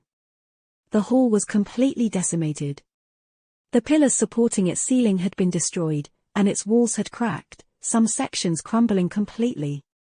The bodies of the murdered lost were practically erased from existence, and everything was obscured by a cloud of stone dust mixed with thin crimson mist, which had appeared after the pool of blood had evaporated. In all this mayhem, Sunny was able to sense a few familiar shapes. The serpent had merged with the shadows before the explosion had hit, too, so it was unharmed. Saint, however, was not as lucky. Her entire left arm had been torn off at the shoulder, the onyx armor mangled and revealing scorched alabaster skin. Fine ruby dust was flowing from the terrible wound, falling to the floor like a stream of a morbid hourglass, as if counting off how long she had left to live. That was the result of augmenting and overloading an ascended memory. Even the wielder was not safe from the consequences, as it turned out. Sunny's mouth twitched, and he immediately dismissed the taciturn knight, then called back his third shadow. In the short moment before it reached him and wrapped itself around his body, he managed to sense the rest of the devastated hall. The echoes seemed to be obliterated. Welf was kneeling at a distance, shaken and superficially wounded, but still alive. Mordred was sprawled on the floor, seemingly thrown out of his invisibility. Only Pierce was still on his feet, as if not affected by the explosion at all. His armor was battered and scorched, wisps of smoke rising from the cracks, but the master himself appeared unperturbed. In fact, his murderous intensity only grew more suffocating. He was like an impregnable stone cliff that could never be brought down by the raging winds. Not wishing to reveal himself, Sunny suppressed an infuriated growl and silently dashed forward. The silver blade of the cruel sight whistled quietly, shooting toward the bastard's heart. However, at the last moment, Pierce shifted and easily deflected the blow with his sword, throwing the spear off course. His armored fist flashed, flying towards Sunny's head. When the blow connected, Sunny was blinded for a moment. His eyes were still closed, but it was as if something exploded behind his eyelids, and at the same time, his mind blanked. He only felt the world spinning. Disoriented, Sunny continued his lunge and collided with the fearsome master. The impact threw them both to the ground in a clatter of metal. They flew back, then collided against the stone floor. Pierce grabbed Sunny by the throat and drove a knee into his abdomen, causing another explosion of pain to spread through his body and sending him rolling over his head and away. But not before Sunny's free hand snaked toward one of the cracks in the Ascended Knight's armor and planted something deep into his flesh. A long, narrow needle forged out of black steel, with gold wire wrapped around one of its ends. Driven with all of Sunny's strength, the heavenly burden sunk into Pierce's flesh almost entirely, with only a few centimeters sticking out of his skin and barely visible in the narrow fissure marring the surface of the knight's armor. Of course, such a tiny needle was not going to wound a master seriously, or even slow down his movements. But damage was not what Sunny used it for. Rolling on the ground, he twisted and landed on his knees, sliding a few steps back and almost instantly regaining his balance. A few meters away, Pierce was already rising to his feet, too. His eyes were brimming with killing intent, and his longsword was glistening as it reflected the flames burning around them. He was ready to finish this fight. But then, something strange happened. The fearsome master suddenly swayed, a confused expression appearing on his face. A moment later, the soles of his armored boots separated from the stone floor and rose into the air. The heavenly burden was the memory Sunny had exchanged for contribution points after helping Master Jet put down the demented awakened, Shadow Blade Kurt. Its single enchantment was simple and straightforward: living beings pierced by the needle would float up, and up, and up, until it was removed. Sunny had acquired it to combine the enchantment with the dark wing and receive the ability to fly out of the sky below, if need be. Which did not mean that it had no other uses. Pierce was rising into the air, his feet already a full meter above the floor. His initial confusion was gone, and he swiftly looked down, at the tip of the needle buried in his flesh. The master's hand shot toward it, but the fingers of his armored gauntlet were too thick and clumsy to dig the needle out on the first try. Sunny had no doubt that he would manage soon. He was also fairly certain that the Ascended Knight possessed at least one memory in his arsenal that would be able to help him either counteract or control the effect of the heavenly burden. However, both of these options were going to require some time, no matter how short. The time that Sunny wasn't going to give him. He thrust his hand forward, sending the moonlight shard flying toward Pierce's eye. Without anything to use as purchase, the knight was deprived of the very foundation of combat ability, the warrior's connection to the ground. He couldn't move to dodge, couldn't control the distribution of his weight to mount an effective defense, and couldn't even use most of his strength. However, Pierce still managed to deflect the ghostly stiletto with his sword, which left him open and defenseless to Sunny's true attack. As soon as the moonlight shard left his right hand, Sunny brought his left up and behind him, used all of the strength the three shadows gifted him, sent a flood of essence into his muscles, and cast the cruel sight forward. His throw was performed with perfect form, just like Effie had taught him. At the last moment, the three shadows flowed from his fingers and wrapped themselves around the Samba spear's silver blade. Pierce's eyes widened. The cruel sight shot through the air like a black comet and sunk into the fearsome knight's chest. The force of the throw was so great that it went right through his damaged armor, his tough skin and bones, and then his heart. Still affected by the heavenly burden, the master's body was sent flying up with terrifying speed and impaled on the stones, hanging lifelessly from the tall ceiling of the devastated hall. A stream of blood fell down like crimson rain. Sunny staggered, then supported his weight with his hands and let out a shaky breath. Come on. A moment passed in silence, and then, he finally heard the painfully familiar voice. This time, the spell's whisper sounded like beautiful music to his ears. You have slain an ascended human, Pierce. Your shadow grows stronger. Gods, I actually did it. Sunny smiled darkly, allowed himself a second of rest, and then rose to his feet, knowing that the battle was not over. Mordred and Wealth were still there, both as deadly as the damned bastard he had just killed. He dismissed the cruel sight and immediately summoned it again, simultaneously checking on his reserve of shadow essence. Sunny had spent a lot, but not so much as to worry yet. The soul serpent appeared from the shadows and slithered onto his skin, turning into an intricate tattoo. Still keeping his eyes closed, partially out of caution and partially because his eyelids were burned and hurt like hell, Sunny extended his shadow sense forward and tried to understand what was happening to the other two participants of this hellish battle. Wealth was standing some distance away from him, swaying. Her hands were pressed against her face. Meanwhile, Mordred. Sunny froze. The female sentinel was dead. He had not noticed it before, but she was laying lifeless on the floor, her neck twisted at an unnatural level. How can this be? Something was not adding up. How could Mordred lose his only vessel so easily? He had only fought one of the masters surely, he had the ability to defeat Wealth one-on-one. Otherwise, what had he been planning to do if Sunny allied with the Knights of Valor?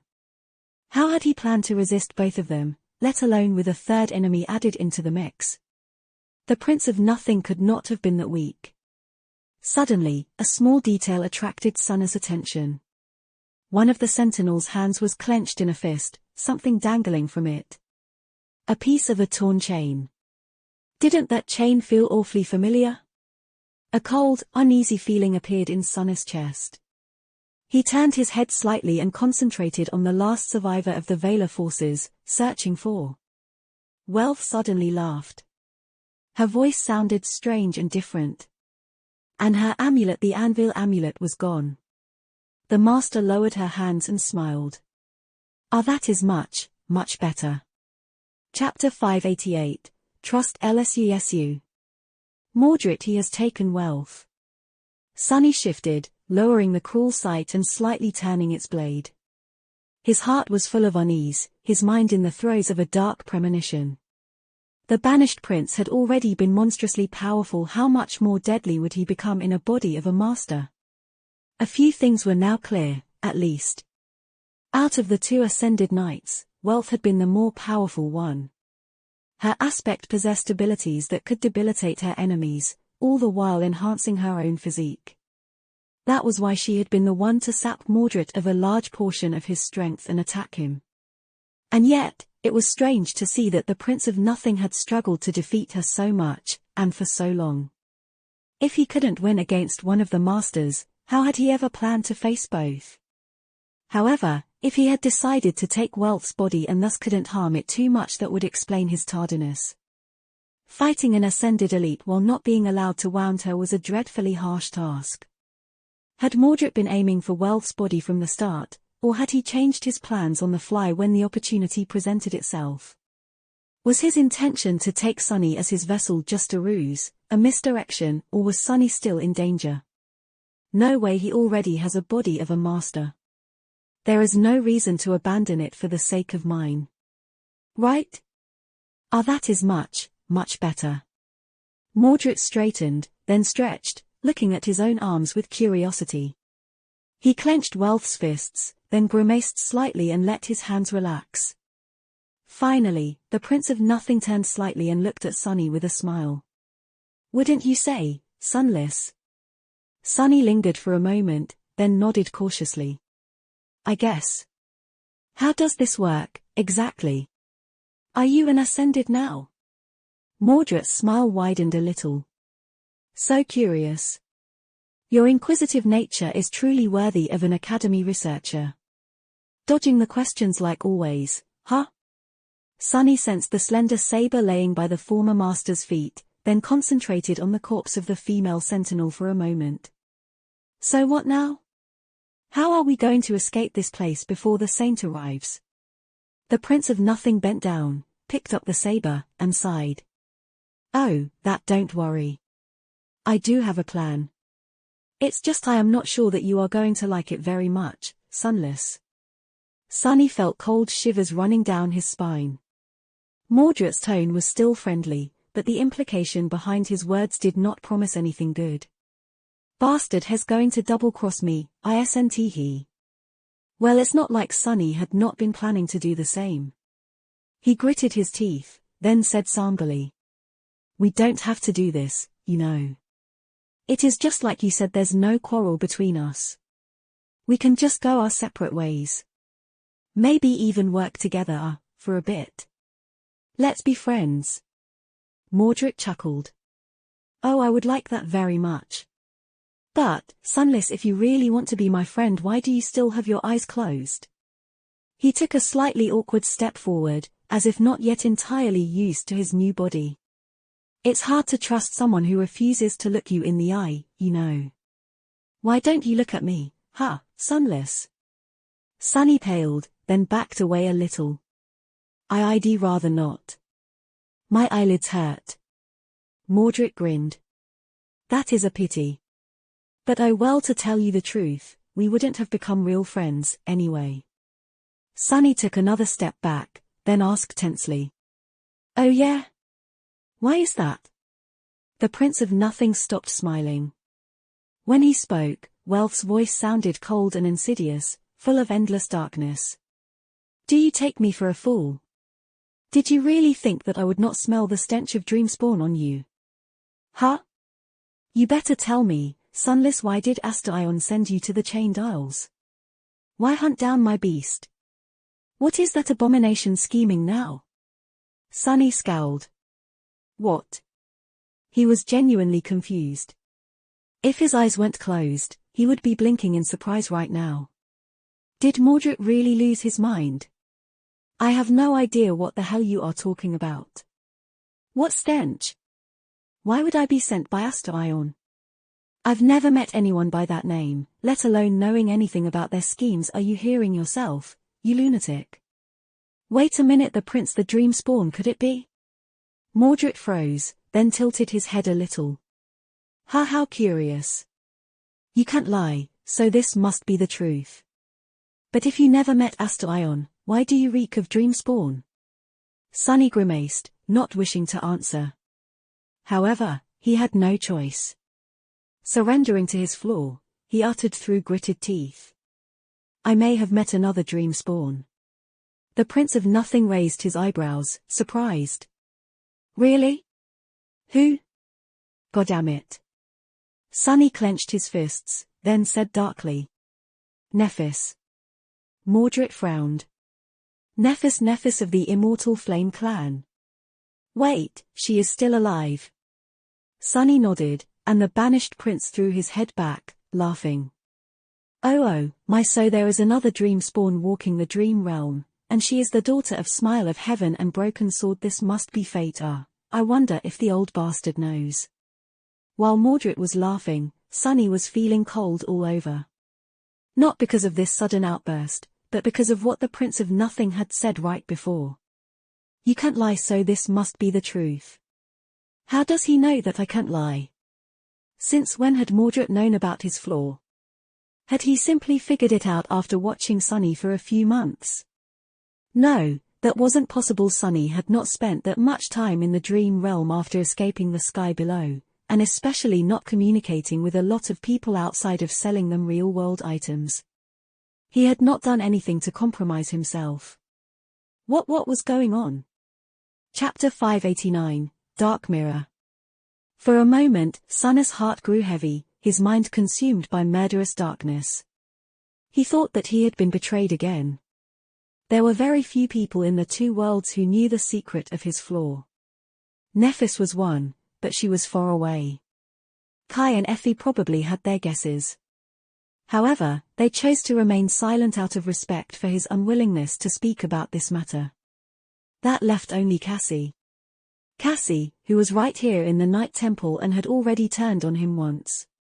But after thinking about it a little, Sunny realized that there had been another being who possessed the knowledge of his aspect.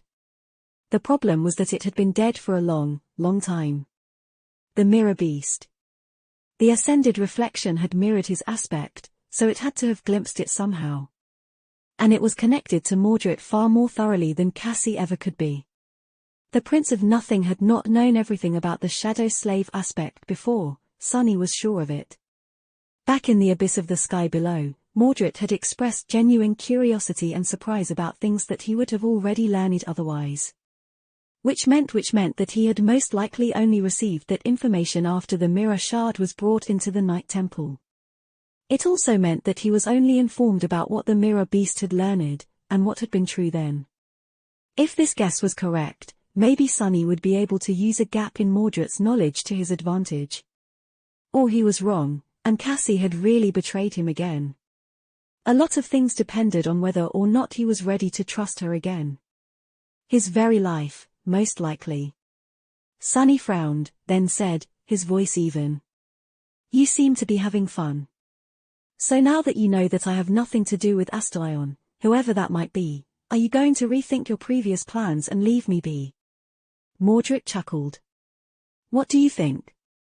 Sunny sighed. Honestly, I don't know what to think anymore. Not when it comes to you, at least you really are a devious bastard, you know that, right? Oh, don't take it as an insult, by the way. Coming from me, it's actually a compliment. The Prince of Nothing shook his head, then took another step forward. Well, a mirror can only reflect what is in front of it, Sunless. Is it my fault that the things in front of me are cruel, vile, and deceitful? I think not. Then again, maybe it is. Either way, I don't really care. Blame your bad luck for being of use to me, if you wish.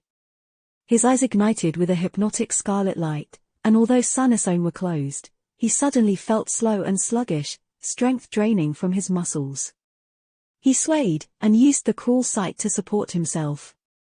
Wait, before we start this, answer me one last question. Mordred smiled. Sure. Why not? What do you want to know? Sunny strained, as if trying to speak. His mouth opened. But instead of saying anything, he simply attacked. The Prince of Nothing laughed, amused by this little deception. His saber flashed forward to meet the blade of the cruel sight. A moment later, though, his laugh abruptly stopped. Sunny had no illusions about his chances in the fight against Mordred, not when the bastard occupied the body of a powerful master, one whose aspect allowed him to weaken his enemies and strengthen himself, no less. But then again, when had Sunny ever fought fairly? From the start of it, he had been subtly manipulating the banished prince. Every step back he had taken was meant to bring them into the right positions. The angle at which he held the cruel sight had been calculated so that the mirror blade only reflected what Sunny wanted Mordred to see. Or rather, so that it didn't reflect what Mordred was not supposed to see. And at the moment of his attack, his efforts finally paid off. Because, in the end, he had chosen to trust Cassie after all. The blind girl silently appeared at the entrance of the hall, behind the banished prince. Her eyes were hidden by the silver half-mask, but the polished steel armor and the midnight blue coat were gone. Instead, she was wearing the familiar light tunic and a cloak the color of sea waves. This was the memory gifted to her by Nephis, one that Changing Star had received after slaying an awakened terror in her first nightmare. The armor that possessed an enchantment which made enemies less likely to pay attention to its wearer. Unnoticed, Cassie knelt and placed something on the floor in front of her. It was a large wooden box, its surface engraved with a complicated weave of a beautiful, but disorienting pattern. The lid was still slightly opened, rising above the lip by a few millimeters. Sunny suppressed a grin. Good thinking. The box had not been part of the plan, but Cassie seemed to have made a correction when a beneficial opportunity presented itself. The moment the blade of the cruel sight met Wealth's saber, the blind girl grabbed the lid, threw it open and then poured her soul essence into the box. Inside, the mirror trap was lined with plates of polished silver, each reflecting the one opposite it, thus creating an infinite labyrinth of reflections. The pattern on its surface shined with a pale glow. Mordred staggered, his laughter cutting short. His hands seemed to weaken. Sunny easily pushed the saber aside and thrust his spear forward, aiming to end the fight with one ruthless strike. However, the Prince of Nothing wasn't done yet. He recoiled, narrowly avoiding the killing blow. Even though the tip of the cruel sight pierced Wealth's flesh, the wound wasn't fatal. In the next moment, Mordred disengaged, jumping back and staggering as he raised the saber into a defensive stance. His eyes darted toward the wooden box. That cursed thing. Blood was streaming down his side, but the banished prince didn't seem to care. Neither did Sunny. He dashed forward, feinting a downward slash, then turning it into a swift thrust. Who knew how long Mordred would be slowed down by the mirror trap? It hadn't helped the forces of Valor. He had to finish this fast. Mordred barely deflected the attack, moving with visible strain. His mouth twitched. "Hey Sunless, why don't you go and destroy that box?" Sunny pushed forward, closing the distance between them and simultaneously turning the cruel sight into a sword. It flashed through the air, but was deflected once again. Even with his powers reduced so daily, the prince was still a formidable fighter. Mordred bared his teeth. "No? But I must insist. Why don't you go and kill that little oracle of yours?" His eyes gleamed with vicious amusement. "Lost from Light? That is your true name, is it not? Do it." Sunny froze. His sword trembled. Then, as his face became pale as a ghost and his pupils widened in horror, he slowly turned, facing Cassie. A strange sound escaped from his lips. Mordred smiled, slightly relaxing his guard. It was at that moment that the cruel sight shot toward his body, easily sliding past the slender saber. Sunny scoffed. "Why don't you go to hell? I already have a master." Chapter 590, The Host. Indeed, it was as Sunny had thought. Mordred had learned his secrets from the mirror shard left behind by his beast. He didn't really know of his aspect, he only knew of its reflection. And that reflection was incomplete. That was why the cunning prince had assumed that he would be able to enslave Sunny by using his true name. Of course, Mordred would have been careful, taking the possibility that Lost from Light already had a master into account, but Sunny was half a step ahead. He had doused that caution by being ready to pretend to be enslaved. And then attacked. The cruel sight shot forward, narrowly avoiding the mirror fiend's saber and sinking deep into his flesh. It cut through the enchanted black tunic, pierced Wealth's body, and emerged from her back. Mordred's face contorted, his eyes full of shock and pain. Sunny, of course, couldn't see it, since he was still relying on shadow sense to navigate the world. All he felt was a tremble that went through his enemy's body. A moment later, the Prince of Nothing groaned, a stream of blood escaping from his mouth. Then, he lashed out with the saber, forcing Sunny to stagger back. The cruel sight slid out of the terrible wound, wreaking more damage on its way back. Sunny was slightly disappointed that he had not been able to end the fight right there and then, but it hardly mattered. The wound he had delivered was not immediately fatal, but deadly nevertheless. Now, all he had to do was wait for the enemy to bleed out. Even a master's body was not resilient enough to stem the flood of blood he had caused. Mordred, it seemed, realized the same, and dashed forward in a desperate attempt to kill Sunny before the blood loss made him too weak. Or so Sunny thought. What? Instead of attacking with the saber, the Prince of Nothing used it to push the cruel sight aside, and continued to move forward, eventually colliding with Sunny and grabbing him by the throat. Is he crazy? At such a close distance, Sunny had all the advantages.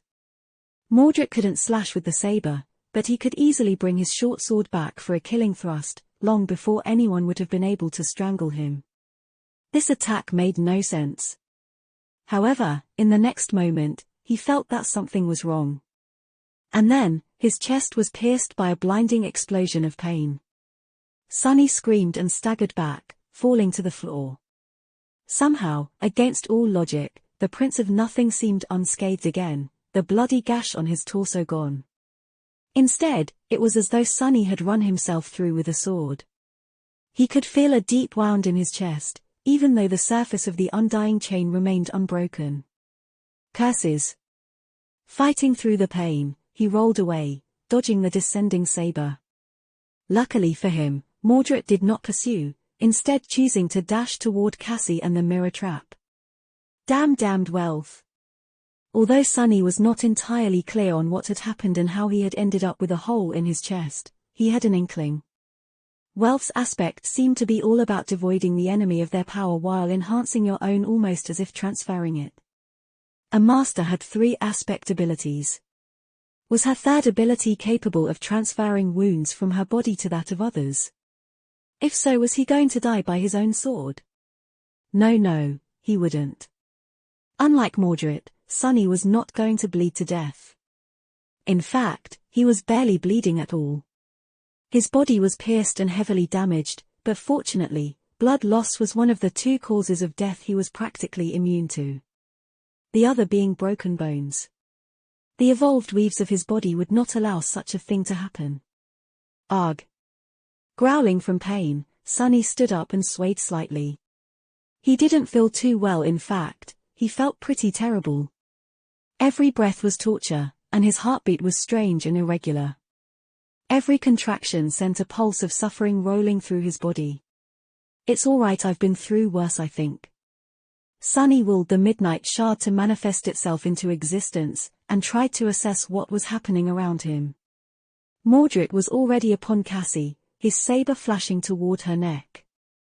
The blind girl met his attack with a skillful block, the quiet dancer ringing clearly as it deflected the enemy's blade. The blind girl survived. However, she was pushed back, away from the mirror trap. As soon as her hand left the surface of the wooden box and the flow of soul essence was interrupted, the glow of the engraved pattern shimmered, dimmed, and was then extinguished. Mordred sighed. Not bad, guys. Truly, a valiant effort. He glanced at the mirror trap, and then brought the saber down on it, turning the box into a pile of splinters and mangled silver plates. Sunny shuddered. Crap. Released from the burden and back to the full might of his stolen body, the Prince of Nothing inhaled deeply, an expression of delight on his face. Then, he turned to Sunny and smiled amicably. Now, who should I deal with first? At that moment, the austere tattoo finished manifesting itself into existence. The unbroken enchantment activated, filling him with newfound power.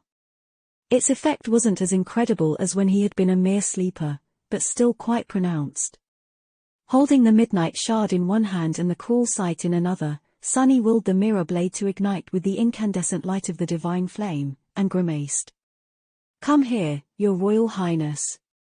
I can promise to kill you quickly. With Sunny in front of him and Cassie behind, Mordred laughed. So fun, what a pity. I am really going to miss you, Sunless. With that, he blurred and was suddenly just a step away, the slender saber falling down with terrifying speed. The 2 of them clashed, with one attacking and the other desperately trying to defend. The ringing of steel merged into one deafening sound. Sunny cursed. Although it seemed like an eternity, in fact, just a second had passed. The quiet dancer had not even had time to reach them from the other end of the hall to help. And he really needed help. Perhaps if he had not been wounded and under the debilitating effect of Wealth's aspect, Sunny would have been able to hold his ground against the deadly prince.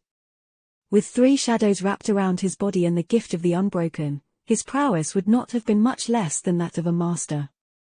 But as things stood currently, fighting against Mordred was like trying to fend off a tornado. He barely managed to deflect the killing blows, but couldn't do anything against the rest of the reign of ruthless Strick. The Prince of Nothing fought with terrifying skill and purpose, not leaving Sunny any chances to retaliate. Well, what else did he expect from the heir of War God? The bastard truly lived up to his lineage. The undying chain held, for now, but Sunny knew that it wouldn't be able to protect him much longer. Even when the quiet dancer joined the fray, things didn't change much. Sunny thought feverishly, trying to come up with some trick, some way for him to survive and prevail. But no matter how hard he tried, he couldn't think of anything he could do to win this fight. It all seemed hopeless. Slowly, a creeping fear settled in his heart. Ignoring it, ignoring the terrible pain nesting in his chest, Sunny gritted his teeth and continued to resist with all his might, all his cunning, and all his will. And it was then that Cass's voice suddenly reached his ears. Open your eyes. He shivered, suddenly experiencing a feeling of a terrifying déjà vu. What, has she lost her mind? Open your eyes, open them, Sonny. Was Cassie hysterical or planning to kill him? Why else would she give him such stupid advice? Sonny couldn't come up with one logical reason to listen to her. In the end, it all came down to a question of blind trust. He sighed, then strained his singed eyelids and slowly opened his eyes. Mordred's figure came into focus, a surprised and joyful expression on his stolen face. Sonny saw his reflection in Welf's eyes, clad in the bleak steel of the undying chain. No, it wasn't him. There was another reflection hiding even deeper, almost lost in the darkness. And then, it was gone. Something cold and alien entered him through the reflection, sinking deep into the dark depths of his soul. A moment later, the world disappeared. Chapter 591, Sea of Soul. Sonny found himself in the tranquil darkness of his soul sea. It seemed as empty and silent as usual. The three black suns burned with dark flames above him, arranged in a perfect triangle. Small spheres of light, his memories floated between them like dying stars. The silent waters were vast and motionless, and some distance away, just beyond the periphery of his vision, the rows of lifeless shadows stood, unmoving. However, this time something was different. Sonny did not remember entering the soul sea, or even wishing to do so. More than that, he couldn't perceive the real world at all. Usually, visiting this place resulted in a strange split of his consciousness, with one part of it exploring the depths of his soul, while the other remained aware of his actual surroundings. It was akin to imagining a landscape. Doing so did not turn you blind and deaf. But now, he was here and only here, as nothing existed outside of this dark and silent sea. Come to think of it, it was a lonely and frightening place. Untethered from the real world and surrounded by nothing except for deathly silence, Sonny did not feel as calm and comfortable as he usually would. And he wasn't really alone in the darkness. What a strange soul you have. Hearing those words, Sonny flinched, then turned around. The voice that had spoken them did not belong to Welf. It was familiar and pleasant, just like it had been in the lightless abyss of the sky below. Mordred was speaking with high real voice once again. The Prince of Nothing stood some distance away, looking up with a curious smile on his face. Now, for the first time, Sonny saw how he must have looked before his true body was destroyed. Mordred was tall and slender, with pale skin and raven black hair. He seemed to be in his 20s, older than Kai and Effie by a couple of years. His face was sharp and thin, not exactly handsome, but at the same time charming and strangely beautiful. His most striking feature, though, were his eyes, which didn't seem to possess a color of their own, and instead reflected the world back on itself like two pools of liquid silver. Currently, they were as dark and lightless as the endless abyss of the void. Mordred was dressed in a simple tunic, its fabric long devoid of any color. He wore no armor, and didn't seem to bear any weapon. However, Sonny could feel immense pressure radiating from his slender figure, and knew that he was in mortal danger. What surprised him, however, was that Mordred's face seemed familiar. In fact, he looked exactly like a slightly older, male version of Morgan of Valor. The resemblance was too striking to be a coincidence. It could only be shared by siblings. And there was another thing that Sonny saw which made him tense and apprehensive. All around the Prince of Nothing, he could see a pale golden glow. The same kind of beautiful radiance that hid in his own blood, and surrounded Nephis, the light of divinity. Curses. Mordred studied the three cores of Sonny's soul curiously, then looked at him with a friendly smile. I have never seen anything like it. How kind it was of you to invite me inside, Sunless. I really do wonder what your little friend was thinking, though. Does she, perhaps, think that you will be able to resist me? Sonny stared at the invader somberly, then shrugged. How would I know what she is thinking? Trying to understand an oracle is a fool's errand, you know. Mordred chuckled. Ah, wiser words have never been said. Well, I guess we will find out soon. Sunny shifted slightly, then asked, his voice gloomy by nation for someone who wishes to escape a saint, don't you think? He took another step forward and continued. I also have never met or heard of anyone else who possesses a divine aspect. Imagine my surprise when I found out that you were just like me. And that thing you have, I am very curious to find out what it is that allowed you to make me blind, back in the Ebony Tower. Such a powerful anti-divination artifact will make my life much, much easier, so, you see, although I am not too happy about it, taking you as a vessel is a regretful, but inevitable choice I had to make. Sunny narrowed his eyes, trying to understand what Mordred was talking about. Making him blind back in the Ebony Tower? Sunny had worn Weaver's mask to read the harrowing runes on the 5th level of the stronghold of the ruler of the underworld. Was that what the Mirror Fiend meant? So the mask had been able to hide Sunny from his spying, as well, and more than that, the Mirror Beast had not managed to glimpse its secrets. So, Mordred did not know what it was, just that there was something in Sunny's possession that could prevent him from being tracked and seen by otherworldly means. When he narrowed his eyes, though, something else happened. Sunny didn't expect it, so he almost lost his composure. He had not known that he possessed such an ability, but it seemed that the evolution of the Bloodweave had enhanced his eyes, as well. Suddenly, he was able to peer beneath the surface of Mordred's soul, just like he was able to peer beneath the surface of memories and echoes to study their weaves. And what he saw there made him tremble. Crap. As a living soul, the Prince of Nothing did not possess a spell weave, of course. However, what he did possess was soul cores, 6 of them. Mordred was a terror. And that terror was getting closer and closer to Sunny. To tell you the truth, Sunless, your body fits me so perfectly that I even thought, for a second, that the old man had sent you to me as a gift. Gods know he has a lot to apologize for, to think that he had nothing to do with it, and all of this was just a coincidence. That funny attribute of yours is really something, I senti it. Sunny gritted his teeth, and then said in a grim tone. That is really wonderful. I am very glad for you, pal. However, what exactly happens now? You don't really expect me to just surrender my body to you, right? Here in the Soul Sea, Sunny wasn't bound by his flaw, since his words were nothing more than thoughts. It was actually a bit of a relief. Mordred stopped, now just a few steps away from him, and smiled. Now? Why, what else now? I am going to destroy your soul, of course. Chapter 592, Soulslayer. Sunny looked down on himself, evaluating his own state. The wound in his chest was gone. However, it wasn't as though he was unscathed. His body, or at least this manifestation of it, seemed battered and beaten. However, it was also full of ferocious strength and vigor, as well as feeling light, as if a tremendous weight had been lifted off his shoulders just a few moments ago. He didn't know how exactly this battle of the souls was supposed to work, but suspected that his current form was a representation of his spirit. He had endured a lot in these recent weeks, enough suffering and fear to crush someone with a lesser will. Sunny, however, had survived far worse, so his strength was not diminished by much.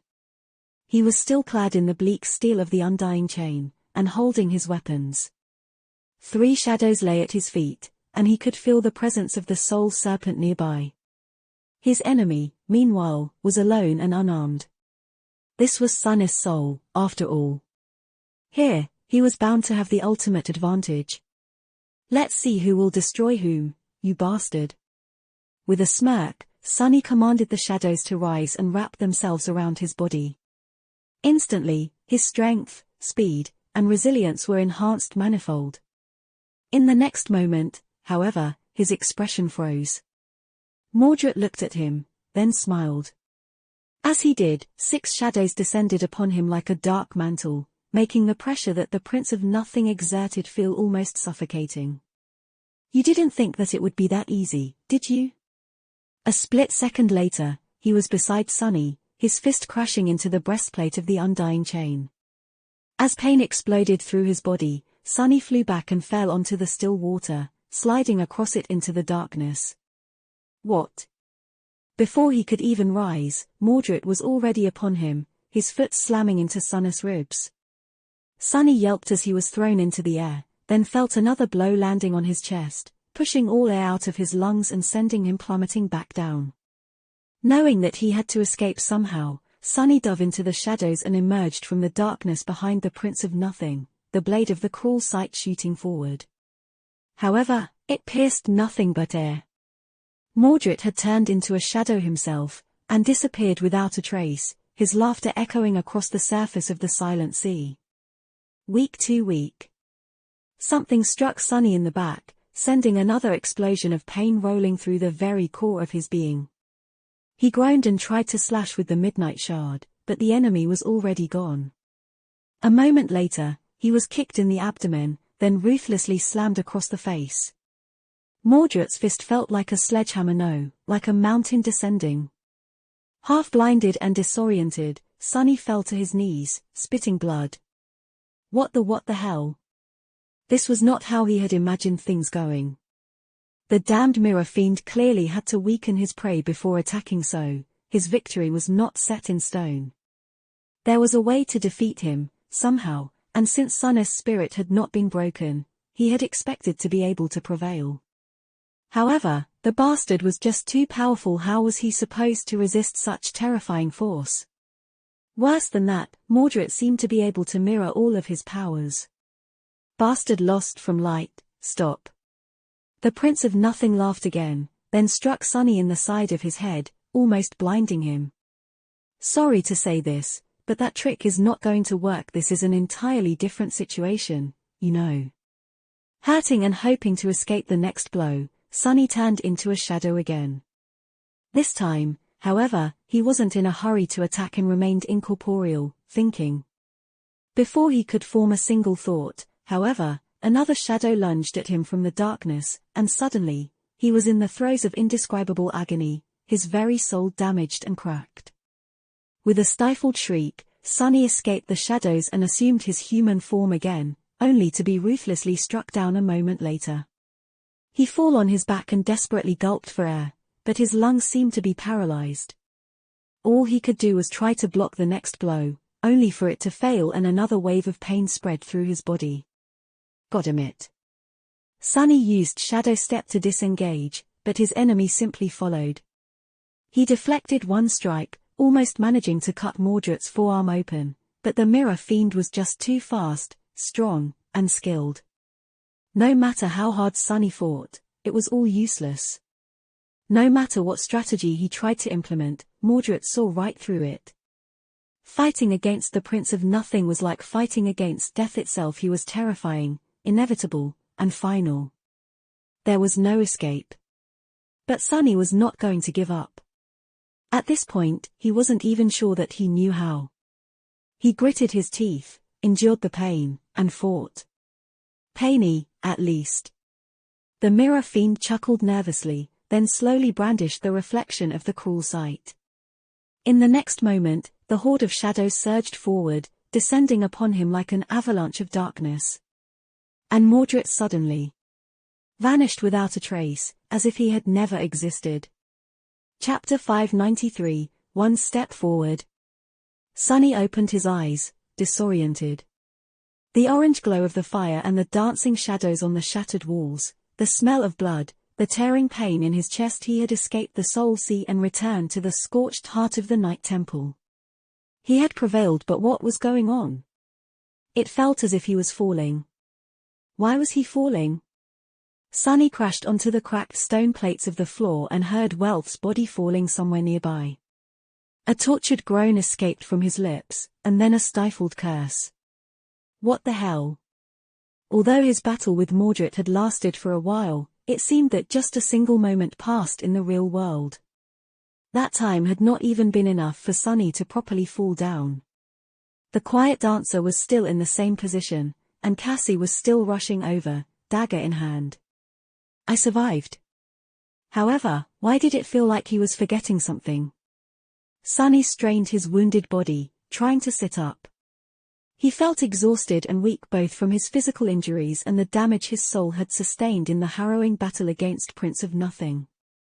What was it? Cassie was already by his side, reaching out to help him sit.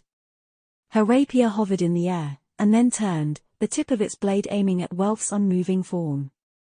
"Oh, right, where did Mordred disappear to?" Suddenly, his eyes widened. Sonny raised his head, pointing at Welf. "Kill her." The quiet dancer was already flashing through the air, reacting faster than its master. Cassie frowned. "What?" "ISNTED." But it was too late. Welf suddenly moved, her hand shooting forward to catch the flying rapier by the blade.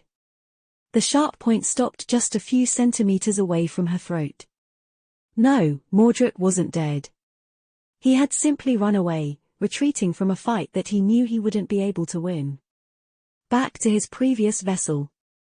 Cassie stared at the Prince of Nothing in shock, and then shrieked when thin cracks appeared on the blade of the graceful rapier.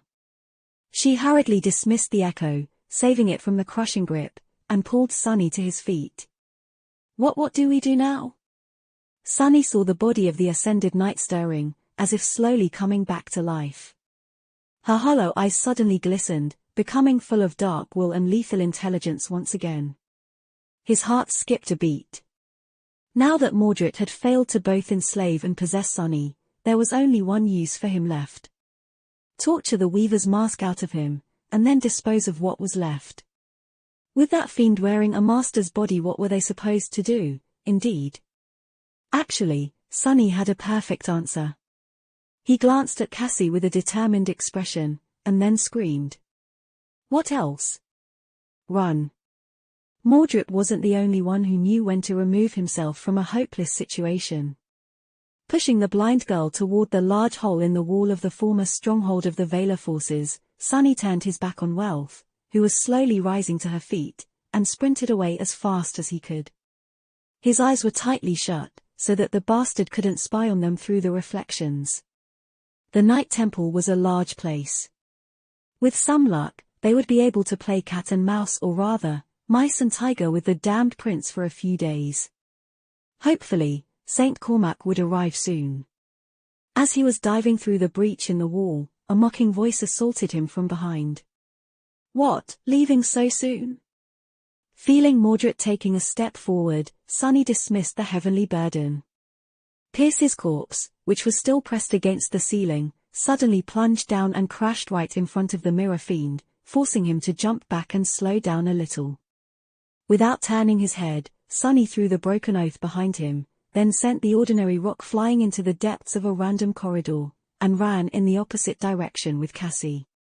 As they rushed away, the rock ricocheted off the walls and screamed loudly in Sonny's voice. "Run, run, run." Sonny didn't expect his tricks to slow down Mordred for long, but with enough of a head start, they were bound to be able to disappear into the confusing labyrinth of the great cathedral. They just had to get out of the inner sanctum in time. Once outside, catching them would be much harder. He might not have been a match for the Prince of Nothing in direct combat for now, but when it came to stealth and traversal, Sonny had a decisive advantage. Not only could he use Shadow Step to jump across large distances, but he could also use his shadows and senses to scout, spy on the enemy, and navigate in the darkness. Mordred, meanwhile, was only able to see through reflections, which were few and far between in the Night Temple. Hiding from him was not an impossible task. Especially with the help of Cassie and her uncanny intuition, the blind girl was going to slow Sonny down somewhat, but at the same time, having her with him was a boon. Just as he thought that, Cassie suddenly pulled him into a barely visible mouth of a narrow corridor, which then led them to a small staircase. They ascended it and ran through a circular hall, sliding down the domed floor and then climbing back up. As they did, an echo of a deafening crash reached their ears, announcing that the Prince of Nothing was not too far behind. What was the bastard doing, breaking through stone walls instead of searching for a path? The interior of the citadel was bizarre and confusing, so Sonny quickly lost his sense of direction. All he knew was that they weren't moving toward the familiar exit out of the inner sanctum, nor were they approaching the central bell tower. His doubts were dispelled, however, when Cassie opened a narrow wooden door, and cold wind hit him in the face. Somehow, they had reached the grand hall of the cathedral, where the broken gateway stood in the center of the vast basin of the Craterous Dome.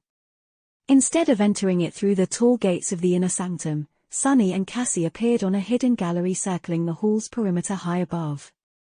Almost at the same time, a familiar figure emerged from the gates far below. Chapter 594, 2 Steps Back. Mordred was right below them, walking out into the great hall of the somber cathedral at a relaxed pace. Above his shoulders, a dozen blinding orbs of light hovered in the air, throwing white reflections of the dark stones. Sunny silently stepped back, pulling Cassie with him. Pressed against the back wall of the gallery and safely hidden in the deep shadows, they slowly moved away. Below, the spheres of light suddenly shot in different directions, illuminating a large portion of the dark nave. Luckily, their radiance did not reach the hidden gallery, be it just barely. What it did reach, though, were the hundreds of mirror shards scattered around the vast expanse of the inverse hall. Each of them shone, reflecting the white light. It was as though countless stars suddenly ignited in the darkness. Sunny silently cursed, knowing that those shards served Mordred as eyes. Who knew how many more were hidden throughout the cathedral? Without slowing down, he dismissed the memories he had left behind, and continued moving toward the distant end of the vast circular chamber. The Prince of Nothing, meanwhile, tilted his head a little. Where are they hiding? I wonder. Suddenly, he was surrounded by a whirlwind of white sparks. Sunny did not linger to see what memories Mordred was summoning, and instead concentrated on reaching another door. Before the sparks of light coalesced into tangible shapes, Cassie and he had already left the gallery, finding themselves in another corridor. They had successfully left the sanctum behind and were now in the main structure of the citadel. It was a large and convoluted space, so finding them here was not going to be easy from where they stood now. Just outside the nave, they could go anywhere in the temple proper, exit into the outward ring, or descend into any of the 6 belfries. They could even circle back and try to hide in the 7th, the main bell tower, hoping that the mirror fiend would not expect them to return. However, somehow, Sunny doubted that escaping Mordred would be that easy. The morbid remains of his butchered victims were all around them, after all. None of these people had escaped. He hesitated for a moment, then pulled Cassie in the direction of the outward ring. That was the part of the citadel they both knew the best, which was an important advantage. Of course, the banished prince understood that, too, which meant that he would most likely be moving there, too. This was a risk Sunny had to take. At the end of the day, their goal was to escape, and they could only do that by reaching the sealed gates of the Night Temple. A few hours passed, suffused with fear and tension. Sunny and Cassie had moved through the main structure of the cathedral, getting closer and closer to the outward ring. On the way, they took a short break partially to eat and replenish their strength, but mostly because he simply couldn't walk anymore. The exhaustion and pain were taking their toll on Sunny. Finding a safe spot, he fell to the floor and remained motionless for a while, breathing hoarsely. Then, he dismissed the breastplate of the undying chain, pulled the shirt hiding beneath up, and tentatively explored the dire wound dealt to him by Mordred. The result was not too good. Sunny wasn't going to die anytime soon, but neither was he going to heal quickly. For the time being, he was as good as crippled. Curses. At least he had not bled to death. That was something, at least. He summoned the breastplate back, then opened the covetous coffer and took out a couple of tubes of synth paste. The two of them hurriedly consumed the nutritious sludge, and then, it was time to get back up again. Before that, however, Cassie handed him something. Here. You hold on to this. Sunny took the item and raised his eyebrows, recognizing the shape. It was a small piece of cold steel, shaped into a semblance of an anvil. His fingers, though, could feel that the thing was not at all simple. In fact, it seemed like one of the most potent artifacts he had ever held. Welf's amulet. When did you grab it? The blind girl sighed. After you opened your eyes. I should have tried to reach his body in time, instead. If only I had more essence, I could have done something differently. Sunny hesitated for a moment, then threw the amulet into the maw of the covetous coffer. "Why are you so down?"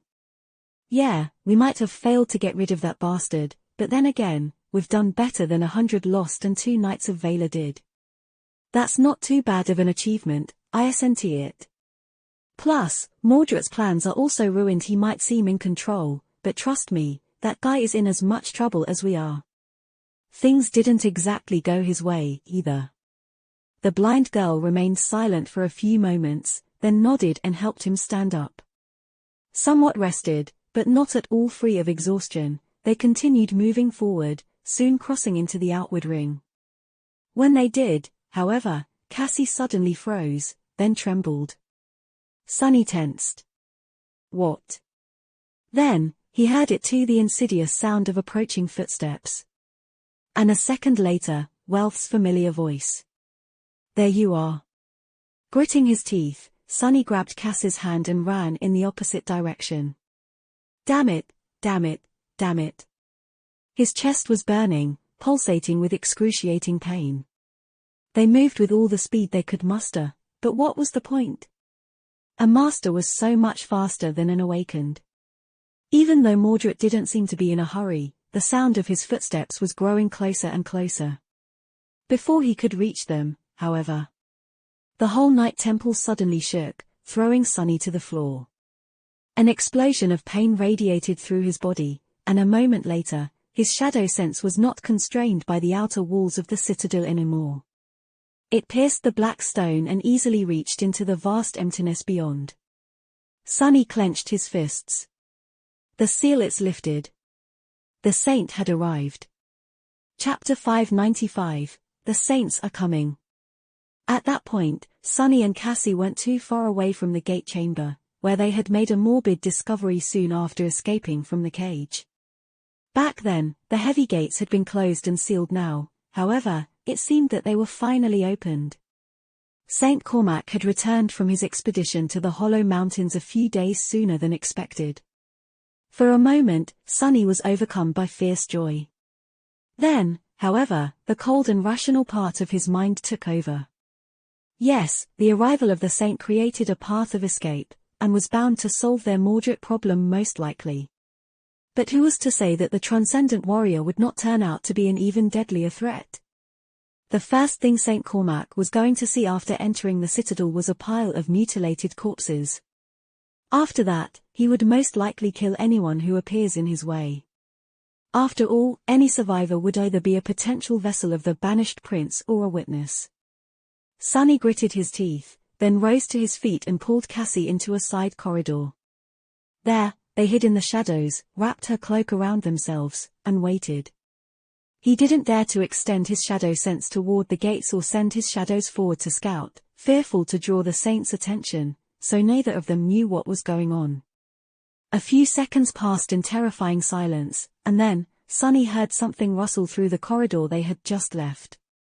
A gust of wind blew past them, as if left behind by something moving at incredible speed. A moment later, they heard a distant impact, and the Night Temple trembled once again. It seemed that Saint Cormac had already found Mordred. Sunny pushed Cassie to her feet and hissed, "Hurry to the gate."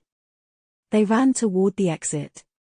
Soon, the familiar chamber came into view, fresh air mixing with the terrible smell of the rotting corpses.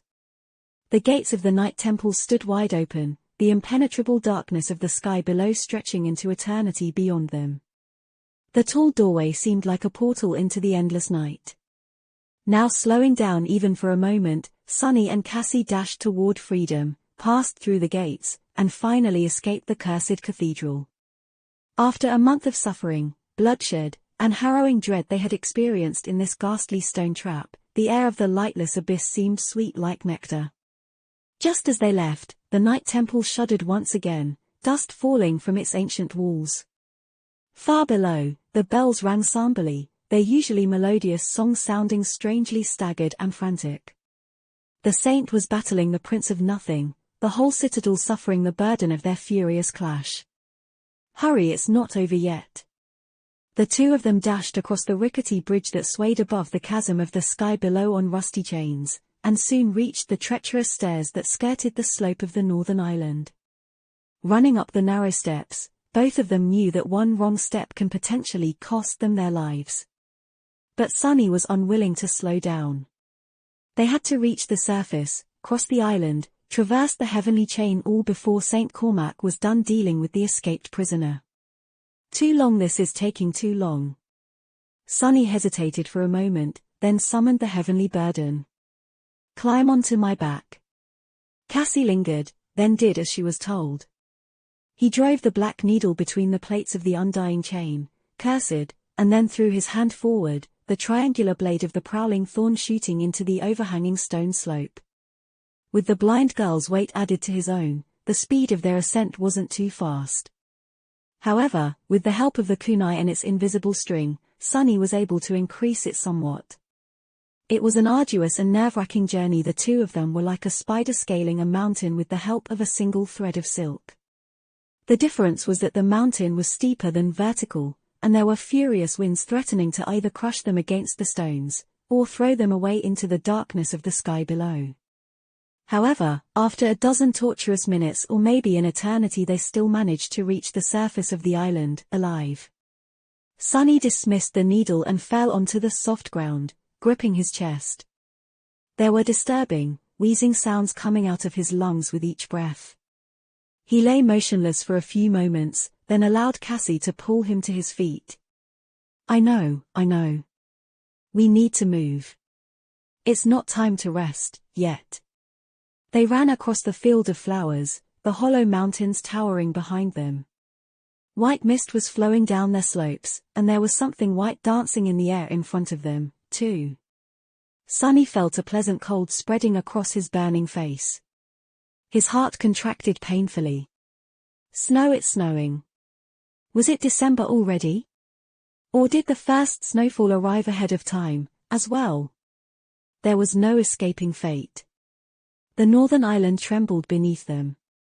And just a few moments later, a dark figure appeared in their way.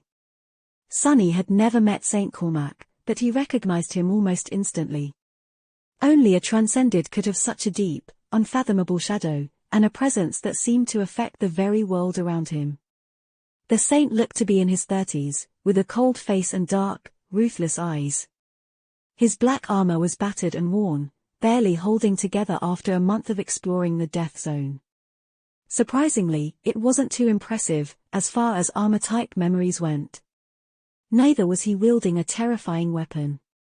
His fingers, however, were covered with fresh blood, crimson drops falling down and painting the delicate violet flowers red. It seemed that Mordred had failed to gain freedom, in the end. His last vessel was destroyed. St. Cormac frowned, looking at the two of them, then took a step forward. The snow swirled, surrounding him like a cold mantle. Sunny was suddenly overwhelmed by a feeling of suffocating killing intent. He shifted slightly, pushing Cassie behind him. His eyes darted around, hoping to find anything that would save their lives. Then, suddenly, the world darkened, as though a transient shadow covered the sun. A second later, the shadow was gone in a rustle of wings, and a tall, slender woman was standing between them and the approaching saint, her posture straight like an arrow. Sky-Tight shielded Sunny and Cassie with her body and glanced at the other transcended warrior, her beautiful face as cold and stark as always, her vertical pupils full of calm, grim resolve.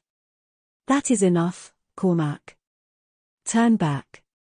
Chapter 596, and we were gone. Sunny staggered back, stunned by the sudden appearance of Saint Tyrus. A tense, dangerous silence settled over the island after she spoke, with only the wailing of the wind breaking it. Snow danced in the air, slowly settling onto the cold ground. His heart was beating like a caged animal. Where did she come from? What is going on? Damn it.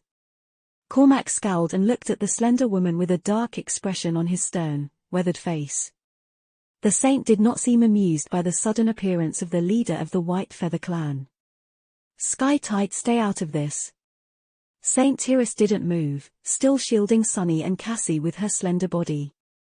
The wind picked up, and the clouds seemed to become heavier, as if expressing her suppressed emotions. Only, as Sunny realized, they weren't suppressed at all. Skytide just didn't show them on her face. Instead, the world itself did it for her. I think not. Cormac winced, resentful sparks appearing in his eyes. You don't know what you are interfering with, Tiras. Get out of my way. This is not your business. She shifted slightly, the howling of wind growing louder. The violet flowers bent, pressed down to the ground. This is my land. These awakened are of my citadel. Anything that happens here, and to them, is my business. The other saint sighed, then took a step forward. The entire garrison of the Night Temple was wiped out. These two are the only witnesses. Are sure that you want to make their fate your burden? Skytide frowned, then spoke, her voice even. If that is true, we can question them together, back in the sanctuary. Cormac smiled darkly, then shook his head. I'm afraid that won't be convenient. You might not know my task here, Tiras, but you know who gave it to me. Obstructing me in this matter is the same as obstructing the will of Vela. You wouldn't want to do that, would you? A corner of Skytide's mouth suddenly twisted upward. She stared at the fearsome saint, and said, a hint of mocking in her voice. What is he going to do? How is he going to punish me? Exile my clan to a remote frontier region, maybe. Oh wait. She took a step forward, as well, her tone changing, becoming darker and heavier. The clouds swallowed the sun, submerging the world into shadows. You have forgotten, Cormac. I am Skytide of the White Feather Clan, not Vela. I am a vassal of the king, not his servant. 6 years ago, I looked the other way and allowed your odious scheme to happen. I have regretted it ever since. This is my land, my isles. You are only a guest here. I warn you, do not test the limits of my hospitality. As he spoke the last words, a deafening thunderclap resounded, rolling across the chained isles like a herald of heavenly wrath. Cormac stared at her, unimpressed. An expression of contempt appeared in the depths of his cold, dangerous eyes. The saint moved his shoulders, as if stretching his muscles, and then said darkly. Your arrogance is so tiresome, Tiras. Warn me? What gives you the courage to warn me? You say that I have forgotten, but it is you who doesn't seem to remember. Who I am. What I am. And what I am capable of. He stepped forward, his killing intent growing thicker and more suffocating, almost palpable. What gave you the idea that this is a negotiation? You will stand down, or I will put you down. Either way, the result will be the same. Saint Tiras lingered for a moment, then looked over her shoulder at Sunny and Cassie. Her gaze was calm and somber. It's time for the two of you to go. Sunny took a step back, his mouth suddenly dry. He opened it, trying to force out a question. But what about? Skytide was already looking at Cormac, who was approaching with steady steps. Her hair danced in the wind like a stream of pale gold. Run, you won't survive the fury of this battle. Sunny hesitated for a split second, then grabbed Cassie and ran. They dashed away from the two saints, heading for the distant edge of the island.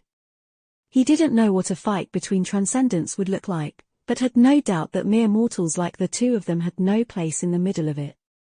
Crazy, the world has gone completely crazy. A moment later, something collided with a thunderous roar behind them, and Sunny was thrown into the air. A violent shockwave passed through his body, causing a short scream to escape from his mouth. He hit the ground and felt it shifting, as if a powerful earthquake was happening mere meters away. Sunny struggled to rise back to his feet, then helped Cassie do the same and continued to run. Shards of stone flew past them like bullets, and the snowfall was already turning into a furious blizzard. Behind them, two vast shadows rose into the sky. One was a giant bird of prey, her feathers white, her sharp beak and devastating talons forged out of lustrous, polished steel. Her enormous wings were wreathed in thunderclouds, and bolts of lightning danced around her body like a radiant mantle. The other was a ferocious wyvern, his black scales as dark as the abyss, with mighty muscles rolling under them like iron chains. The head of the creature was crowned with twisting horns, and in his maw, countless sharp fangs glowed darkly, illuminated by immolating red flame burning in the depths of the beast's adamantine body. Tyrrus and Cormac flew into the skies, soon disappearing in the veil of storm clouds. A terrifying roar rolled across the island, and then, another shockwave hit, tearing a hole in the blizzard. Boiling blood suddenly streamed from above, falling on the snow like vermilion rain. Gods, oh, gods! Sunny and Cassie could only run.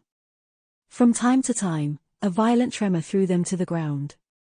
The hurricane wind threw snow and sharp bits of ice into their faces, and their ears were ringing from the thunderous cacophony of the titanic battle happening somewhere above them. They were almost to the edge of the island, ready to jump onto the chain, when there was a sudden lull in the terrifying havoc. And then, two shadows fell down from the skies, so fast that Sunny couldn't even tell who was who. The saints collided against the center of the island with such force that its surface swayed like water. The shockwave of the impact was so fierce that it instantly obliterated the field of flowers, blew away the top layers of the soil, and made the stronghold on the northern edge crumble into dust. The ground itself split open, a wide crack spreading to both ends of the isle, cutting it in two. The northern island shuddered and then crumbled, large pieces of stone breaking off and flying into the darkness as more and more cracks appeared, and the tension of the heavenly chains tore the island apart.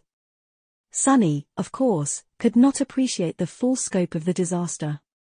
All he could sense was that they were sent rolling down once again, this time even more violently than before. Only this time, instead of soil or stone, what they found beneath them was nothing. The ground disappeared, and Sunny found himself falling down, down, down. Down into the endless darkness of the sky below. All he could do was grab Cassie and hold her close, making sure that they weren't separated. Blooded, mangled, and weak, they plummeted into the abyss as all around them, devastation reigned. The night temple cracked, then disintegrated into a rain of black stones. The 7 bells rang mournfully as they disappeared into the void.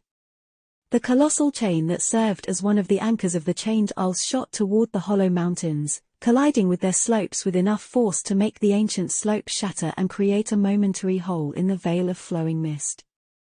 Luckily for Sunny, his eyes were still closed, so he didn't see what hid beneath. And somewhere in all this chaos, the two saints continued their harrowing battle. Sunny held Cassie tightly and fell, happy to be getting further and further away from that clash with each second. After a while, the sounds of the fighting disappeared far above. The signs of destruction disappeared, too, as well as the last remnants of the light. Now, they were falling through absolute darkness in complete silence and solitude, with nothing threatening their lives. It was sort of peaceful. Sunny sighed, finally allowed himself to open his eyes, then glanced at Cassie and forced out a weak smile. See? We're not dead. Your vision was a bust, again. She trembled. How are you so calm? We are falling into the sky below, not dead yet. He tried to laugh, then winced and decided against it. This place is actually not so bad. Just wait for a little well fall for a bit more, and then it'll summon memories to either guide us back up or push us toward the rift. We have food and water, at least you won't believe what I had to eat the last time. Remembering the dead mimic, Sunny shivered. Yeah, this is definitely not bad. Believe me, it could have been so much worse. However, as soon as Sunny said that, something changed in the lightless void. A swift shadow shot toward them, surrounded by a circle of furious light. What? Before Sunny could even react, 2 hands extended toward them, one grabbing him, the other closing around the nape Cassie's cloak. With nothing to stand on, they were as defenseless as Pierce had been moments before Sunny killed him. Damn. Oh, thank gods I found you. He blinked. That voice, why did it sound familiar? Sunny stared into the light, his eyes slowly adjusting to it. Soon, he was able to see the shape of a paper lantern that floated in the air, just above the shoulder of a tall, infuriatingly handsome young man in a needlessly fashionable armor. Sunny opened his mouth, then closed it, then opened it again. Kai? What the hell are you doing here? The charming archer smiled, an expression of joy and profound relief appearing on his face. What else? Rescuing you, of course. Chapter 597, Welcome aboard. Hold on for a bit more. The archer strained a little, bearing their weight as he darted through the abyss, his flight swift and effortless. Illuminated by the paper lantern, the three of them traveled through the darkness like a small comet, moving faster and faster. The wind whistled in Sunny's ears. He remained silent for a bit, dumbfounded, then asked. Wait, was it you who brought St. Tyrus here? Kai smiled, looking somewhere far away. Of course, when you and Cassie didn't return to the real world, we knew that the negotiation with the representatives of Clan Vela must have failed. But when you didn't arrive at Shipwreck Island by November, as the plan had been, it was clear that something went wrong. So, Effie and I waited for a bit, then went to the White Feather clan for help. He paused for a moment, and then added. Eventually, we decided to come to the Night Temple ourselves. That was a week ago. We have just arrived yesterday. But the citadel was sealed. Sunny frowned, suddenly catching an inconsistency in Kai's words. Wait, a week ago? How did you cross the chained isles so fast? The archer smiled brightly. Look ahead. What does he? Sunny glanced forward, and froze. They were swiftly approaching another source of light, this one much, much larger. Or rather, it was moving in their direction, even faster than Kai was flying. A few moments later, a graceful shape of a resplendent wooden ship became visible, flowing through the darkness of the sky below as though on water. Its sails were pristine white, and around the main mast, a young tree was growing, its branches brimming with vibrant green leaves. The firekeepers had succeeded in repairing the ancient vessel after all, it seemed. It looked elegant and swift, its hull devoid of the cracks and breaches that had marred its surface before. A patchwork of replacement boards still stood out on the polished wood, and here and there, the structure of the ship seemed rickety and slapdash, especially near the bow, which had been previously almost destroyed. However, overall, the vessel was a magnificent sight to behold. There was a battery of light memories illuminating the ship, an especially bright one burning at the tip of a long and sharp bowsprit. Human figures could be seen on the deck, moving around in a hurry. Sunny stared at the swiftly approaching ship, stunned by the sight of it. It was hard to believe that this had been the same abomination-invested wreck he knew. Now that the ancient vessel was repaired, it looked almost the same as on the golden coins he had sacrificed to the altar of Noctis. Kai accelerated even more, then slowed down, and landed on the wooden deck smoothly. Feeling the solid surface under his feet, Sunny swayed a little and looked at the firekeepers that surrounded them. Then, he sighed, and fell down, instantly losing consciousness. After the terrible day, no, a terrible month he had, some rest was long overdue. A couple of hours later, Sunny came back to his senses. He was laying near the main mast of the ship, under the branches of the young tree, a soft pillow under his head and a warm blanket covering his body. He still felt terrible, but mostly due to the soul damage Mordred had dealt him, the physical wounds were not bothering him too much anymore. It seemed that while Sunny was out of it, the healer of the firekeepers, Shim, had treated him.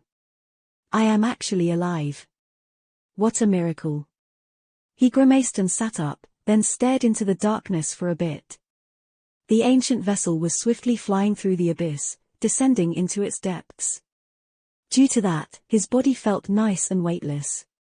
Sunny dismissed the outer layer of the undying chain and studied his chest, where the terrible wound had already closed, be it just barely. Now that he was conscious, he would be able to stitch it up, or at least cover the gash with a bandage, as well as properly take care of the countless smaller injuries on his body. Satisfied with his state, Sunny looked around, noticing Cassie sleeping nearby. Her face was calm and peaceful. He remained still for a few moments, coming to terms with the fact that their harrowing adventure seemed to be over. Of course, in the future, he was going to have to deal with its consequences, and even before that, the second nightmare awaited, perhaps much more terrifying. But at least they were free of the damn Night Temple. What a fiasco. He didn't get to dwell on his frustration for long, however, because a delicious smell suddenly reached his nostrils, and a few moments later, Effie appeared nearby, carrying 2 plates of somewhat that seemed like real, freshly cooked food. Sunnis' eyes glistened, and his mouth instantly watered. The huntress grinned and handed him a plate. "Here you go, doofus. Welcome aboard." He flashed her a smile, and then attacked the food like a ravenous beast. Effie sat down on the deck and placed the second plate near Cassie, who stirred awake soon after. A few minutes were spent in silence, disturbed only by the sound of energetic chewing. At some point, Kai landed nearby and joined them, an easygoing smile on his face. Finally, Sunny was done with his meal and pushed the plate away. "Hey, Effie. About that marriage proposal of yours, I might have changed my mind." She scoffed. "That you wish." He chuckled, then glanced into the darkness that surrounded them from all sides. "From the fact that we're descending, I get it that we are going toward the Ebony Tower." Kai nodded. "Yes.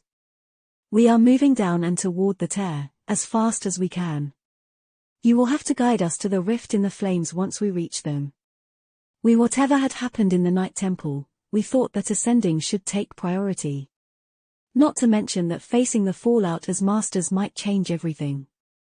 Sunny remained silent for a bit, then smiled crookedly. "Good thinking." As soon as he said it, though, his face darkened. Sunny suddenly looked up, and then paled a little. "Get ready. Something is approaching." They hurriedly stood up and summoned their weapons. The firekeepers did the same, staring into the darkness with tense faces. A few moments later, something landed on the deck with a wet thud. Sharp fangs glistened, reflecting the light of the lanterns. It was the head of a giant black wyvern, torn viciously at the neck. Its eyes were glassy and empty, and its tongue hung lifelessly out of the terrifying maw, the red flames that had once burned within it gone. Saint Cormac was dead. The realization sent a shiver through Sunnis' body, and a split second later, Sky Tide was suddenly standing above the head of the slain transcendent, her face cold and expressionless. Tiras looked battered, her graceful armor torn and blooded. Her golden hair was disheveled, some strands of it painted red. Her presence, however, was unchanged. It was calm and steady. She looked at the 4 of them, and frowned. Then, her gaze slid lower and focused on the empty plates. "Do you have more food? Bring it. I am famished." Chapter 598, Broken Balance. As the saint ate, not at all perturbed by the head of the terrifying wyvern staring at her with dead eyes, the rest of them stood awkwardly and waited for her to satiate her hunger. Sunny observed Sky Tide with a somber expression, then glanced at what remained of the fearsome transcendent Cormac. His heart was heavy. Damnation. Being the cause of 100 lost and 2 masters dying, one of them by his own hand, no less, was already bad enough, not to mention that the whereabouts of the sole prisoner of the Night Temple, Prince Mordred, were currently unknown also as the direct result of Sunnis' actions. But causing the demise of a saint was nothing short of an utter disaster. Saints were irreplaceable. In all of humanity, there were just a few dozen. Cormac's death was not going to go unnoticed or unpunished. Would I even be able to return to the real world? Sky Tide finally finished her meal, then drank some water and glanced at Cassie and him. What exactly happened in the Night Temple? The 2 of them looked at each other. After a few moments, Sunny spoke, his voice somber. "Everything went wrong from the very start.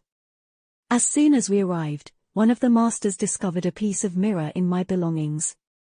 That shard, I picked it up on Reckoning Island. There was apparently a person imprisoned in the citadel, and he escaped his bindings with the help of the mirror I delivered, somehow."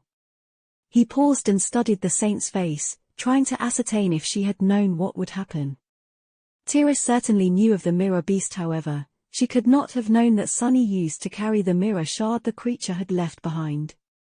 His attempt to read anything on her face failed, so he was left without an answer. With a sigh, Sunny continued. The masters destroyed the gateway and sealed the temple. After that, the escaped prisoner slaughtered the lost, and took possession of a master's body. He even stole the knife from the shattered altar. In the end, it was just the three of us left alive, and he would have probably killed us, too, but Saint Cormac arrived just in time. You know the rest. Saint Tyrus stared at him for a few moments, then shook her head.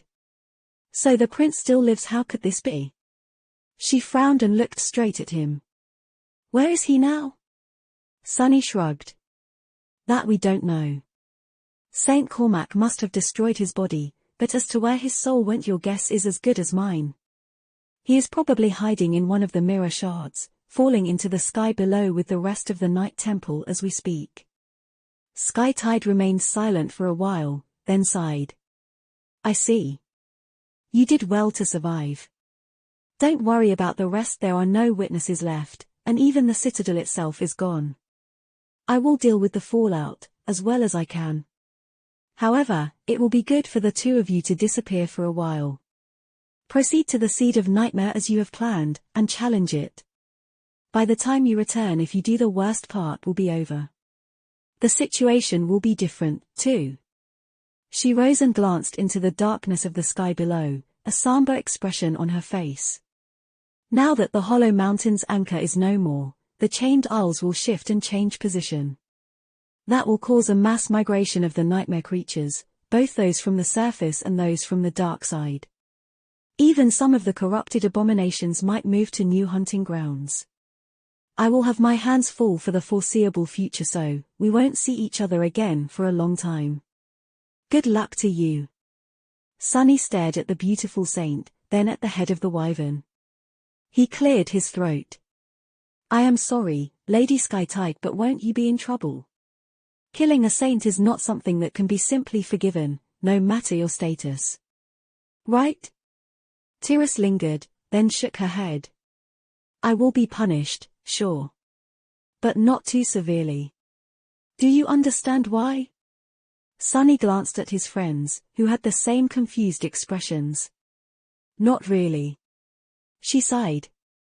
There were 12 saints who swore loyalty to the great clan Vela. One less than those who are sworn to the great clan Song.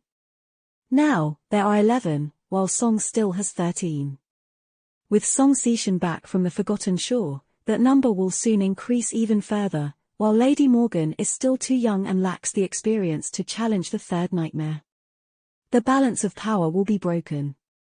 Sunny listened to her words attentively.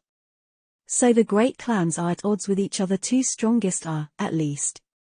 Makes sense. Skytide frowned, remained silent for a few moments, and then said. With the gap widening so drastically, Vela can't allow to lose me. Or any more of their saints. So, I will be fine more or less. That is also the reason why you will be, too.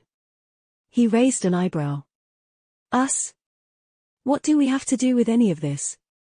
Tyrus smiled slightly, looking at him, Cassie, Effie, and Kai. Right now, the four of you are just people who have raw potential. You are valuable, but not irreplaceable. However, should you survive the second nightmare and ascend, you will prove that you have the courage, skill, and determination to realize that potential. You will prove that you can be saints, and thus become precious. When you return, the great clans will not only be unwilling to eliminate you, they'll be fighting for the right to have you. Sunny scowled, connecting that statement with what Master Jet had told him before. His eyes grew bleak. What if we don't want to be had? Skytide looked at him for a while, then turned away. Her voice sounded even. Then you are out of luck. With that, she jumped up. A gust of cold wind suddenly enveloped the deck of the flying ship, and a moment later, a massive shadow separated from it and shot upward, soon disappearing into the distance. Sunny, Cassie, Effie, Kai, and the firekeepers we left standing in the darkness alone. After some time, the huntress shifted and sighed heavily. She ate all my food. What a disaster, what a tragedy. Chapter 599, The Flying Ship. The flying ship soared through the darkness, descending deeper and deeper into the empty void. After St. Tyrrhus had left, nothing much happened for a long time. They were surrounded by nothing, and nothing bothered them.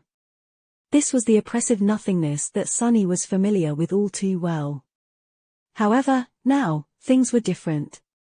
The first time he had fallen into the sky below, he was alone and desperate, without any way to escape and no certainty of what awaited him below. This time, he was surrounded by people, knew where he was going, and that they would be able to turn back at any point, if need be. Not to mention that Sunny had a whole ship to explore, as opposed to plummeting down atop the corpse of a dead devil. The ancient vessel was not giant, but large enough to make their journey rather comfortable. There was an upper deck, the main cargo hold, the lower deck stretching from the bow to the middle point of the ship, the auxiliary cargo holds beneath it, and various compartments near the stern, including living quarters for the crew, 2 separate mess decks, a spacious captain's cabin, several smaller cabins that seemed as though they were meant for either guests or officers, a large war room, and a few service compartments. Currently, there were less than 30 people on board, so there was more than enough space for everyone. In fact, the vessel seemed rather empty and rough around the edges. The members of Cass's cohort and other firekeepers that joined them to assist in the repairs had done a splendid job of restoring the flying ship's overall integrity, but had had no time to work on its interior. A few essential facilities had been haphazardly outfitted with everything necessary to barely function, but most of the compartments still required a lot of work. There was no furniture of any kind except for some crude tables, chairs, and flimsy hammocks, and most of the vessel looked empty and bare bones. It was a far cry from how luxurious it must have been furnished, outfitted, and decorated once, in the ancient past. However, after the hellish month Sunny had spent in the Night Temple, this environment seemed almost like paradise. He had a whole cabin to himself, and the cargo hold was stocked with enough food and water to last them for a few months. The galley was also fully operational, so at least their meals were taken care of. More than that, the flying ship did not wobble constantly up and down like a seafaring one would, and instead swayed gently from time to time, which was sort of calming, and even a bit cozy. It was a strange vessel that moved partially due to sorcery, the sapling of a sacred tree growing around its mast serving as the source of it, and partially due to the wind. The firekeepers seemed more or less capable of operating the sails, be it somewhat tentatively, and used either their aspects or memories akin to Cass's wooden staff to produce gales that pushed the ship in the right direction. As the result, their descent into the abyss was swift, smooth, and almost relaxing. Sunny spent around a week slowly recuperating from his wounds, restoring his strength, and resting. He slept a lot and ate as much as he could, knowing that the second nightmare was going to test the limits of his endurance. He had to enter it in as good of a shape as he could. He also used that time to think about what had transpired in the Night Temple, analyze everything he had learned about Mordred, and go over each of his thoughts and decisions, trying to learn from his mistakes. The memory of being fooled and manipulated by the Prince of Nothing still haunted him. There was also a lot of new information Sunny had received in that month, information about the awakened of higher ranks, Anvil of Valor, the great clans, the tension between them, and even about his own aspect. The silent shadows that dwelled in his soul were not there just for decoration, after all. He had always suspected that there was a purpose to them, but never had any proof.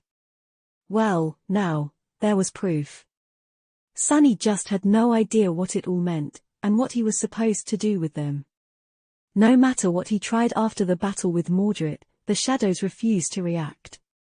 They just stood in their usual spots, silent and lifeless just like before, as if pretending that nothing had happened. It was almost like he had imagined the whole thing. In the end, Sunny had to accept the fact that the mystery of the shadows was going to remain unsolved, for now. He had learned that his soul had a fearsome defense system against those who would try to possess it. That was something, at least.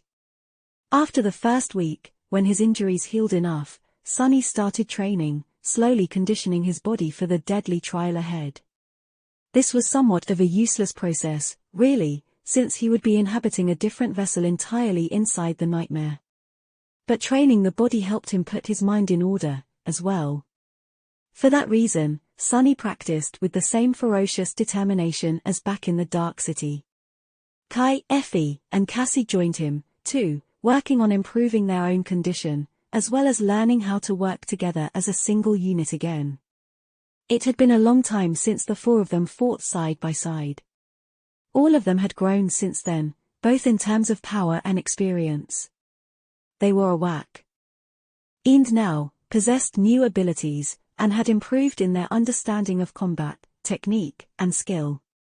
They needed to find new and better ways of enhancing each other's strengths and shielding each other's weaknesses, as well as cooperating seamlessly to achieve a common goal. Without the guiding hand of Changing Star, it was much harder than they had remembered. None of them was really a natural leader, let alone one as talented and gifted in the art of battle as Nephis had been, back on the Forgotten Shore. Only now, faced with her absence, did Sunny understand how hard it actually was to build a powerful, cohesive, and effective cohort. Still, they did their best. A few days before they reached the rift in the Divine Flames, with the air outside of the flying ship already growing sizzling hot, Sunny woke up and stared into the darkness for a bit, then sighed and went to the galley to find something to eat. The food was tasty, but not very luxurious. And, once again, he failed to meet this day by drinking a cup of coffee, with a lot of sugar, and maybe even real milk as he had wished to do once, a long time ago, in the cafeteria of the Awakened Academy before venturing into the dream realm for the first time. Today was the day of the winter solstice. Sunny had turned 19. Last time, he celebrated his birthday in a blood-soaked castle standing in the middle of a cursed city. This time, he was going to celebrate it aboard an ancient ship that flew through a lightless abyss, descending toward an ocean of flames. It is somewhat of an improvement, I guess. Chapter 600, The Departure. Sunny was not going to do anything special on that day, more so because the whole crew was in a bit of a melancholic mood. This was all of theirs first winter solstice after escaping the Forgotten Shore, so the firekeepers huddled together, remembering their fallen friends and wishing the young sleepers who were going to enter the dream realm come night well. However, Effie and Kai had other plans.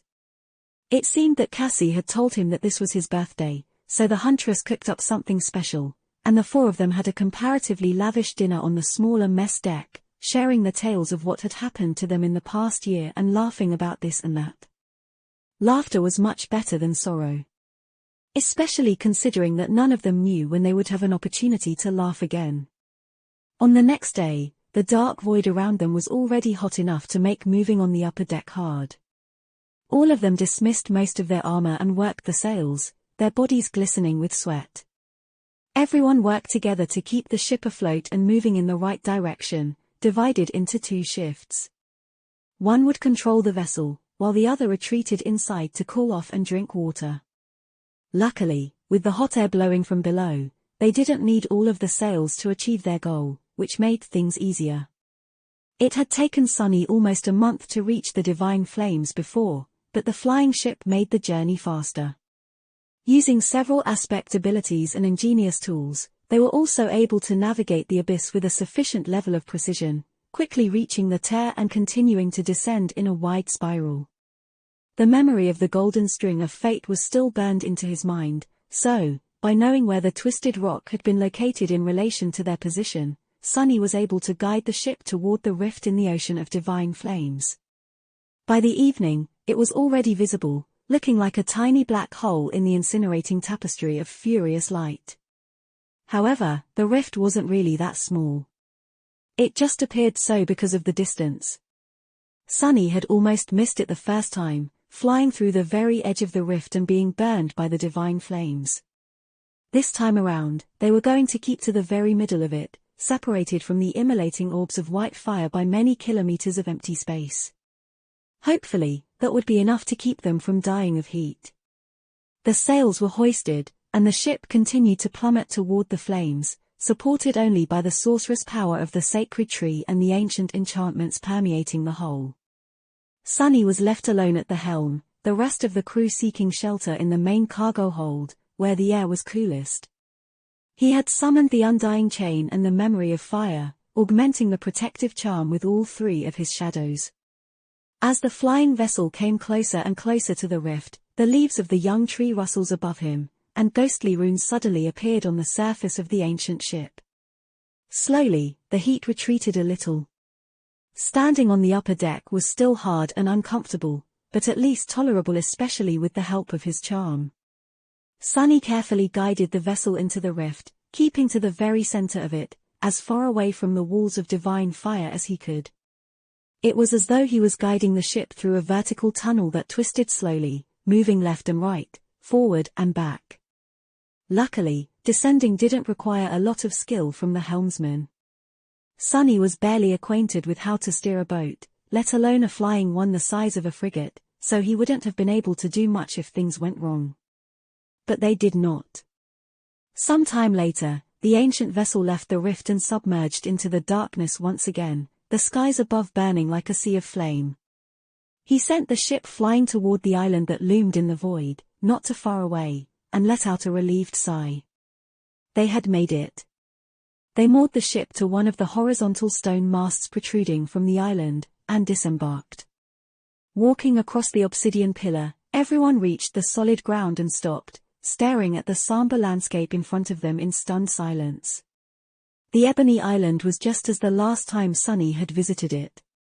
It was cut out of dark stone and floated in the endless emptiness, surrounded by drifting slabs of shattered obsidian. A tall and magnificent pagoda stood in its center, built of a flawlessly black, lusterless material that seemed to devour any light that touched it. Here and there on the desolate surface of the island, remains of mysterious structures stood, long turned to ruins.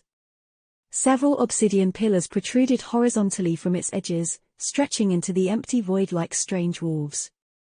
The flying ship floated near one of them, fastened to it by strong chains. Effie stared at the ebony tower, then turned to Sunny, her face uncharacteristically pale. "I can't believe you made it all the way here alone. How did you even survive?" Sunny hesitated, then shrugged. "Barely. And with a bit of luck." With that, he sighed and headed toward the dark tower.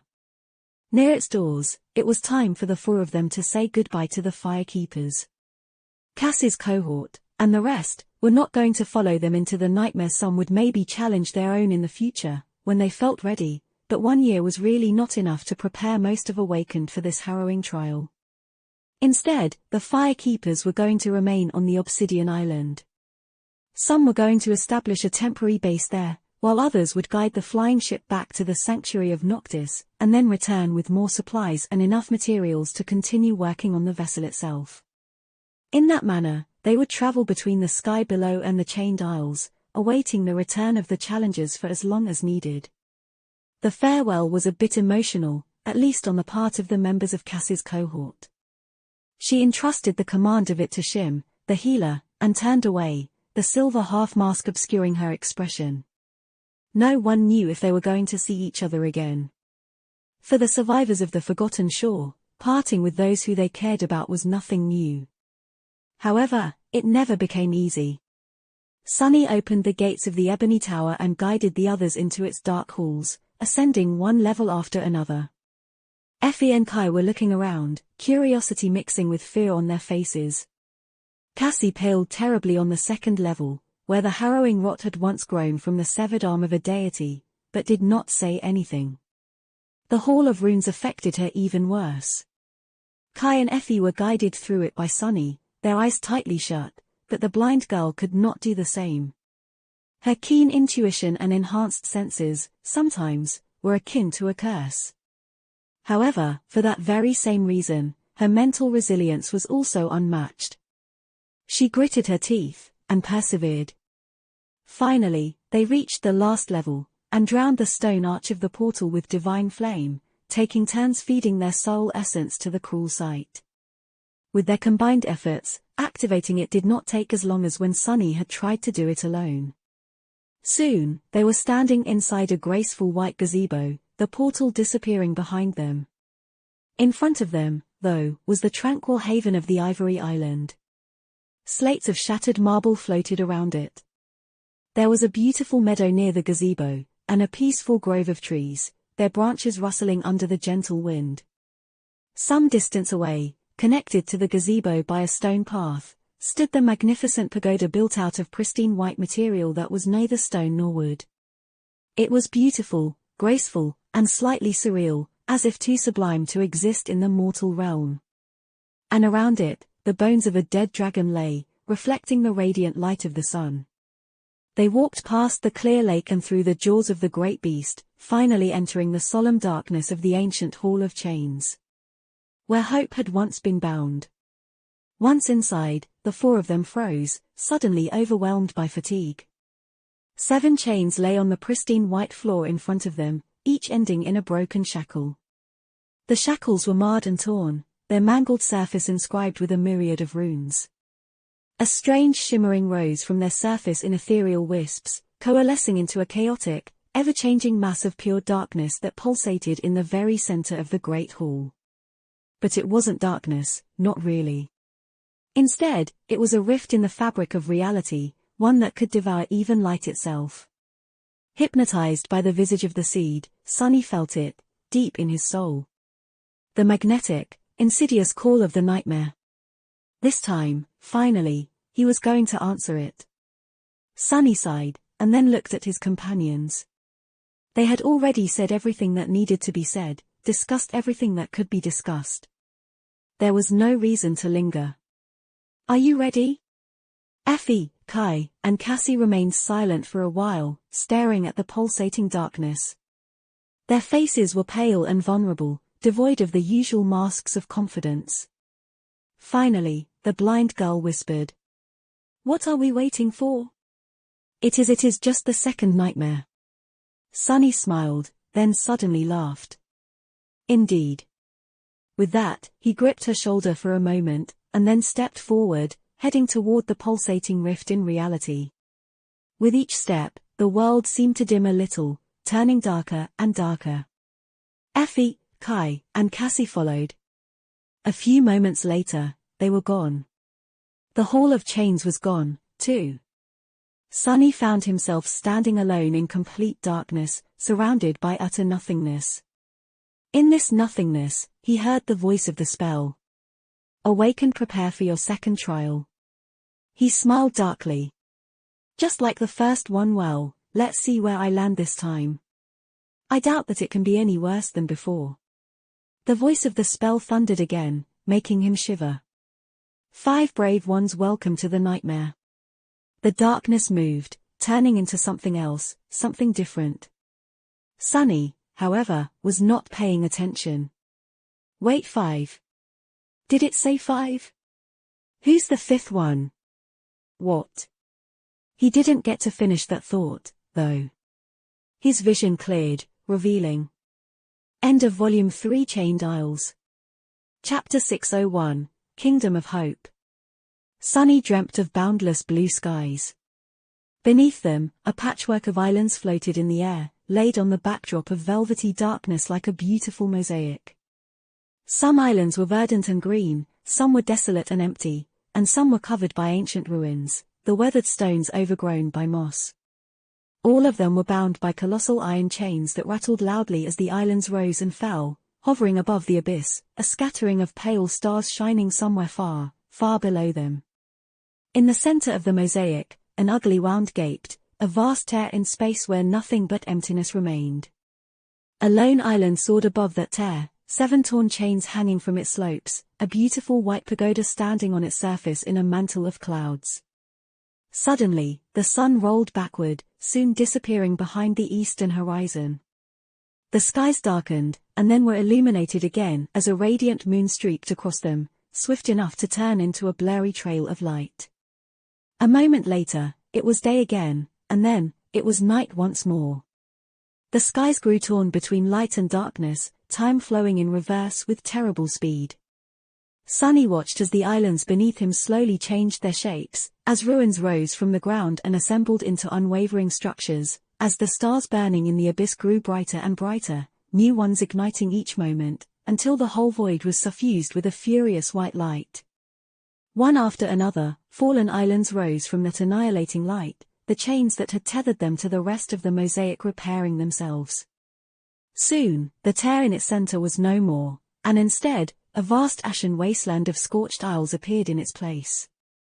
The ivory tower descended from high above, taking its place at the very heart of the wasteland. An instant later, the ashes were no more, revealing a breathtaking aerial city that sprawled across dozens of islands, all of them connected to each other by arching bridges and overflowing aqueducts built out of pristine white stone, with vibrant flags fluttering in the wind and sparkling waterfalls flowing into the abyss below. Slowly, Sunny's gaze was pulled west, toward the very edge of the chained isles. There, one of the great chains anchored them to the lands beyond, and a mighty fortress stood at the precipice, similar to the other border strongholds he had seen before. The island next to it resembled a vast stone bowl, with rows of seats cut into its weathered white slopes and a circular arena laying at its bottom, painted dull red. And even further than that was an island with a strange river that flowed endlessly through it, forming a circle around an ancient statue of a beautiful woman wielding a spear in one hand, and gripping a beating human heart in the other, her nakedness covered only by a beast hide tied around her thighs, her face lost in the shadows. That was the island where Sunny found himself. And of course, he was thrown straight into the damn river. God damn it, why does this keep happening to me? Sunny was so angry that he didn't even feel any panic, unlike the previous 2 times the spell had decided to give him a cold and wet welcome, first on the Forgotten Shore, then at the Sanctuary of Noctis. This time, at least, he had an idea of where he was, and in which direction to swim if he wanted to reach the surface. Sunny strained his muscles to struggle against the strong current. And finally realized that something was terribly, terribly wrong. His body refused to listen, or rather, it did, but in a way that made no sense at all. His limbs didn't move as he willed them to, and instead of swimming, he simply thrashed around, submerging deeper and deeper into the cold, dark water. His senses were all messed up, too, so he couldn't even understand what had gone wrong. What the hell? Now, Sunny finally was starting to panic a little. This went way beyond what he had experienced in the first nightmare.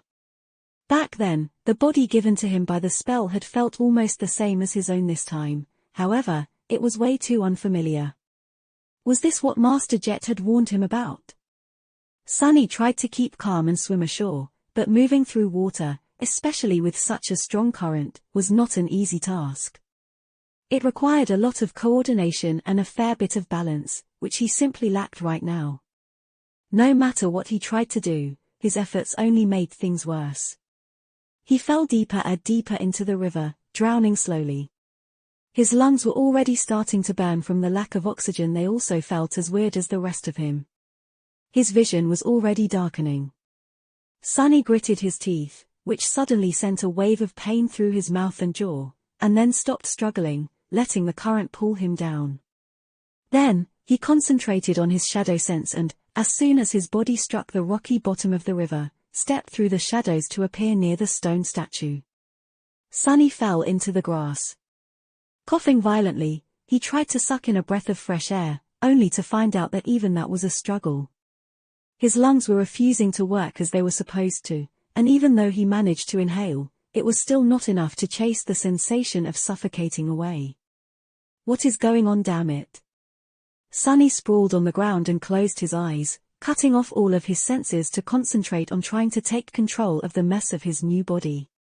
Don't think. Thinking will only make things worse. This thing has to have instincts. You now have them, too. He cleared his mind of any thoughts about breathing and oxygen, and soon, his instincts did, indeed, take over. It was like the story of a centipede that was asked how it walked, and fell down, unable to move. As soon as Sunny stopped thinking about inhaling, his body did so on its own.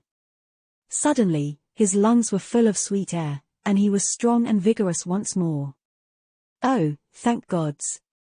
Sunny did not move for a few moments, breathing deeply, and then tried to understand what type of a vessel, exactly, had the spell chosen for him.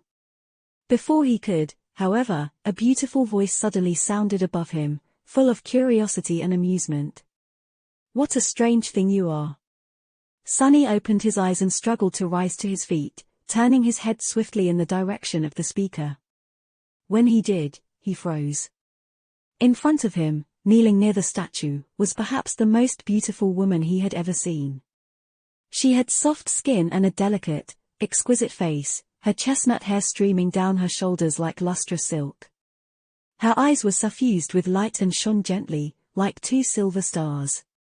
Sunny had seen a lot of stunning beauties in his lifetime, but no one could even remotely compare to the quiet, breathtaking grace of this stranger. Just one look at her made his heart race, and his face flush.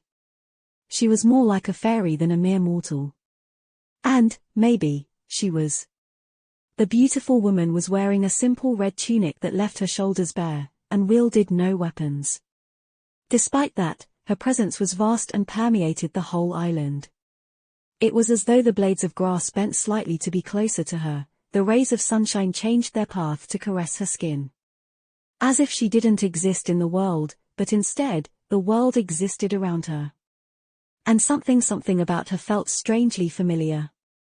Sunny opened his mouth, stunned, and said, "Our greetings?" Or at least, he tried to. However, what came out of his mouth instead was a hoarse, bestial growl. "What the?" He tried to speak again, and once more, his mouth produced a low, threatening snarl. The woman frowned. "One of Shadow God's creatures, how curious. I didn't know that there were any of you left here, in the Kingdom of Hope." Sunny stared at her, dumbfounded. Then, he lowered his eyes and finally looked at himself. Oh crap. Well, at least one of his desires had come true. Sunny wasn't short anymore. In fact, he was at least 2 meters tall. The problem, however, was that he wasn't a man. His skin was light gray, the color of stone. His legs were long and digitigrade, bending backward and ending with powerful, sharp claws. He had 4 arms, each longer and stronger than that of a human, and a long twisting tail. His face was like that of a demon, with sharp features and a mouth full of terrifying fangs. 2 curved horns were growing from his forehead, and his hair was long, black, and coarse. His eyes were fully black, with no irises and 2 vertical, furious pupils. What's worse, Sunny didn't seem to possess the vocal cords of a human. He couldn't speak. Oh, crap. The beautiful woman looked at him, and smiled. Her smile was dazzling and breathtaking, but made Sunny feel cold and scared, for some reason. "You shouldn't have invaded my lands, little creature. But don't worry, I will gift you a death most glorious. This, I promise before the gods."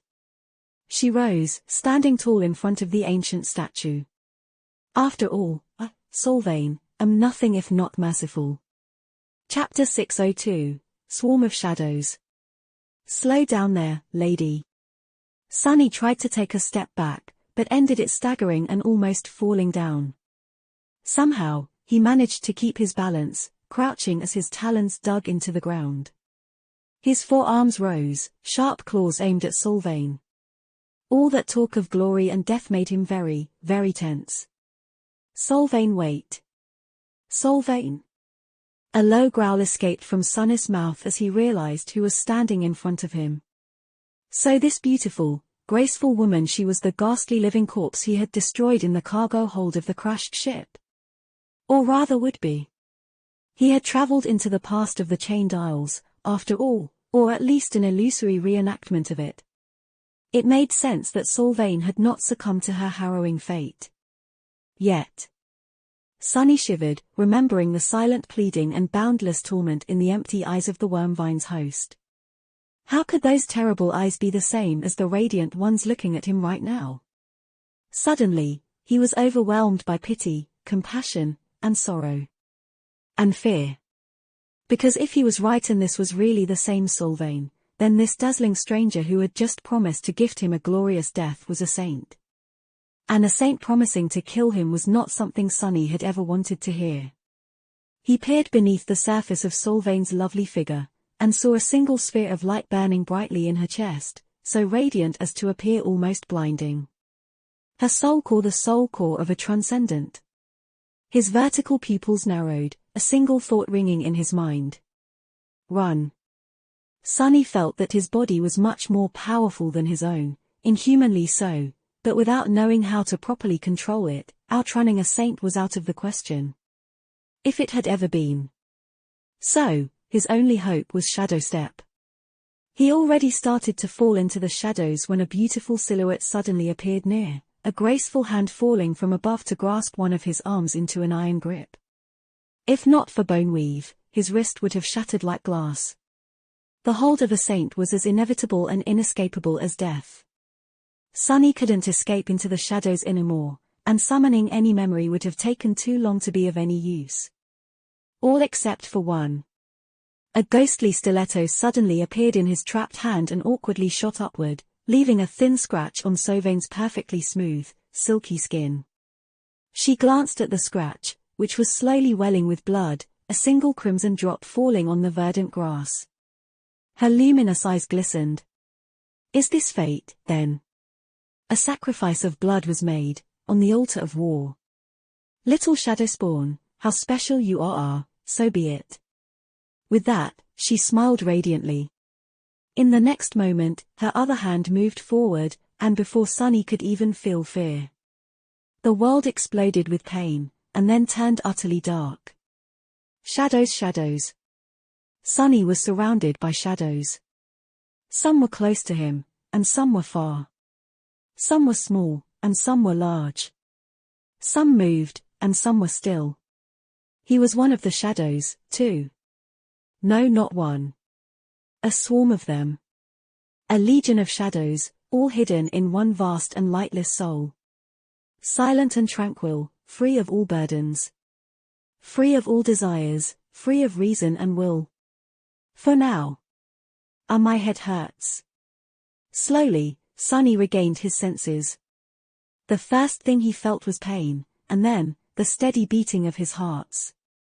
Hearts? Yes, apparently, he had two now. As well as 4 lungs. His body was heavy and unfamiliar, too large, too cumbersome, and too strange. Something hard and cold was pressed against it, making him feel a dull pain in his limbs. His head ached, too, as if he had been struck on it hard enough to shatter a weaker skull. Well, he had been. Had he not? The breathtaking beauty, Sylvain, hit him. She killed him. Damnation, why am I still in pain if I am dead? What nonsense is this? Full of outrage, Sunny tried to chase the pain away. But it remained. Why wouldn't it disappear? It wasn't supposed to torment him still. Unless he wasn't dead. And the saint had not, in fact, killed him with one strike. Sunny hissed, and opened his eyes. What he saw made him stare for a few moments, and then laugh. Or rather, he wanted to laugh, but what came out of his mouth instead was a chilling, deeply disturbing, uneven wail. Oh, gods, this is just too on the nose, really, come on. Sunny was so amused because the hard and cold things pressed painfully against his body were the sturdy bars of an iron cage. He was in a cage again, and there was a steel collar wrapped around his neck. Sunny was, once again, turned into a slave. Hey, Spell, is this funny to you? Are you happy with yourself, you wretch? His new cage was way smaller than his previous one in the Night Temple. In fact, it was barely large enough to fit his lanky body with all its limbs, claws, and horns. The cage was hung from the ceiling by a rusty chain, and his every move caused it to sway lightly, the bars digging painfully into his flesh. Sunny growled angrily and looked around, trying to make sense of his previous sensations. What were all the other shadows he had felt close by? Crap. All around him were rows of hanging cages of different sizes, and each of them imprisoned a creature of some sort.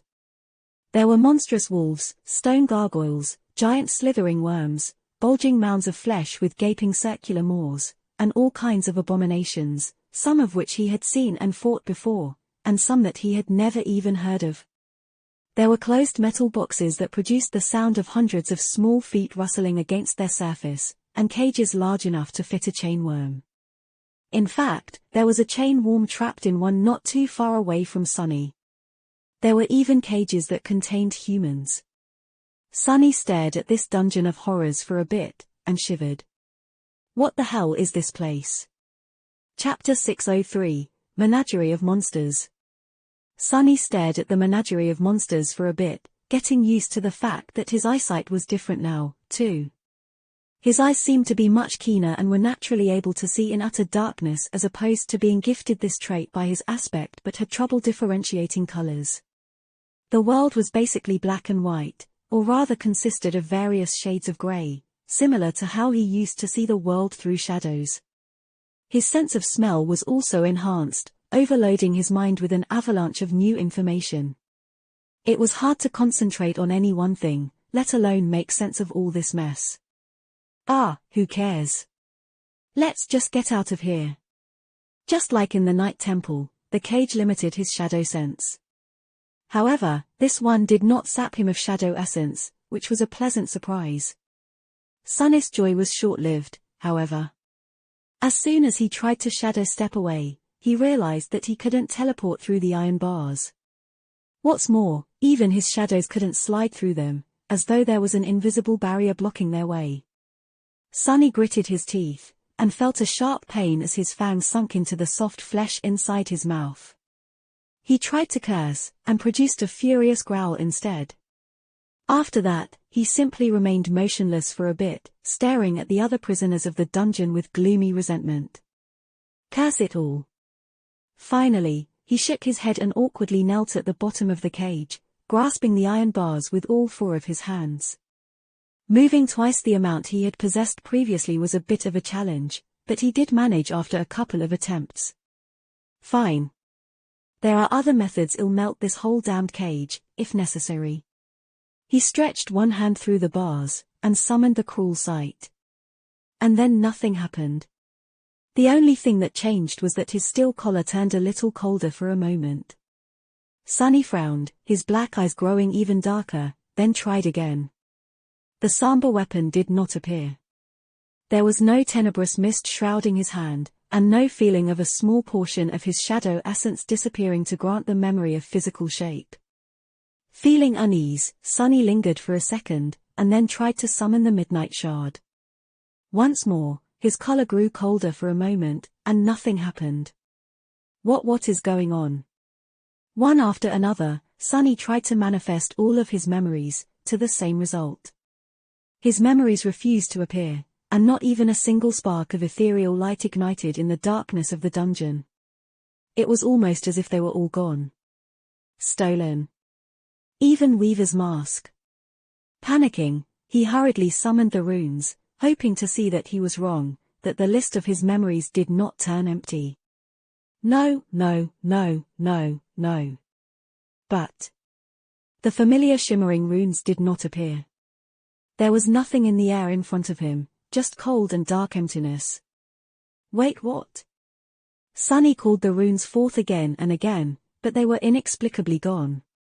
His collar was now as cold as ice. Can't be. It was almost as if he was completely cut off from the spell. When the realization hit him, Sonny leaned heavily on the bars of the cage and remained motionless for a while, utterly stunned. What kind of a nightmare was that? How was it even possible to lose connection to the spell? Spell, it was the spell, damn it, the terrifying, almighty spell. Who could snatch an awakened away from it? He wasn't even able to enter his soul sea. The scale and scope of this tectonic change simply failed to fit into his mind.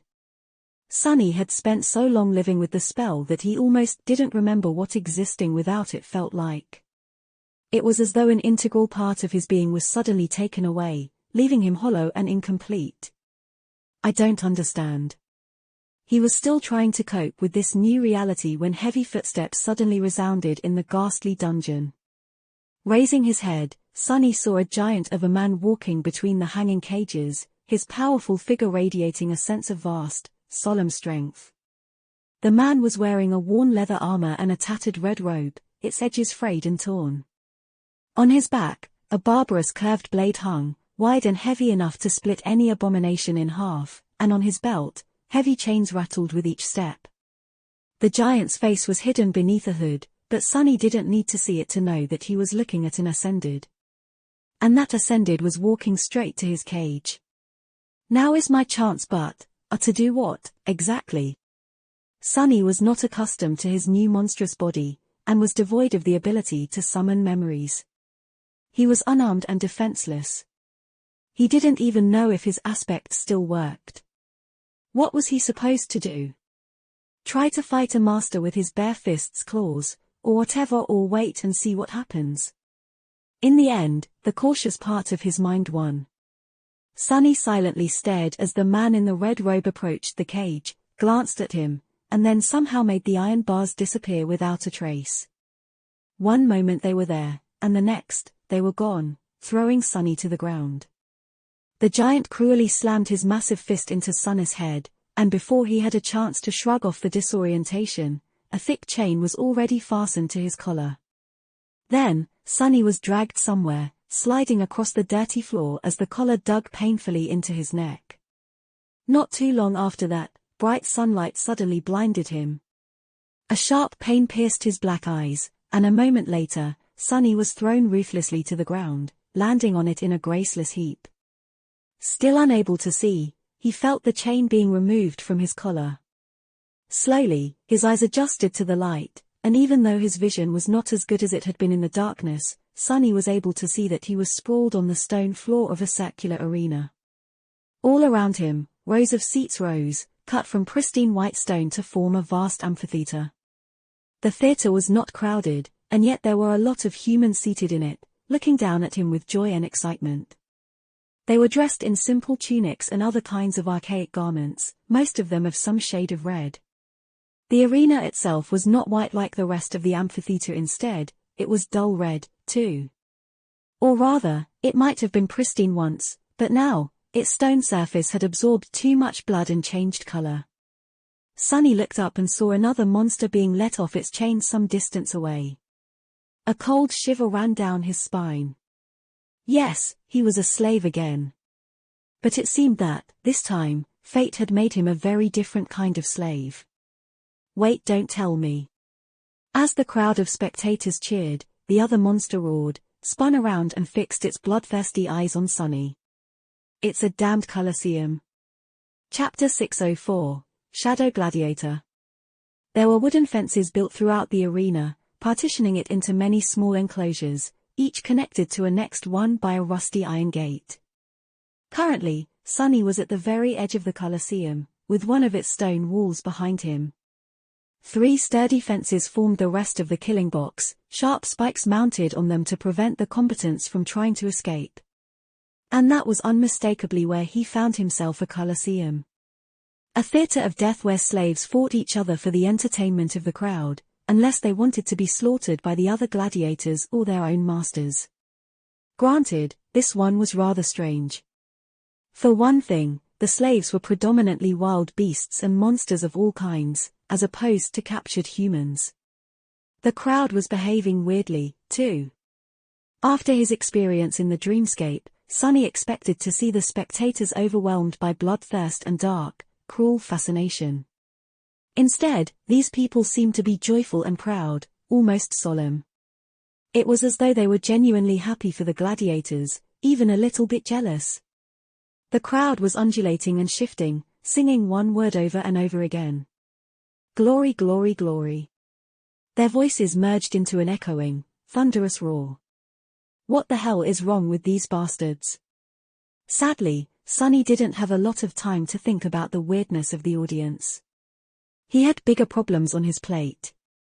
Right in front of him, another creature was let go of the chain, its powerful body covered in dirty brown fur.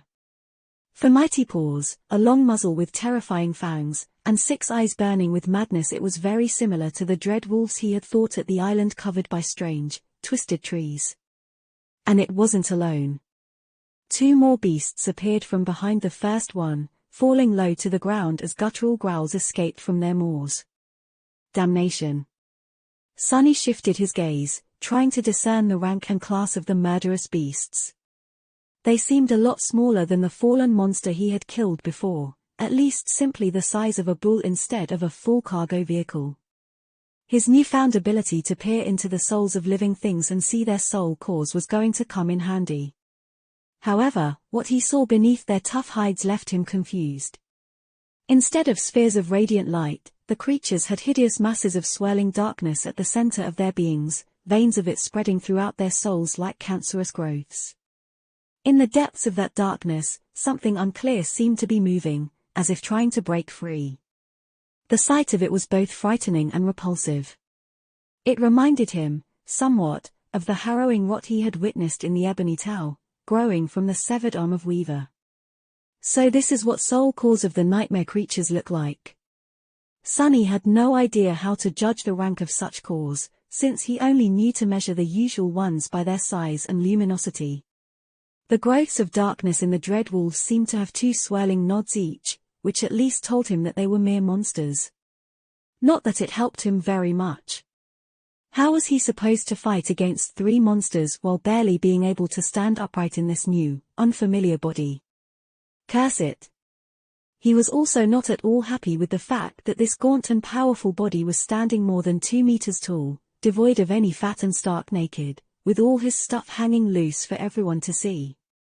Or bite off. Plus, there were a lot of women in the crowd.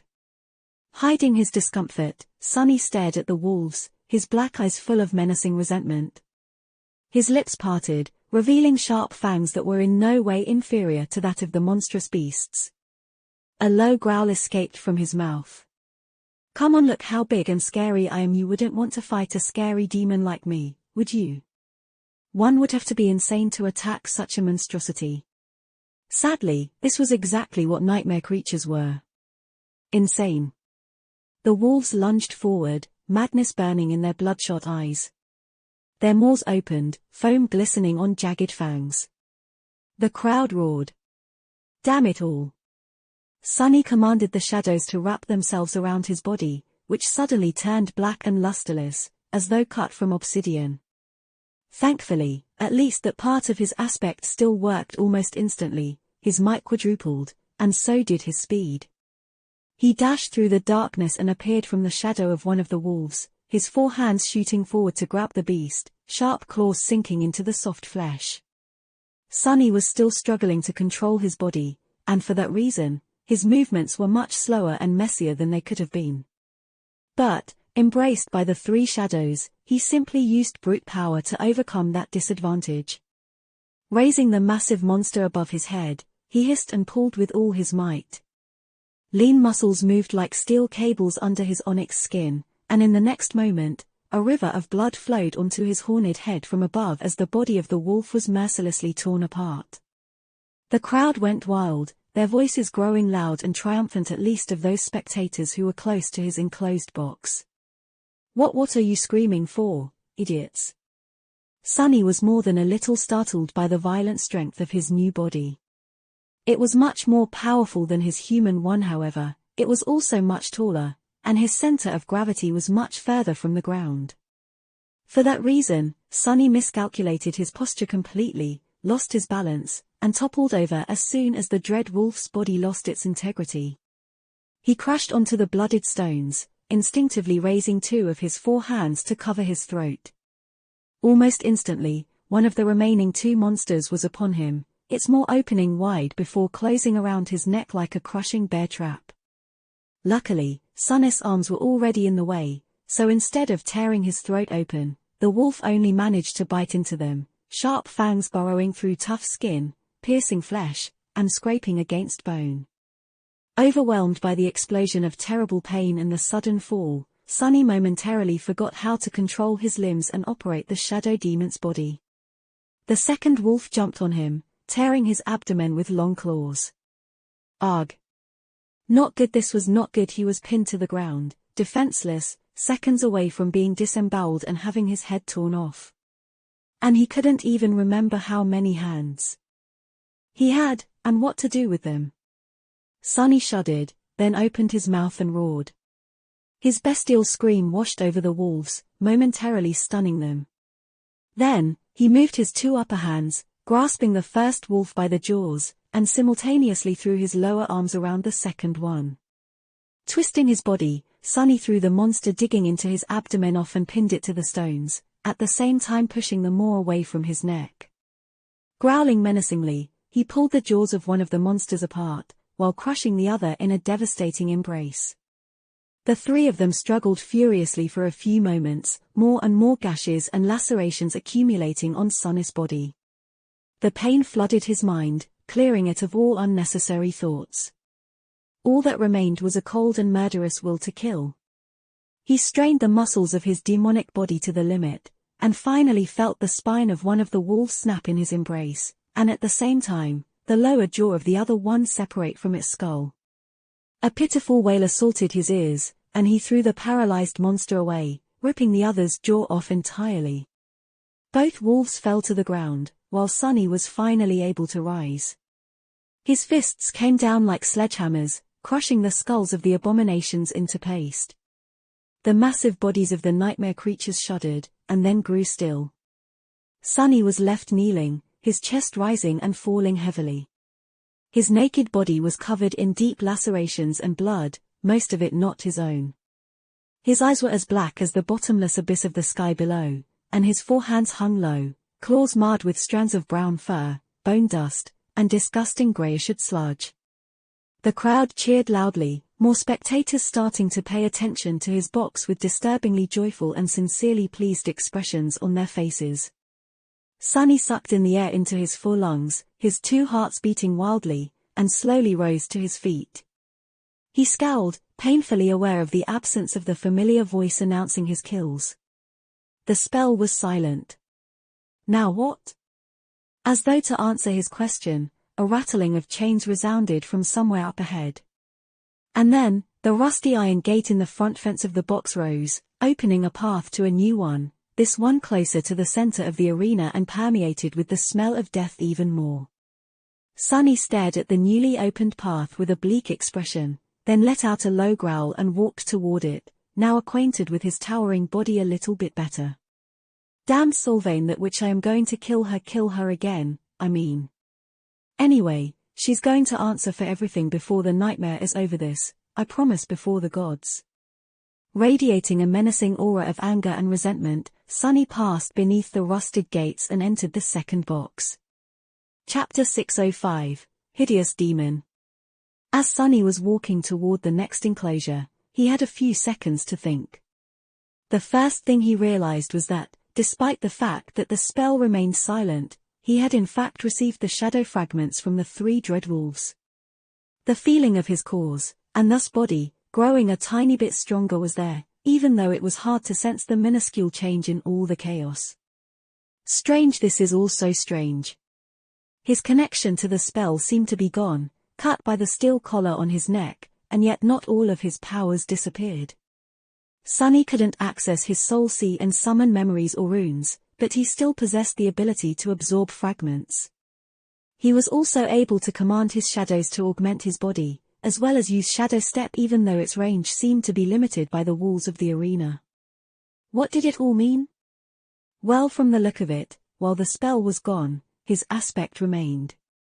There was a lot of meaning hidden in this simple fact, but Sunny had no time to unpack it.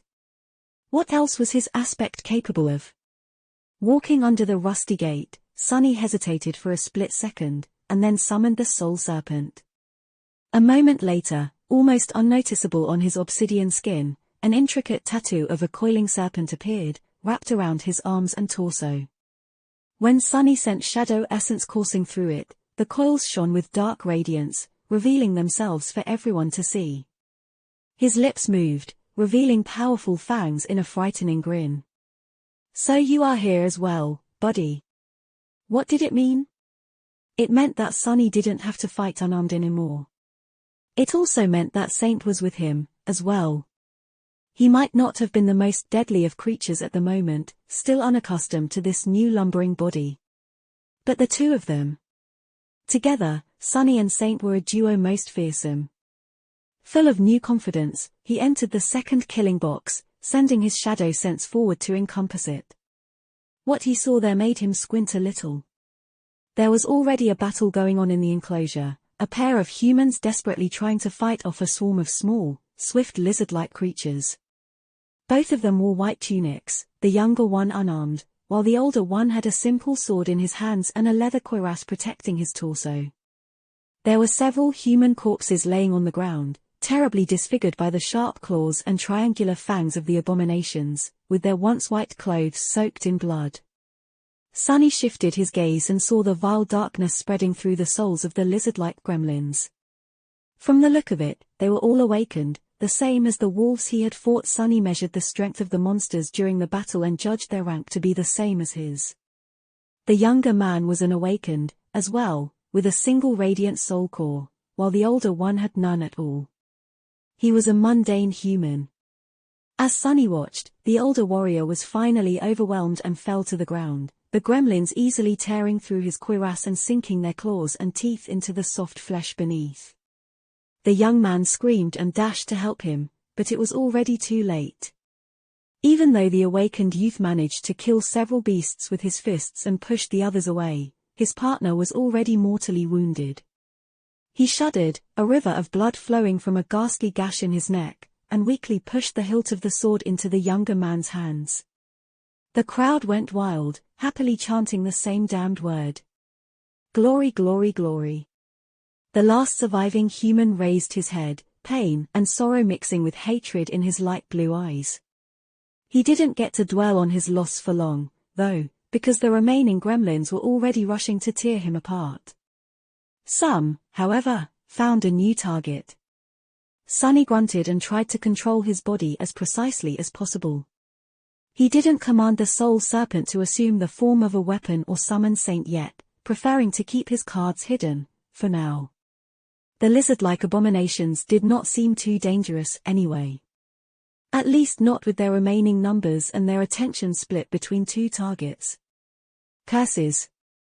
The four-armed demon's gaunt body was too tall, heavy, and unwieldy. Every motion required more effort, and was slower than he was used to. Even though there was inhuman strength in the shadow creature's steel muscles, which was supposed to translate into explosive speed, dragging so much mass around was still different from operating a small and slim human body he had possessed before. Who would have thought that I would miss being short one day? The gremlins jumped at Sunny at the same time, more of them lagging a second behind. Their narrow eyes shone with rabid bloodlust, and their jagged claws were aimed at his flesh, lusting to rip it apart.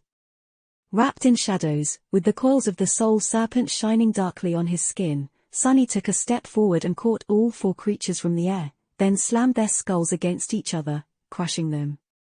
Even though he was having trouble controlling his new body, how could these beasts ever hope to survive a battle against a demon? And a very special one, at that. Sunny bared his teeth and lunged forward, a low growl escaping from his mouth. His forearms moved, crushing flesh and bone. Several beasts managed to slip past his assault and sink their claws into his thighs, one even trying to bite off a big chunk of flesh. Sunny hissed from pain and crouched, using his claws to rip four more gremlins apart. There was no free hand to finish off the last one, so he simply bit off its arm with his sharp fangs, feeling the bone crunch and the disgusting taste of corrupted blood on his tongue. I'm going to vomit.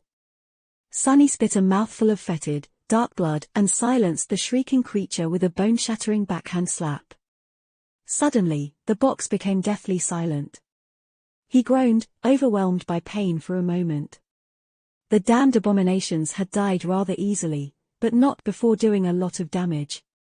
He might have overestimated his newfound prowess or underestimated the gremlins due to their small stature and frail frames. The irony. Sunny gritted his teeth, this time careful not to pierce his own lips by doing so, then wiped his face and straightened. Finally, he glanced in the direction of the remaining group of abominations. To his surprise, they were already dead. The young awakened had slaughtered them with the sword, somehow, and was now standing there motionlessly, frozen stiff by fear. The youth was staring at him with a pale face, eyes wide with terror. Then, he took an unsteady step back and whispered, "Oh God's Lord, protect me against the hideous demons of the night." Sunny looked down at him from his immense height, his cobalt-black body covered in terrible wounds and blood, more streaming from between his sharp fangs. He suppressed the desire to roll his eyes. Hideous. Rude. Chapter 606, Fate of a Slave. Sunny glanced down at the young man, then slowly moved toward him. The awakened shuddered and took another involuntary step back, then gritted his teeth and lowered his stance, raising the sword into a proper defense position. Lord, shine thine light upon me, let my soul burn unextinguished, as the sun can never be extinguished. I've seen suns fade away and disappear before. Never say never, fool. Sunny listened to the strange prayer and allowed one of his shadows to slide off his menacing body, flowing to the ground like a dark veil. After that, he hissed from pain and stopped near a mangled human corpse. He stared at the trembling youth for a few moments, and then bent down, stretching his hands toward the body. The young man flinched and fell silent, then shouted, "Get your vile hands away from him, demon." Sunny ignored the awakened and used his claws to rip the white tunic off the corpse. Then, he straightened and glanced at it with displeasure, his black eyes narrowing. This one was not too dirtied by blood, but sadly, its previous owner was of a normal size for a human. As such, the tunic was way too small for Sunny's new towering body. He snarled, and then tried to tie the tunic around his waist like a makeshift loincloth. There was a big problem, though: his tail. Sunny froze, somewhat confused about what to do. Then, he awkwardly tore a hole in the tunic and made another attempt, this one, thankfully, successful. With his nakedness finally covered, he instantly felt better and turned his attention back to the trembling youth. The young man was staring at him with wide eyes, periodically glancing at the unceremoniously disrobed corpse at his feet. Finally, he opened his mouth. "You barbarous beast, have you no shame?" Sunny grinned, revealing 2 rows of sharp fangs and 4 long, terrifying canines. In the next moment, though, his smile dimmed, because there was suddenly a familiar pressure rising in his mind. So, his flaw remained, as well. Damn it. He hesitated, then slowly shook his head. Instantly, the pressure disappeared. Figures. I can't escape the damned curse even if when I'm mute. How is this even fair? The awakened blinked. No, of course not. Why would a demon know shame its weight? You can understand me. With the spell gone, its magical ability to translate any language in the nightmare was gone, too. However, Sunny found himself able to discern what the young man was saying, as well as the only word the spectators seemed to know, even if it demanded some effort. The language they spoke was not exactly the same as the ones he had learned before, first in the academy and later during his travels in the dream realm, but similar enough to make out some of the words. He was able to deduce the rest. Sunny stared at the youth from above, then nodded darkly. The young man blinked. Wait, you are not one of the corrupted, then? What kind of a creature are you? Sunny scowled. The word meant something that was tainted, infected, changed, and perverted, of being cursed with some form of corruption. But what exactly was the awakened asking? Was he referring to the nightmare creatures, perhaps? He hesitated, then shook his head again, and pointed to the coils of the soul serpent glistening on his skin. The youth frowned, confused. A snake, a serpent? Can that demon be Shadow's kin? No wonder the warriors hunted him down, then their god and Shadow are old enemies. Is he talking to me? Or to himself? Sunny lingered for a moment, then took a step forward. The awakened flinched, torn away from his pondering, and raised his sword higher. Stay away, demon, or I will. He felt silent when the gaunt, towering monstrosity walked past him with absolute indifference. Sunny wasn't going to fight the youth unless the fool chose to attack first, of course. Made into a gladiator or not, he was not going to play the part of an obedient slave. He had no qualms with killing humans, but not to satisfy anyone's thirst for entertainment, especially not of anyone wishing to be his owner. They would have to come down in person if they wanted to force him. He studied the dead humans. Men, women, young and old, the only thing in common they had was the color of their white garments. Some had been unarmed, and some had wielded weapons. The weapons were what he was really interested in. There was a couple laying on the red stones, none of them bearing any enchantments. He picked up a battle axe, glanced at it, and then threw it back to the ground. What was the point of having a mundane weapon? His claws were sharper and far more devastating. Luckily, the young man seemed to have decided against using the sword against him, too. He just stood there, staring at the corpses, a dark and inconsolable expression on his face. The steward of the arena, whoever that was, did not seem to want them to kill each other, as well.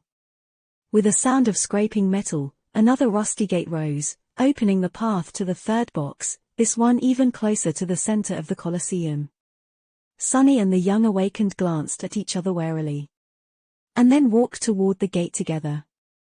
Sonny's next cage was larger and more comfortable. Well, he at least could stand up straight in it. Not that he was in any mood to do so. In the end, he had been forced to fight his way through 7 killing boxes, the last circular one at the very heart of the Colosseum. In each box, a new nightmare creature, or a group of them, awaited those abominations who had prevailed in their own battles at the outer circles of the arena. In this way, only the strongest and the most ferocious of the enslaved creatures had a chance to reach the center. The further they went, the louder the cheers of the spectators became. And on the final stage, their salvation awaited. Kill the final enemy, and get the chance to live another day only to be forced to go through this meat grinder again, undoubtedly. Collecting more wounds, more kills. More glory. Sonny had received a lot of injuries, as for the glory, he wasn't so sure. Currently, he was sprawled on the bottom of a hanging cage, his body a map of gashes, lacerations, and bruises. Everything hurt, but at least he wasn't bleeding. That was the benefit of losing his chance to receive Shadow God's lineage. He was slowly healing. In the cage next to him, the awakened with light blue eyes sat, an empty and hollow expression on his smooth, youthful face. The young man had somehow managed to survive, as well, but grew quiet and despondent after they were brought back to the dungeon. Sonny didn't blame him. He was a bit desperate, too. Yes, they had survived today, but just barely. And who knew how many such days there were going to be, in the future? Somehow, he had a disturbing feeling that once someone had entered the arena they never left it alive. Sonny closed his eyes, exhausted. So what if his fate was to die as a slave in this cursed Colosseum? Fate was not something immutable. It was just very, very hard to change. Was he or was he not the heir to the demon of fate? If anyone could do it, it was him. Chapter 607, Shifting Sand. Caged in the darkness, Sonny had a lot of time to think. All around him, a horde of nightmare creatures waited for their turn to be slaughtered in the blood-soaked arena, a few unfortunate human slaves among them. Here in the nightmarish dungeon, both abominations and people were the same, equal in the face of inevitable death. His thoughts returned to the very start of the trial, to the announcement the spell made. 5 brave ones. Someone else had entered the nightmare with them, and Sonny had a good idea who. Mordred, the Prince of Nothing, still lived, against all odds, and had found a way to reach his goal. Perhaps his reflection had hidden in the eyes of Saint Cormac, and then slid unnoticed into either Effie's or Kais. Was one of his friends dead? No, that didn't make sense. If Mordred had devoured one of the souls aboard the ancient flying ship, then someone would have noticed. The Firekeepers were a close group, and knew each other too well to miss a sudden change in the demeanor of one of them. As for Effie and Kai, if they had fallen victim to Mordred's terrifying ability, then there would have been only 4 souls entering the nightmare. But who was to say that the Prince of Nothing had to invade a soul once his reflection jumped into the person's eyes? Maybe he could just hide in the reflections, biding his time and waiting for an opportunity to find a better vessel. And speaking of vessels, Sonny studied his monstrous body, his black eyes full of a somber apprehension. Why had he been sent into a body of a demon? The spell was supposed to find suitable vessels for the challengers had he been made into a hideous abomination because of his 3 shadow claws. After all, it was hard to find a human with a soul worthy of a divine aspect. If so, was Mordred in the body of a terror right now? Hidden in the darkness, Sunny shivered. Yes, this was most likely the case. This fact had the potential to either reveal itself to be a blessing, or a curse. In theory, all 5 of them had the same goal: to resolve the conflict of the nightmare and ascend. So, having a terror fight on their side would be a boon, no matter how much resentment Sunny had for the bastard. He also suspected that Mordred wielded the ivory knife, increasing their chances of success even further.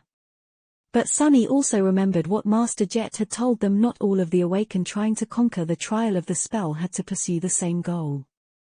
Sometimes, their solutions and ideals clashed, making them enemies. The idea of having Mordred as an enemy in this already insurmountable hell scared him. The Prince of Nothing was maybe the most dangerous opponent he had ever faced. Would Mordred turn on the other 4 humans that had entered the seed? It was impossible to tell. He was not cruel for the sake of cruelty, and was not nearly as insane as everyone seemed to think. His hatred was directed toward Vela, and not them. But at the same time, Sunny could not say that the banished prince was completely of sound mind. Something about him when Sunny looked Mordred in the eye. Yes, it felt as though something was missing in them. It was a very small difference, but one that made facing the Prince of Nothing strangely unsettling. Mordred was a wild card, one whose actions Sunny simply could not predict. No point in dwelling on it right now. Unless I find a way to escape this morbid place alive, all that awaits me is death, anyway. He shifted and hissed slightly as pain radiated through his body, originating from countless wounds. Sunny thought back to his battle in the arena. Strange, it was all so strange. Some of his powers were gone, but others remained. His aspect seemed to be unaffected, by his connection to the spell was gone. Then, did this mean that an aspect was not a part of the spell, but instead existed outside of it? Trapped in an unbreakable enchanted cage, Sunny scowled. A long time ago, back when he had passed the first nightmare and received his aspect, it had felt as though the power was coming from somewhere deep within him, as opposed to from an external source. Was the spell only awakening inherent powers that were locked inside human souls, and not creating them? Wait a minute. Come to think of it, Oro of the Nine had claimed to be an awakened, and while the youth sitting silently in the nearby cage had not said it, he was an awakened, too. But in this ancient past, the gods were still alive, and so were the diamonds. Their terrible war had not started yet, and Weaver had not disappeared to create something that would spell doom for both the 6 gods and the 6 diamonds to create the nightmare spell. If Sunny's suspicions were correct, of course. Then meant the nightmare spell had not even existed yet, in this era. But Awakened did. As well as nightmare creatures, or the corrupted, as the youth had called them. Sunny's vertical pupils narrowed. Were the nightmare creatures not created by the nightmare spell, as well? What the hell? The very idea seemed strange and ridiculous. The spell had appeared in the waking world, causing the first nightmare creatures to be made from the bodies of those infected by it, and for the first generation of the awakened to be born. It summoned those awakened into the dream realm, which was populated by the abominations, and pushed them toward seeking out and challenging the seeds of nightmares. Unless a seed was conquered, it eventually opened a path for more monsters to enter reality. The very idea of nightmare creatures, aspects, and awakened was inseparable from the spell. And yet somehow, it was. What does it all mean? Sunny ground his fangs, overwhelmed by a myriad of thoughts, and a lot of confusion. It seemed as though the very foundation of his worldview had suddenly turned out to be built on shifting sand. He closed his eyes and scowled, feeling a dull headache approaching, then raised 2 hands and rubbed his face, careful not to slice it open with the claws. Suddenly, the cage next to his swayed. The young awakened stood up and grabbed the bars, staring into the darkness. A few moments later, he said hoarsely, "Demon, hey, demon. Wake up. They're coming. Chapter 608, Reincarnated as a Demonic Gladiator in a Magical World. Glory, glory, glory. Sunny growled, falling to the ground, the heavy body of a stone gargoyle pressing him down, its claws buried in his chest. A dark radiance rose from his skin, the scales of a coiling serpent becoming more visible, and then, one of the forearms of the abomination shattered, pulled apart by his hands. The creature roared, its tail shooting forward like a spear. He had no time to dodge or deflect the blow, so instead, Sunny simply endured the blinding pain of the stone spike piercing his shoulder, and pushed with his feet, straining to jump up. As the result, his horns struck the gargoyle in the chin, impaling it through the skull.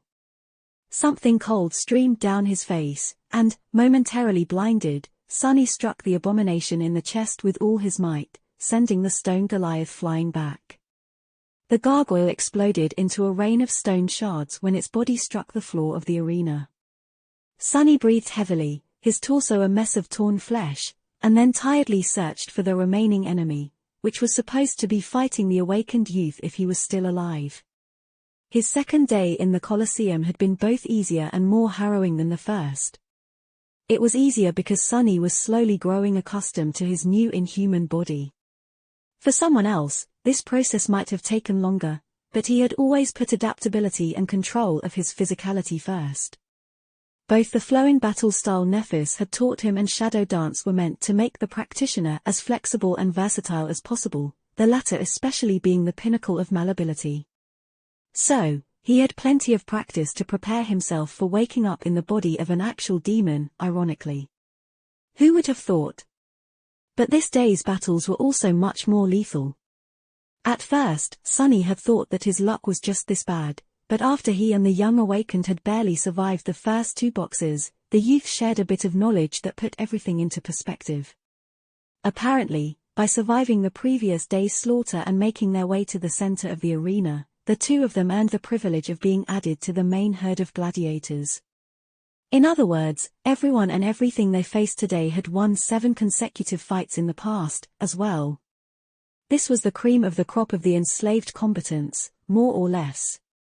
And the final stage was also going to be different. Damnation. He sensed 2 swift shadows some distance away, then finally saw them. His eyesight wasn't the best in daylight, so Sunny relied on shadow sense more and more. The kid was still alive, wielding a simple sword and a rusty shield that he had picked up in their second fight. He was dancing around the gargoyle, showing a good grasp of combat technique and more than a little bit of talent. The young man was inexperienced, but incredibly talented. His battle prowess was perhaps on par with what Sunny himself had shown on the Forgotten Shore. Or even greater. Not that it was going to help the youth.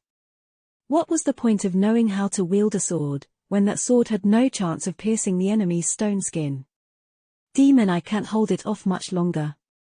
Sunny sighed, then stepped through the shadows, appearing behind the gargoyle in a whirlwind of claws. With a loud roar, he crashed into the towering creature and caught it in a deadly embrace.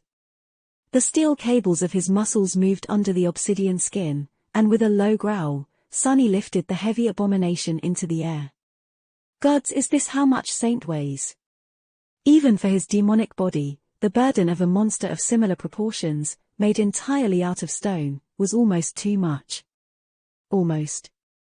Without stopping his lunge, Sunny carried the gargoyle forward like a speeding train, and smashed the creature against the spikes mounted on the wall, impaling it on them. The crowd roared, expressing their joy and admiration of his brutality. Sunny watched as mad light was extinguished in the eyes of the abomination, then took a step back and fell heavily to one knee. Can you shut up for a moment, you bastards? Today, he hated the spectators even more than he had yesterday. The awakened youth was already beside him, staring at the dead gargoyle with a dark expression. Then, he glanced at his sword, and finally at the four-armed monstrosity near him. Demon, you don't look too well. Sunny was at him with his black eyes, no recognizable human expression on his strange, bestial face. No way, you noticed? Damn, what a fool. Sunny, indeed, did not look too well. In fact, he looked terrible, with his obsidian skin torn in many places and sliced muscle tissue visible beneath. The most disturbing thing about it was the fact that his mangled flesh was awash with crimson blood, but none of it flowed out of the wounds, as if possessing a will of its own. He had not fared as well as he had thought he would in the battle against the gargoyles, in large part because the monsters had turned out to be much more powerful and swift than the similar creatures he had fought before in the future. Although Sunny was reluctant to do so, he suspected that he would have to reveal at least one of his 2 hidden cards, the Soul Serpent or Saint, before too long. The youth hesitated for a few moments, then suddenly stepped forward and put his hand on Sunny's torn chest. Sunny hissed, shocked by the unexpected gesture. "Don't move, demon, I'm trying to help you." "What the hell?" Suddenly, the young man's light blue eyes shone with cerulean light, and his curly blonde hair moved, as if brushed by an otherworldly wind. A warm sensation spread from his palm into Sunny's aching body. Slowly, the pain receded, and at the same time, the torn fibers of his flesh started to repair themselves, growing back together. In a dozen seconds or so, miraculously, the terrible wounds on his body had almost closed. The young man, however, paled considerably and stepped back, his breathing fast and rugged. It seemed as though his soul essence was largely drained. Well, ill be damned. The fool was a healer. Sunny couldn't know whether to laugh or cry. On one hand, awakened healers were incredibly rare, and having one as his only ally was of tremendous benefit. On the other hand, his only ally in the battle arena also turned out to possess an aspect that was absolutely useless in a fight, so there was that, as well. The iron gates rattled, opening the path to the next killing box. Sunny hesitated for a few moments, and then rose to his feet. "No, this is good. I can kill anything the slavers throw at us. He just has to keep me alive." He glanced at the pale youth, then nodded curtly and headed toward the gates. Before walking through them, however, he stopped and tore off the long tip of the dead gargoyle's tail, then handed it to the young man. The stone spike of an awakened nightmare creature was bound to perform better than a mundane weapon, at least. The awakened stared at him for a bit, then sighed and dropped the sword onto the ground. They walked through the gate, and Sunny's face instantly darkened. "I know that smell." The chainworm he had seen before in the dungeon was already crawling through the other gate, its terrifying maw dripping with black blood. The crowd began its chant again, ecstatic to see the fallen demon advance to the next box. "Glory, glory." He sighed, full of dread and hatred. All right, bastards. I'll show you glory." Chapter 609, Glory. Sunny tore the chainworm apart, pieces of flesh and puddles of blood covering the red stones of the arena like a ghastly carpet. Then, shrouded in impenetrable shadows, he thrust his hands into the mangled carcass of the slain abomination and ripped 3 bloody soul shards out. Ironically, killing the fallen demon had not been too hard for him.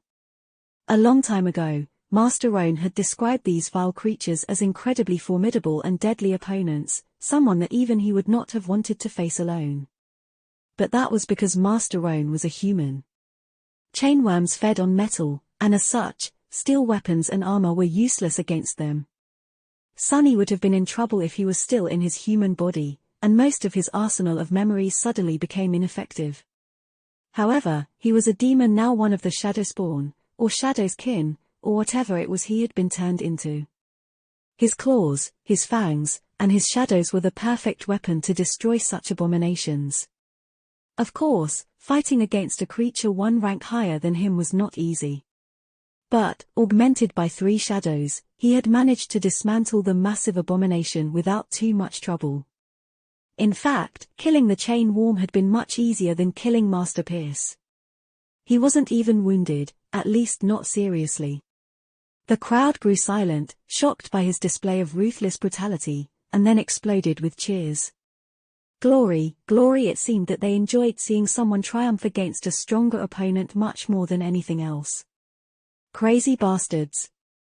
Sunny glanced at the spectators with resentment, then walked over to the young awakened and pushed the soul shards into his hands. The youth looked at them with a frown. These are these soul shards. Gods. How can he be an awakened and not know what a shard looks like? Sunny stared at the young man darkly, then nodded and raised one hand to his chest, making a fist. The awakened hesitated. Don't you want to consume them yourself? Sunny snarled, then shook his head. Finally convinced, the youth crushed the shards in his fists and froze, a funny expression appearing on his face. What a strange feeling. Whatever. Sunny wasn't giving the shards away out of altruism. For better or worse, the young man was now his partner. The stronger he became, the better he would be able to aid Sunny, both in battle and while using his healing aspect. And Sunny was going to need a lot of healing. That, he was sure of. After that was done, they proceeded to the 5th cage, and then to the 6th. And finally, to the last. By that point, Sunny was nearing his limit. Both battles after the chain worm had tested him in ways he had not expected, draining him of essence, damaging his body, and putting a heavy strain on his endurance. He was exhausted and overwhelmed by pain, the merciless sun shining blindingly in the blue skies and making his black eyes ache. At least the crushing seemed to ignore the island where the Colosseum was located. In fact, Sunny had not felt the island move either up or down even once. Perhaps it had a permanent altitude, like the sanctuary of Noctis.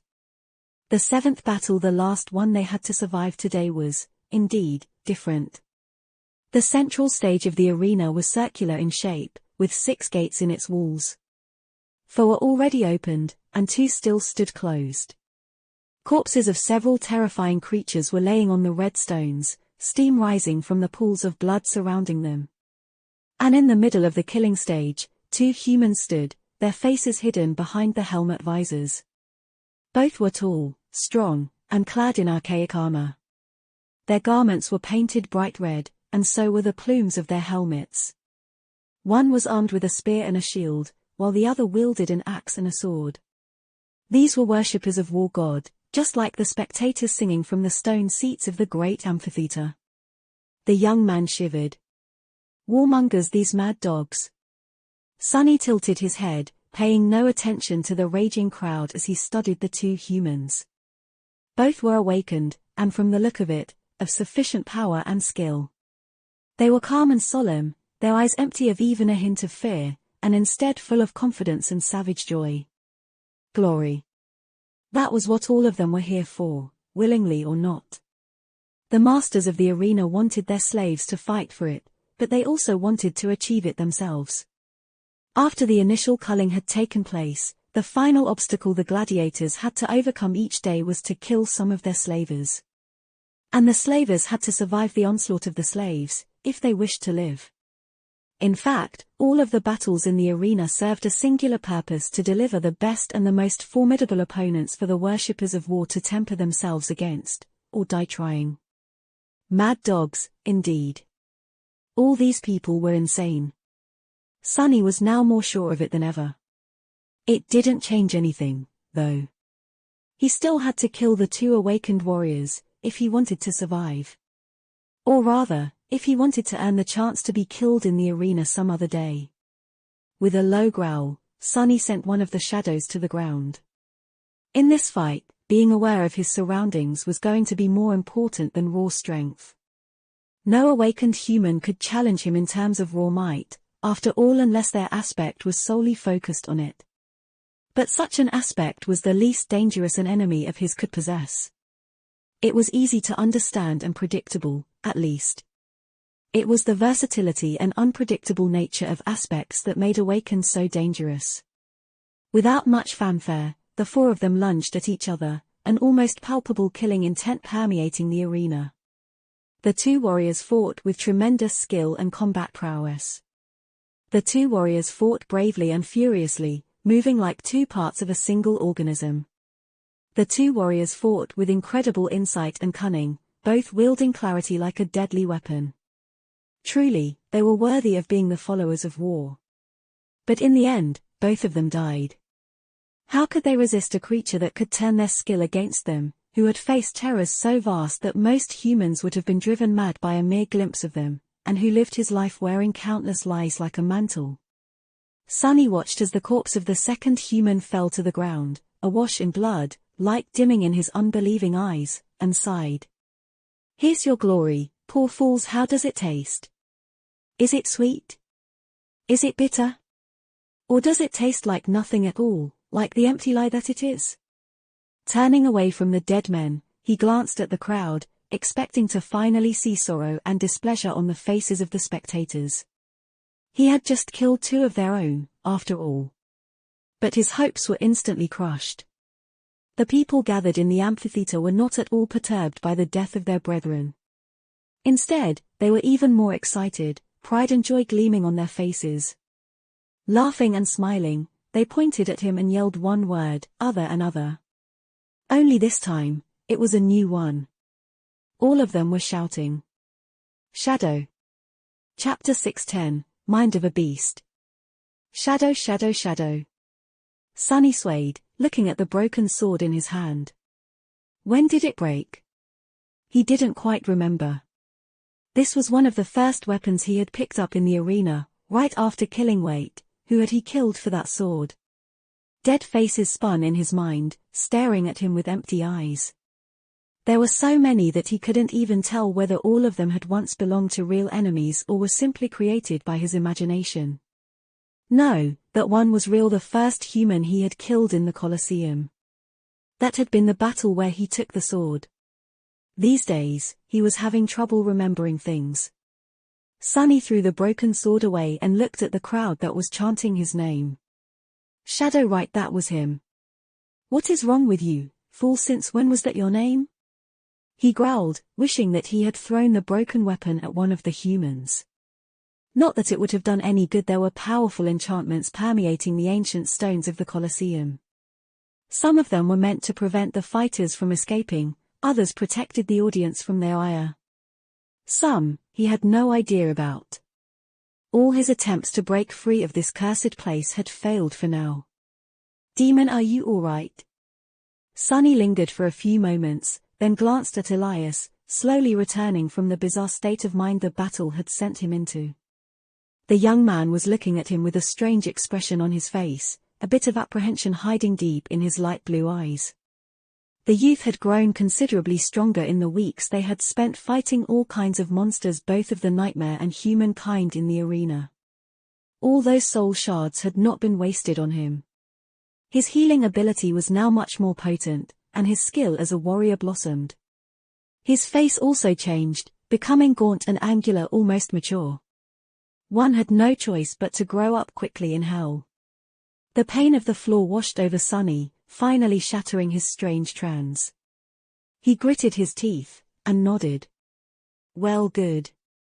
You are being weird recently, you know.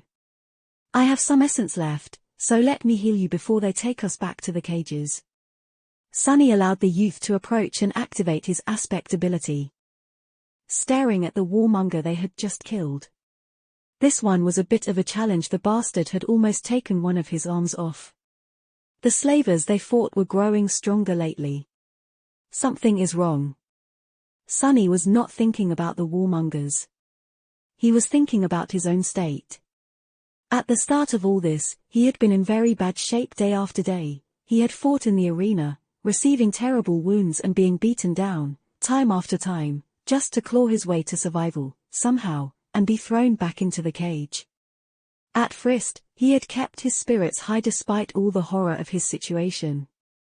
He kept thinking and studying his surrounding, searching for a way to escape. He still had hope.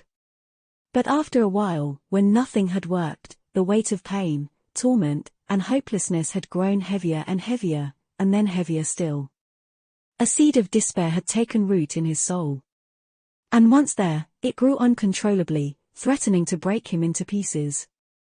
Sunny had not broken. But he had to search for a way to survive in the arena without losing pieces of his flesh each time, to bide his time until an opportunity to escape presented itself. He had found that way in Shadow Dance. The idea had been kept in the depths of his mind for a long time, but only now, faced with this soul-crushing despair, had Sunny summoned it into the light. He had decided to try and expand the purview of his battle style to include not only shadowing humans, but also nightmare creatures. The result was a resounding success.